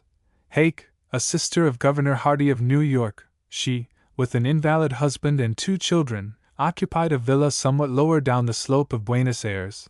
White-haired old Colonel Arbuthnot, doyen of the English residents, Mr. Hay, British consul, and Mr. Raymond, one of the chiefs of the English factory, with their wives. Ruth looked at the clock. All were here save only their host, Sir Oliver. Mr. Langton, with Lord Charles Douglas, had returned from the auto-da-fe. Like his friend George Selwyn, friend these many years by correspondence only, Mr. Langton was a dilettante in executions and like horrors, and had taken Lord Charles to the show to initiate him. He reported that they had left Sir Oliver in a press of the crowd, themselves hurrying away on foot. He would doubtless arrive in a few minutes. Mr. Langton said nothing of the executions. Mr. Castres, too, ignored them. He knew, of course, that the auto-da-fe had taken place, and that the court had witnessed it in state from a royal box. But his business, as tactful envoy of a Protestant country, was to know nothing of this. He went on talking with Mrs. Hake, who, good soul, actually knew nothing of it. Her children absorbed all her care, and having heard Miriam, the younger, cough twice that morning, she was consulting the envoy on the winter climate of Lisbon. Was it, for instance, prophylactic against croup? At 4:05 Sir Oliver arrived. Before apologizing, he stood aside ceremoniously in the doorway to admit a companion, the Countess of Montalegre. "I have told them," said he as Donna Maria tripped forward demurely to shake hands, "to lay for the Countess. The business was long, by reason of an interminable sermon, and at the end there was a crush at the exit from the Terreiro de Paco and a 20 good minutes delay, impossible to extricate oneself. Had I not persuaded the Countess to drive me all the way home, my apologies had been 1,000,000 instead of the 1,000 I offer." Had he brought the woman in defiance? Or was it merely to discover how much, if anything, Ruth suspected? If to discover, his design had no success. Ruth saw, it needed less than half a glance, Batty Langton bite his lip and turn to the window. Lord Charles wore a faintly amused smile. These two knew, at any rate. For the others she could not be sure. She greeted Donna Maria with a gentle courtesy. "We will delay dinner with pleasure," she said, "while my waiting woman attends on you." During the few minutes before the Countess reappeared, she conversed gaily with one and another of her guests. Her face had told him nothing, and her spirit rose on the assurance that, at least, she was puzzling him. Yet all the while she asked herself the same questions. Had he done this to defy her? Or to sound her suspicions? In part he was defying her, as he proved at table by talking freely of the auto-da-fe. Donna Maria sat at his right hand, and added a detail here and there to his description. The woman apparently had no pity in her for the unhappy creatures she had seen slowly and exquisitely murdered. Were they not heretics, serpents, enemies of the true faith? "But ah!" she cried once with pretty affectation. "You make me forget my manners! Am I not, even now, talking of these things among Lutherans? Your good lady, for instance?" At the far end of the table, Ruth, speaking across Mr. Castres and engaging Mrs. Hake's ear, lest it should be attracted by this horrible conversation, discussed the coming war with France. She upheld that the key of it lay in America. He maintained that India held it. "Old England, you may trust her. Money's her blood, and the blood she scents in a fight. She'll fasten on India like a bulldog." Colonel Arbuthnot applauded. "Where the treasure is," quoted Ruth, "there the heart is also. You give it a good British paraphrase. But her real blood, some of the best of it, beats in America. There the French challenge her, and she'll have, spite of herself, to take up the challenge. Montcalm! He means to build an empire there." "Pardon me," Mr. Castres smiled indulgently. "You are American-born, and see all things American in a high light. We skirmish there, backwoods fighting you may call it. With a richer India at the back of the woods. Oh! I trust England, and Pitt, when his hour comes. England reminds me of Saul, always going forth to discover a few asses and always in the end discovering a kingdom. Other nations build the dream, dreams being no gift of hers. Then she steps in, thrusts out the dreamers, inherits the reality. America, though you laugh at it, has cost the best dreaming of two nations, Spain first, and now France, and the best blood of both. Baiting Joan of Arc, a woman, France hasn't bred a finer spirit than Montcalm's since she bred Froissart's men. But to what end? England will break that great heart of his. She was talking for talking's sake, only anxious to divert Mrs. Hake's ears from the conversation her own ears caught, only too plainly. Mrs. Hake said, "I prefer to believe Mr. Castres. My brother writes that every one is quitting New York, and I'm only thankful if war must come, over there, that we've taken our house on a 3 years' lease only. No one troubles about Portugal, and I must say that I've never found a city to compare with Lisbon. The suburbs. Why, this very morning I saw the city itself one pall of smoke. You'd have thought a main square was burning. Yet up here, in Buenos Aires, it might have been midsummer. The children, playing in the garden, called me out to look at the smoke. Was there a fire? I must ask Sir Oliver." Mrs. Hake had raised her voice, but Ruth managed to intercept the question. All the while she was thinking to herself. And he, who can speak thus, once endured shame to shield me. He laughs at things infinitely crueler. Yet they differ in degree only from what then stirred him to fight. Have I then so far worsened him? Is the blame mine? Or did the curse but delay to work in him, my love and my hero? Was it foreordained to come to this, though I would at any time have given my life to prevent it? Again she thought. I have been wrong in holding religion to be the great cause why men are cruel, as in believing that free thought must needs humanize us all. Strange! That I should discover my error on this very day has showed me men being led by religion to deaths of torture. Yet an error it must be. For see my lord, hear how he laughs as cruelly, even, as the devote at his elbow. They had loitered some while over dessert, and Ruth's eye sought Donna Maria's, to signal her before rising and leaving the gentlemen to their wine. But Donna Maria was running a preoccupied glance around the table, and counting with her fingers. Presently the glance grew distraught, and the silly woman fell back in her chair with a cry. Jesus! We are 13! Faith, so we are, said Sir Oliver with an easy laugh, after counting. And I the uninvited one! The calamity must fall on me, there is no other way. But indeed there is another way, said Ruth, rising with a smile. In my country the ill luck falls on the first to leave the table. And who should that be here but the hostess? Chapter 3. Earthquake. The auto-da-fe was but a preliminary to the festivities and great processions of All Saints. For a whole week Lisbon had been sanding its squares and streets, painting its signboards, draping its balconies and windows to the 4th and 5th stories with hangings of crimson damask. Street after street displayed this uniform vista of crimson, foil for the procession, with its riot of gorgeous dresses, gold lace, banners, precious stones. Ruth leaned on the balustrade of her villa garden, and looked down over the city, from which, made musical by distance, the bells of 30 churches called to high mass. Their chorus floated up to her on the delicate air, and, for the chimneys of Lisbon were smokeless, the winter through, in all but severest weather, and the citizens did their cooking over braziers, each belfry stood up distinct, edged with gold by the brilliant morning Sunday. Aloft the sky spread its blue bland and transparent, far below her Tagus mirrored it in a lake of blue. Many vessels rode at anchor there. The villas to right and left and below her, or so much of them as rose out of their embosoming trees, took the sunlight on walls of warm yellow, with dove-colored shadows. She was thinking. He had tried to discover how much she suspected, and when neither in word or look would she lower her guard, he had turned defiant. This very morning he had told her that, if she cared to use it, a carriage was at her disposal. For himself, the Countess of Montaliger had offered him a seat in hers, and he had accepted. He had told her this at the last moment, entering her room in the full court dress the state procession demanded, and he had said it with a studied carelessness, not meeting her eyes. She had thanked him, and added that she was in 2 minds about going. She was not dressed for the show, and doubted if her maid could array her in time. "We go to the cathedral," said he.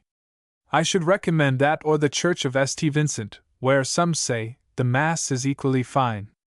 If I go, I shall probably content myself with the procession." If that's so, I've no doubt Langton will escort you. He likes processions, though he prefers executions. To a religious service I doubt your bribing him. Upon this they had parted, each well aware that, but a few weeks ago, this small expedition would have been planned together, discussed, shared, as a matter of course. At parting he kissed her hand. He had always exquisite manners, and she wished him a pleasant day with a voice quite cheerful and unconstrained. From the sunlit terrace she looked almost straight down upon the garden of Mrs. Hake's villa. The two little girls were at play there. She heard their voices, shrill above the sound of the church bells. Now and again she caught a glimpse of them, at hide-and-seek between the ilexes. She was thinking, if only fate had given her children such as these. As it was, she could show a brave face. But what could the future hold? She heard their mother calling to them. They must have obeyed and run to her, for the garden fell silent of a sudden. The bells, too, were ceasing, 5 or 6 only tinkled on. She leaned forward over the balustrade to make sure that the children were gone. As she did so, the sound of a whimper caught her ear. She looked down, and spoke soothingly to a small dog, an Italian greyhound, a pet of Mr. Langton's, that had run to her trembling, and was nuzzling against her skirt for shelter. She could not think what ailed the creature. Belike it had taken fright at a noise below the terrace, a rumbling noise, as of a cart mounting the hill heavily laden with stones. The wagon, if wagon it were, must be on the roadway to the left. Again she leaned forward over the balustrade. A faint tremor ran through the stonework on which her arms rested. For a moment she fancied it some trick of her own pulse. But the tremor was renewed. The pulsation was actually in the stonework. And then, even while she drew back, wondering, the terrace under her feet heaved as though its pavement rested on a wave of the sea. She was thrown sideways, staggering, and while she staggered, saw the great flagstones of the terrace raise themselves on end, as notes of a harpsichord when the fingers withdraw their pressure. She would have caught again at the balustrade. But it had vanished, or rather was vanishing under her gaze, toppling into the garden below. The sound of the falling stones was caught up in a long, low rumble, prolonged, swelling to a roar from the city below. Again the ground heaved, and beneath her, she had dropped on her knees, and hung, clutching the little dog, staring over a level verge where the balustrade had run. She saw Lisbon fall askew, this way and that, the roofs collapsing, like a toy structure of cards. Still the roar of it swelled on the ear, yet, strange to say, the roar seemed to have nothing to do with the collapse, which went on piecemeal, steadily, like a game. The crescendo was drowned in a sharper roar and a crash close behind her, a crash that seemed the end of all things. The house. She had not thought of the house. Turning, she faced a cloud of dust, and above it saw, before the dust stung her eyes, half blinding her, that the whole front of the villa had fallen outwards. It had, in fact, fallen and spread its ruin within 2 yards of her feet. Had the terrace been by that much narrower, she must have been destroyed. As it was, above the dust, she gazed, unhurt, into a house from which the front screen had been sharply caught away, as a mask snatched from a face. By this the horror had become a dream to her. As in a dream she saw one of her servants, a poor little under-housemaid, rise to her knees from the floor where she had been flung, totter to the edge of the house front, and stand, piteously gazing down over a height impossible to leap. A man's voice shouted. Around the corner of the house, from the stables, Mr. Langton came running, by a bare moment escaping death from a mass of masonry that broke from the parapet, and crashed to the ground close behind his heels. "Lady Vile! Where is Lady Vile?" Ruth called to him, and he scrambled towards her over the gaping pavement.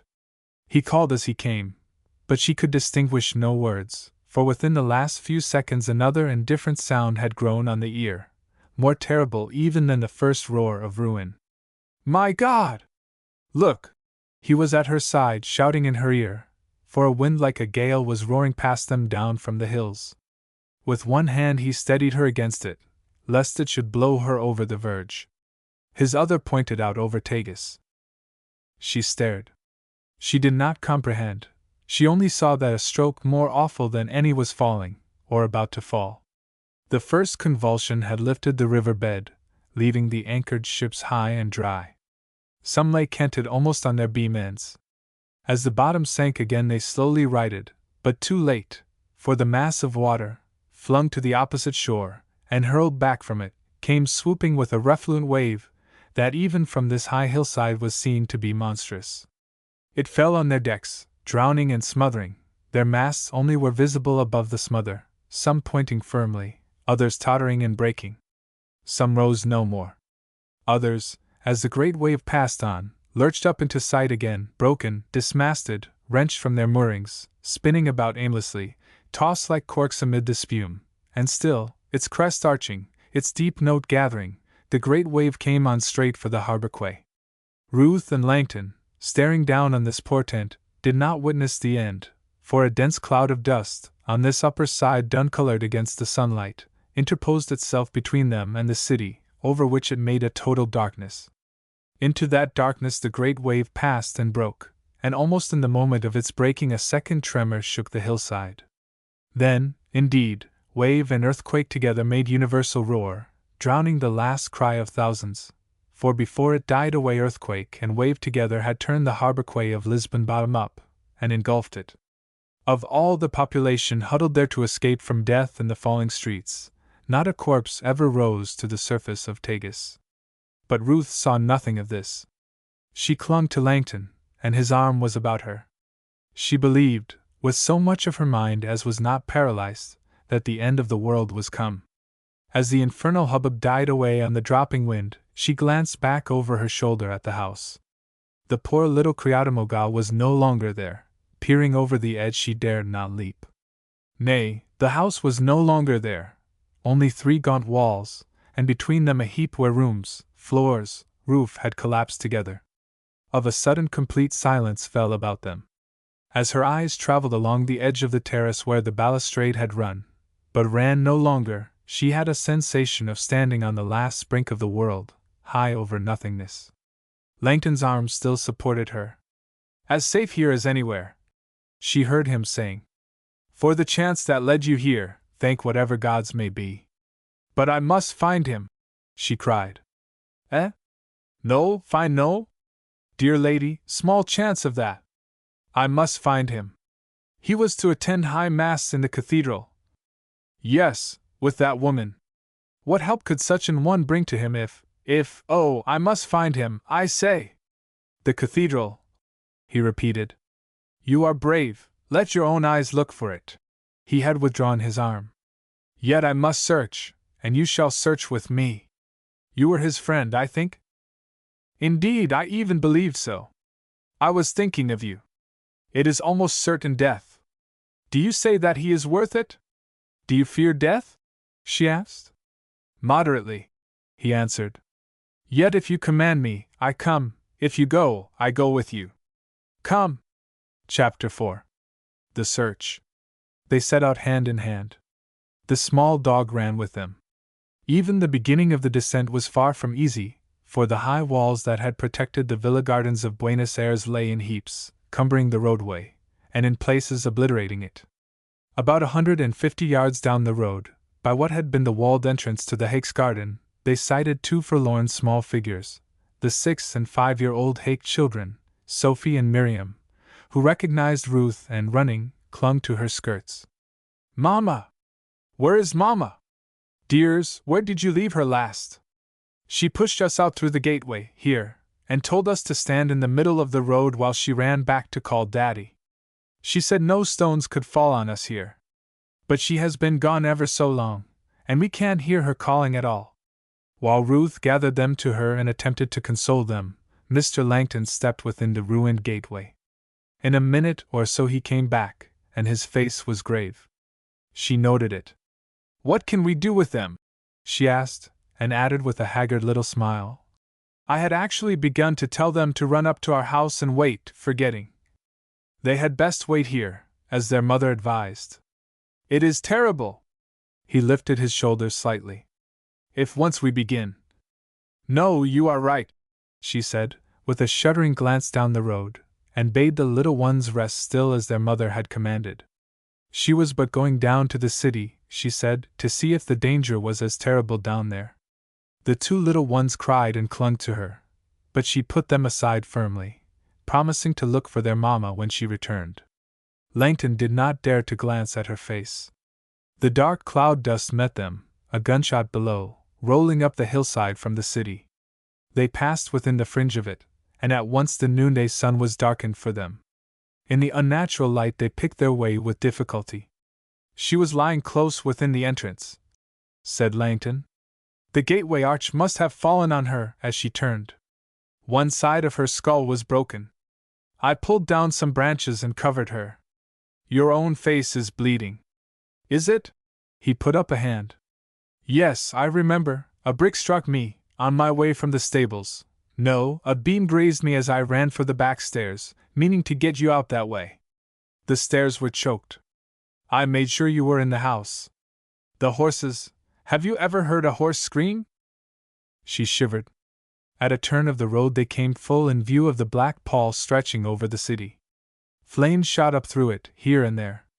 Lisbon was on fire in half a dozen places at least, and now for the first time she became aware that the wind had sprung up again and was blowing violently. She could not remember when it first started. The morning had been still, the Tagus, she recalled it, unruffled.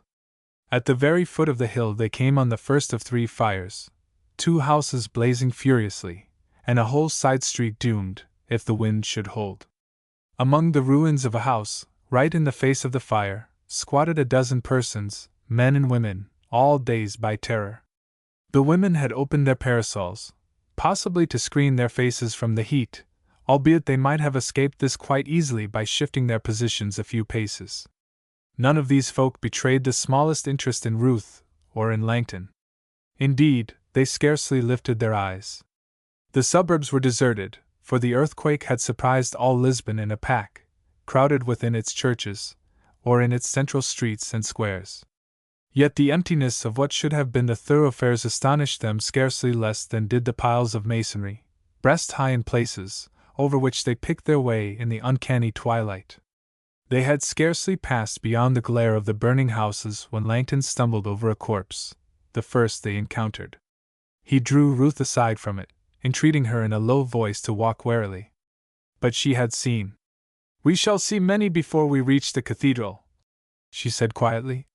They stumbled on, meeting with few living creatures, and these few asked them no questions, but went by stumbling, with hands groping, as though they moved in a dream. A voice wailed, "Jesus! Jesus!" and the cry, issuing heaven knew whence, shook Ruth's nerve for a moment. Once Langton plucked her by the arm and pointed to some men with torches moving among the ruins. She supposed that they were seeking for the dead, but they were, in fact, incendiaries, already at work and in search of loot. She passed 3 or 4 of these blazing houses, some kindled no doubt by incendiaries, but others by natural consequences of the earthquake, for the kitchens, heated for the great feast, had communicated their fires to the falling timberwork on which the houses were framed, and by this time the city was on fire in at least 30 different places. The scorched smell mingled everywhere with an odor of sulfur. There were rents in the streets, too, chasms, half filled with rubble, reaching right across the roadway. After being snatched back by Langton from the brink of one of these chasms, Ruth steeled her heart to be thankful when a burning house shed light for her footsteps. At the houses themselves, after an upward glance or two, she dared not look again. They leaned this way and that, the fronts of some thrust outward at an angle to forbid any but the foolhardiest from passing underneath. But indeed they had little time to look aloft as they penetrated to streets littered, where the procession had passed, with wrecked chaises, dead mules, human bodies half buried and half burned, charred limbs protruding awkwardly from heaps of stones. Here, by ones and twos, pedestrians tottered past, crying that the world was at an end. Here, on a heap where, belike, his shop had stood, a man knelt praying aloud. Here a couple of enemies met by chance, seeking their dead, and embraced, beseeching forgiveness for injuries past. These sights went by Ruth as in a dream, and as in a dream she heard the topple and crack of masonry to right and left. Langton guided her, and haggard, perspiring, they bent their heads to the strange wind now howling down the street as through a funnel, and foot by foot battled their way.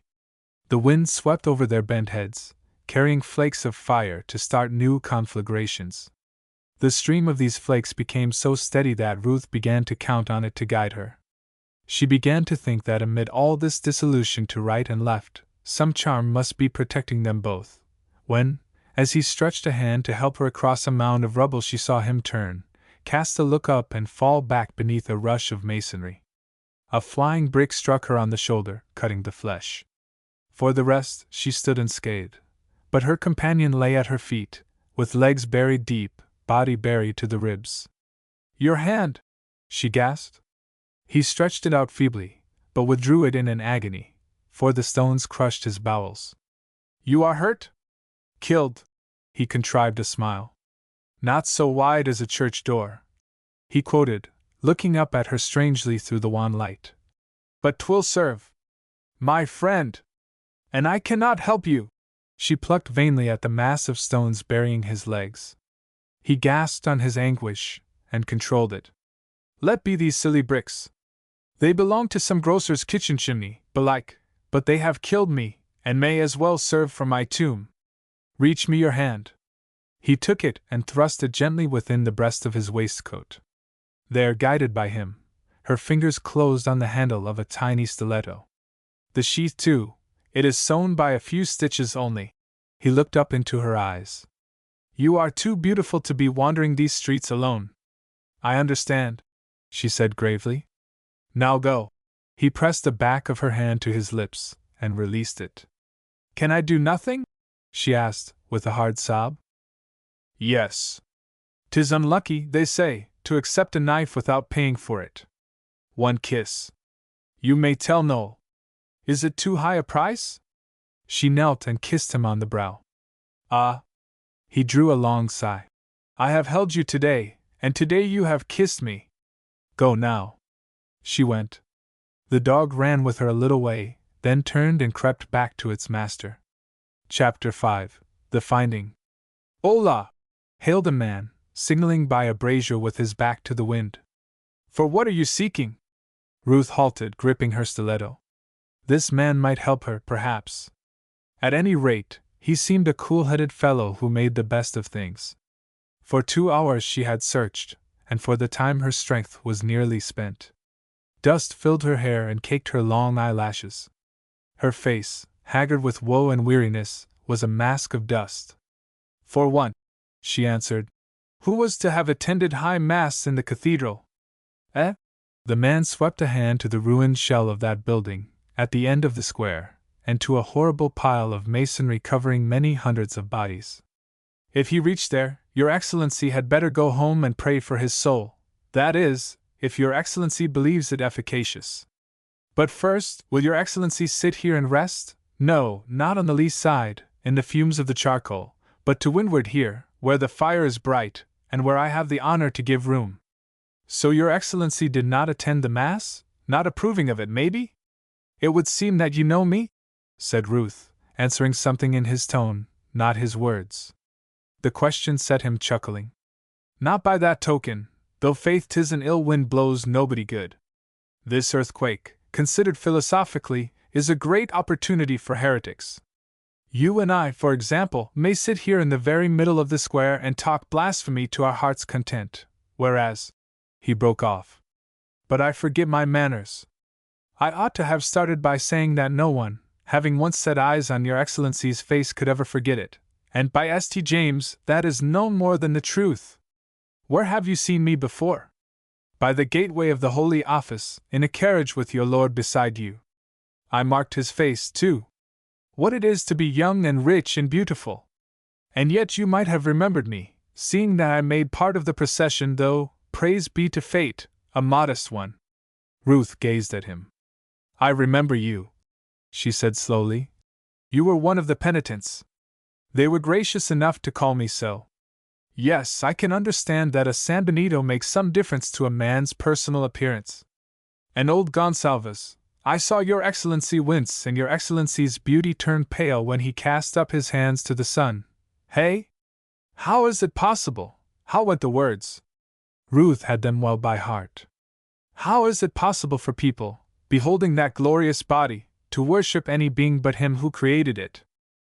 Right, word for word. Well, they made a lens for that glorious body and fried old Gonsalves with it. Were you looking on? No, said Ruth, and shivered. Well, I did, perforce.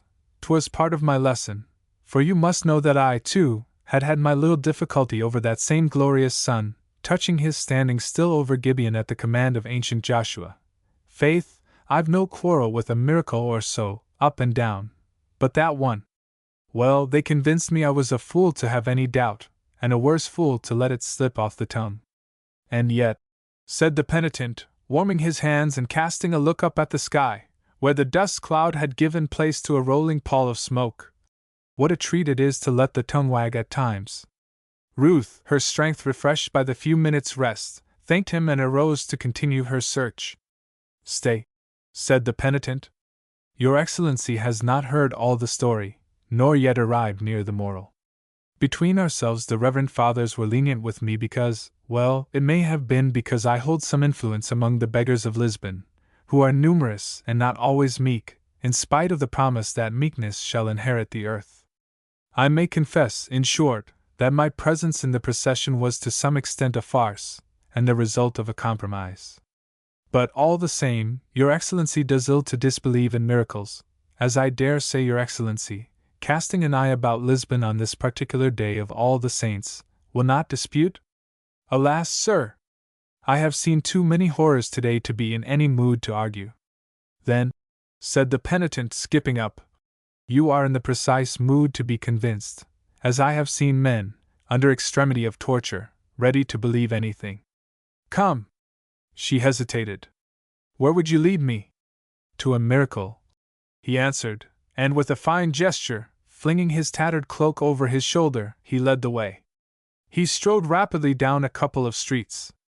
Once or twice coming to a chasm across the roadway, he paused, drew back, and cleared it with a leap.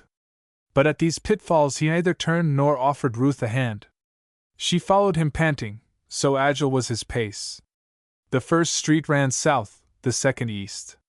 He entered a third which turned north again as if to lead back into the square. After following it for 20 yards he halted and allowed her to catch up with him. You are a devoted wife, said the penitent admiringly. Would it alter your devotion at all to know that he was with another woman? No, answered Ruth. I knew it, in fact. She wondered that this beggar man could force her to speak so frankly. In an earthquake, said he, one gets down to naked truth, or near to it. If he were unfaithful now, would that alter your desire to find and save him? Sir, why do you ask these things? Did your Excellency not know that its beggars are the eyes of Lisbon? But you have not answered me. Nor will. That I am here, is it not enough? The penitent peered at her in the dim light, and nodded. He led her forward a pace or two and pointed to something embedded in a pile of stones, lime, rubble. It was the wreck of a chaise. 2 males lay crushed under it, their heads and a couple of legs protruding. A splintered door, wrenched from its hinges, lay face uppermost crowning the heap. It bore a coronet and the arms of Montélimar. Are they? She stammered, but caught at her voice and recovered it. Are they here under this? No, he said, and again led the way, crossing the street to a house of which the upper story overhung the street, supported by a line of pillars. 3 or 4 of these pillars had fallen. Of the rest, 9 out of 10 stood askew, barely holding up the house, through the floors of which stout beams had thrust themselves and stuck at all angles from the burst plaster. Here is Milord Vial, said the penitent, picking up a broken lath and pointing with it. He lay on his back, as he had lain for close upon 3 hours, deep in the shadow of the overhanging house. His eyes were wide open. They stared up at the cobwebs that dangled from the broken plaster. A pillar, in weight maybe half a ton, rested across his thighs, an oaken beam across his chest and his broken left arm. The 2 pinned him hopelessly. Clutched to him in his right lay Donna Maria.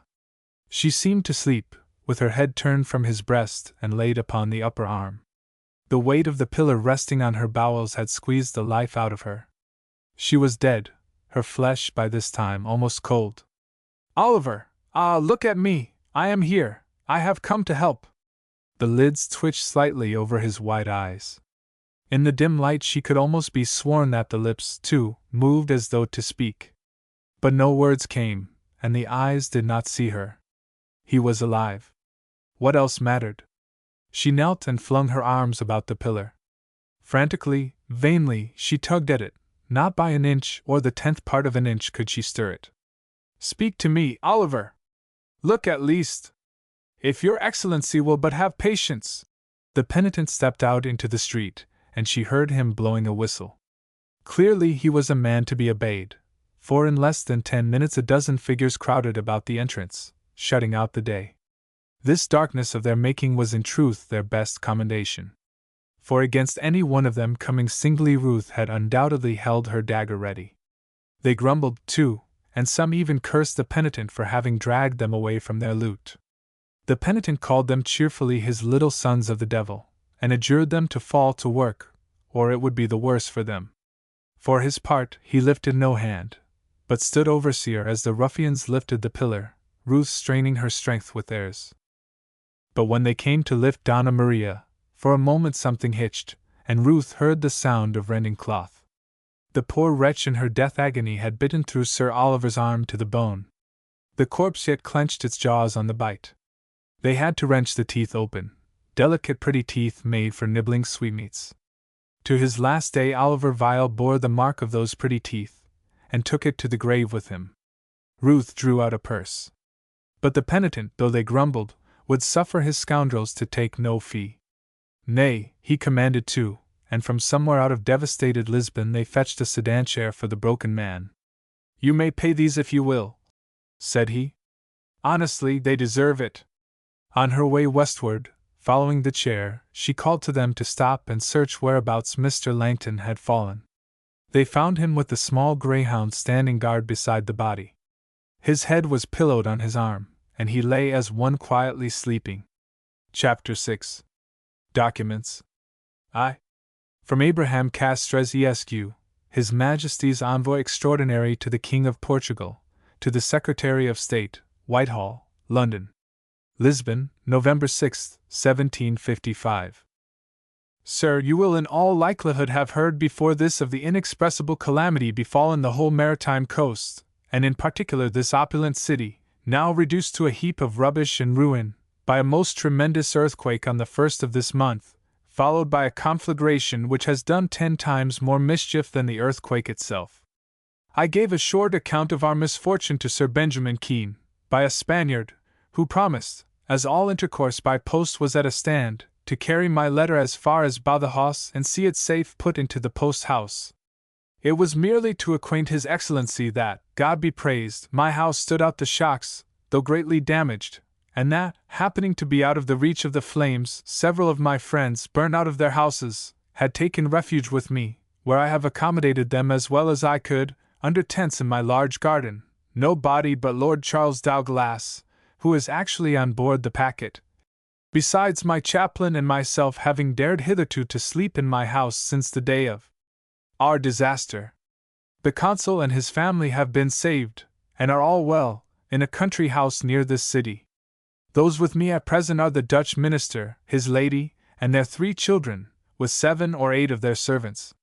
The rest of my company of the better sort consists of several merchants of this factory, who for the most part have lost all they had, though some indeed, as Messrs. Perry and Mellish's house, and Mr. Raymond, and Burrell, have had the good fortune to save their cash, either in whole or in part. The number of the dead and wounded I can give no certain account of as yet. In that respect our poor factory has escaped pretty well, considering the number of houses we have here. I have lost my good and worthy friend the Spanish ambassador, who was crushed under the door, as he attempted to make his escape into the street. This with the anguish I have been in for these 5 days past, occasioned by the dismal accounts brought to us every instant of the accidents befallen to one or other of our acquaintance among the nobility, who for the most part are quite undone, has greatly affected me, but in particular the miserable objects among the lower sort of His Majesty's subjects, who fly also to me for bread, and lie scattered up and down in my garden, with their wives and children. I have helped them all hitherto, and shall continue to do so, as long as provisions do not fail us, which I hope will not be the case by the orders which M. de Carvalho has issued in that respect. One of our great misfortunes is, that we have either an English or Dutch man of war in the harbor. Some of their carpenters and sailors would have been of great use to me on this occasion, in helping to prop up my house, for as the weather, which has hitherto been remarkably fair, seems to threaten us with heavy rains, it will be impossible for the refugees in my garden to hold out much longer, and how to find rooms in my house for them all I am at a loss to devise, the floors of most of them shaking under our feet, and must consequently be too weak to bear any fresh number of inhabitants. The roads for the first days having been impracticable, it was but yesterday I had the honor in company with M. de la Calmette, of waiting on the King of Portugal, and all the royal family at Belem, whom we found encamped, none of the royal palaces being fit to harbor them. Though the loss His Most Faithful Majesty has sustained on this occasion is immense, and that his capital city is utterly destroyed, he received us with more serenity than we expected, and among other things told us, that he owed thanks to Providence for saving his and his family's lives, and that he was extremely glad to see us both safe. The Queen in her own name, and all the young princesses, sent us word that they were obliged to us for our attention, but that being under their tents, and in a dress not fit to appear in, they desired that for the present we would excuse their admitting our compliments in person. Most of the considerable families in our factory have already secured to themselves a passage to England, by 3 or 4 of our London traders, that are preparing for their departure. As soon as the fatigue and great trouble of mind I have endured for these first days are a little over, I shall be considering of some proper method for sheltering the poorer sort, either by hiring a Portuguese hulk, or if that is not to be had, some English vessel till they can be sent to England, and there are many who desire to remain, in hopes of finding among the ruins some of the little cash they may have lost in their habitations. The best orders have been given for preventing rapine and murders, frequent instances of which we have had within these 3 days, there being swarms of Spanish deserters in town, who take hold of this opportunity of doing their business. As I have large sums deposited in my house, belonging to such of my countrymen as have been happy enough to save some of their cash, and that my house was surrounded all last night with ruffians, I have wrote this morning to M. de Carvalho, to desire a guard, which I hope will not be refused.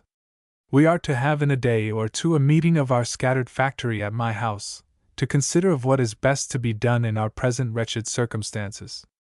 I am determined to stay within call of the distressed, as long as I can remain on shore with the least appearance of security, and the same Mr. Hay, the consul, seemed resolved to do, the last time I conferred with him about it.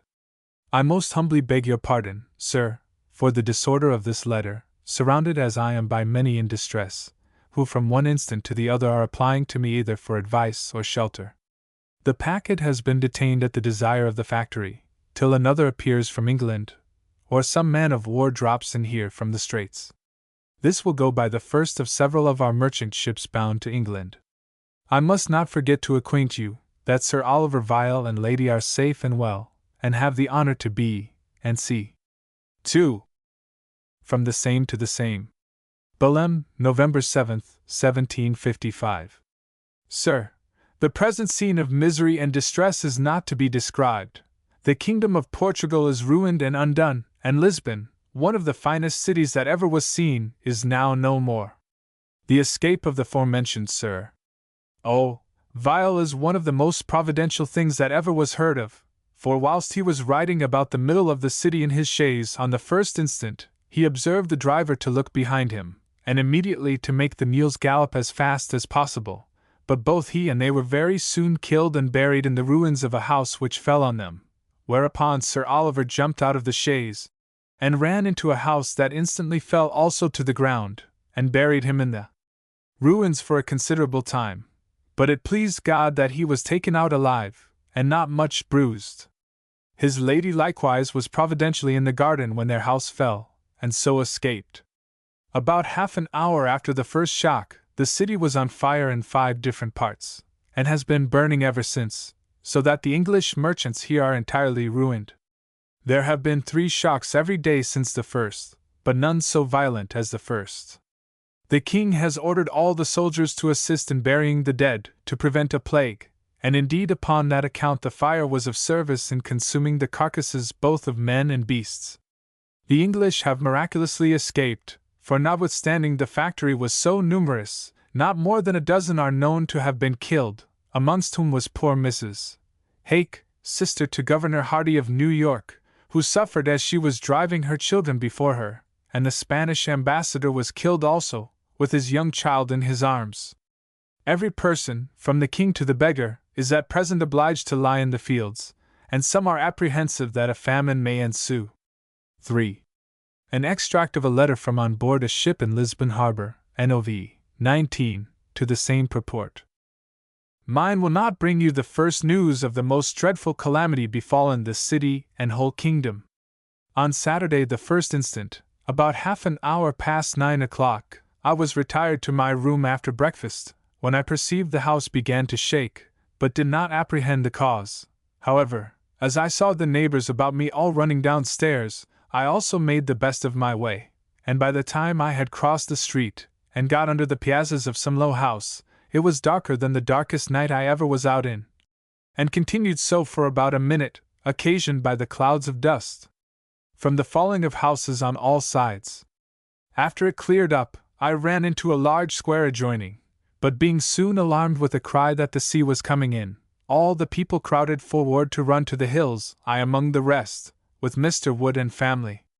We went near 2 miles through the streets, climbing over the ruins of churches, houses, and sea, and stepping over hundreds of dead and dying people, carriages, chaises, and mules, lying all crushed to pieces, and that day being a great festival in their churches, and happening just at the time of celebrating the first Mass, thousands were assembled in the churches, the major part of whom were killed, for the great buildings, particularly those which stood on any eminence, suffered the most damage.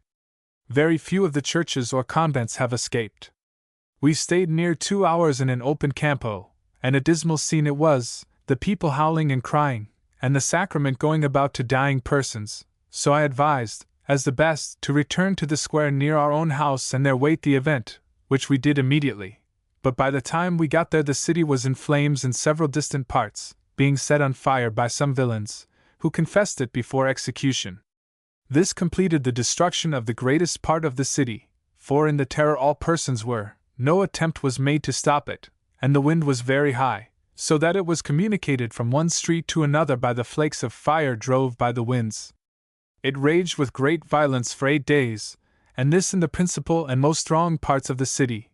People being fled into the fields half naked, the fire consumed all sorts of merchandise, household goods, and wearing apparel, so that hardly anything is left to cover people, and they live in tents in the fields. If the fire had not happened, people would have recovered their effects out of the ruins, but this has made such a scene of desolation and misery as words cannot describe.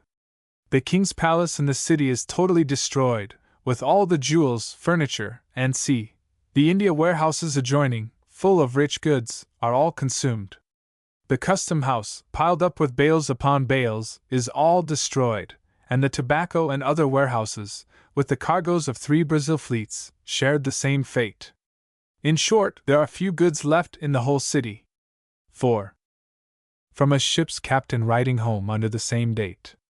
On Saturday the 1st instant, I arose at 5, in order to remove my ship from the custom house, agreeable to my order. By 9 we sailed down and anchored off the upper end of the Terceras. Wind at any a small breeze, and a fine clear morning.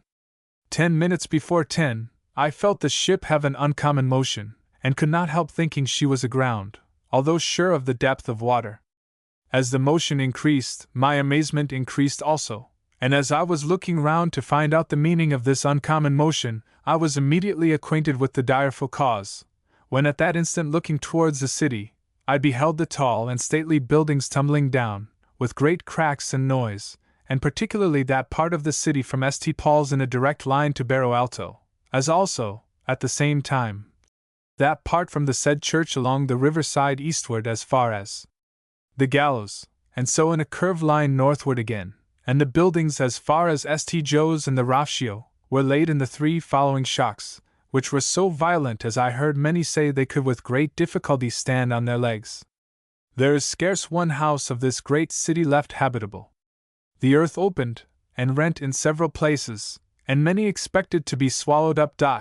As it happened at a time when the kitchens were furnished with fires, they communicated their heat to the timber with which their houses were built or adorned, and in which the natives are very curious and expensive, both in furniture and ceilings, and by this means the city was in a blaze in different parts at once. The conflagration lasted a whole week. What chiefly contributed to the destruction of the city was the narrowness of the streets. It is not to be expressed by human tongue how dreadful and how awful it was to enter the city after the fire was abated. When looking upwards one was struck with terror at beholding frightful pyramids of ruined fronts, some inclining one way, some another, then on the other hand with horror, in viewing heaps of bodies crushed to death, half buried and half burnt, and if one went through the broad places or squares, there was nothing to be met with but people bewailing their misfortunes, wringing their hands and crying the world is at an end. In short, it was the most lamentable scene that eyes could behold. As the shocks, though small, are frequent, the people keep building wooden houses in the fields, but the king has ordered no houses to be built to the eastward of Alcantara Gate. Just now 4 English sailors have been condemned for stealing goods, and hiding them in the ballast, with intent to make a property of them. Chapter 7. The Last Offer. His villa being destroyed, they had carried Sir Oliver out to Balham, to one of the wooden hospitals hastily erected in the royal grounds. There the king's surgeon dressed his wounds and set the broken left arm, Ruth attending with splints and bandages. When all was done and the patient asleep, she crept forth. She would fain have stayed to watch by him, but this would have meant crowding the air for the sufferers, who already had much ado to breathe. She crept forth, therefore, and slept that night out on the naked ground, close under the lee of the canvas. Early next morning she was up and doing. A dozen hospitals had been improvised and each was crying out for helpers. She chose that of her friend Mr. Castres, the British envoy. It stood within a high-walled garden, sheltered from the wind which, for some days after the earthquake, blew half a gale. At first the hospital consisted of 2 tents, but in the next 3 days these increased to a dozen, filling the enclosure. Then, just as doctors and nurses despaired of coping with it, the influx of wounded slackened and ceased, almost of a sudden. In the city nothing remained now but to bury the dead, and in haste, lest their corpses should breed pestilence. It was horribly practical, but every day, as she awoke, her first thought was for the set of the wind, her first fear that in the night it might have shifted, and might be blowing from the east across Lisbon. The wind, however, kept northerly, as though it had been nailed to that quarter. She heard that gangs were at work clearing the streets and collecting the dead, at first burying them laboriously, after the 3rd day, burning them in stacks. As the penitent had said, in an earthquake one gets down to nakedness. During those next 10 days Ruth lived hourly face to face with her kind, men and women, naked, bleeding, suffering. She contrived to, all this while, to have the small motherless Hake children near her, inventing 100 errands to keep them busy. Thus, to be sure, they saw many things too sad for their young eyes, yet Ruth perceived that in feeling helpful they escaped the worst broodings of bereavement, and on the whole, watching them at times, as their small hands were busy tearing up bandages or washing out medicine bottles, she felt satisfied that their mother would have wished it so. Sir Oliver's arm healed well, and in general, it seemed, he was making a rapid recovery. It was remarkable, though, that he seldom smiled, and scarcely spoke at all save to answer a question. He would rest for hours at a time staring straight in front of him, much as he had lain and stared up at the ceiling of the fatal house. Something weighed on his mind, or maybe the brain had received a shock and must have time to recover. Ruth watched him anxiously, keeping a cheerful face. But there came an evening when, as she returned, tired but cheerful, from the hospital, he called her to him. "Ruth!" "My lord." She was beside his couch in a moment. "I have something to say to you, something I have wanted to say for days. But I wanted also to think it all out. I have not yet asked you to forgive me. Dear, you were forgiven long ago. But I have asked heaven to forgive me." Ruth gave a little start, and stared at him doubtfully. "Yes," he went on. As I lay pinned, those hours through, waiting for death, something opened to me, a new life, I hope. And by a blessing I do not understand, by a blessing of blessings, you were given back to it, Oliver. Back to it? He repeated. You do not understand me. The blessing was God's special grace. The new life I speak of was a life acknowledging that grace. There was silence for many seconds. For a minute almost, Ruth's hands had locked themselves together, and she pulled at the intertwisted fingers. I beg your pardon, she said at length. You are right, I do not understand. Her voice had lost its ring, the sound of it was leaden, spiritless. But he failed to note this, being preoccupied with his own thoughts. Nor did he observe her face. I would not speak of this before, he went on, still with his eyes turned to the window, because I wanted to think it all out. But it is true, Ruth, I am a changed man. I hope not. Again he did not hear, or he failed to heed. Not, he pursued, that any amount of thinking could alter the truth. The mercy of God has been revealed to me. When a man has been through such horrors, lying there, with that infernal woman held to me. Ah, she interposed with a catch of the breath. Do not curse her. She was dead, poor thing. I tell you that I cursed her as I cursed myself. Yes, we both deserved to die. She died with her teeth in my flesh, the flesh whose desire was all we ever had in common. Yes, I knew.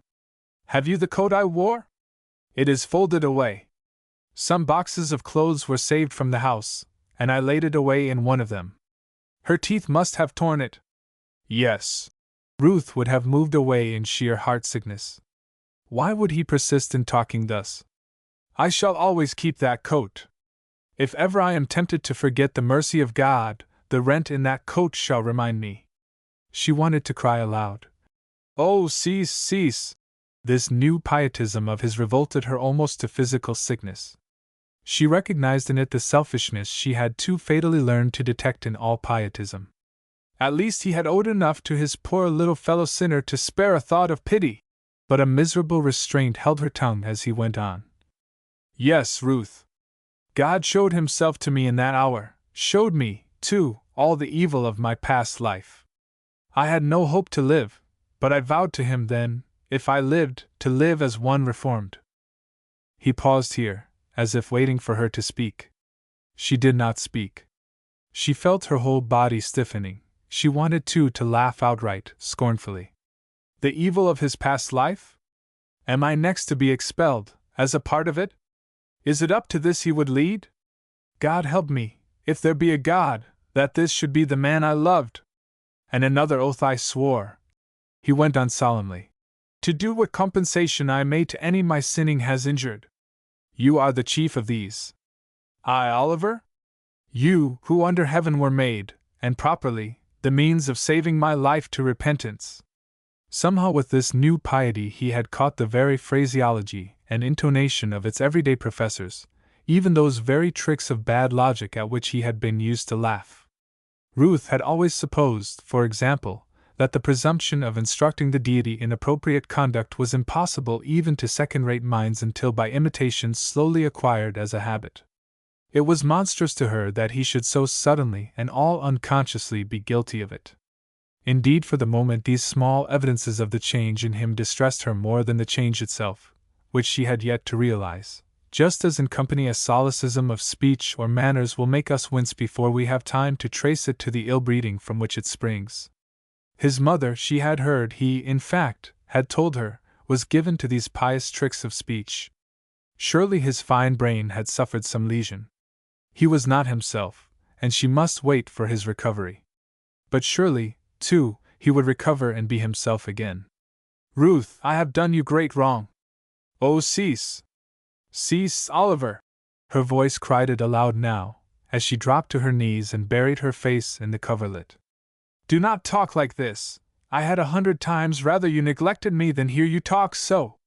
You have done me evil? You, my lord, my love? You, who saved me? You, in whose eyes I have found grace, and in that my great, great happiness. You, in whose light my life has moved? Ah, love, do not break my heart! You misunderstand, he said quietly. Why should what I am saying break your heart? I am asking you to marry me. She rose from her knees very slowly and went to the window. Standing there, again she battled off the temptation to laugh wildly. She fought it down after a minute, and turned to encounter his gaze, which had not ceased to rest on her as she stood with her beautiful figure silhouetted against the evening light. You really think my marrying you would make a difference?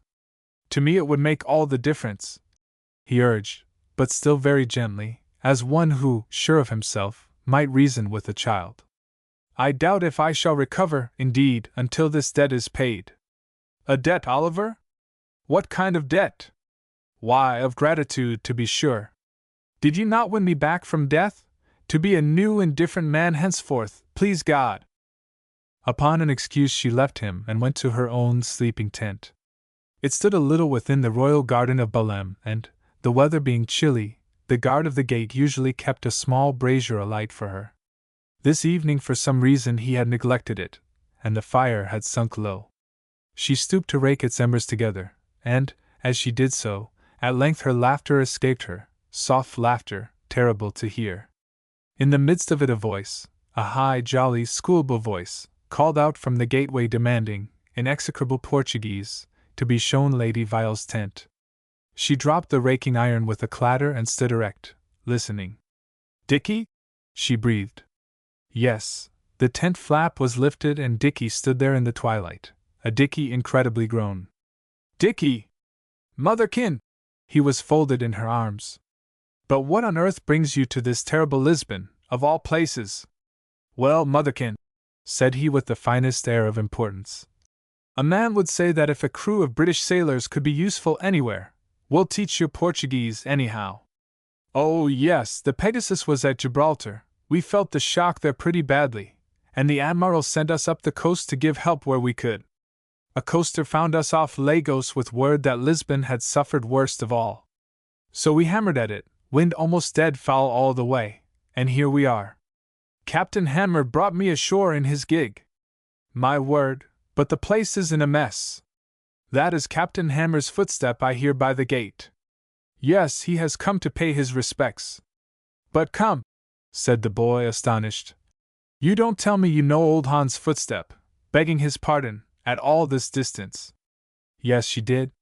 She could have distinguished that tread had it marched among 1,000.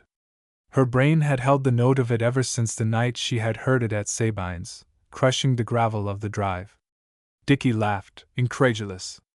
She held the boy at arm's length, lovingly, as Captain Hammer came and stood by the tent door. So life might yet sound with honest laughter, aye, and at the back of laughter, with the firm tread of duty. The story of Ruth Jocelyn and Oliver Vial is told. They were married 10 days later in the hospital at Belem by a priest of the Church of Rome, and afterwards, on their way to England in His Majesty's frigate Calliope, which had brought out stores for the relief of the suffering city and was now returning with most of the English survivors, Sir Oliver insisted on having the union again ratified by the services of the ship's chaplain. Ruth, whose sense of humor had survived the earthquake, could smile at this supererogation. They landed at Plymouth and, posting to Bath, were tenderly welcomed by Lady Jane, to whom her son's conversion was hardly less a matter of rejoicing than his rescue from a living tomb. In Bath Ruth Lady Vial might have reigned as a toast, a queen of society, but Sir Oliver had learned a distaste for fashionable follies, nor did she greatly yearn for them. He remained a Whig, however, and 2 years later received appointment to the post of Consul General at Lisbon. Its duties were not arduous, and allowed him to cross the Atlantic half a dozen times with Lady Vial and revisit Eagles, where Miss Quiney held faithful stewardship. He never completely recovered his health. The pressure under which he had lain during those 3 terrible hours had left him with some slight curvature of the spine. It increased, and ended in a constriction of the lungs, bringing on a slow decline. In 1767 he again retired to Bath, where next year he died, aged 51 years. His epitaph on the wall of the Abbey nave runs as follows: To the memory of Sir Oliver Hastings Pelham Vial of Carwithiel, Company Cornwall, Baronet, Consul General for many years at Lisbon, whence he came in hopes of recovery from a bad state of health to Bath. Here, after a tedious and painful illness, sustained with the patience and resignation becoming to a Christian, he died January 11, 1768, in the 52nd year of his life, without heir. This monument is erected by his affectionate widow, Ruth Lady Vial. Epilogue. Ruth Lady Vial stood in the empty minster beneath her husband's epitaph, and conned it, puckering her brow slightly in the effort to keep her thoughts collected.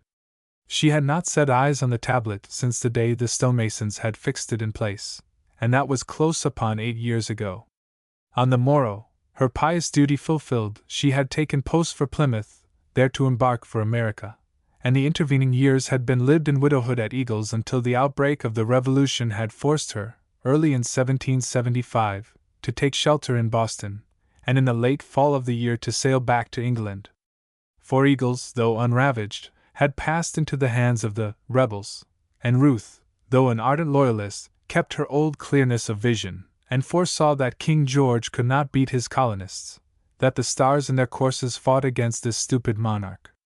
This pilgrimage to Bath had been her first devoir on reaching England. She had nursed him tenderly through his last illness, as she had been in all respects an exemplary wife. Yet, standing beneath his monument, she felt herself an impostor. She could find here no true memories of the man whose look had swayed her soul, whose love she had served with rites a woman never forgets. This city of Bath did not hold the true dust of her lord and love. He had perished, though sinning against her, what mattered it, years ago, under a fallen pillar in a street of Lisbon. Doubtless the site had been built over. It would be hard to find now, so actively had the Marquis de Pombal, Portugal's first minister, renovated the ruined city. But whether discoverable or not, there and not here was written the last of Oliver Vial. Somehow in her thoughts of him on the other side of the Atlantic, in her domain of Eagles where they had walked together as lovers, she had not separated her memories of him so sharply. Now, suddenly, with a sense of having been cheated, she saw Oliver Vial as two separate men. The one had possessed her, she had merely married the other. With the blank sense of having been cheated mingled a sense that she herself was the cheat. The tablet accused her of it, confronting her with words which, all too sharply, she remembered as of her own composing. After a tedious and painful illness, sustained with the patience and resignation becoming to a Christian. Why to a Christian more than to another? Was it not mere manliness to bear, as, to do him justice, he had borne ill health with fortitude, and faced dissolution with courage? How had she ever come to utter coin that rang with so false and cheap a note? She felt shame of it. The taint of its falsehood seemed to blend and become one with the general odor of humbug, sickly, infectious, insinuating itself, stealing along the dark and Gothic aisles. Since nothing is surer than death, nothing can be corrupter than mortality deceiving itself. The west door of the abbey stood open. Ruth, striving to collect her thoughts, saw the sunlight beyond it spread broad upon the city's famous piazza. Sounds, too, were wafted in through the doorway, penetrating the hush, distracting her. Rumble of workday traffic, voices of vendors in distant streets. Among these, asserting itself quietly, yet steadily, regularly as a beat in music, a footfall on the pavement outside. She knew the footfall. She distinguished it from every other. Scores of times in the watches of the night she had lain and listened to it, hearing it in imagination only, echoed from memory, yet distinct upon the ear as the tramp of an actual foot, manly and booted, hearing it always with a sense of helplessness, as though with that certain deliberate tread marched her fate upon her, inexorably nearing. This once again, she told herself, it must be in fancy that she heard it. For how should he be in Bath? She stepped quickly out through the porchway to assure herself. She stood there a moment, while her eyes accustomed themselves to the sunlight, and Captain Hammer came towards her from the shadow of the colonnade by the great pump room. He carried his left arm in a sling, and with his right hand lifted his hat, but awkwardly. "I had heard of your promotion," she said after they had exchanged greetings, "and of your wound, and I dare say you will let me congratulate you on both, since the same gallantry earned them. But what brings you to Bath? To drink the waters, I suppose, and help your convalescence." "They have a great reputation," he answered gravely. but I have never heard it claimed that they can extract a ball or the splinters from a shattered forearm. The surgeons did the one, and time must do the other, if it will be so kind. No, I am in Bath because my mother lives here. It is my native city, in fact. Ah, she said. I was wondering. Wondering? He echoed the word after a long pause. He was plainly surprised. You knew that I was here, then? Not until a moment ago, when I heard your footstep. As this appeared to surprise him still more, she added, You have, whether you know it or not, a noticeable footstep, and I a quick ear. Shall I tell you where, unless fancy played me a trick, I last proved its quickness? He bent his head as sign for assent. It was in Boston, she said. Last June, on the evening after the fight at Bunker Hill. At midnight, rather. Before 7 o'clock the hospitals were full, and they brought half a dozen poor fellows to my lodgings in Garden Court Street. Towards midnight one of them, that had lain all the afternoon under the broiling sun by the Mystic and had taken a sunstroke on top of his wound, began raving. My maid and I were alone in the house, and we agreed that he was dangerous. I told her that there was nothing to fear, that for an hour past someone had been patrolling the sidewalk before the house, and I bade her go downstairs and desire him to fetch a surgeon. You were that sentinel. Again he bent his head. I was serving on board the Lively, he said, in the ferryway between you and Charlestown. I had heard of you, that you had taken lodgings in Boston, and that the temper of the mob might be uncertain. So that night I got leave ashore, on the chance of being useful. I brought the doctor, if you remember. But would not present yourself to claim our thanks. She looked at him shrewdly. Today, did you know that I was in Bath? She asked. He owned. Yes, he had read of her arrival in the Gazette, among the fashionable announcements. He did not add, but she divined, that he had waited for her by the Abbey, well guessing that her steps would piously lead her thither and soon. She changed the subject in some haste. Your mother lives in Bath? She has lived here all her life. Sir Oliver spent his last days here. I am sorry that I had not her acquaintance to cheer me. It was unlikely that you should meet. We live in the humblest of ways. Nevertheless, it would be kind of you to make us acquainted. Indeed, she went on, I very earnestly desire it, having a great need, since you are so hard to thank directly, to thank you through somebody for many things, and especially for helping Dickie. He laughed grimly as he fell into step with her, or tried to, but his obstinate stride would not be corrected. All the powers that ever were, he said, could not hinder Dickie. He has his captaincy in sight, at his age, and will be flying the blue before he reaches 40. Mark my words. On their way up the ascent of Lansdowne Hill he told her much concerning Dickie, not of his success in the service, which she knew already, but of the service's inner opinion of him, which set her blood tingling. She glanced sideways once or twice at the strong, awkward man who, outpaced by the stripling, could rejoice in his promotion without one twinge of jealousy, loving him merely as one good sailor should love another. She noted him as once or twice he tried to correct his pace by hers. Her thoughts went back to the tablet in the Abbey, commemorating a husband who, if it told truth, had never been hers. She compared him, all in charity, with two who had given her an unpaid devotion. One slept at Lisbon, in the English cemetery. The other walked beside her even with such a tread as out somewhere on the dark floor of the sea he had paced his quarterdeck many a night through, pausing only to con his helm beneath the stars.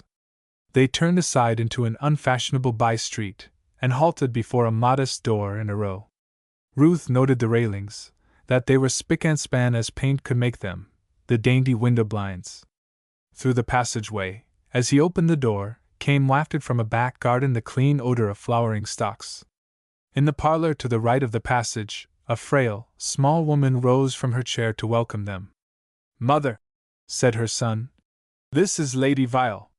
The little woman stretched out her hands, and then, before Ruth could take them, they were lifted and touched her temples softly, and she bent to their benediction. My son has often talked of you. May the Lord bless you, my dear. May the Lord bless you both. May the Lord cause his face to shine upon you all your days.